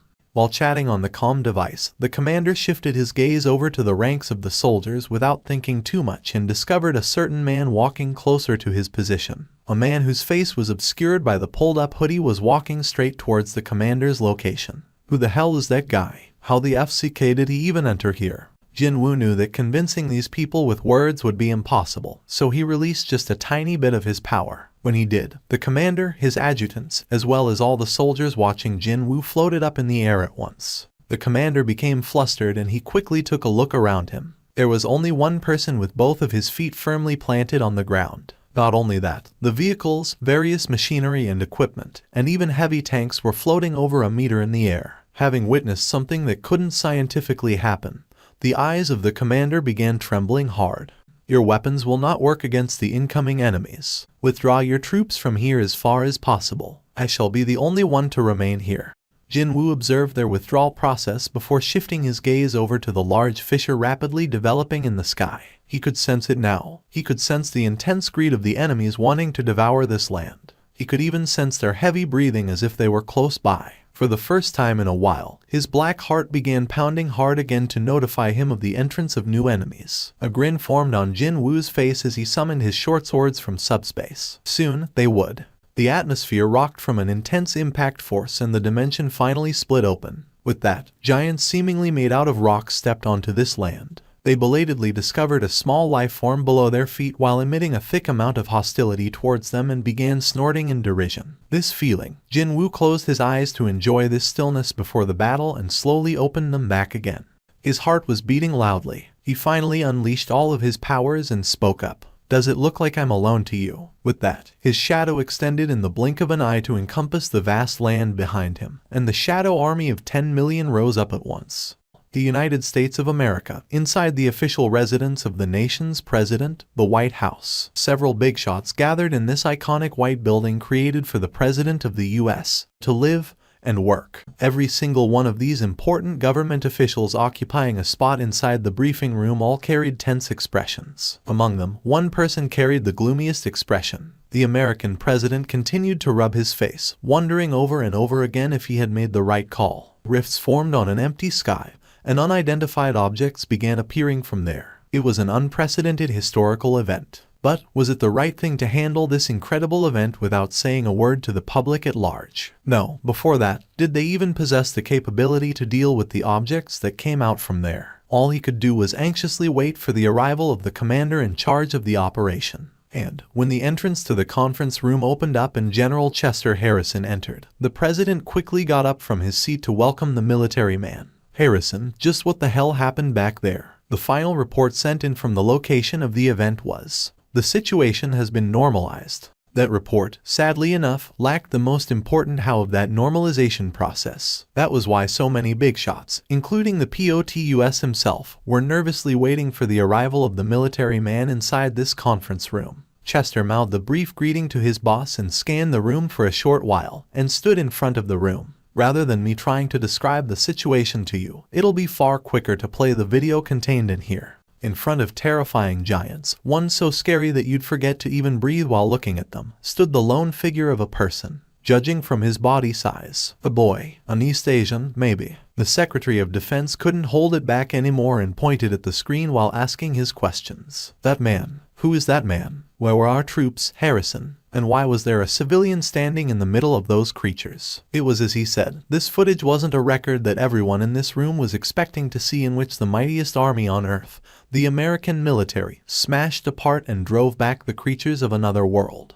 No, this video was all about a lone, nameless man whose face they couldn't even see. With excellent timing, the screen now showed pitch-black soldiers suddenly rising up from the ground behind that lone man. General Chester Harrison, his gaze fixed to the screen until then, spoke as if he was letting out a pained moan. "I'd like to know that myself as well. Does it look like I'm alone to you?" When those words came to an end, nearly 10 million shadow soldiers simultaneously lined up right behind Jin-Woo. The number of titans that emerged from the rift in the sky was around several hundred. So, it was 10 million versus a few hundred. In any other normal circumstances, the 10 million should have easily overwhelmed the opposition with this number. The problem today, however, was the fact that each titan possessed powers equal to that of higher existences. Ba-thump, ba-thump. Facing a battle for the first time in a long while, Jin-Woo's heart began pounding away quite loudly. One of the titans that met Jin-Woo's glare flinched its shoulders. The enemy that lost itself to fear would be the first one to be devoured. He pounced in that direction while swinging his short sword, packed full of black aura. This blade might not have been the Kamish's wrath, but Jin-Woo had been roaming the battlefield for 27 years already, and the control he could exert on the black aura was no longer dependent on the weapons he wielded. The black aura spreading out from the end of the short sword stretched out towards his front and completely sliced up the face of the frozen titan. The giant that got terrified by the overwhelming power of this small life form lost its life so easily like that. However, as it turned out, not all titans were cowards like this guy. One razor-sharp killing move later, and another massive physique came crashing on its backside. Jin-Woo kicked the chest of the toppling titan and jumped up high, before slicing and dicing the hands of the titans, relentlessly reaching out towards him. While there were titans freaking out over the fact that they lost out in the contest of strength, there was also another titan who was smashing down with its arm as if it was waiting for this precise moment, while the palm swung downwards viciously as if to crush a bug to death. Jin-Woo spat out mana with a terrifying roar to deflect it away. The titan got flustered by the invisible hand suddenly shoving its arm away, only to belatedly realize something. It realized that there was a massive black fist flying straight in its face. The black aura concentrated on Jin-Woo's right hand morphed into the arm of a giant before cleanly blowing away the head of the titan. Maybe they finally had enough of Jin-Woo's fighting spirit. The titans surrounding him began backing away one step at a time. Jin-Woo scanned his enemies with puzzled eyes, but then, a titan even bigger and sturdier looking than all the rest confidently strode out from among them. Strangely enough, though, the one to actually speak was a rather small lifeform standing on the shoulder of this particular titan. Instead, it was a humanoid made out of rocks that looked like a miniaturized version of the titans. It threw a rather insidious grin in Jin-Woo's direction. The talkative creature had both its hands reach out before pointing back at itself as a wide grin formed on its face. It was then Jin-Woo was forming an expression of ridicule as he listened to the fool talk, but then his head quickly snapped to the side.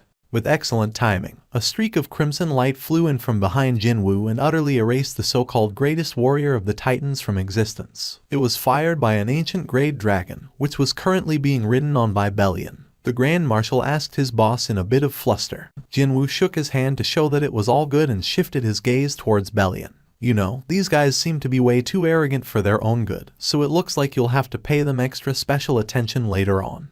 The trusty Grand Marshal bowed his waist politely before flying away to somewhere else, and Jin-Woo took a sweeping look at the remaining titans. Most of the invading rock giants' higher-leveled combatants had been destroyed by Jin-Woo, and as for the remaining ones, they were being overwhelmed by the black tidal waves created by his shadow soldiers. Utter silence. Could there be any other words that could better describe the current atmosphere pervading within the conference room? As if someone doused the entire room in icy cold water, it was eerily quiet in there. The POTUS had become completely speechless after watching the footage. However, he did eventually regain his voice, albeit with great difficulty. That man, have you uncovered his identity yet? The general shook his head in silence. The true monster capable of toying with those scary-looking monsters ended up saving the United States of America without anyone even realizing it. No, maybe the entire world. Unfortunately, if you flip the notion of a power capable of saving the world on its head, it also implied that the same power could destroy this world, as well. The president realized that uncovering the identity of that mystery man, at the very least, should be their top priority and asked the big shots present within the conference room. Is there any way to uncover and confirm the identity of that man from the footage? Anyone? They began offering up their opinions here and there, but they all agreed that it was realistically impossible to do so.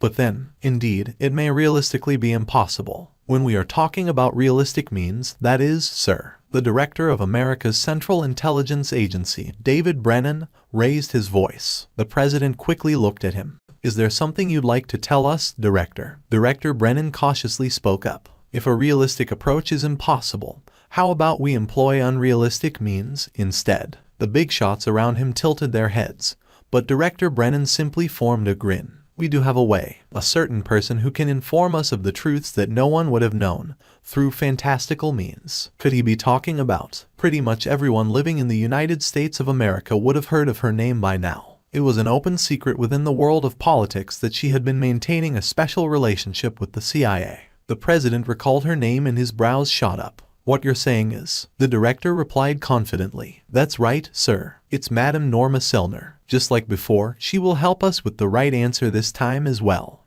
Somewhere in the quiet suburbs on the outskirts of a city, a black saloon car gliding smoothly on a certain road finally arrived at its destination, a small, but cozy and inviting house with a red roof. The ones climbing out of the vehicle was the director of the CIA, David Brennan, and his two bodyguards. The director studied the red-roofed residence for a little while before issuing a new order to his underlings. You two, wait for me here. But, sir, since these two agents were charged with protecting him, that order was a rather difficult one to accept, but the director's attitude remained unchanging. Madam, it's me, Dav. She was the real deal, a true superhuman, so predicting his unannounced arrival for someone like her would be easier than, say, changing the channel on TV with a remote. It's been a while, madam. Good to see you, Dave. The director raised his head. The last time he stepped in here was about a year ago.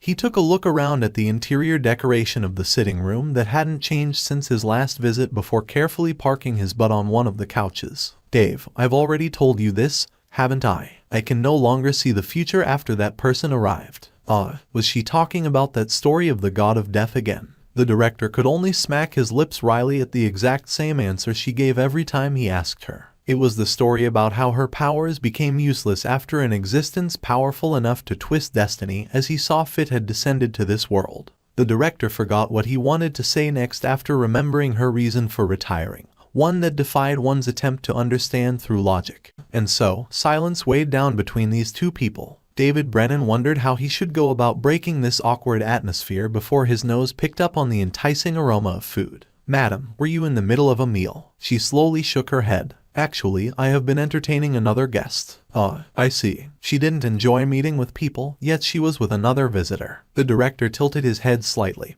but soon enough made up his mind to stop beating around the bush. The smile on his face vanished next. In that case, I shall get right to the point and get out of your hair as soon as possible. When he said that, though, the madam replied as if she was waiting for him. The answer to the first question is a yes, and for the second one, a no. Hang on. The director could only form a flustered expression when his questions were answered even before he had a chance to say them out loud. She grinned refreshingly. You wish to ask me how I knew about your questions if I can't see the future anymore, am I wrong? Dave, the answers you seek from me are actually the matters of the past. I simply took a glimpse at a portion of the past and provided you with a suitable answer. The director nodded his head, a soft moan leaving his lips. She carefully continued on. Well, then, shall I provide you with proper answers to your questions? David Brennan pulled out a handkerchief and dabbed the sweat on his forehead. Of course. Please go ahead, madam. She then began with her explanations. That's right, Dave. I know just who it is that you wish to find out about. Her answer to the first question was yes. However, her answer to the follow-up question was no.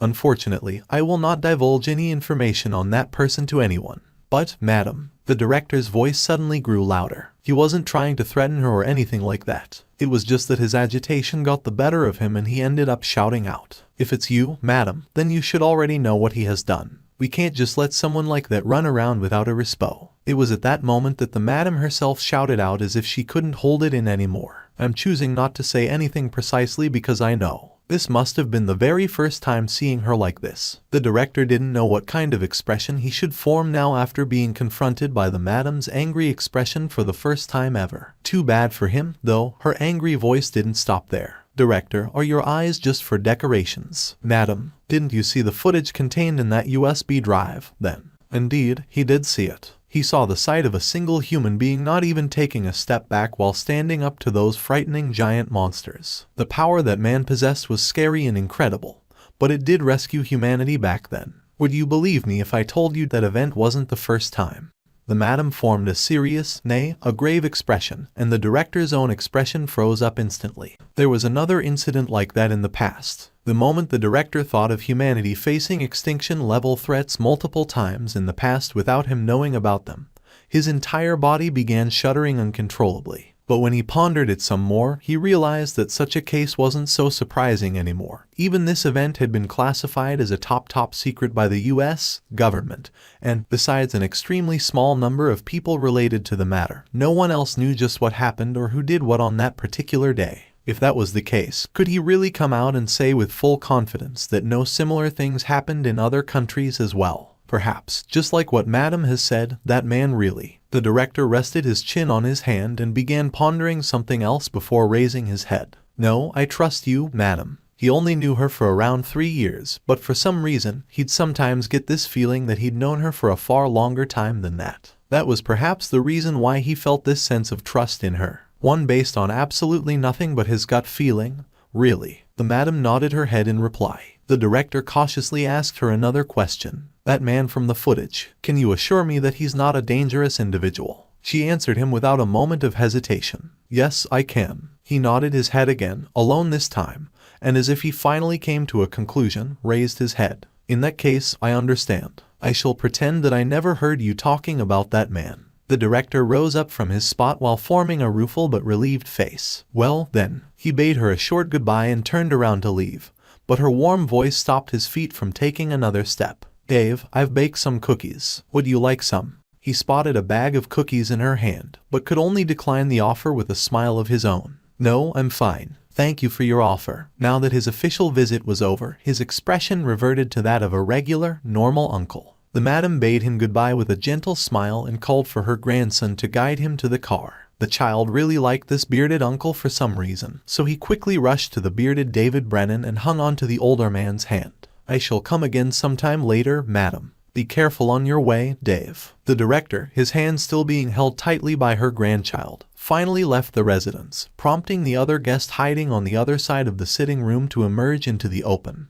I don't like that old man. Hey, Grandma, should I go teach him a lesson for you? He was a giant of a man with slicked back blonde hair. He took a handful of cookies out from the bag in Madam's hand and shoved them inside his mouth. Thomas, I thought your competition license will be revoked if you caused another incident outside the ring. Thomas grinned sheepishly and chewed on the cookies that filled up his mouth. Crunch, crunch. This man was none other than Thomas Andre. Not many people knew that the current heavyweight champion of the UFC was one of her very few friends that she chose to keep. If the reporters learned of this fact, they would jump up and down in sheer madness while clicking the shutters of their cameras non-stop. He emptied out the bag of cookies in the blink, but that didn't seem to fill him up at all, so he took the bag itself and tossed the cookie crumbs down his gullet next. When he was finally done, he opened his mouth to speak. Hey, Grandma, can I ask you a question? She grinned refreshingly and nodded her head. Thomas rolled the empty bag into a ball as he spoke. I'm sure lots of people die through accidents, not just someone like me, especially with car crashes, where innumerable people would die almost every single day. However, almost none of them would receive a phone call from the madam before that happened.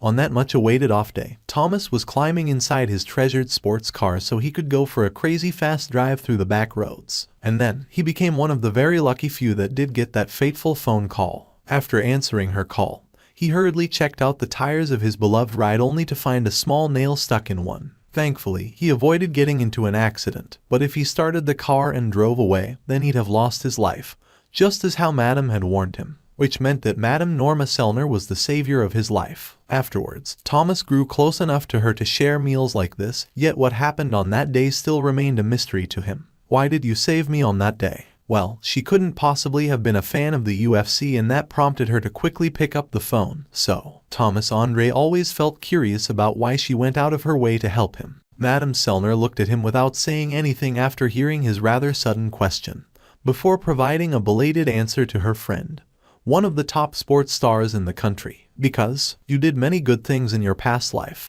I did. Thomas Andre, known as the bad boy of the UFC, no, devil of the octagon, did what now? He briefly wondered if this grandma ate something she shouldn't have, but then, he decided not to say what popped up in his head after remembering that he owed her big time. Ho ho, Madam chuckled softly and shifted her gaze outside the sitting room window to stare at the black saloon driving away with the C's director inside. Her grandson was waving his hand at the bearded uncle until the car couldn't be seen anymore. Just what did the man in the video do that an uncle like him came to see you? Madam replied in a tone of voice belonging to someone busy putting up still wet clothes on the washing line. He saved the world. Sometimes, it was hard to tell whether this old lady was joking or was being dead serious. Well, that's why it's so fun being around her, anyway. Thomas put on the pair of sunglasses he liked to wear all the time, and shifted his now darkened gaze towards Madam Selner. In that case, what would Mr. Hero who saved the world be doing right about now? Madam kept her gaze on her grandchild walking back inside the house, a quiet smile forming on her lips. I wonder, maybe he's enjoying his youth to the fullest somewhere. In the location of the qualifying rounds of the track and field competition filled with the heated cheerings of the spectators, featuring schools from all over South Korea, when the captains of the two rival high school track teams came together on the field, perhaps unsurprisingly, proverbial flames began erupting from the eyes of both men. Oi, Choi Ti-woong. Looks like you've lost your way, doesn't it? You even let a freshman enter every type of competition, didn't you? Jin-Woo's school track team was now facing off against the pointed ridicule belonging to the captain of their longtime rival from Hwasong Tech High, Jo Gi-seok. I heard that your former ace, Woo Song-in, got injured and took a break for a few months. Did that result in your prowess falling so much that you don't have a choice but to make a freshman your new ace? Jo Gi-seok continued on with his provocation, but Choi Tae-woong simply smirked brightly and grasped Jin-woo's shoulder. Soon enough, you lot won't be able to close your mouths at the talents of this first year. Rather than you guys breaking more records, you got better at cracking jokes instead. Figurative sparks flew in all directions after these two's war of nerves grew to an intense level. Meanwhile, Jin-woo was scratching the side of his head with his index finger. With things like this, it's going to be difficult to stick to my plan of holding back so that I won't get noticed. Here's the thing, though. What a funny coincidence this is, you know. Jo Gi-seok turned around and gestured towards his team members. When he did, a big dude standing behind them strode forward with an expression filled pure, unbridled confidence. You see, we also got ourselves a freaky freshman, too. It was at that point that Jin-woo ended up blurting out a surprised cry after seeing the face of this so-called freaky freshman. Looks like your own freshman can sense it already, no. Jo Gi-seok increased the volume of his voice while placing his hand on the shoulder of the newbie team member who possessed a physique that far surpassed the level of a regular high schooler. This kid here, he's Hwasong Tech High's secret weapon, Kim Cheol from the first year. The impulse, an overwhelming impulse, that's what Kim Cheol felt, this powerful impulse, strong enough to nearly blow his reasoning away, almost completely swallowed him up. But how come why did he want to kneel down in front of a kid that he'd never seen before, a student from the same year, but from another school? In that brief moment, if he didn't force his ankles and calves to be still with all his might, then he would have shown a pretty disgraceful sight to everyone. Way too close for comfort, indeed. Kim Cheol couldn't describe this situation in any other way. Still, he managed to overcome it somehow and wiped the cold sweat pooling on his forehead with the back of his hand. It was at that moment that a really plausible theory popped up in his head. Could it be that I'm scared by a dude from the same year as me? If it was not that, then how else could he explain away this current situation where his breathing quickened up suddenly and he wanted to avert his gaze while all strength drained out of his legs as soon he met his opponent's eyes? Too bad, Kim Cheol simply couldn't accept reality as it was. Don't make me laugh. By relying on his superior physique surpassing that of high schoolers, as well as physical strength that matched his size, Kim Cheol enjoyed incredible prominence during his middle school days. Yet here he was, getting scared by another kid in the same age bracket. Such a thing was not possible. No, more than that, such a thing could not be allowed to happen. Although possessing a pretty well-trained physique, the first-year high school kid standing there was like a stalk of straw compared to himself. Finally regaining some sort of leeway now, a grin floated up on Kim Cheol's lips. I knew it. Getting scared by a kid that might get knocked out in one punch from him. What an absurd thing that was. Kim Cheol straightened his slightly hunched figure as the unbridled confidence from earlier on returned to his face. Hey, you. He lowered his voice and pointed to the rear of the athletic field with his chin. I've got something to say to you, so follow me to over there for a sec. While the members of the Hwasong Tech High's track team whistled in excitement at their junior's spirited display, Jin-woo's seniors were hurriedly blocking him from disinterestedly following after Kim Cheol. Jin-woo, listen to me, you mustn't commit murder. You ain't thinking of spilling someone's blood on the day of the competition, right? You gotta hold it in. That's right, let's just think of it as saving a poor soul today and let that kid be. Jin-woo chuckled and gently shook off the hands of his seniors. Don't worry, seniors. I'm sure nothing will happen over there. The seniors tried to confirm the safety of his opponent once more. Really? There really won't be anything bad happening to that kid, right? We're choosing to believe you. That friend over there, he's definitely walking back here on his own 2 feet, right? Jin-woo smiled brightly in order to put the worries of his seniors to rest and quickly walked over in the direction Kim Cheol had disappeared to. While walking after Kim Cheol, Jin-woo's anticipation grew just a tiny bit. Could it be that this kid also regained the memories of the past, too? If that was the case, how would human Kim Cheol, and not the Shadow Soldier Iron, react to the memories of those days? Unfortunately, it didn't look like Kim Cheol had called him over here to discuss their past, judging from the light in the kid's eyes as he turned around. Hey, you. The high school kid's murderous eyes were now looking down on Jin-woo. Just because I'm wearing a school uniform while standing on the same field as you think I'm a pushover. You son of a BTCH. Kim Cheol's rough hands reached out and grabbed Jin-woo's collars in an instant. Jin-woo inwardly tutted and stared deeply into Kim Cheol's eyes. Without a doubt, someone was challenging him right now, but maybe because the fond memories of the days when this kid was a loyal shadow soldier, Jin-Woo just couldn't bring himself to despise him. The burly high school kid sensed something strange from Jin-Woo's eyes and inadvertently swallowed dry saliva. What's going on? If this was in the past, he'd not give a damn about being disqualified from the track competition and have thrown a punch by now, since the other guy was seemingly making fun of him. But, rather than emotions of anger or even the desire to settle the score, a different kind of feeling, thicker and purer than anything else, began to wiggle violently from the deepest part of his chest. And as Kim Cheol stood there conflicted on what to do next, Jin-Woo slowly and cautiously grasped the boy's wrist right then. The ends of his fingers touched Kim Cheol's skin. When that happened, tears began flooding out from the boy's eyes. He didn't know why he was crying all of a sudden, yet the tears didn't want to stop falling down. Soon, all strength abandoned his legs and he plopped down to the ground. Kim Cheol looked up at Jin-Woo. He was searching for an answer, but all he got in return was a rueful smile from the mysterious boy. Instead, if the sovereign's memories weren't shared in the past, then the memories won't come back even if we make physical contact. Unless he restored the memories forcibly, that was. He turned around to leave. He no longer had any business with Iron, no Kim Cheol, because the kid was living as a human and not as a shadow soldier now. But then, the boy on his knees called out to Jin-Woo and stopped him in his tracks. Wait, Kim Cheol wiped his eyes with his hands and hurriedly stood back up. His tears might have stopped, but his nose was still beet red. But not caring about that, he squarely met Jin-Woo's gaze shifting back at him so he could speak.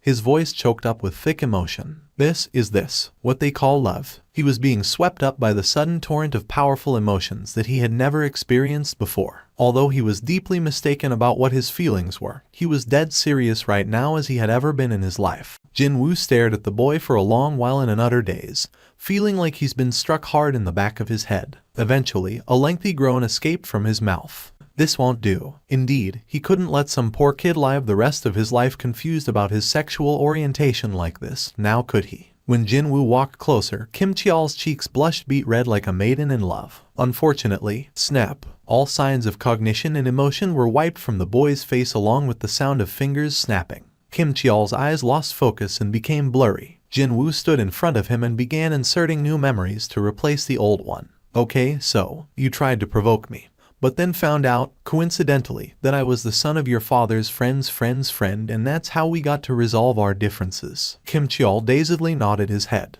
Oh, and also, for a brief moment there, Jin-Woo recalled back to when the kid was still Iron, and was crying his eyes out as they were about to say goodbye, right before the chalice of rebirth was to be used. A thin smile floated up on his lips and he continued on. From here onwards, you gotta stop behaving like a bad person, alright? You were one of the guys who fought to protect this world, so be proud of yourself, man. Yes, sir. After hearing a hushed, soft reply leaking out of Kim Cheol's lips, Jin-Woo finally undid the hypnosis and let the boy be. Kim Cheol regained his consciousness and stayed rooted in his spot for a little while, utterly confused, only to belatedly discover Jin-Woo's distancing back over yonder, as if he was separating again from a friend he met after a long time.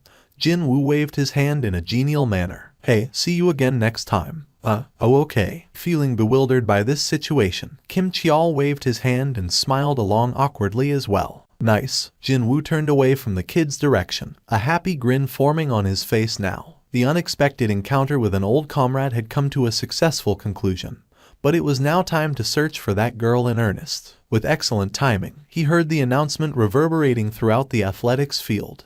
The preliminaries for the middle school participants will begin shortly. All athletes, please report to the competitors area, somewhere at the far back of the athletics field, which was quiet and sparsely populated. The young girl managed to get to the shade of a tree with some difficulty and plopped down on her butt there. Her shaking hands reached down to take off one of her shoes and her sock. Her swollen ankle testified as to what her current situation was. She lightly bit her lower lips and glared at her ankle, before squeezing her eyes shut and leaning against the tree's sturdy trunk. What a blunder it was. Her shoulder was shoved away by another runner right next to her, and that caused her to stumble ungainly during the race. She somehow managed to pass the first round of preliminaries even with this fairly heavy injury, but now, it was clearly asking for too much to compete again with her leg being like this. I'm furious. Indeed, she was. This might be the last time she competed as a middle schooler, and so, she didn't want to end the day with an injury. That's why, I should just carry on. This was a line of thought that could only be cooked up by the head of an immature middle schooler.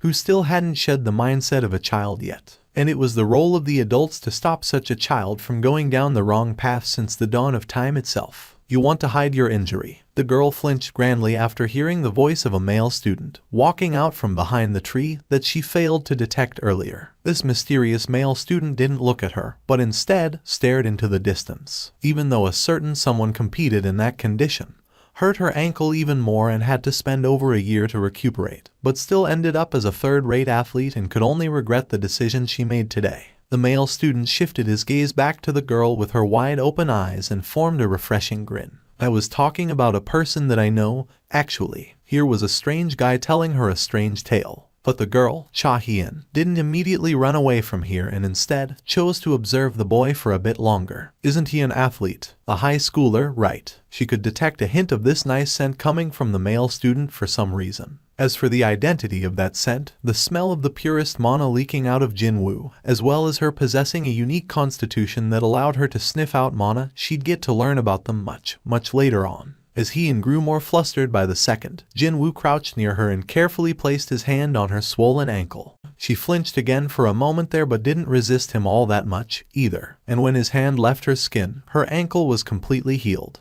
She raised up her shocked eyes and stared at Jin-Woo. Run without any regrets. You only have one shot, right? She shone so brightly as a rank S hunter fighting against monster threats, but today, her sweating figure under the bright sunlight would shine just as wonderfully. Jin-Woo smiled and tried to stand back up, only for his wrist to be grasped in a hurry by Hyun. Wait a minute. Excuse me, have we met somewhere before? She had to work up so much of her courage just to ask that simple enough question that even her neck had turned beet red by the time she was done asking it. Let's run. He invisibly grew confused, but Jin-Woo maintained his grin. If you run against me and ever win, then I'll tell you everything. I saw you compete, Appa. I saw you coming in at first place in every preliminary race you entered. Jin-Woo smirked and stood back up. I'll take that answer as you giving up. But then, if that's the case, Cha-hyun worked up her courage once more and made a suggestion. The record for the preliminaries about to take place in a bit. How about you telling me the truth when I break that? Even if it's not right now. Jin-Woo's head lowered and did his best to suppress his chuckles. Whether she's younger or older, she's still so pure. While briefly entertaining the idea of breaking the world record for the under-18 track event today,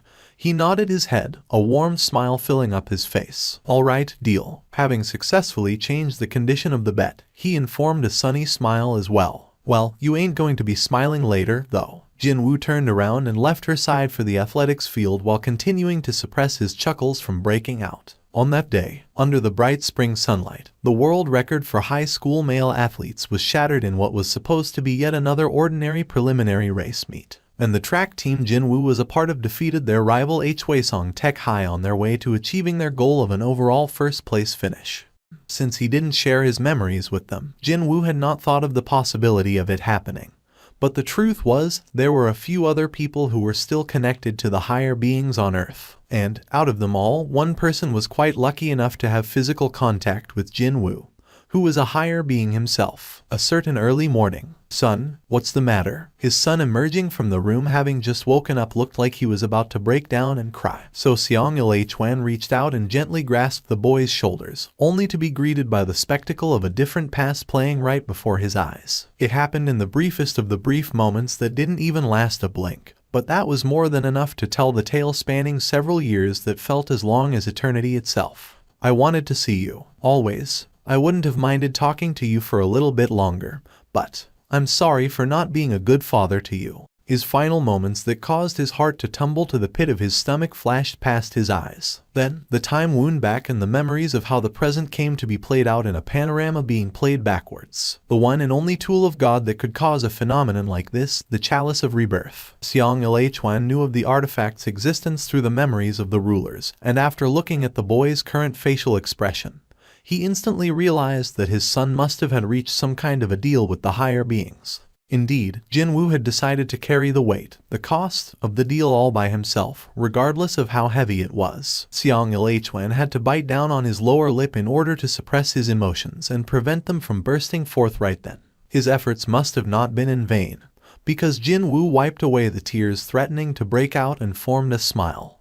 I must have had a nightmare. At that moment, Seong-il Hwan saw the powerful determination flicker for a blink of an eye on his son's face. But even then, no, even when Jin-Woo left behind a single note and disappeared from this world, he couldn't even guess just what kind of promise his son had made with the rulers. I'd never imagined that promise was to defeat the entirety of the army of the Chaos World all by himself. What was my son's decision? The Shadow Sovereign has. The envoy discovered the traces of nervousness flit past Seong-il Hwan's face and formed a thin smile. Chosen to stay in this world. He said that every minute and every second spent in this world is precious to him. Seong-il Hwan inwardly spat out a lengthy sigh of relief. The envoy emptied out his cup and silently placed it back on the table. He had to remain in this world until Jin-Woo made up his mind.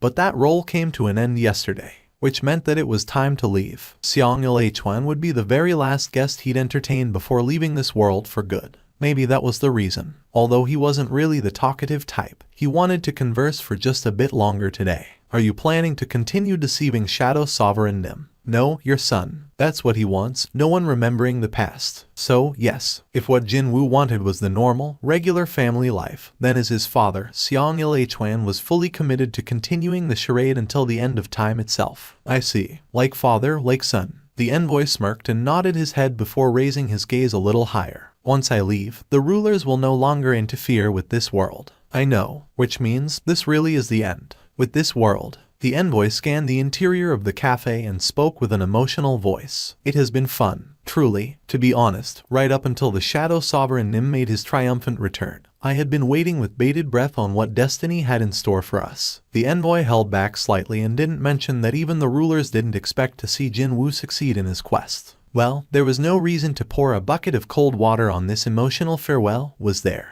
Just before he bade his farewell and stood up to leave, the envoy addressed his guest once more. The rulers expressed their unreserved gratitude towards not just Shadow Sovereign, but to you as well, Seong-il Hwan Nim. It was unknown whether a result like this would have been achieved without his help. He fought for the sake of the rulers, and he even suggested that the higher beings cooperate with the Shadow Sovereign, too. Indeed, his role had been great. The rulers had decided as thus, and they prepared a small gift for him in return. By any chance, is there something we can help you with? When considering that the rulers possessed incredible powers as well as various tools of God, this was akin to them saying, we will grant any wish you have. However, Seong-il Hwan shook his head almost immediately. I have none. But that made sense. The envoy could understand where he was coming from. There was an existence on the level of a god living as family right next to him, so what was the point of voicing his wishes here? Well, then, the envoy bowed his head slightly and got ready to stand up.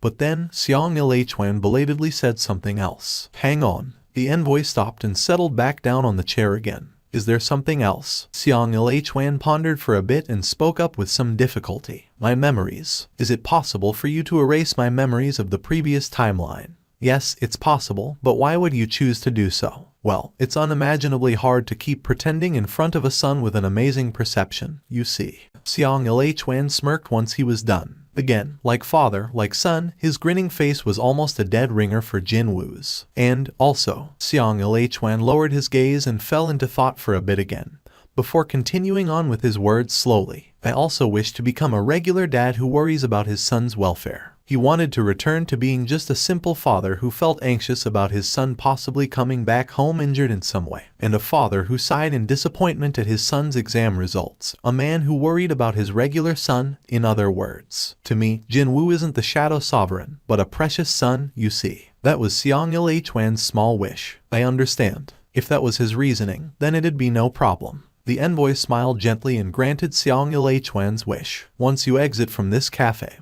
all memories of the previous timeline will completely be erased from your mind. As the envoy began performing the magic spell on Seong-il Hwan, he whispered a goodbye so small that no one could hear it properly. You won't remember this, but still, I pray that you get to live a fulfilling life.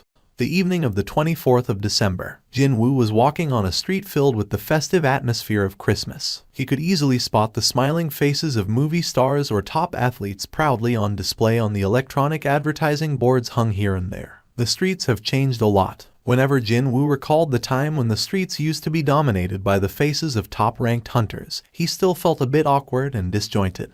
He took a look around himself without thinking too much about it and discovered many young couples and their colorful clothing filling up the streets. Yup, I definitely am an examinee who recently finished his CSAT. Look how plainly dressed I am. Jin-Woo lightly tutted at his rather plain-looking clothes and sought out the nearest clothing store. With the time being what it was, the shops were all closed, but from the get-go, he wasn't planning to buy something anyway. Jin-Woo stopped walking in front of a mannequin kitted out in the coolest outfit inside the shop window. The pitch-black smoke enveloped Jin-Woo's figure for a brief moment and his outfit had changed to the exact same thing as that mannequin's. He examined his new look through the reflection on the shop's window before asking his shadow soldiers. What do you think? Fangs, having developed an intense interest in all things fashion-related from some time ago, hurriedly replied first, maybe fearing that someone else might steal his limelight. Alright, Jin-Woo's steps became a touch cheerier than before and they helped him arrive at the place of his appointment in the proverbial blink of an eye. Surrounding a massive Christmas tree installed in the middle of a plaza were many people searching and waiting for their companions to arrive. Even though many of them were nervously glancing at their watches, the looks of happiness still could be gleaned from their expressions regardless, perhaps because today was Christmas Eve. Unlike them, though, Jin-Woo was staring into the heavens above since he had more than enough leeway compared to them. There were all sorts of ambient noises made by people walking on the streets, but Jin-Woo still could accurately distinguish the footsteps that mattered to him. Point 3, 2, 1. Just as that kid arrived near his back, he turned around to greet her. Hey, you came. Hien was planning to take Jin-Woo by surprise, but could only sneakily lower her arms, looking a bit disappointed. Appa, it's like you've got eyes behind your back, you know. She seemed just a bit despondent, which was rather adorable as well, so he broke out into a soft grin. As the two of them walked, they chose the less populated path whenever they came across a crossroad. Meanwhile, Hien's eyes were growing really large after listening to Jin-Woo's CSAT result. You got such a great score, yet you want to go to that university. But why? Well, the fees are completely paid for by the scholarship. Plus they are adding on the opportunity for me to study abroad as well. Besides, there is this person I just have to meet in that place, you see. It was at that point that her ears perked up. Wait, that person isn't a woman, is it? Her eyes narrowed to a slit, but Jin-Woo found her expression really adorable so he decided to string her along for a bit. Who knows? To Jin-Woo, seeing her express her emotions so freely like this, something she didn't do back when both of them were adults, proved to be a different but still wonderfully joyous occasion to behold.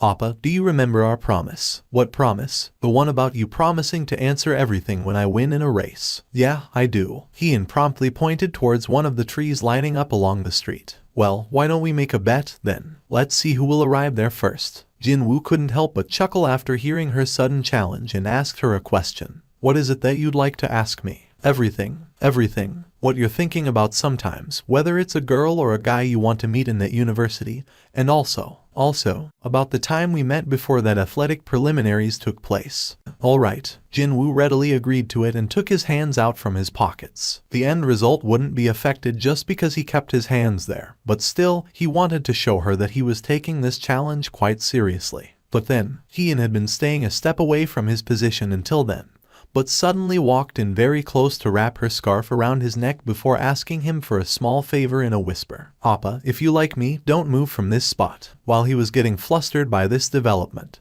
Hien began walking slowly towards the tree in question while looking straight at him. As for Jin-Woo himself, he couldn't hold back his laughter after realizing that his defeat had been set in stone from the get-go. In the end, Hien succeeded in touching the tree first, and she lightly jumped in the air to announce her victory. Meanwhile, his shadow soldiers watching the two lovers' competition with a great deal of anticipation and excitement began jumping up and down themselves in happiness as well. Jin-Woo was left stupefied and chuckled again while scratching the side of his head. He took a glance around the street and approached the tree as well. Thankfully, he couldn't spot a single soul on this particular stretch of road, all due to the fact that they sought out only those paths with little foot traffic. Well, I won, right? Hien was waiting for his reply with an excited expression clearly etched on her face. Jin-Woo stopped before her smile and issued a dignified order to his shadow soldiers. Shadows, every one of you, close your eyes. While the soldiers were rightly feeling frustrated, Jin-Woo slowly brought his lips closer and gently locked them with Hien's. The white snowflakes continued to fall silently from the sky.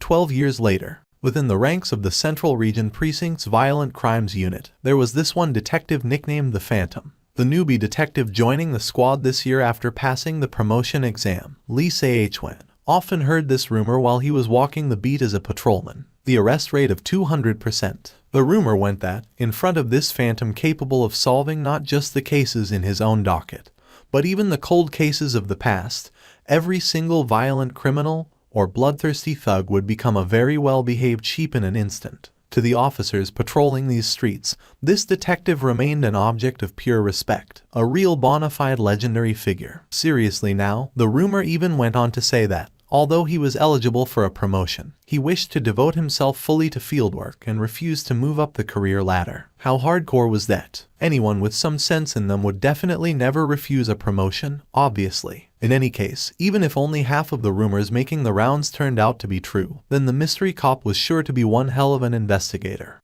"Hey, are you that newbie joining us from today onwards?" A voice came from behind without any prior warning whatsoever, and Lee Se-hwan jumped up in fright. He hurriedly turned around and performed an excellent salute. "No need to be that tense. We're all one family now, right?" The voice belonged to a middle-aged man carrying 2 paper cups filled with coffee standing right behind Lee Se-hwan. He kindly offered one of the cups to the still nervous rookie. "Here, it's on me." "Thank you very much." Lee Se-hwan bowed deeply and received the coffee. Instantly, he was greeted by the reassuring warmth that was kind of like a phone call from his family he dearly wished to see again after living alone for a long time. "Excuse me, I went to speak to the squad captain, and he informed me that I'd be working together with Seong Detective Nim from here on. I was wondering."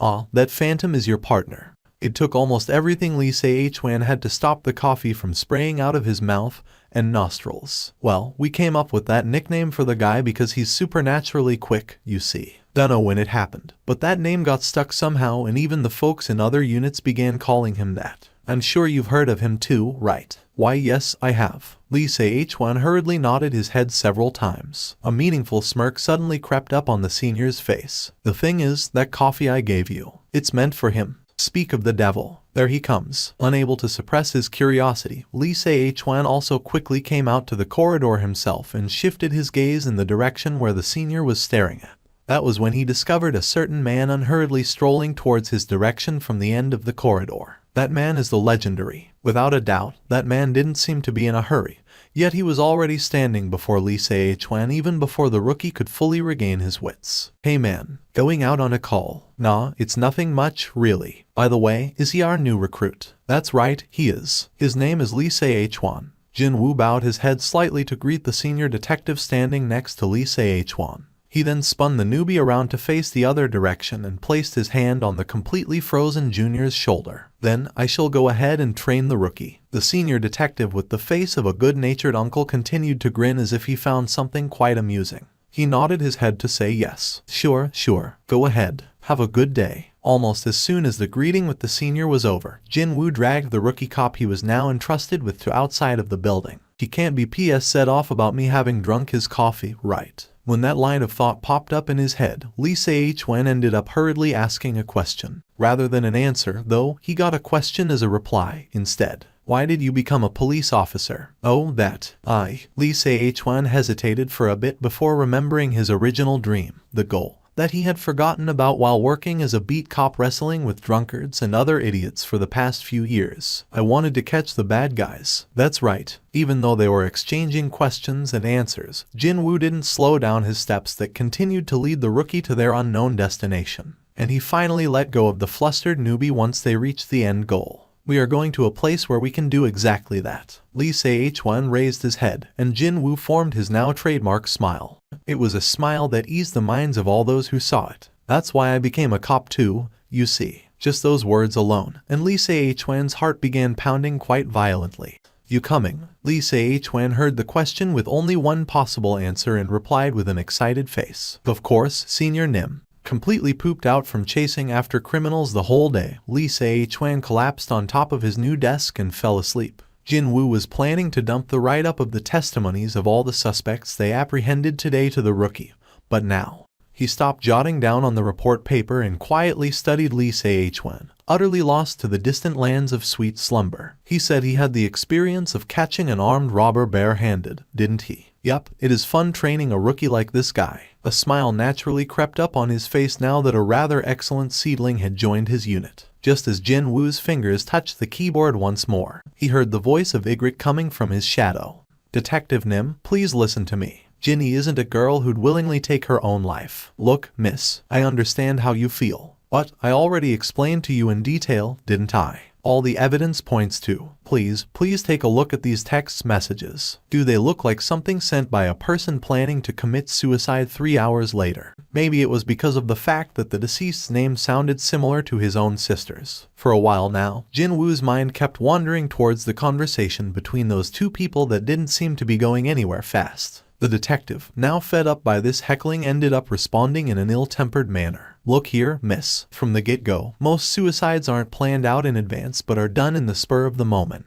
Do you mind if I take a look at the case?" The detective flinched nastily when Jin-Woo approached him without any presence whatsoever. Detectives were supposed to be able to suss out whether a person was guilty of a crime or not just by locking gazes with a suspect in the blink of an eye. Such detectives couldn't detect his approach, so it was a small wonder that Jin-Woo was saddled with the nickname of Phantom. "Detective Seong, I hope you aren't going to put me under the spot here." Jin-Woo didn't pay any attention to the plea of his senior and scanned through the files, only for his expression to harden to a scary degree. The female victim was found inside her bathtub, having died of massive blood loss from a large cut wound on her wrist. The knife used to cut her wrist was recovered inside the bathroom, and perhaps unsurprisingly, only her fingerprints were found on the weapon, no one else's. The file also said that, even though the deceased displayed a bright personality outwardly, she actually suffered from depression. Not many other investigators would come up with a different hypothesis after looking at all the facts available in this case. Jin-Woo returned the case file back to the detective assigned to the case. "I don't see anything amiss." "All right, you think so, too." The detective received the files back with a somewhat happy-looking expression. However, with a hardened face, the senior asked back while thinking, "Could he be? I shall confirm it myself, just in case." The Phantom had sniffed a trail, it seemed. While looking at Jin-Woo's back as he walked over to the friend of the deceased waiting anxiously over there, the senior detective roughly scratched the back of his head and complained in his head, "Doesn't that guy ever get tired or something?" The friend of the deceased, her gaze currently fixed to the ground, quickly raised her head after hearing Jin-Woo's voice. "I'm Detective Sung Jin-Woo. Can we talk for a moment?"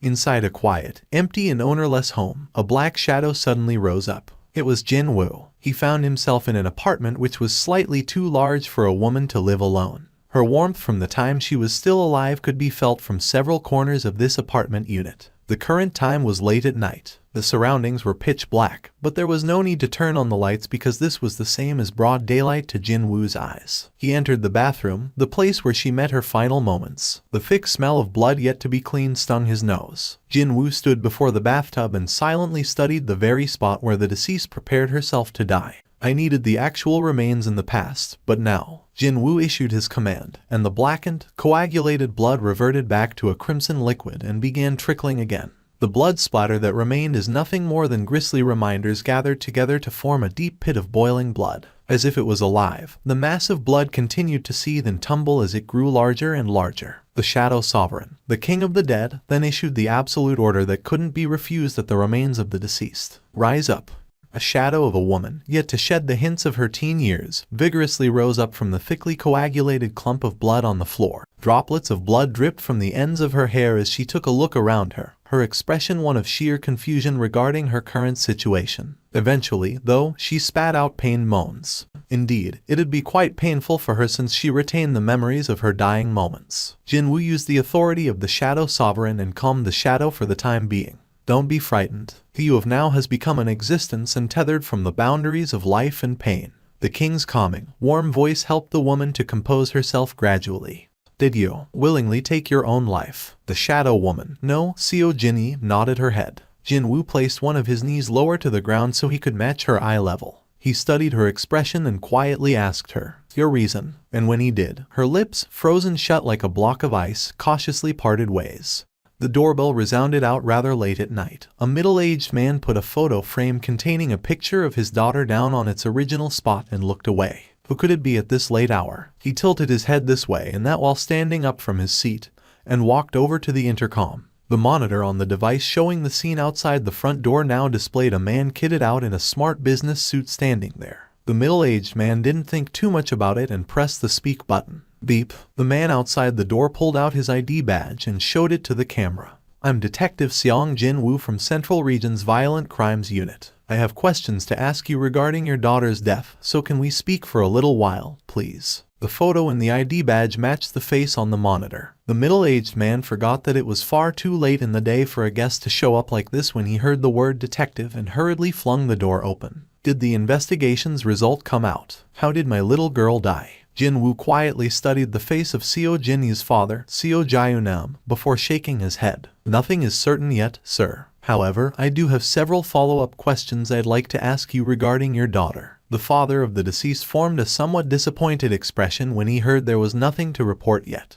Jin-Woo made a quiet demand towards the man. Can you come with me? Seo Jae-nam seemed to be in a dilemma, but soon enough formed a grimly determined expression. Of course, if I can help in any shape or form in uncovering the truth of my daughter's death, then I shall cooperate fully. He came outside and locked the door before turning around to face Jin-Woo. Let's get going, detective. Jin-Woo nodded his head once and turned towards a certain direction. This way. Seo Jae-nam initially thought that they would go to the police station, but instead, they ended up in a cafe near his place. He asked the detective why they had to come here and only got a vague answer in the form of "we need a place to chat quietly instead."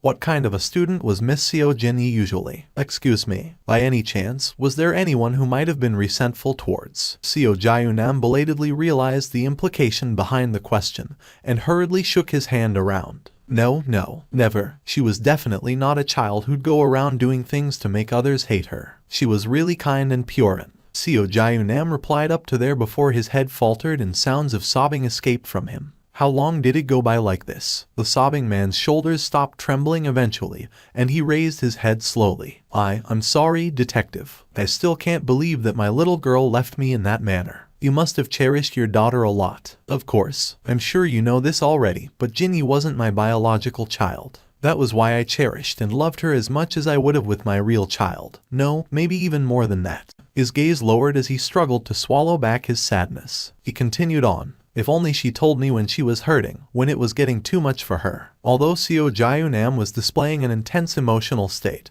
Jin-Woo was quite different in his attitude and kept an icy cold gleam in his eyes from the beginning right until the end. He then pulled out his own smartphone from his inner pocket. While we were sifting through your daughter's personal effects, we uncovered a certain sound file. Pardon? Well, let's listen to it first. Jin-Woo tapped on the play icon and let the voice of the shadow play out. It was the testimony straight from her mouth about the tale of the horrifying abuse she suffered at the hands of her adoptive father, ever since she was a young child. And as the testimony continued on, Seo Jae-nam finally stopped acting like a sorrowful father who lost his daughter, his eyes constantly shaking from shock. The girl deliberately chose to go to a university far away from home, believing that she was finally freed from the torment of her adoptive father.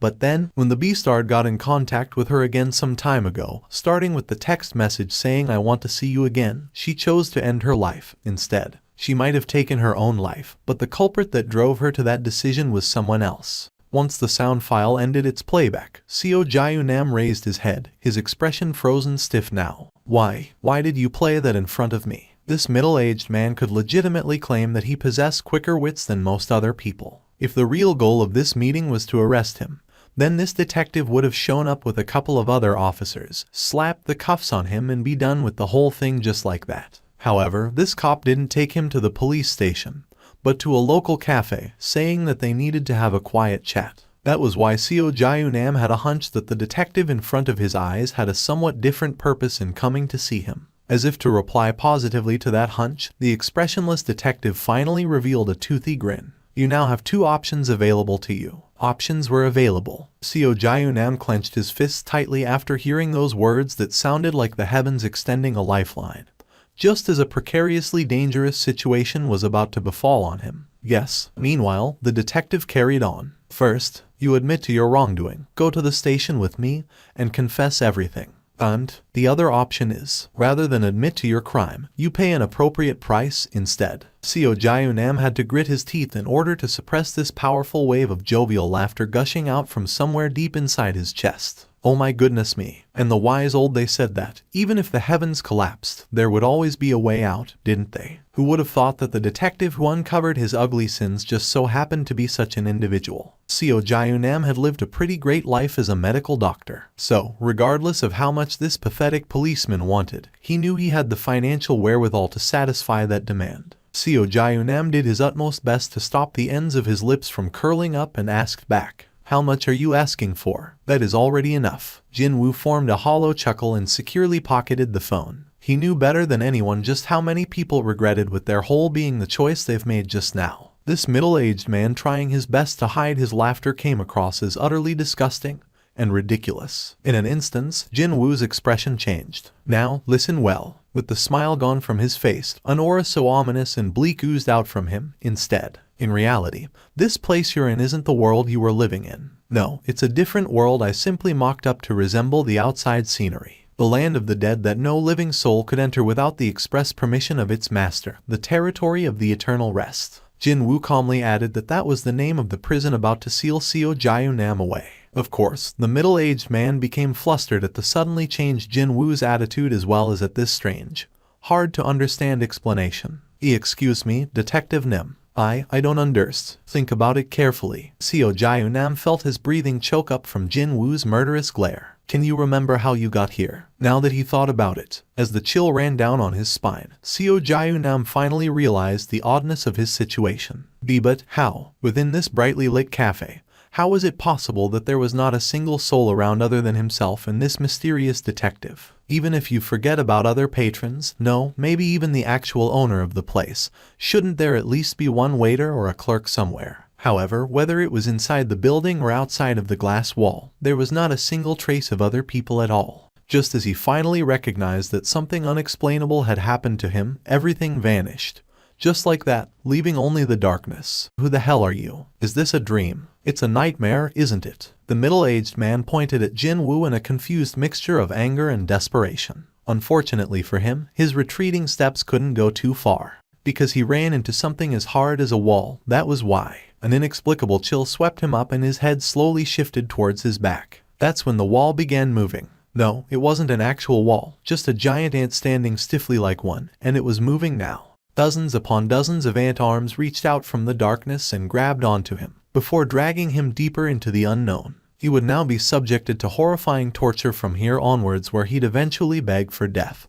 But too bad, he'd not be able to die that easily. See, the thing was, the Shadow now tasked with his punishment was one of the greatest soldiers in the ranks, and at the same time, the greatest healer there ever was, too. This time, not from his front but from behind, another figure watching the proceedings unfold while hiding stepped out of the darkness. It was Jinny. Jin-Woo was well aware that, no matter how badly the guilty suffered, the victim's pain would never fully disappear. However, if such a thing could console the heart of the deceased just a tiny bit. Now that she was reborn as a shadow, she instinctively understood what kind of a special existence he was. But well, Jin-Woo never planned to convert her into his shadow soldier to begin with. So, it was now time to return her to the void. Just before their goodbyes, Jin-Woo asked her in a gentle voice, "Is there anything else you'd like to say?" The shadow lightly shook her head before going, "Ah."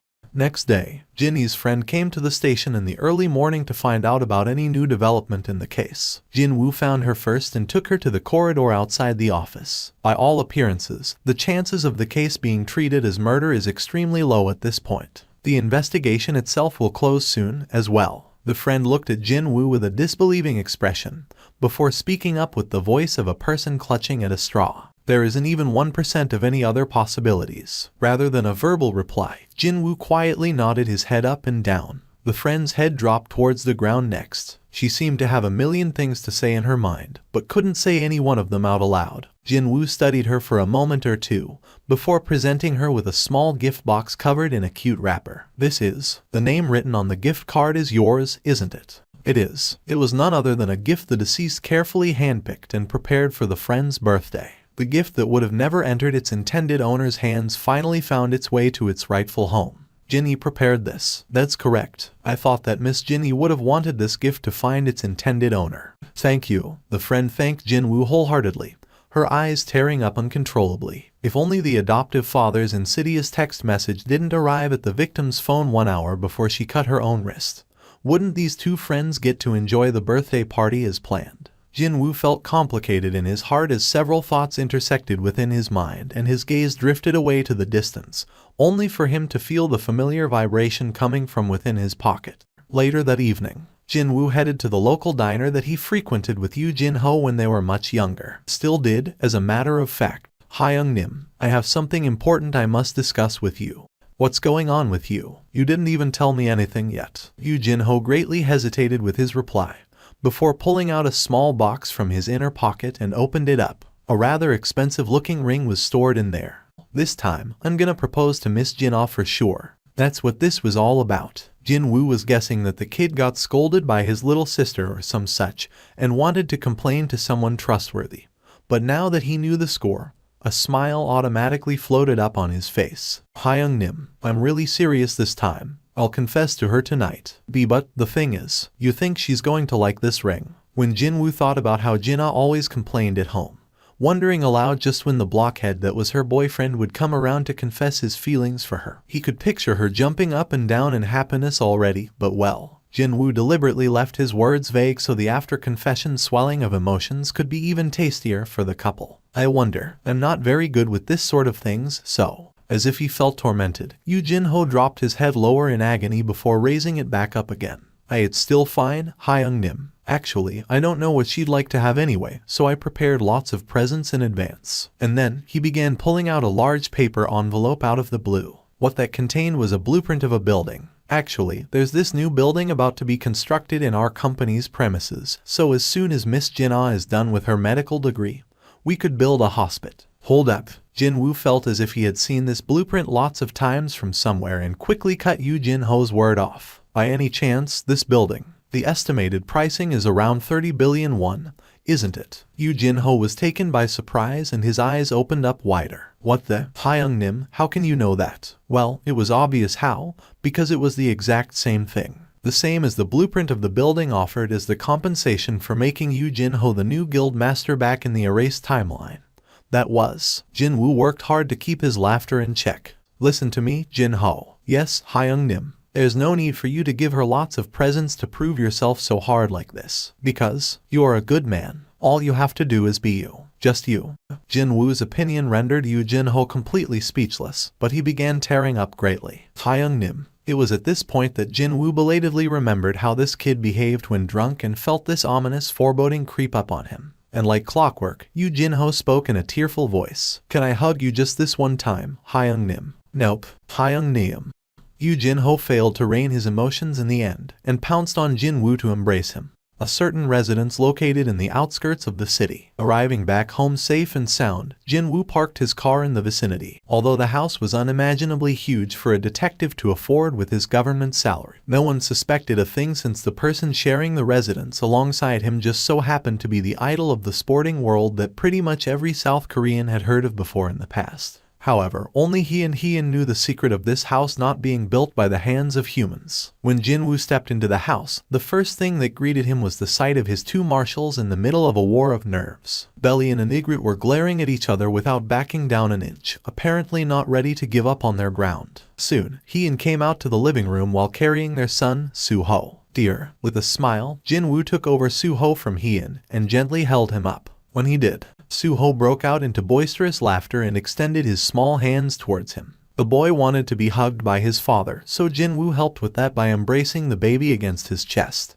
and then pointed to his two marshals with his chin. What's up with those two? Well, the thing is, Hee-in was fighting back to keep her own laughter from breaking out while hesitating with her answer. But Jin-Woo didn't need long to figure out what was up with this situation. Bellion shot back at Ygritte with a harsh glare. However, Ygritte's own fighting spirit didn't lose out an inch. No one knew when or who ordered them online.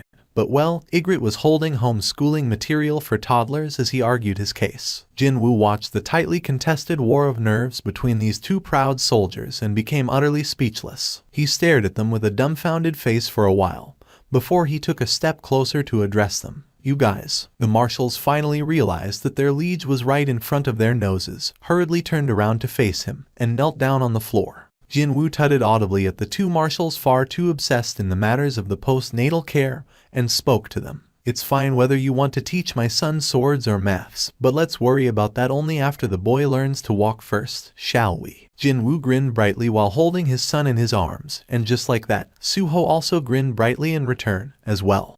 Around the time Lee Se-Hwan, joining the unit as someone's potential successor, had gotten more or less used to the life as a detective, Jin-Woo was summoned by the station commander for a private chat. The senior detective leaving the commander's office before him carried a rather suspicious glint in his eyes, so it was unlikely that this chat would be about a pleasant topic, thought Jin-Woo. He entered the commander's office after the senior detective left and walked over to his superior's desk. "Did you call for me, sir? I heard that you're still interfering in other detectives' investigations." As expected, the senior of earlier carried that look of "I told you so" as he was leaving, didn't he? Jin-Woo inwardly swallowed his fake cough. The commander turned around towards Jin-Woo and formed a refreshing grin. "Please, I beg you to not go overboard and make other detectives resent you, Seong Hunter Nim." The commander's face was someone quite familiar to him. It belonged to none other than Woo Jin-Cheol, the youngest station commander in Korean history. Of course, that feat was built upon the hidden fact that Jin-Woo played a key role in solving many of Woo Jin-Cheol's cases. Jin-Woo smiled and corrected his current boss's words. "And not a hunter anymore, Commander. Even still, it's a lot more convenient for me to refer to you as a Hunter Nim." While saying those things, Woo Jin-Cheol scanned the documents on top of his desk. "Did you know that the legal guardian of the suicide victim, her father, suddenly went missing a few days ago?" Really, rather coincidentally, every CCTV camera around the missing man's residence stopped working at the same time. "Oh my goodness, how can such a thing even happen?" Jin-Woo's feigned innocence brought about a helpless chuckle from Woo Jin-Cheol. He then threw the documents into the nearby trash can. "Whatever you decide to do, I shall continue to believe in you, Seong Hunter Nim. Actually, I didn't ask you to come and stop by because of that." Woo Jin-Cheol pushed forward a piece of memo paper that had been hidden in the corner of the desk until then. A name of a hospital, as well as a patient's room number, was written on it. "I thought that you'd like to know." "What's this?" Jin-Woo asked back, and Woo Jin-Cheol replied as if he was waiting for that. "The association president, no, Chairman Go Gun-Huey, is apparently in critical condition." This would be Jin-Woo's second time coming to visit Go Gun-Huey's hospital room. About 10 years ago, he saved the older man's life by using the divine water of life that he also used to save his mother's life in the erased timeline. And now, he was facing the gaunt Go Gun-Huey once more as the latter found himself at the death's doorstep. Since this was his second visit, the dying man didn't get surprised by Jin-Woo's unexpected appearance. No, he simply nodded his head in the direction of the unfamiliar young man with a hood pulled up. He then tapped on the oxygen mask blocking his mouth. Jin-Woo reached out and cautiously removed the apparatus, allowing Go Gun-Huey to speak even though he wheezed heavily and laboriously in between each word. "Young man, you came back again. Actually, I've been searching for you all this time." Jin-Woo looked on at this sight with sorrowful eyes before raising his voice. "If Chairman wants this illness to be cured, then..." Even before he could finish saying that he could cure the illness one more time, Go Gun-Huey shook his head first. "I've lived for a long time now. I did what I had to do during the 10 years you gave me. That is enough for me." Back in the erased timeline, Go Gun-Huey sold off his company and became the first president of the Korean Hunters Association. But in this timeline, he had been acting as the role model to all the other corporate leaders by taking the lead in various charity work. And he no longer wished for his life to be extended anymore. What he really wanted, though, was not what everyone would have expected. "Actually, I have a favor to ask you." Jin-Woo nodded his head. And that's when he was met with Go Gun-Huey's pleading eyes. "You told me that there was a world where we fought side by side, didn't you?" Jin-Woo nodded his head again without saying anything. "Can you tell me more about that world? I'd like to know more. What I looked like, what you looked like back then. Those might not be the memories you'd like to recall, sir. It'll be all right. I only wish to regain the memories now lost. That is all." Jin-Woo confirmed the earnest desperation on Chairman Go Gun-Huey's expression and gently grasped the dying man's hand. When he did, the memories of the time now erased rushed into Go Gun-Huey's mind like a tidal wave. Tears began flooding out from the older man's eyes. Meanwhile, Jin-Woo slowly pulled the hood back and revealed his face to the association president Go Gun-Huey. He tightly grasped the younger man's hands and confirmed the face now looking back as even thicker tears fell from his eyes. "Hunter Nim, you have." Again, Jin-Woo gently held the association president's hand as the latter's breathing became harsher and noticeably more laborious. Go Gun-Huey's gaze shifted back towards the ceiling. I really, along with young heroes like you." His voice now contained traces of his satisfaction. Go-Gun Huey was overcome with the genuine happiness gushing out from the deepest part of his heart, and as his tears continued to flow, he quietly breathed his last. Jin-Woo also stood there with tears in his eyes, before reaching down to gently close the older man's eyes. Soon after, the life support machines informed everyone involved of the passing of their patient. By the time shocked doctors rushed into the room, the suspicious, uninvited guest had already left without a trace. Jin-Woo stepped away from the populated streets and made his way towards those avenues with little to no foot traffic. Every time the wind blew, leaves that lost their colors from the influence of the encroaching autumn fell in droves from the trees lining up the streets. Soon, winter would arrive, and then spring will come again, too. Jin-Woo fell into a deep train of thoughts while looking at the scattering leaves, before belatedly realizing that his phone was ringing off the hook inside his pocket. The call was from Hee-in. "Dear." As soon as he answered the phone, he was greeted by her incredibly urgent voice. "Dear Soo-ho, our son is. Could something have happened in their home, even though 2 marshals were guarding it?" Jin-Woo's own voice rose up higher at what seemed to be an unbelievable situation currently unfolding there. "What's the matter with Soo-ho?" When he did, Hee-in cried out as if she too couldn't believe that it was happening, either. "He's flying. Our son is flying around the house right now." It was right at that moment that Jin-Woo recalled what Yoo Jin-ho said a few days ago. "That's weird. I thought that a kid sharing your wife's genes would start running around the moment he was born, you know." He became completely speechless after recalling those words and stood dead still on the spot. What should I do? For some reason, laughter tried to break out of his mouth after hearing his wife's panicky voice over the phone. For the time being, he decided that calming his wife down would be his first priority. "It'll be fine. Don't worry too much about it." "What do you mean?" "I'll teach Soo-ho how to fly step by step, soon." "Babe, you know how to fly." "Oops, didn't I tell her that before?" When he was dating Hee-in back in the now erased timeline, he wasn't all that adept at flying around, so they used his Sky Dragon Kaisel to travel instead. Jin-Woo finally couldn't hold back and guffawed out. The autumn leaves shook around in the wind and fell to earth once more. After autumn, winter would come, and afterwards, spring would greet the world. Everything had a beginning and an end, and a new beginning would follow after the end. However, oh no, Soo-ho, you mustn't. Clank, smash. It seemed that the winter of his household was still a long way away. Soo-ho hadn't had any contact with kids of his own age until he turned 5 years old. And today was exactly a week after the worried parents decided to send their son to the nearest kindergarten. The preschool educational institution suddenly called her up, asking her to come for a meeting today.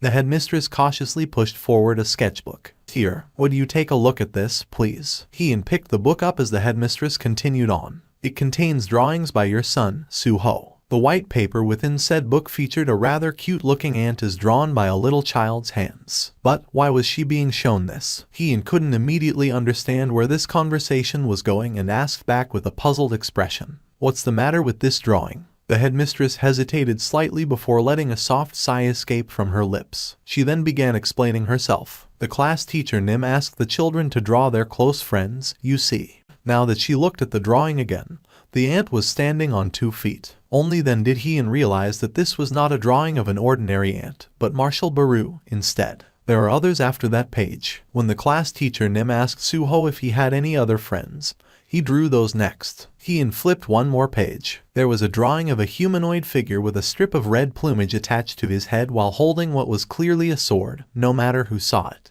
Ygritte. Hee-in instantly recognized the protagonist of the drawing and slowly held her forehead with one hand. He might look like a trustworthy knight to those who knew him, but how would this situation look like in the eyes of strangers? Her head began aching just from thinking about that. The next drawing is what Soo-ho drew as his family portrait. The page of the sketchbook flipped again. What greeted her next was a drawing of herself, a man that seemed to be her husband, Jin-Woo, and innumerable black figures standing behind them. Soo-ho grew up from his toddler days surrounded by the shadow soldiers, and he must have thought of them as his extended family now. This is how we look like in Soo-ho's eyes. Hee-in thought that this drawing contained her son's innocent but warm gaze, and her nose stung with emotions. The class teachers couldn't understand the meaning behind these drawings and fell into a rather considerable amount of panic and came to the conclusion that there must have been some sort of a problem with Soo-ho. The final page contains Soo-ho's drawing of his home, and the reason why I requested you for today's meeting as well. What kind of a drawing would it be this time? With a pair of nervous eyes, Cha Hyun flipped to the last page. There was a cozy little house. A normal-looking house was standing erect in the middle of some land.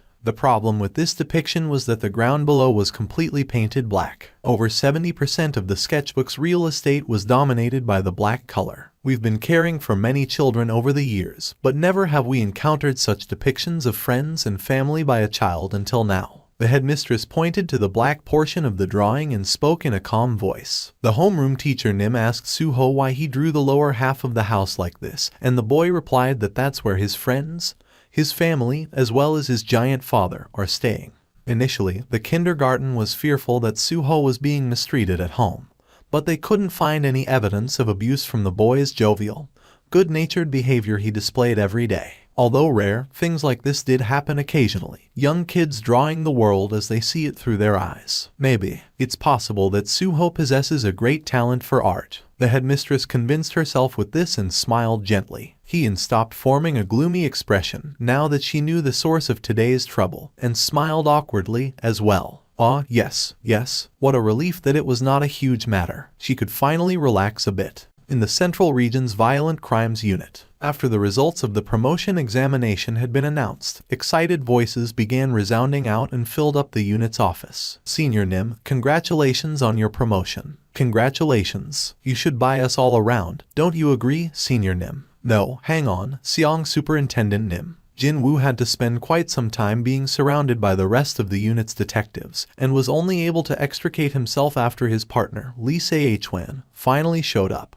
By the way, Hyung Nim, why did you accept the promotion this time? I mean, whenever the brass pleaded with you to move up the career ladder, you always refused them, so why now? Jin-Woo looked at Se-Hwan from the corners of his eyes with a look that said, what's so important about that? Before breaking out into a smirk as he replied, I ran out of excuses for my refusal, you see. Se-Hwan laughed out loud at that rather remarkable answer. As it was the case with pretty much every profession out there, a detective would grow further and further away from field work the higher his rank became. Jin-Woo wished to remain close to where the action was, and the higher-ups, especially Commander Woo Jin-cheol, respected that. Unfortunately, that couldn't go on forever. Hyung Nim, don't you have any goals or wants? I mean, like, better position or making lots of money, that sort of things. Money was it. If Jin-Woo said that once upon a time, he made more than enough moolah to BTCH slap a huge law firm and their deep pockets in the face all by himself at a younger age than his junior partner, would the kid even believe him? Too bad. Jin-Woo could only recall the days when he operated the Ah-Jin Guild alongside Yu Jin-ho,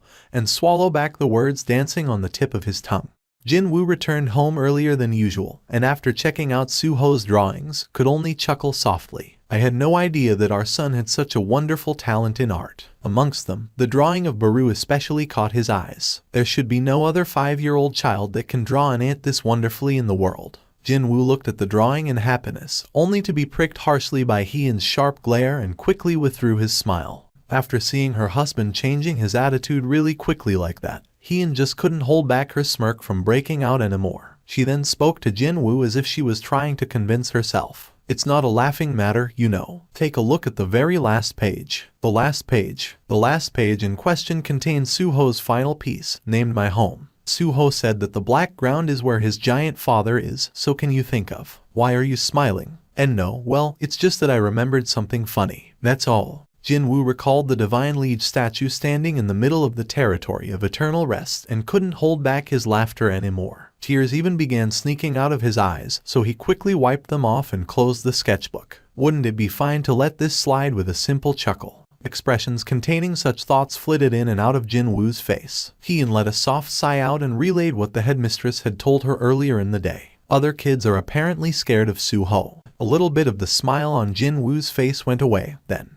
Other kids? Hyun nodded her head with a worried expression before continuing on with her explanation. Their complexions change badly whenever Suho tries to get close to them, even when he has never bullied or shouted at them, but still. Now that was not something he could gloss over. Jin-Woo's expression hardened. The previous smile was long gone now. The thing he was worried about had really happened. Young children were incomparably purer than adults. Unlike with adults who, through logical reasoning and studying, got to overcome the primal instincts they were born with, children could feel the fear of death far more vividly. The reason why other kids avoided Suho was because they must have felt the shadow of death hovering above him. The power of the Shadow Sovereign. It became Jin-Woo's, and that fact prevented it from becoming a full-blown calamity, but that was about it. In reality, this power was a horrifying weapon that the god of another realm hid inside its most loyal soldier in order to destroy everything it had created. If the powers of the Shadow Sovereign he didn't mean to give to his son continued to grow within Su-ho,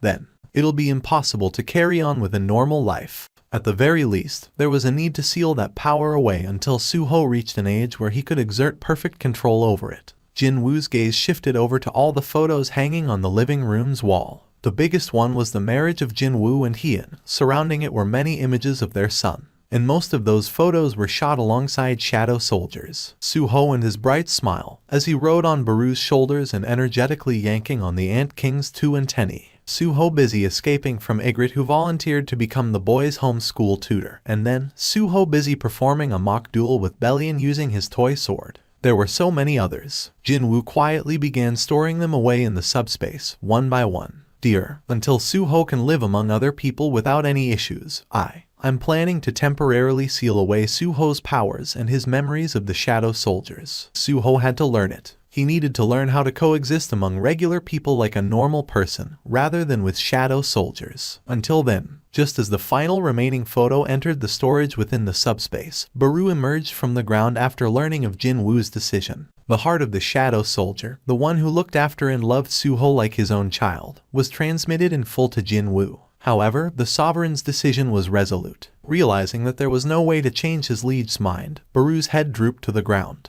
As the former Ant King's gaze fell, a drawing suddenly entered his view. It was Su-ho's sketchbook pushed forward by Jin-Woo. It's you, drawn by Su-ho. Easily the best depiction of Baru he'd ever seen was drawn upon this white page. Thick teardrops formed on Baru's large eyes almost right away. After receiving Jin-Woo's permission, Baru cautiously entered Su-ho's room. The soft, rhythmic breathing of the deeply asleep Su-ho was like the sweetest and most soothing music to the former Ant King's ears. He knelt down cautiously next to the bed, so as to not rouse the sleeping child from his nap. His voice gently reverberated as if it was spoken within the dreams. In his sleep, Su-ho shifted his body towards the location of the voice and mumbled softly, Boss Ant, with an expression showing how proud he was of Su-ho now being able to pronounce Ant more concisely compared to when the child was still chasing after him a couple of years ago. Baru bade his goodbye. Baru lightly kissed the back of Su-ho's hand perched at the end of the bed and stood back up. All the soldiers hidden within the former Ant King's shadow also said their goodbyes. With the goodbyes now over, Baru looked behind him. Jin-Woo was there, nodding his head. He wordlessly walked over to his son and carefully pulled the blanket up to the boy's chest, tucking him in. Then, he placed his palm on the sleeping child's forehead. Powerful magical energy very briefly hovered near his fingertips before leaving him behind. When Su-ho opens his eyes again, all of his extraordinary power and memories would be gone. Have a good dream, son. Jin-Woo lightly kissed his son slumbering away like a baby angel, and left the room, quietly closing the door behind him. That night, Su-ho dreamed of ants and knights and orcs dancing happily together with him. Baek Yun-ho spat out a low sigh, his face a mess of black soot and dirt. Phew, not too long ago, he and his crew managed to put out a massive wildfire raging near a residential area. This victory came about after over 50 fire engines and firefighting helicopters, as well as 800 or so brave firefighters had been mobilized. Baek Yun-ho took a look around him. He could see his fatigued colleagues lying or squatting on the ground here and there. However, not one of them carried gloomy expressions. Some of them grinned brightly or raised their thumbs up real high when their gazes met. Ouch, that's cold. He got startled by the sudden coldness touching his neck skin and took a look to his side to find Captain Seong Il-hwan holding a bottle of ice-cold water. Thank you, sir. Baek Yun-ho bowed his head slightly and took over the water bottle. Seong Il-hwan settled down next to him and wetted his throat with a different bottle. The veteran of 100 battles, or the greatest captain in history. Didn't matter what you called him, it didn't sound ill-fitting with Captain Seong. And as his nickname had alluded to, he had displayed unparalleled brilliance in today's event, too. Baek Yun-ho was proud to be in the same crew as Seong Il-hwan. Heck, all these bits of soot stuck on his face felt like medals of honor to him, even. One day, he sneaked a glance at his respected senior from the corners of his eyes, before pouring down the remaining cold water over his head. Inside a conference chamber located on the top floor of a certain high-rise building, Chairman Sir, are you all right? Yu Jin-ho barely managed to suppress the corners of his lips, trying to rise up to the heavens above.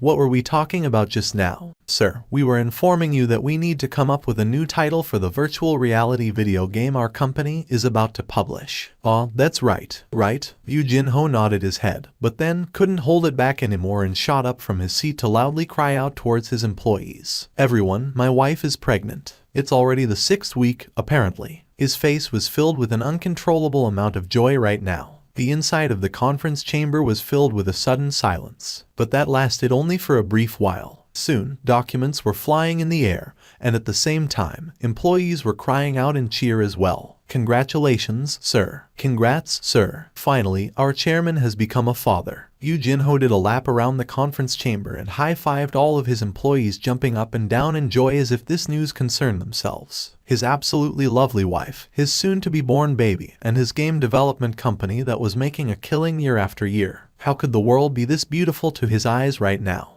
Yacht. During the middle of his lap of celebration, Yu Jin-ho had a moment of sudden, powerful inspiration. The beautiful world. Quite obviously, the gazes of all the employees gathered on him. That will be the title of our new game. Let's go with the beautiful world. The joy-filled conference chamber was enveloped in a sudden bout of silence. Are you serious, sir? Yu Jin-ho replied without a moment's hesitation. Of course. The name Beautiful World fits our game that will virtually recreate reality as close as it can. So, sir, you should rethink this. The fate of our company hangs in the balance with this game. I mean, it's not really a beautiful world, is it, sir? You're being too much, you know. Even though his naming sense was being mercilessly shot down and trampled on by his employees, Yu Jin-ho still felt really happy regardless. Fine, what if I'm no good with naming stuff? The world is still really beautiful and all, isn't it? Yu Jin-ho stared outside the window as the sunlight poured in through the glass and muttered to himself. In that case, should I ask Jin-Woo Hyungnim for the baby's name instead?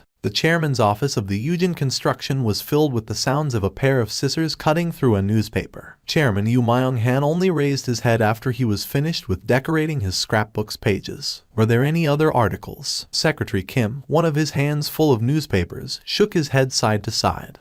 I see. Chairman Yu Myung-han closed the scrapbook, his current expression filled with dissatisfaction. He rejected the position I created for him, and he instead starts a game company, of all things. Secretary Kim wordlessly glanced at the corner of the chairman's desk. That was where he could see the thick pile of newspapers with all the articles related to Yu Jin-ho cut out. More than that, they were worked on personally by none other than the chairman himself, too. On a peaceful stretch of a road after school, Suho had grown close to the girl from the same class before long. And now, he found himself in the midst of an important challenge to decide who'd get to carry the school bags home with her. Rock, paper. The girl's look of concentration only added to the weightiness of this confrontation. And the hour of judgment soon arrived. Scissors. The girl went with rock, so Suho had to change his original choice of paper to scissors at the last second. This was the combined effort of his extraordinary dynamic vision and motor reflexes. Heck yeah. The female student celebrated her victory and, while forming a pleased expression, pushed forward her school bag. Suho smirked softly and slung the bag over his other shoulder. You know, you really suck at rock, paper, scissors. Tell me about it. What will we do with a guy who sucks at it so bad? I'll just learn it from you, that's all. Suho smiled and strode forward while carrying bags on both of his shoulders. Wait for me. The two of them chatted about this and that as they walked side by side on a quiet back street. But, out of the blue, Suho stopped walking and raised his head up towards the sky. The girl followed suit and also looked up, but she couldn't see anything else other than the floating clouds silently drifting away as if they were spectating on the two teenagers. What's wrong? Is there something up there? Suho stared at the sky for a while before looking back at the girl with a light chuckle. Nah, it's nothing. A sky dragon flew freely and unrestricted in the air, while screeching out joyously. He, in riding on the creature's back, asked in a worried voice, Dear, will this really be all right? Yup, it's fine. Jin-Woo went on to explain that he used magic to erase all presence of their ride, Kaisel, so no one should be able to hear or see them flying. Hold on tight, okay. He and heard her husband's smile-filled advice, and her arms tightly wrapped around his waist gained renewed strength. Taking that as the go-ahead, Jin-Woo immediately raised their traveling speed. Kaisel's wing speed increased noticeably and they rose higher and higher until they broke past the layer of heavenly clouds above. Hee-in leaned her head against her husband's shoulder and watched this mesmerizing spectacle unfold in this quiet, still sky, a warm smile floating up on her lips. Jin-Woo had been waiting for this chance, so he quickly seized it and pulled out the present he had readied earlier. Her eyes grew large after seeing it. "Dear, it was a special necklace he asked the bearded dwarves to craft, as those guys happened to be rather handy with things like this." Jin-Woo gently placed the beautiful necklace shimmering under the sun's rays around the neck of his wife. The shadow soldiers watching and cheering on from his shadow all roared out in exhilaration at this wonderful conclusion of their lead's perfect wedding anniversary event.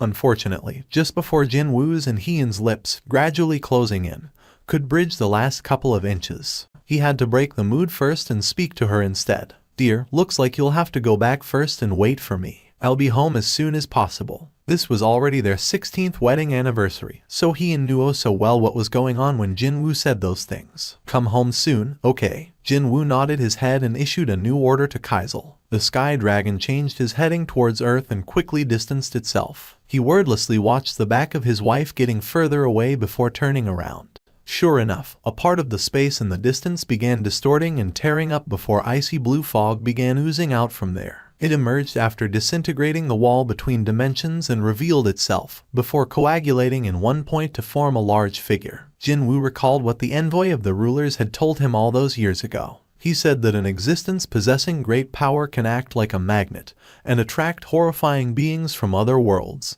Didn't he? There was no need to question just who that blue fog monster came to visit today. The tier in space grew, so did the number of blue fog clusters at an alarming rate. Hundreds, a few thousands, it could even be a few tens of thousands. Just as he would do, Jin-Woo closed his eyes and took a deep breath. Would his son take over this role in the future? Who knows? But when Jin-Woo pictured that scene in his head, he realized that it wouldn't be so bad at all. A father and son duo facing off against enemies together. As a grin formed on his lips, he opened his eyes. The countless blue fog clusters had completely emerged from the gap in dimensions, and, upon discovering Jin-Woo's presence, began emitting intense, horrifying malice towards him. The electrifying tension felt just before the battle traveled from the tip of his toes to the rest of his body. Nice. His own preparation was now complete, and eventually, those things that acted under one will chose to eliminate the detected threat. As they moved towards Jin-Woo's location, he spoke with a smile on his face. "Rise up.